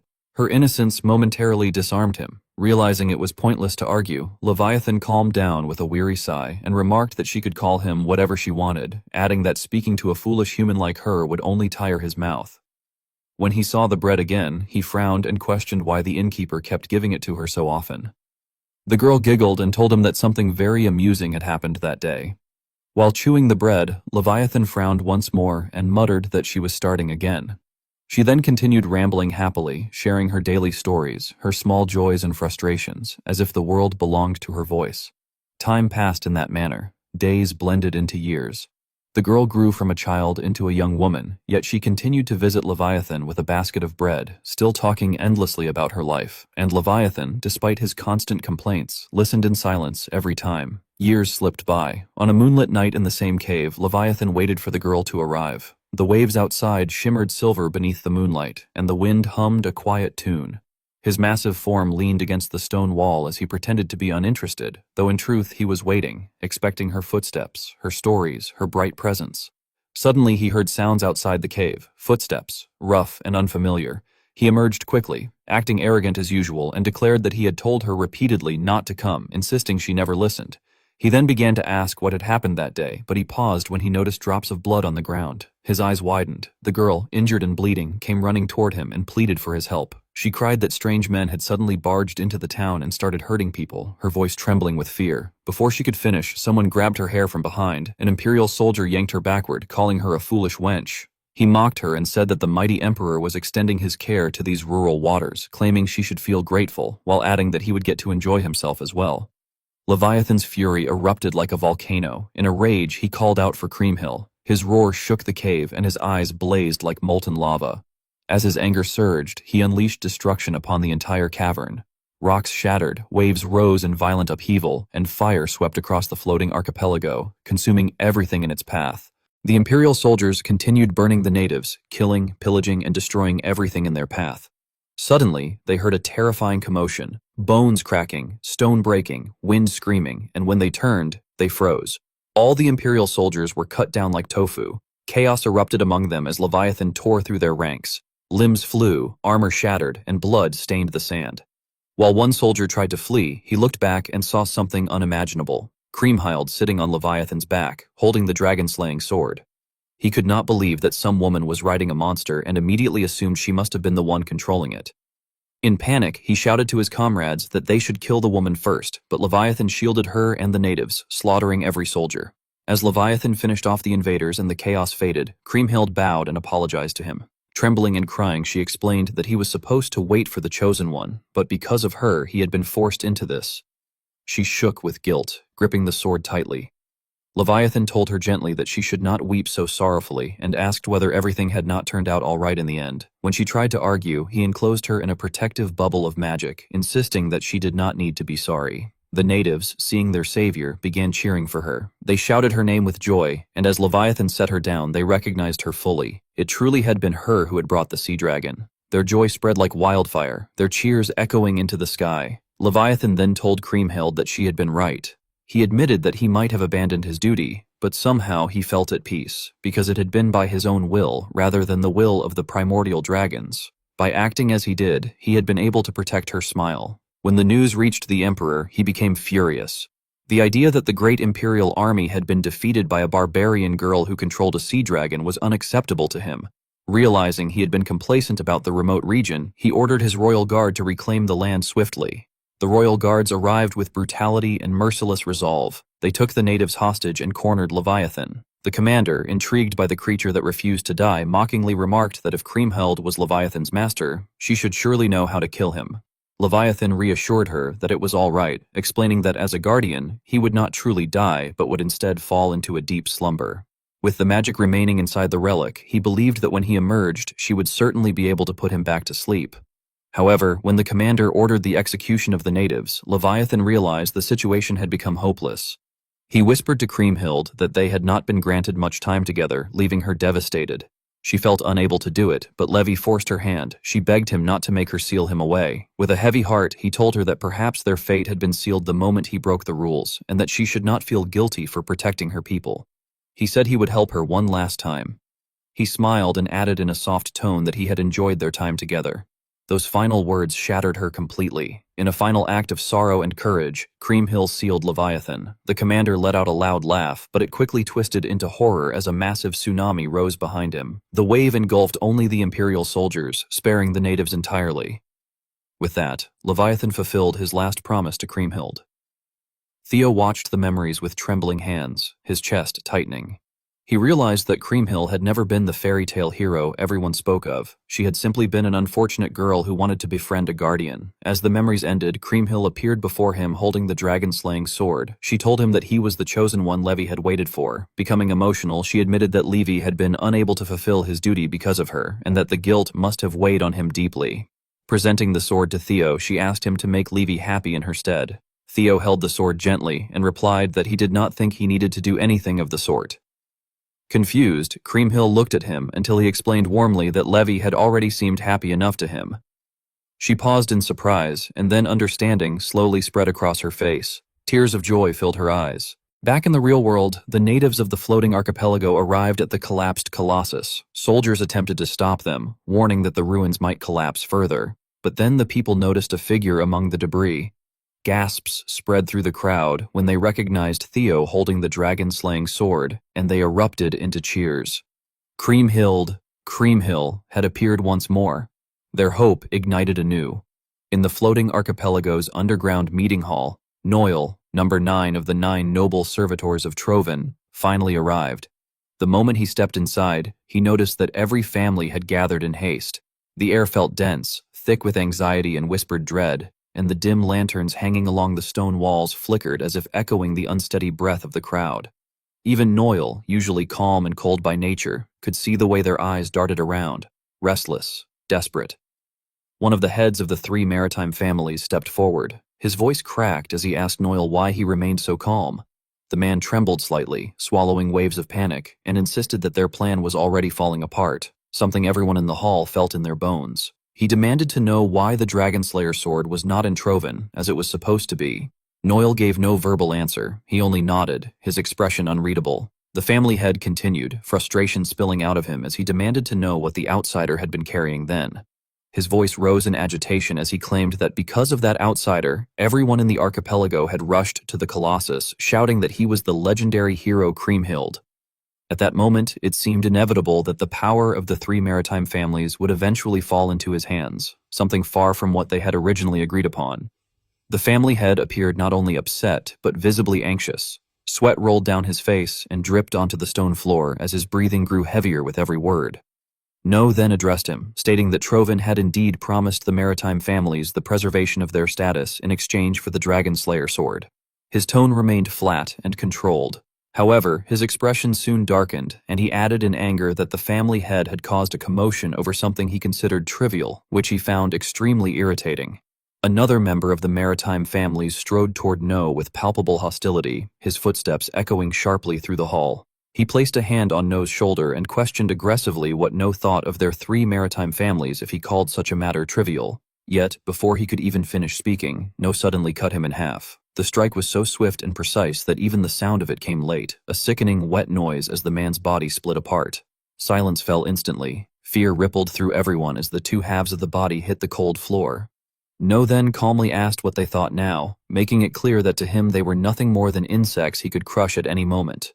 The family head gasped in horror, his legs weakening as he instinctively stepped backward. Shock, fear, and confusion blended on his face as he struggled to speak. He eventually managed to ask what No was doing. No slowly turned to him, his gaze cold and blade sharp, and stated that they were traitors, people who had sold out their own country for personal gain. He said they should simply obey Troven's orders, yet they complained about ruling the floating isles even as those lands were sinking.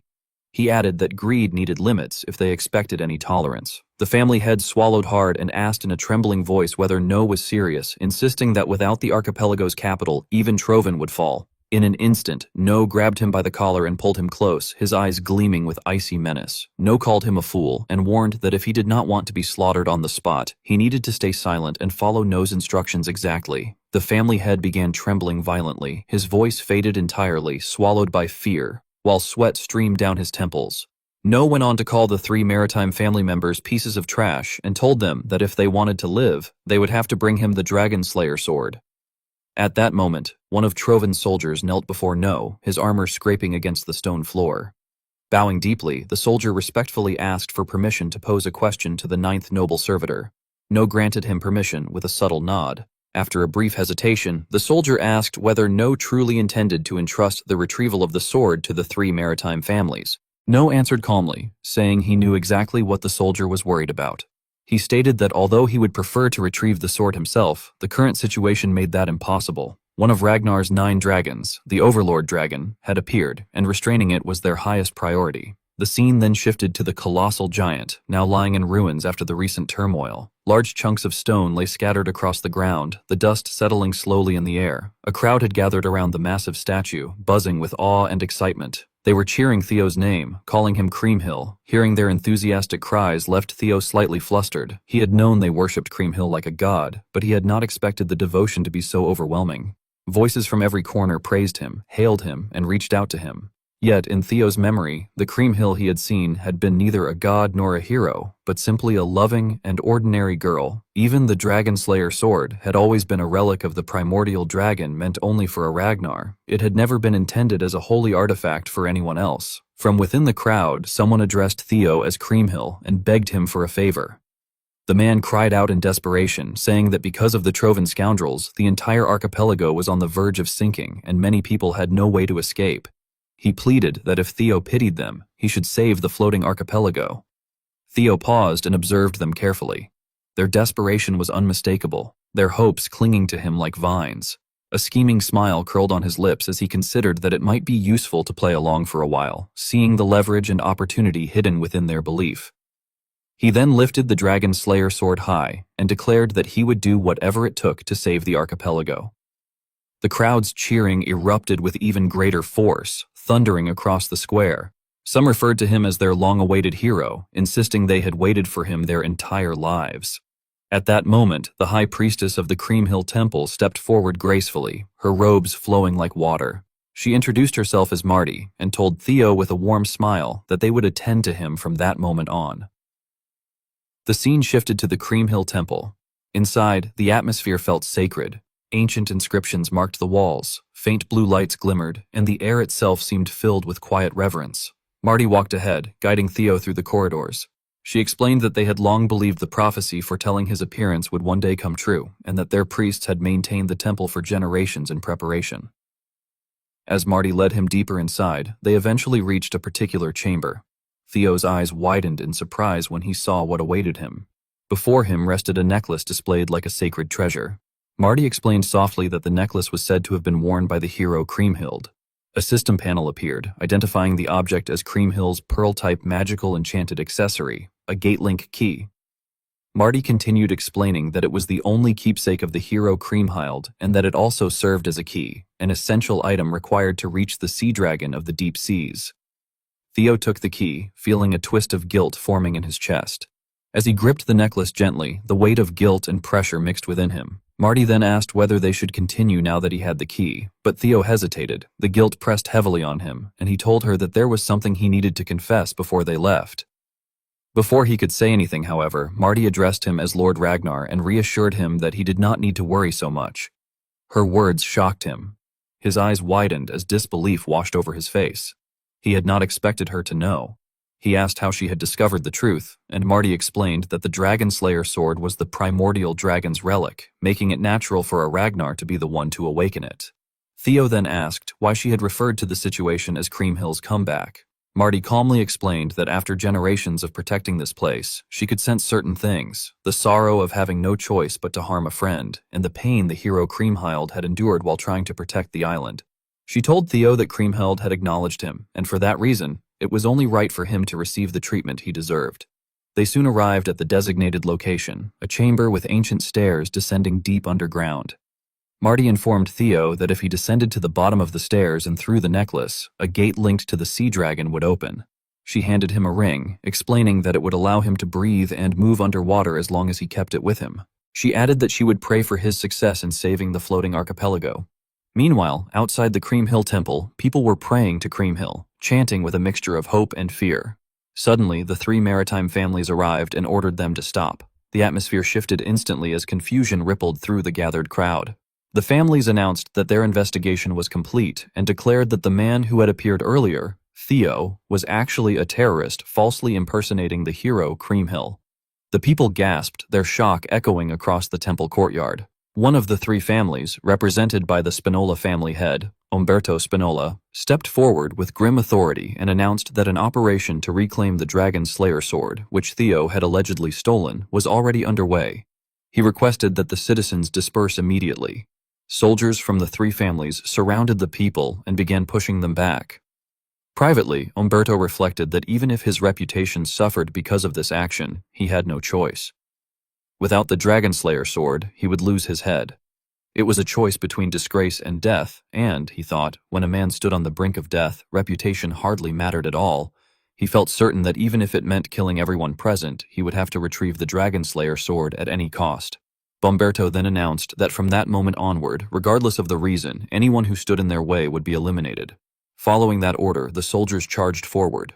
Inside the temple, Theo descended the ancient stairs at a slow pace. The deeper he went, the colder and darker the stone steps became.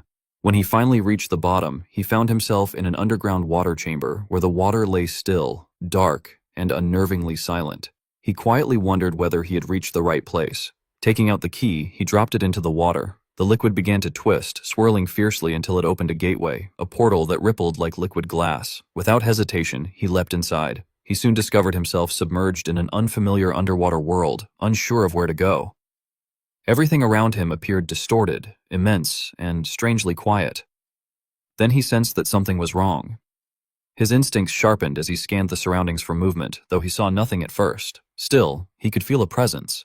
His eyes widened when he realized he was surrounded. Sea serpents, the guardians of the deep sea, were coiling around him from every direction, their glowing eyes fixed on him, their massive bodies rippling through the darkness. One of the serpents suddenly lunged at him with ferocious force, yet instead of fear, something else surged within him: excitement. A wild, strange exhilaration rose as the sea serpents closed in from all sides.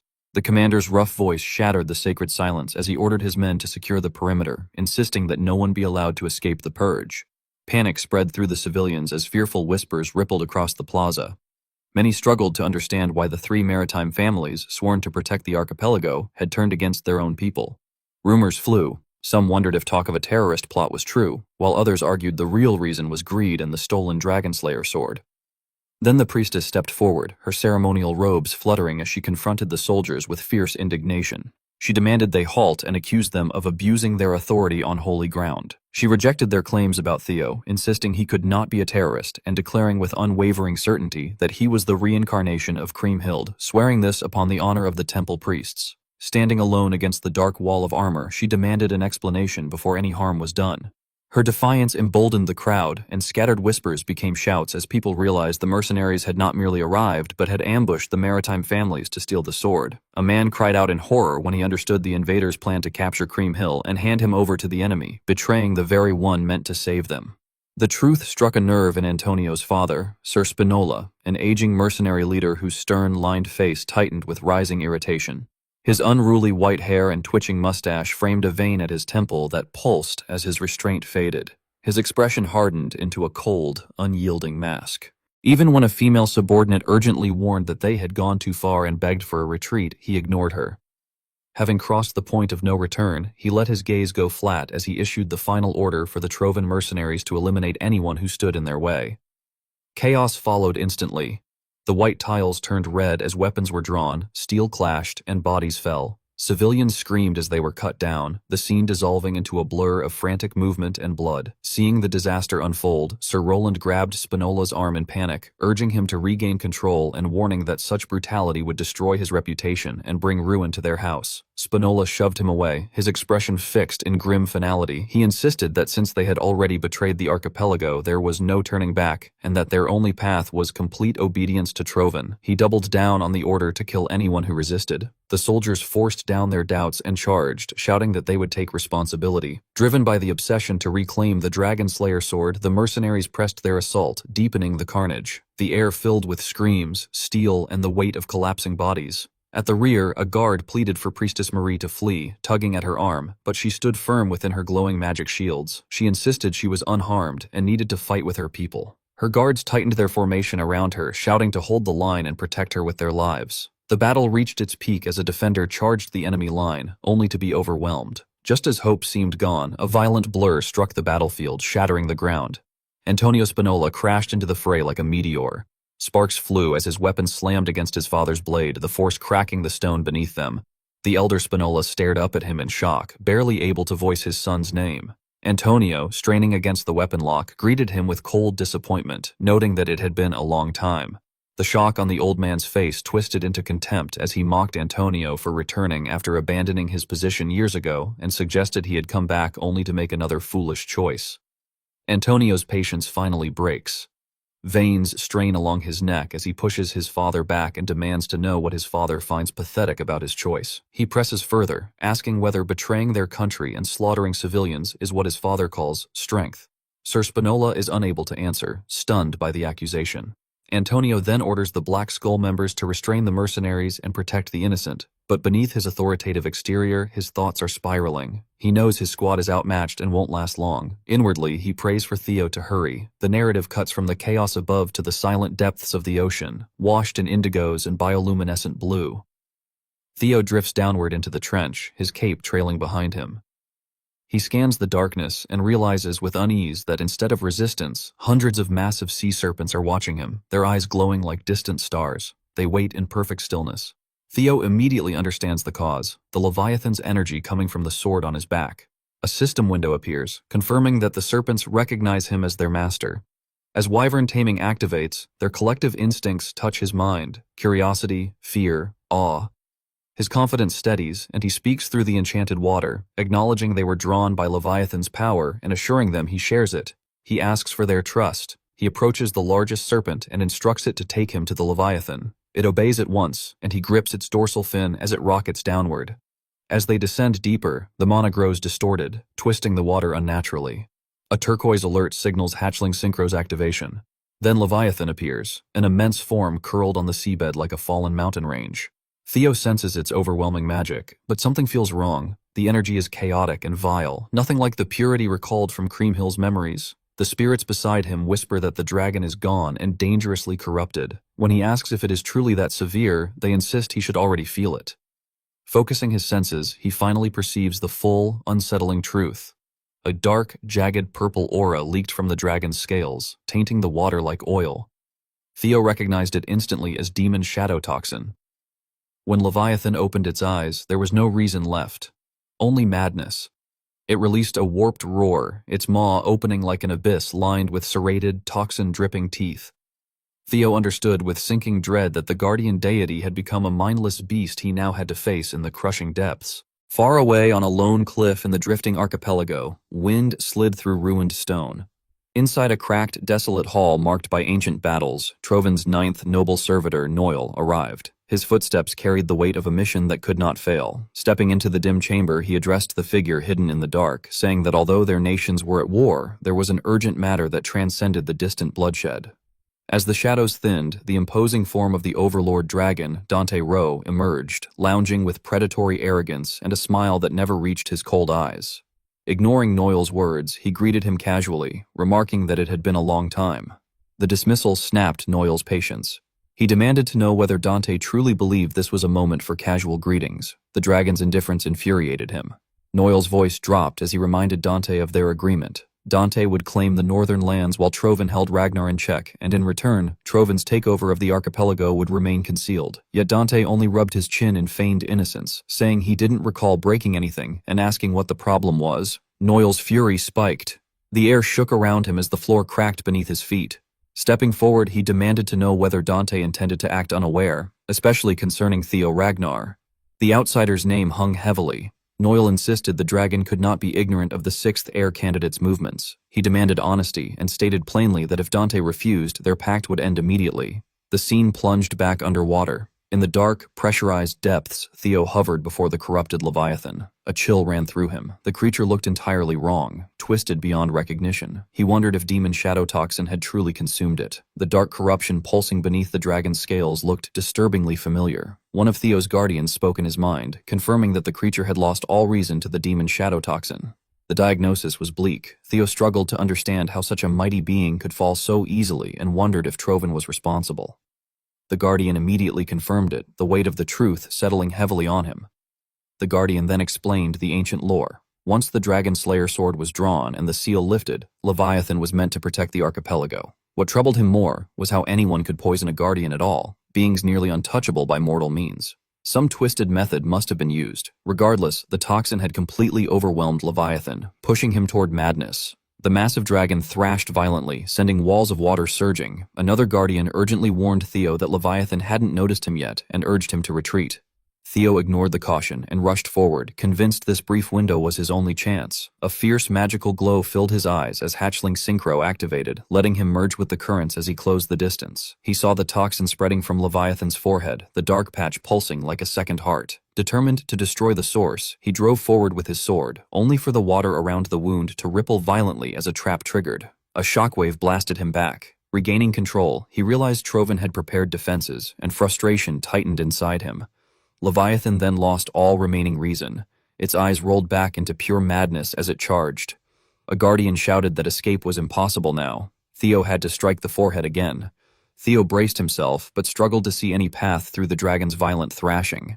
As he searched for an opening, he noticed energy forming in Leviathan's mouth, a massive spear of power boiling the surrounding water.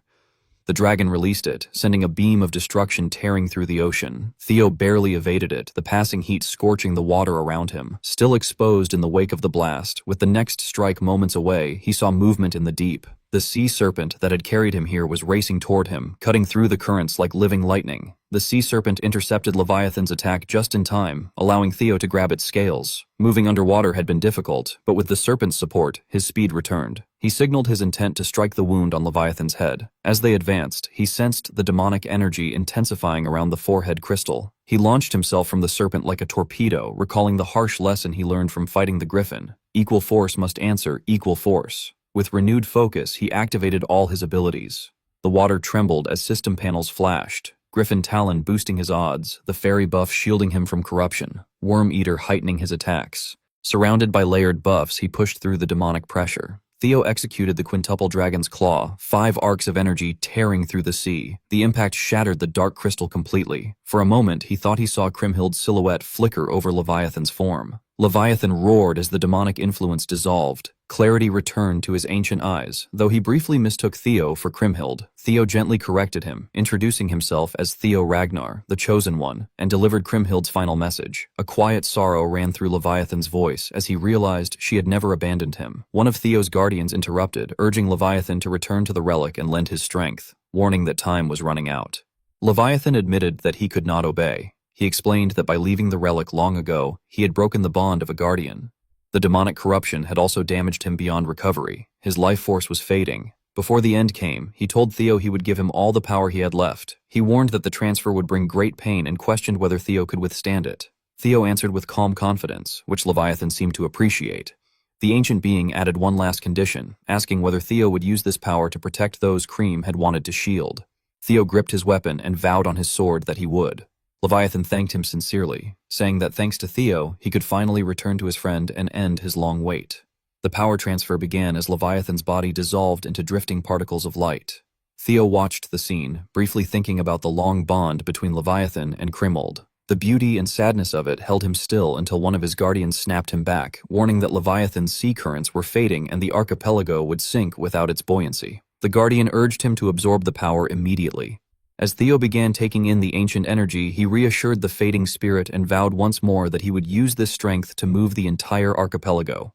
Above, the islands trembled as Leviathan's power ebbed, awaiting its new master. As soon as Levi's physical form disintegrated, the currents that once held the floating archipelago afloat weakened. At this rate, the whole damn place will sink. There is no time to dawdle. Theo must absorb the Leviathan's final gift quickly. He dove straight into the vortex that housed the crystallized form of the sea dragon's power. He grabbed onto the gift and held on as his life depended on it. Once he receives this power, Theo Ragnar intends to move that entire floating archipelago by his damn self. His confidence was sky high after freeing Levi from the clutches of demonic poison. He was quickly humbled as soon as he tried absorbing the sea dragon's remnants. Theo's flesh started to tear from the sheer force he tried to take in. He had been arrogant. His guardians warned him that the Leviathan stood on a different tier compared to other relic guardians, but he did not expect something this overwhelmingly mighty. The vortex produced by Levi's power dwarfed his body. At the rate he's going now, he could not possibly absorb all of it. His body will give in before he can house a fraction of it. Suddenly, Levi's thunderous voice echoed in his head with a tip to use the sword. He drew Balmung and used the blade instead of raw dogging the absorption process. Because of the inherent link between the sea dragon and the relic, it dampened the damage in Theo's body. This time, the giant vortex of pure power seemed a little more manageable. Theo held his position and slurped it all up.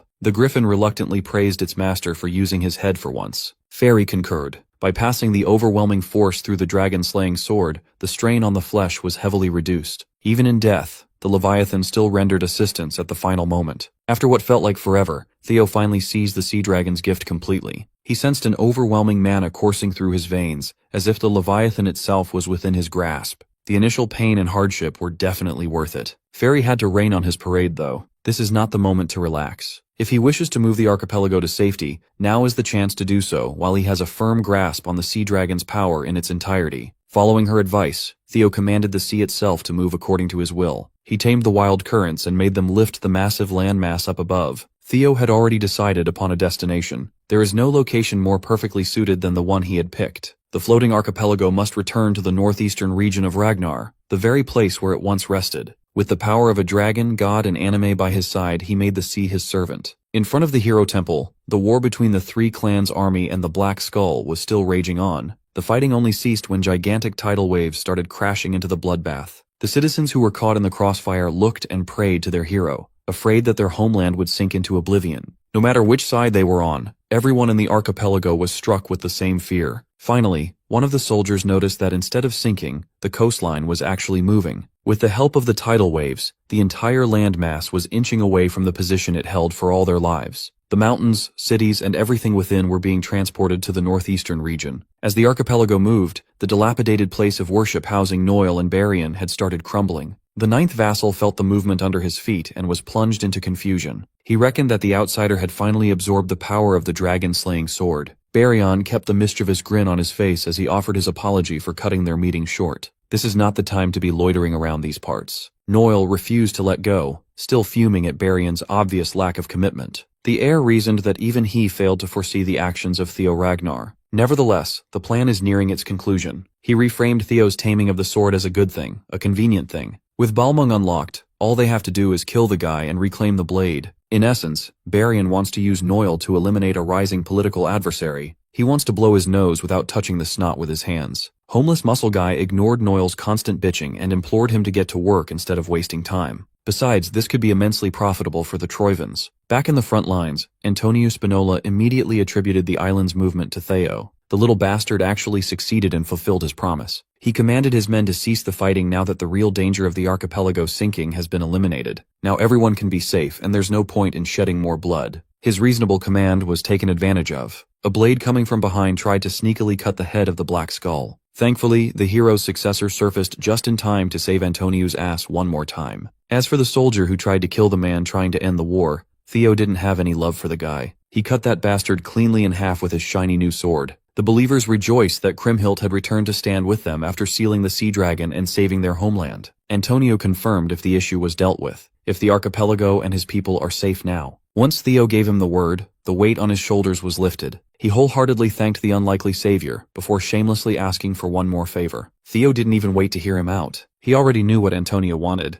Looking around the battlefield, the corpses of civilians and severely injured survivors can be seen all around. It's easy to understand what went down in this supposedly sacred place. The Black Skull and the citizens went to bat for him to protect the archipelago and their hero. It's only fitting that he pays them back. As soon as the three clans' army saw him closing in on them, they seriously contemplated tossing their weapons away in terror. On the contrary, their master, Umberto Spinola, sees this as the dragon-slaying sword, walking towards their grasp on its own legs. He forced his men to stop hesitating and seize the prize. Afraid of the Spinola patriarch, they did as they were told and charged at Theo. Before their weapons could reach the target, an absolute menace rejoined the battlefield, covering it with thick killing intent. In the short time he was away, his useless pawns turned the place into a complete mess. Theo's instincts gave him a jolt. Someone monstrous just joined the fray. As loudly as he could, he implored everyone around him, friend and foe, to lie face down. A single slash traveled across the bridge in a clean and unbroken line. Those who fell victim to the terrifying attack never saw it coming. It was as though time stood still. The first one to fall was the banisters of the bridge, cleanly cut by the base. Next were the scalps of every soldier who didn't listen to Theo's warning. At least they get to keep half their brains. The already bloody battlefield was painted with a deeper and thicker shade of crimson. In a split second, the entirety of the three-clan coalition was wiped out. Those behind Theo only survived due to his meddling and their trust in his warning. Nobles and soldiers were massacred in the most helpless way possible. The culprit was, of course, Noel, the ninth vassal of Troivan. He cursed the worm-like pirate bastards for failing to dispose of a single brat and letting the situation get out of hand. Among the victims was Umberto Spinola. Like everyone else, he died with his head sliced open. He got to keep his mustache, though. Antonio hated his father with passion, but seeing his old man's corpse like that still filled him with dread. Theo had to snap him back to reality. The Black Skull leader needs to pull himself together to evacuate the citizens. The floating archipelago will need him for the rebuild. Casting his emotions aside for the meantime, Antonio sprang into action. While everyone retreated into the temple, Theo bravely stood his ground to size up the slaughterer. Noel's displeasure with the Ragnars ignited. He wants to cut down the insolent whelp meddling with Troivan's grand plans. He is itching to shred the young lord as thoroughly as possible so that even the father won't recognize his bastard son. You know it's serious when the art style turns diabolical. Noel descended to the ground, releasing an overwhelming surge of pressure that shook the surroundings. At that moment, Theo also grasped the severity of the situation. Gritting his teeth, he reasoned internally that a warrior of such caliber would never appear without cause, and that if this were the case, then the most plausible explanation could only be Troivan's 9 vassals, enhanced humans created specifically to counter Ragnar's 9 dragons. He recalled that during the Great War, these beings had demonstrated power comparable to the 9 dragons themselves, making them a threat that could not be underestimated. As Noel's gaze locked onto him, Theo launched into an attack, though a lingering doubt still occupied his mind. He wondered whether this meant that the project had already been completed. Raising his sword, he flew straight toward his opponent. However, before he could reach Noel, Theo abruptly halted in shock, quickly realizing that Noel had already leapt above him. At that instant, only one thought crossed Theo's mind. He realized that Noel's speed was extraordinary. Theo retreated just as Noel's sword slashed downward, narrowly grazing the ground and carving a devastating line through it. Witnessing the sheer destructive power of the strike, Theo was deeply shaken and concluded that this truly was a strategic weapon designed to counter the 9 dragons. Noel then slammed down onto the floor, shattering it into countless fragments. Seeing the murderous intent flashing within Noel's eyes, Theo began to lose heart, realizing that if this opponent truly was one of the 9 vassals, then at this rate, victory was impossible. Before Theo could organize his thoughts, Noel launched another assault. The direct blow forced Theo to raise his sword defensively, yet he was still sent flying backward. Clenching his teeth, Theo struggled to endure the pain coursing through his body. Before he could recover, Noel emerged from the thick cloud of dust and smoke, attacking while demanding to know how Ragnar had managed to absorb that power. Noel then leapt high into the air, raising his sword with absolute confidence as he declared that it was achieved through the power of dragon slaying. Facing the blade poised to cleave straight into him, Theo could only grit his teeth and swing his own sword in resistance. At the same time, Noel brought his weapon crashing down, obliterating everything in its path, asserting that even merely wielding such power should have been unbearably taxing. After delivering that vicious strike, Noel sprang back from the massive cloud of smoke and urged Theo to give up, warning that continuing would only result in greater pain. Immediately after his words ended, 3 daggers were silently hurled toward him. Noel casually caught all of them with a single motion of his hand, without even looking. While Theo stealthily approached from behind, Noel remained unaware, and instead raised the 3 daggers mockingly, ridiculing the attack as absurd and dismissing it as nothing more than childish play. Moments later, he glanced downward with scorn and questioned whether Theo had not already passed the age of toying with such tricks. Completely caught off guard by the situation, Theo froze. Noel struck directly toward the oncoming Theo, causing dust and debris to explode outward and obscure all visibility. When the dust finally settled, Noel stood revealed, now acting with heightened caution as he reflected that after exchanging blows directly, he finally understood the meaning behind Lord Ed's warning. He recalled how Ed had solemnly stated that among Ragnar's new generation, Theo Ragnar was someone they must be especially wary of, and that if a clash ever became unavoidable, they had to ensure his complete elimination. Returning to the present, Noel swept his sword horizontally, dispersing everything around him. The surrounding earth and stone shattered under the immense pressure. Noel's eyes grew cold and calculating as he concluded that if Theo were left unchecked, that brat would undoubtedly become a major variable in the coming war. The blood seeping onto the tip of Noel's blade proved that he had successfully struck Theo. Filled with killing intent, Noel steeled himself, convinced that Theo had to be eliminated at this very opportunity. On Theo's side, as he fled, drops of blood slowly trickled down from his forehead. From behind him, the fairy dragon expressed its concern, asking what he intended to do now, and reminding him that more time was still required before it could provide assistance. At that very moment, the system displayed a notification stating that he had failed to activate the fairy buff, and that the cooldown time was still in effect.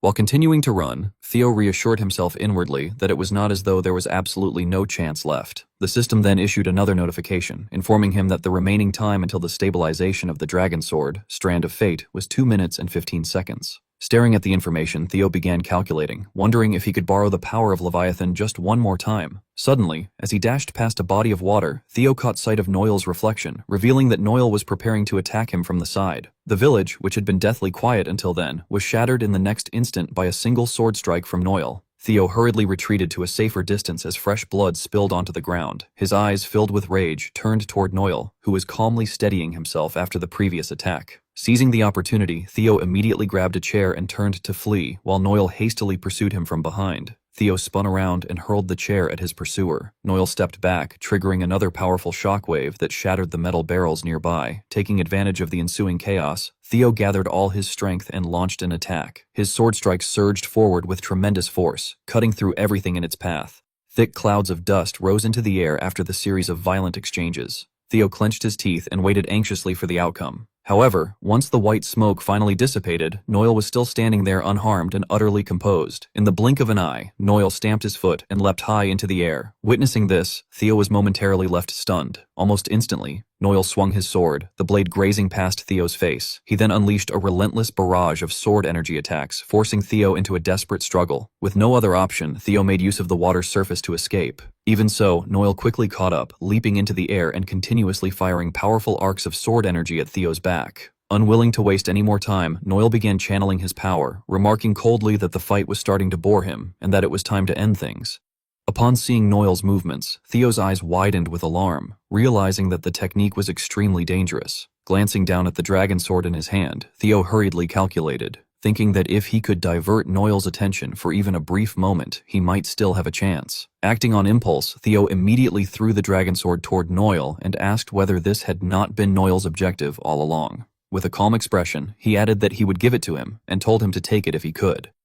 At that moment, the system displayed a notification indicating that wyvern taming was being activated and that communion with a sea serpent was being established.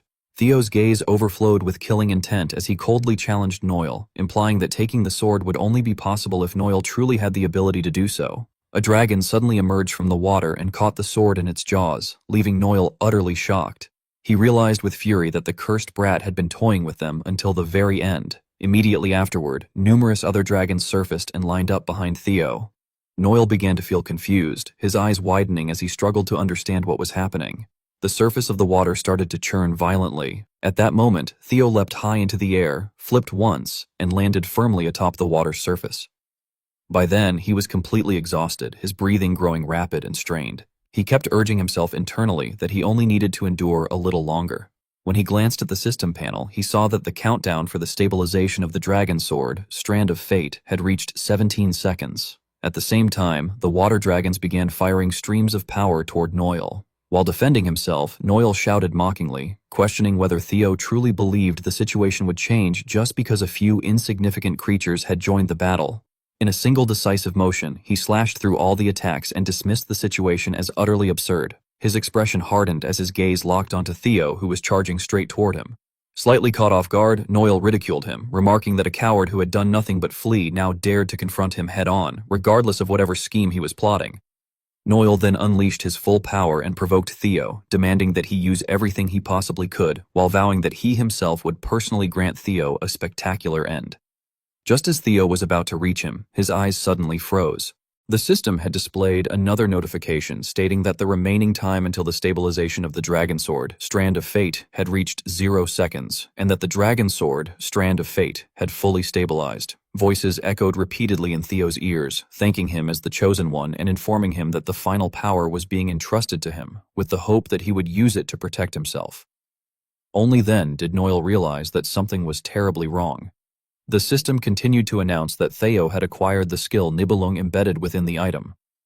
A massive dragon rose from the depths of the sea, and with a single move known as dragon slaying, the sword was shattered cleanly into 2 pieces. The ocean roared and surged forward as Theo sat calmly atop the dragon's back, activating Nibelung without hesitation. After countless attempts, Theo finally managed to land a decisive hit on Noel. Noel's body plunged freely into the water below, sending up a massive column of spray as an extremely powerful whirlpool began to churn violently. Theo leapt onto the shore in a single motion. At that moment, an arm suddenly emerged from beneath the surface. Noel burst into laughter as he dragged himself out, mockingly remarking that it was truly a shame and guessing that what Theo had used was his trump card. He then roared in fury, declaring that such an attack was nowhere near enough to kill him. After hearing this, Theo responded coldly, saying that he had expected as much.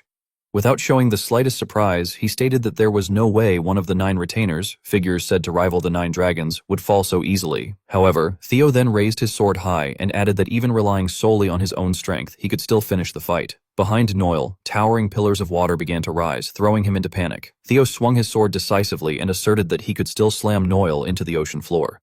Witnessing the violent current forming behind him, Noel became frantic and shouted in alarm about the flow of water.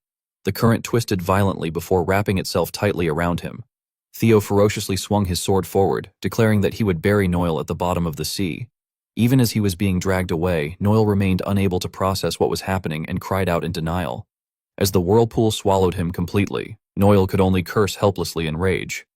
After dealing with Noel, Theo's body was left severely worn down. Exhausted, he collapsed on the spot. Lying on his back and staring up at the sky, Theo shouted that he had kept his promise to Leviathan. Spreading his arms weakly, he lamented that his body would not hold up if he had to make any more promises.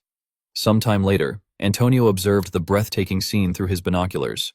Hesitating slightly, he admitted that it was his first time doing something like this, so he was unsure whether his calculations were correct. After doing the math, he stated that the speed appeared to be around 2 knots, adding that at that rate it should be fine even if it reached the shore, and concluded by saying that the job had been well done. Antonio was still visibly shaken as he admitted that when he had first heard about the plan to move the entire floating archipelago, he had been unable to believe his ears, and that even after witnessing it with his own eyes, he still found it difficult to fully comprehend. At that moment, a local resident stepped forward and asked why they had gone through so much trouble to move the islands, remarking that it would have been far easier for Lady Kriemhild to simply seal the sea dragon instead.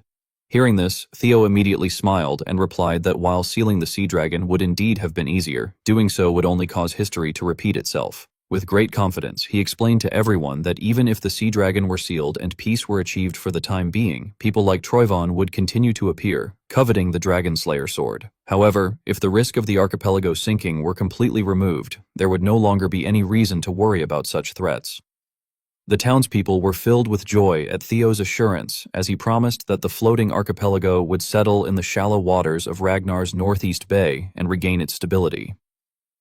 A serene and peaceful scene took shape in his mind. Then, as if casually, Theo closed his eyes and added that they might have to change the name Floating Archipelago now. Standing behind him, Antonio could only stare in silence. Feeling a deep sense of shame, he lowered his head, unable to say a word. After a moment, as though he had finally made up his mind, Antonio bent deeply at the waist and shouted an apology. He quickly went on to explain that during the recent Ceres Merchant Group hostage crisis caused by his Black Skulls, the White Dragon Squad had suffered massive casualties. Antonio, overwhelmed with remorse, admitted that even if they had been coerced by Troyvon, they could not claim to be blameless and acknowledged that they should bear responsibility for their actions. Before he could finish expressing this, Theo stepped forward, placed a hand on Antonio's shoulder, and firmly stated that taking responsibility should be done immediately. Antonio froze for a moment as he listened to Theo's demand. After a brief silence, he declared that Theo should name his price, insisting that he was willing to give anything, even his own life, if necessary. In response, Theo smiled faintly and revealed his true request, stating that he wanted Antonio to become the president of the Northern Shipping Union. Hearing this, Antonio was thrown into confusion and asked what Theo meant by such a proposal. Theo then patiently explained that the North currently lacked an organization capable of handling large-scale logistics due to Ragnar's purge of the Ceres Merchant Group, and that the Floating Archipelago's Shipping Union was the most suitable force to fill that vacuum. After listening to the explanation, Antonio hesitated and said that he did not believe he had the right to take such a position.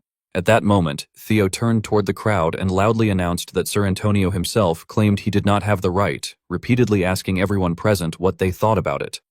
As soon as Theo finished speaking, a hand was raised from the crowd. Marty calmly voiced his support, saying that he agreed and that everyone had witnessed how sincere Lord Antonio truly was. Soon after, another citizen stepped forward and expressed agreement as well. One by one, more hands rose into the air as people declared their support, stating that they owed their lives to Antonio, that they had seen him stand up to protect the citizens, and that they fully supported this decision. Theo then turned back toward Antonio with a gentle smile. Standing firm, he placed his clenched fist against his chest, silently affirming his resolve. Theo spoke with unwavering resolve, stating that on the condition that the new Northern Shipping Union's resources and capital were prioritized for investment in Ragnar, he would assume full responsibility for the floating archipelago's autonomy and security. He then made a solemn vow, declaring that he, Theo Ragnar, swore it upon his own name. At that point, Antonio was left momentarily speechless. After a period of silent contemplation, he finally responded that he felt he was being supported right up until the very end.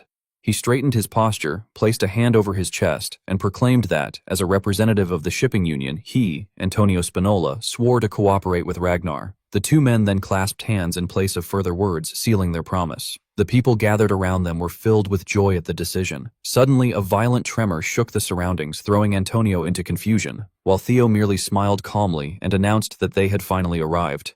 He confirmed once more that they were standing at the floating archipelago's new home, with the shore now right before them. As night slowly descended, the waves grew increasingly violent. From the depths of the sea, a massive hand emerged. Noel surfaced once again, clinging desperately to a large rock as he coughed uncontrollably. Overwhelmed with rage, he screamed that cursed Ragnar, vowing to tear his limbs apart and devour his entrails. At that moment, a voice rang out from above, causing Noel to freeze in place. The speaker remarked that Noel had been meant to rival the 9 dragons. From his position high above, Dante questioned how Noel could have turned out to be so disappointing. Noel looked up in disbelief and hesitantly asked whether the one before him was the tyrant dragon. Almost immediately, he forced himself to regain composure and insisted that this was exactly the situation Dante himself had warned about, that it would become troublesome for him as well if their plan were to fail. Noel demanded to know what Dante wanted, desperately pleading that if Dante would help them just this once, they could still... Before Noel could finish, Dante leapt down, rebuking him coldly for his foolishness. A thunderous impact echoed as he landed. With a darkened expression, Dante explained that since Noel still appeared utterly clueless about what he truly desired, he would enlighten him. His eyes flashed with murderous intent as he revealed that what he wanted was the floating archipelago, after Noel had already conquered it. This revelation filled Noel with terror, and he muttered in disbelief, realizing that Dante had planned to seize the archipelago from them after they had taken it for themselves. Without the slightest hesitation, Dante replied that it was exactly so, adding that reclaiming what was stolen sounded far more pleasant, and asking mockingly whether that was not the case. He went on to say that he had at least expected the other party to be capable of dealing with that irritating brat on his behalf, but it seemed he had miscalculated. Wearing a sinister, taunting smile, he remarked with clear disdain that he had not expected such vermin, creatures so pathetic that they could not even handle a single child.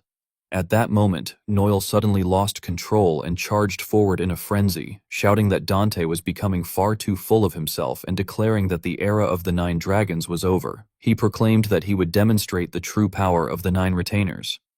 In an instant, his arm grotesquely swelled before violently exploding in a horrifying display.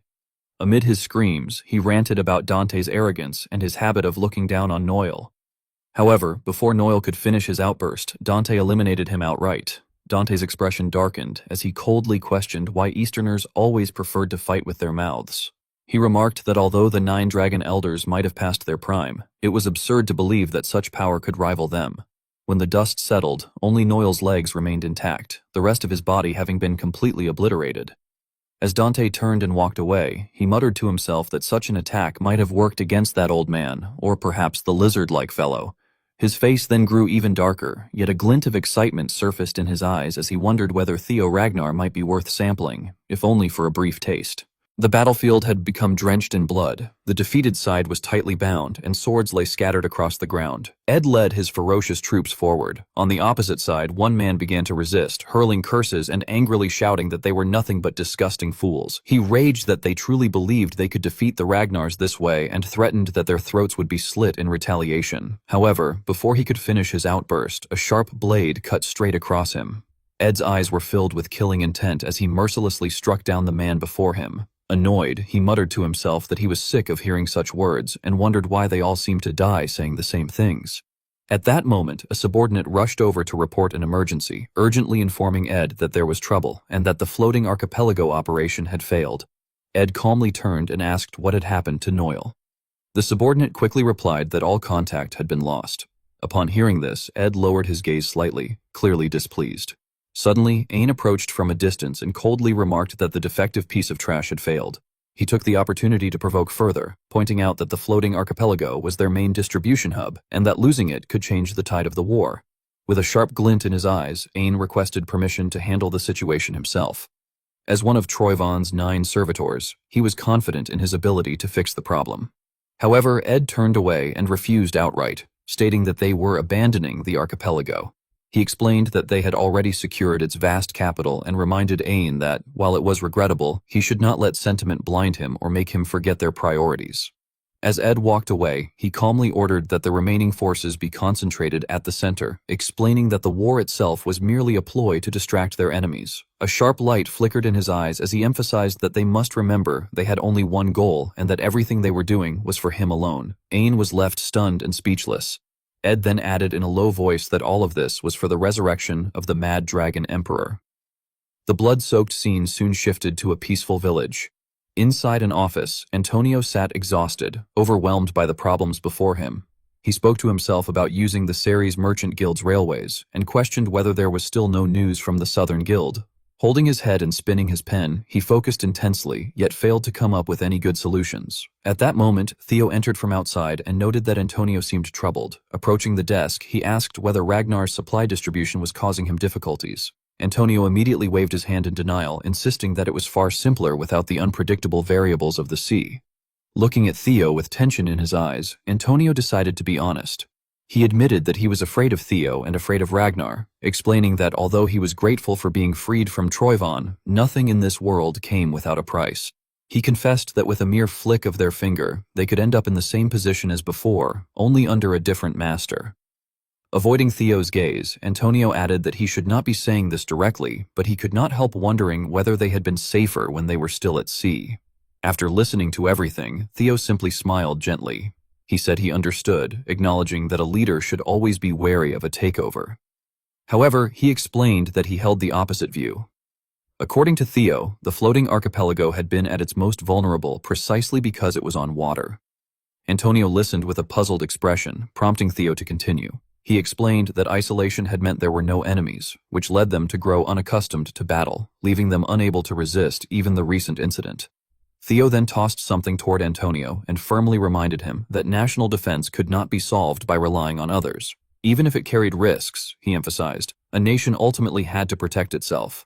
As he stared at the object resting neatly in his palm, Antonio remained momentarily stunned. He tightened his fist and continued listening as Theo pressed him further, remarking that it was a good thing Antonio had been concerned about the matter and asking whether he knew of Ragnar's white-armored dragon cavalry. Antonio promptly affirmed that he did, explaining that they were the famous airborne unit that rode wyverns. Hearing this, Theo burst into laughter and went on to say that the archipelago also possessed creatures similar to wyverns. At that moment, realization struck Antonio.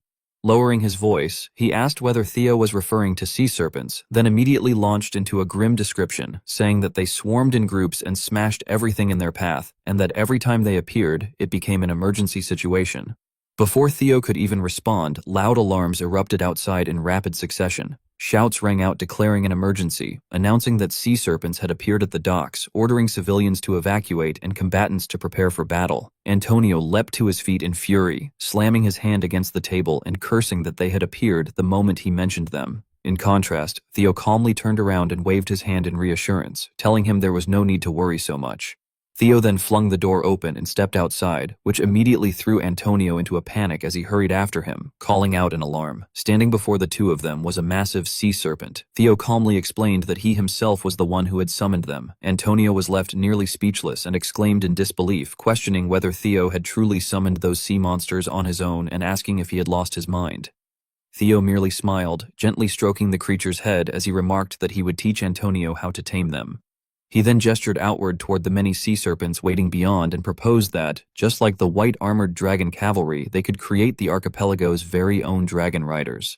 Witnessing this scene, Antonio broke into a cold sweat and muttered in disbelief that actually riding and fighting alongside such creatures was something that only happened in fairy tales. Theo, unfazed, rested his hands on his hips and teased that fairy tales sounded perfect, adding that Kriemhild had also ridden and fought a sea serpent in a fairy tale, and suggesting that they name the group the Kriemhild Knight Order. No sooner had Theo finished speaking than a sea serpent approached Antonio directly, leaving him frozen in shock. Theo noticed this and remarked with amusement that the creature seemed to like him. Antonio, however, was still too frightened to move and could only stand there stiffly. Nearby, someone stepped forward and called out to Theo, addressing him formally and informing him that a guest was waiting. Theo turned toward the speaker to assess the situation before heading back inside. Inside, Cleve leaned against the table and voiced her disbelief, remarking on how absurd it all was, and asking whether Theo had truly accomplished everything alone in just a few days. Theo scratched his chin awkwardly and explained that things had somehow turned out that way. Hearing this only made Cleve more flustered, and she clutched her head while accusing him of having no idea what he had done, adding that only those with a null snow rank within Black Snow were aware of the matter, and that it was top secret, which was why he naturally would not have known. Theo, now confused, asked what she meant by it being top secret. In response, Cleve explained that Black Snow had been investigating the floating archipelago, as it was suspected to be Toivon's distribution hub and primary source of revenue. Theo's gaze froze instantly. He lowered his head in worry, thinking to himself that Black Snow had already been investigating the matter, that they surely knew losing the archipelago would be disastrous for the war, and yet they had remained motionless and done nothing. At that moment, Dante stepped forward from behind and asked whether Theo was Theo Ragnar. He laughed casually, remarking that the great 9 dragon lords would not stop talking about Theo and that he had therefore held high expectations. Turning away with a flick of his sleeve, Dante mockingly added that Theo merely looked like a useless dandy, incapable of doing anything. After moving closer, he smiled again and casually stated that it was nice to meet him anyway. The instant Theo saw him, he immediately realized that the man before him was the Overlord Dragon, Dante Roll, and he could not understand why such a being would be present at the floating archipelago. While confusion still churned within him, Dante spoke again, saying there was no need for greetings and telling everyone to remain at ease and relax. From behind, Cleve cautiously addressed him, referring to him as Overlord Dragon Nim. Dante responded with an apologetic tone, saying that he was late and asking whether that was the case. Cleve, her brows tightly furrowed with tension, muttered that Dante had allowed the archipelago's situation to deteriorate to such an extent. She angrily questioned why he had not reported anything to Black Snow. Standing between them, Theo grew even more unsettled. He realized that Black Snow had not been investigating the matter themselves, and that this was the reason everything had been classified as top secret. Cleve continued her reprimand, stating that Dante had placed them all in an extremely difficult position. That accusation caused Dante to interrupt her with visible irritation, saying that he was sorry, but that he would speak frankly. The pressure emanating from him shook Cleve to her core, and even Theo, standing nearby, felt fear grip his body. Dante's expression darkened as he aggressively questioned whether she was truly certain she could handle the situation. The aura he released was so overwhelming that cracks spread across the ceiling itself. Gritting his teeth, Theo endured the pressure while cursing inwardly, acknowledging that he had known Dante was strong, but had never imagined anything like this. His eyes locked firmly onto Dante as realization dawned upon him, and he finally understood why Ragnar had failed. At that moment, Dante appeared like a demon driven into madness, determined to stop the floating archipelago from being colonized at any cost. After smashing the room to pieces, Dante finally came to a stop. His surging aura gradually subsided, leaving Theo somewhat astonished. In stark contrast to the grave expression he had worn moments earlier, Dante suddenly burst into hearty laughter, claiming that he had only been joking, that there was no serious reason behind it, and that he had merely missed the right timing to report the matter. Despite the cautious gazes from the two partners, Dante continued casually, explaining that he had, of course, been observing their movements all along. He added confidently that the 9 dragons had no need to bother with trivial matters, stating that he had intended to let the situation grow before wiping it out in one decisive move. Stepping forward, he delivered a forceful slap to Theo's back and remarked that everything had changed because someone else had appeared and resolved the matter first. Judging from Dante's rough behavior, Theo silently evaluated him, concluding that although Dante appeared calm on the surface, he must be deeply irritated at that very moment. Dante was widely known by countless grand titles of praise, such as the Overlord Dragon, a man considered powerful even among the 9 dragons, yet one who constantly yearned for greater strength. It was precisely for that ambition that he had joined Ragnar, seeking to exploit its authority to obtain even more power. Growing increasingly vigilant, Theo reassessed the situation and recalled how, in his past life, he had always been suspicious of Dante's overwhelming financial resources, now realizing that they clearly originated from the floating archipelago. Faced with Dante's immense influence, Theo understood that compromise was unavoidable. He concluded that while he now grasped the general situation, Dante was one of the most cunning opponents among the 9 dragons, making it wisest to play along with him for the time being. Theo then took the initiative to lower his head and directly express goodwill, apologizing for daring to act against Dante's will. Dante was visibly pleased and laughed loudly, saying that he had never even told Theo about it in the first place and questioning how Theo could have known, reassuring him not to worry. Theo's prudent response clearly earned Dante's approval, as Dante acknowledged him as the 6th heir candidate, Theo Ragnar, praising his outstanding personality in person. Dante then extended his hand openly, expressing his desire to cooperate and remarking that it was no wonder Theo deserved his position, proposing that they get along well from then on. Internally, Theo became even more confused about Dante's true intentions, though he still responded politely by returning the handshake and humbly deflecting the praise. Dante laughed again, enthusiastically noting Theo's humility and expressing hope that his own people could learn from him. At that moment, Cleve approached while holding a parchment scroll, apologizing for the interruption and asking whether these were new orders. She swiftly read the contents aloud, announcing that with the archipelago mission concluded and deployment no longer required, all deployed forces were ordered to immediately join the central front line. While Theo was still taken aback by the sudden directive, Dante nodded in agreement and commented that it made sense, remarking that they now needed to return and protect their base. He then continued seriously, stating that there was something that needed to be settled first. Curling his lips, Dante slowly and deliberately brought up the orders to interrogate him regarding the archipelago scouting mission, asking whether they had come from the Black Dragon. In an instant, an overwhelming killing intent erupted from him as he clarified that he meant Robert Ragnar. Clave immediately trembled in fear and struggled to confirm the order. Before she could finish speaking, Dante angrily declared that if that black bastard wanted to interrogate him, he should come in person. The scene then shifted to a brutal, decisive battle unfolding atop a frozen mountain. This was the central main battleground of Ragnar versus Troyvon, the central plateau of the Blade Mountain Range. A valiant warrior swiftly guided a flying dragon and descended directly onto a critical point of the front line. With a light push of his feet to gather momentum, he leapt high into the air. The enemy was utterly terrified. Before they could even see clearly what was happening, they were unable to react. A group of elite warriors led by Hulkus moved with extreme efficiency, rapidly wiping out an entire enemy squad. Reinforcements soon appeared from the sky as well. Evelyn raised her voice and issued a clear command to the knights, declaring that the effects of the Great Fear had worn off. Acting as the vanguard, she decisively charged into battle and ordered the white-armored dragon cavalry to descend, commanding all units to engage. Before the chaotic clash fully unfolded, two familiar figures had already arrived at the scene. Thorkel humorously remarked that Evelyn's flying unit actually looked impressive after all. Aya immediately reprimanded him for his loose tongue, warning that he would hurt their soldiers' feelings if he kept talking like that. Thorkel only burst into hearty laughter and apologized casually, explaining that he simply found it too amusing to tease them. After putting on his helmet, he spoke with sudden seriousness, reassuring Aya that she did not need to worry so much because their soldiers understood better than anyone else. As he swung his spear in a magnificent arc, he added confidently that their troops were far superior to those so-called flying sparrows. Standing before the entirety of the Black Iron Cavalry, Thorkel issued a forceful order to commence the assault. He commanded everyone to crush anything that stood in their way and declared that they would destroy their enemies today in order to step into tomorrow. Spurring his horse forward, he charged like an arrow into the heart of the battlefield, leading the Black Iron Cavalry in a full assault. The enemy knights were only able to remain stunned for a few seconds before meeting their deaths on the blood-soaked battlefield. Thorkel tore through the enemy ranks with extraordinarily precise spear strikes. As the battle gradually came to an end, silence slowly settled over the land.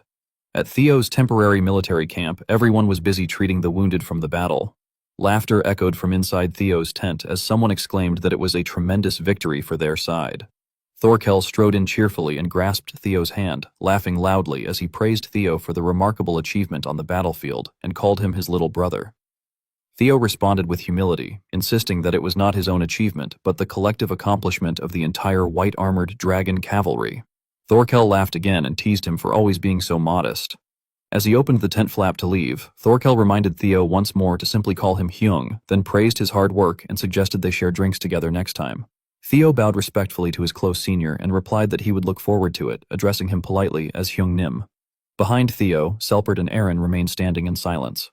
After the tent flap closed, Selpert finally broke into laughter. Slipping an arm around Theo's shoulders, he endlessly teased him, joking that Theo was acting all brotherly with the commander of the Black Iron Cavalry and boasting that Theo had truly made it.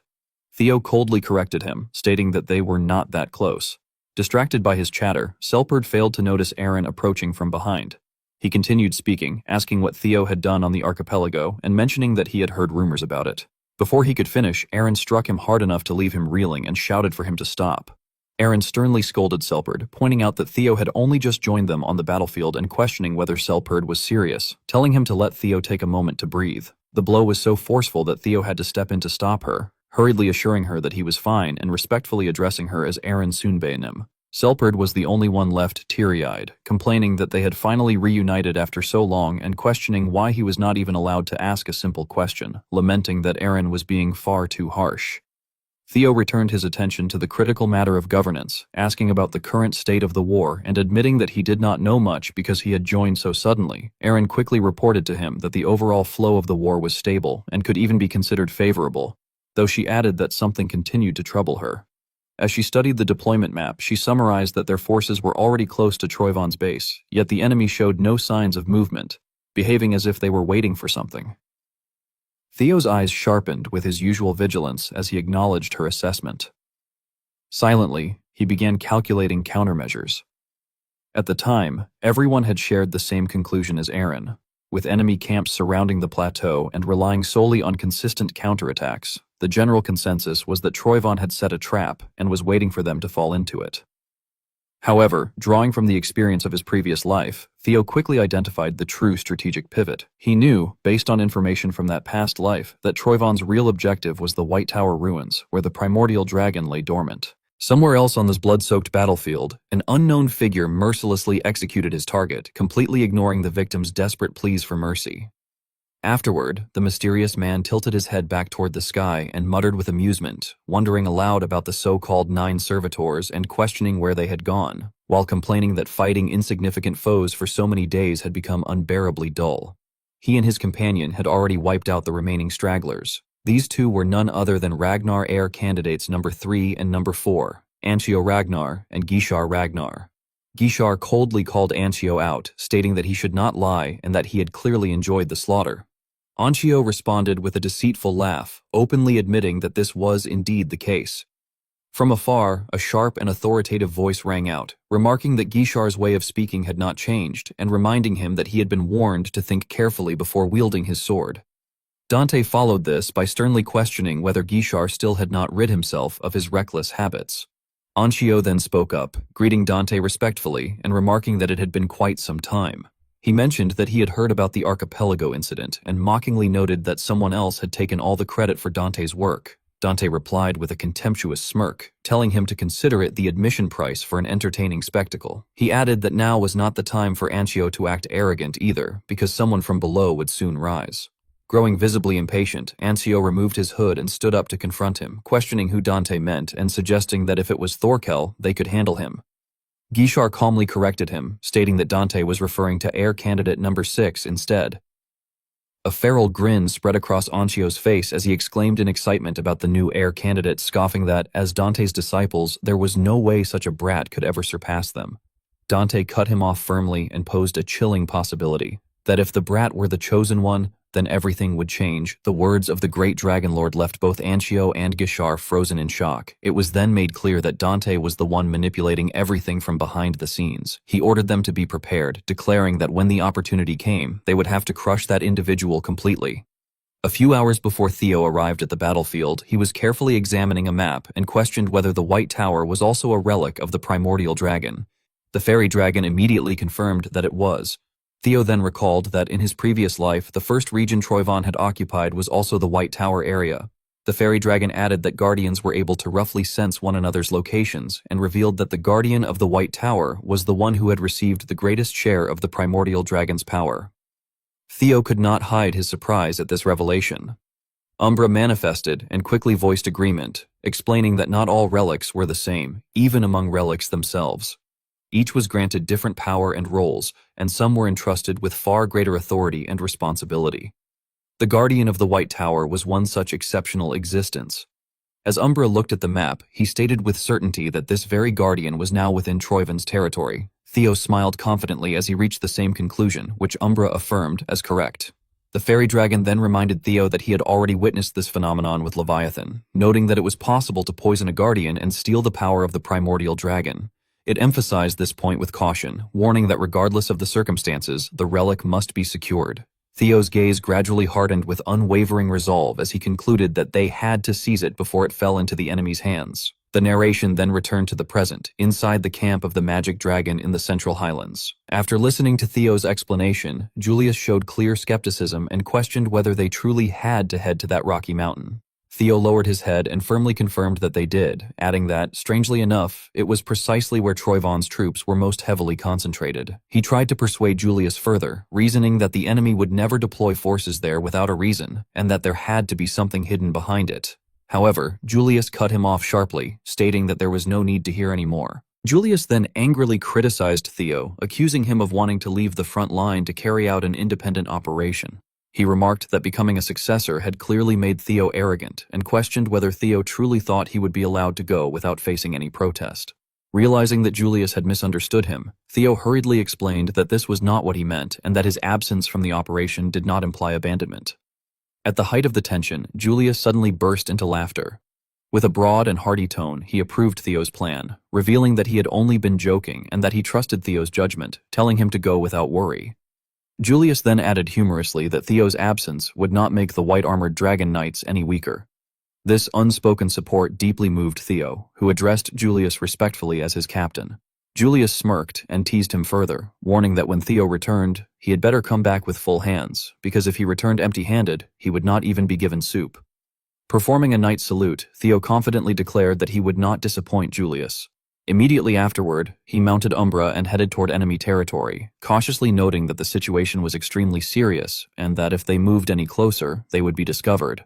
After carefully selecting a secluded location, Theo guided Umbra to land. He gently stroked Umbra and expressed his amazement, marveling that Umbra could freely change its body color to blend into the night, concluding that it must be a trait of a spirit dragon mixed with a viper.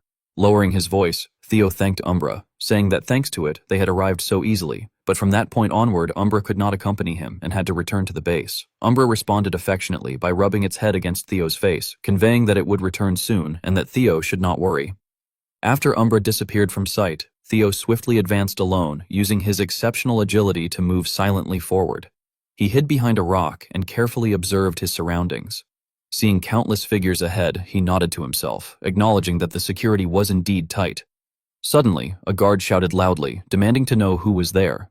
Another guard, still calm, asked what was going on. The first guard stated that he had sensed something there just moments ago and decided to check it out. Drawing his sword, the guard approached the rock and cautiously peeked around to verify his suspicion. Fortunately, Theo had already slipped away. Finding nothing, the guard sheathed his sword and apologized, assuming it had merely been his imagination. Before he could finish speaking, however, he noticed that his companion had been taken down. He let out a startled sound and shouted about an intruder, only to fall silent immediately afterward, presumably dealt with by Theo. At that moment, the mysterious figure stood before a grotesque mass of crimson flesh. Suddenly, a bishop of the demon cult appeared, praising the scene with amusement. He approached Ed and arrogantly remarked that he had never expected Troyvin to oppose Ragnar to such an extent, even going so far as to join forces with the Holy Demon Church in pursuit of the revival of the deposed Dragon Emperor. Within the dark red sphere of flesh was the silhouette of a human form. However, it was still incomplete, its body continuing to be nurtured by blood and flesh.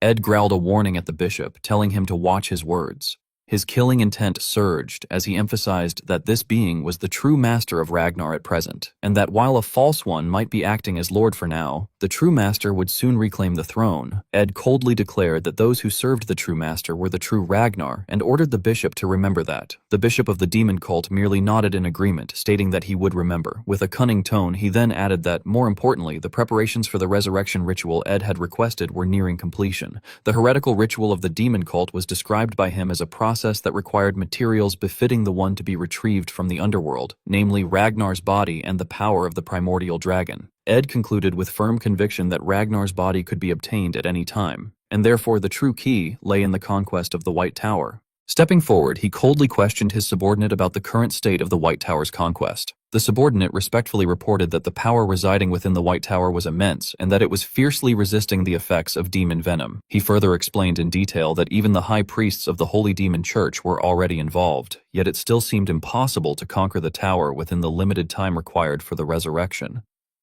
Before the subordinate could finish speaking, an overwhelming pressure suddenly crushed down upon his body. This was the manifestation of Ed Troyvon's towering rage.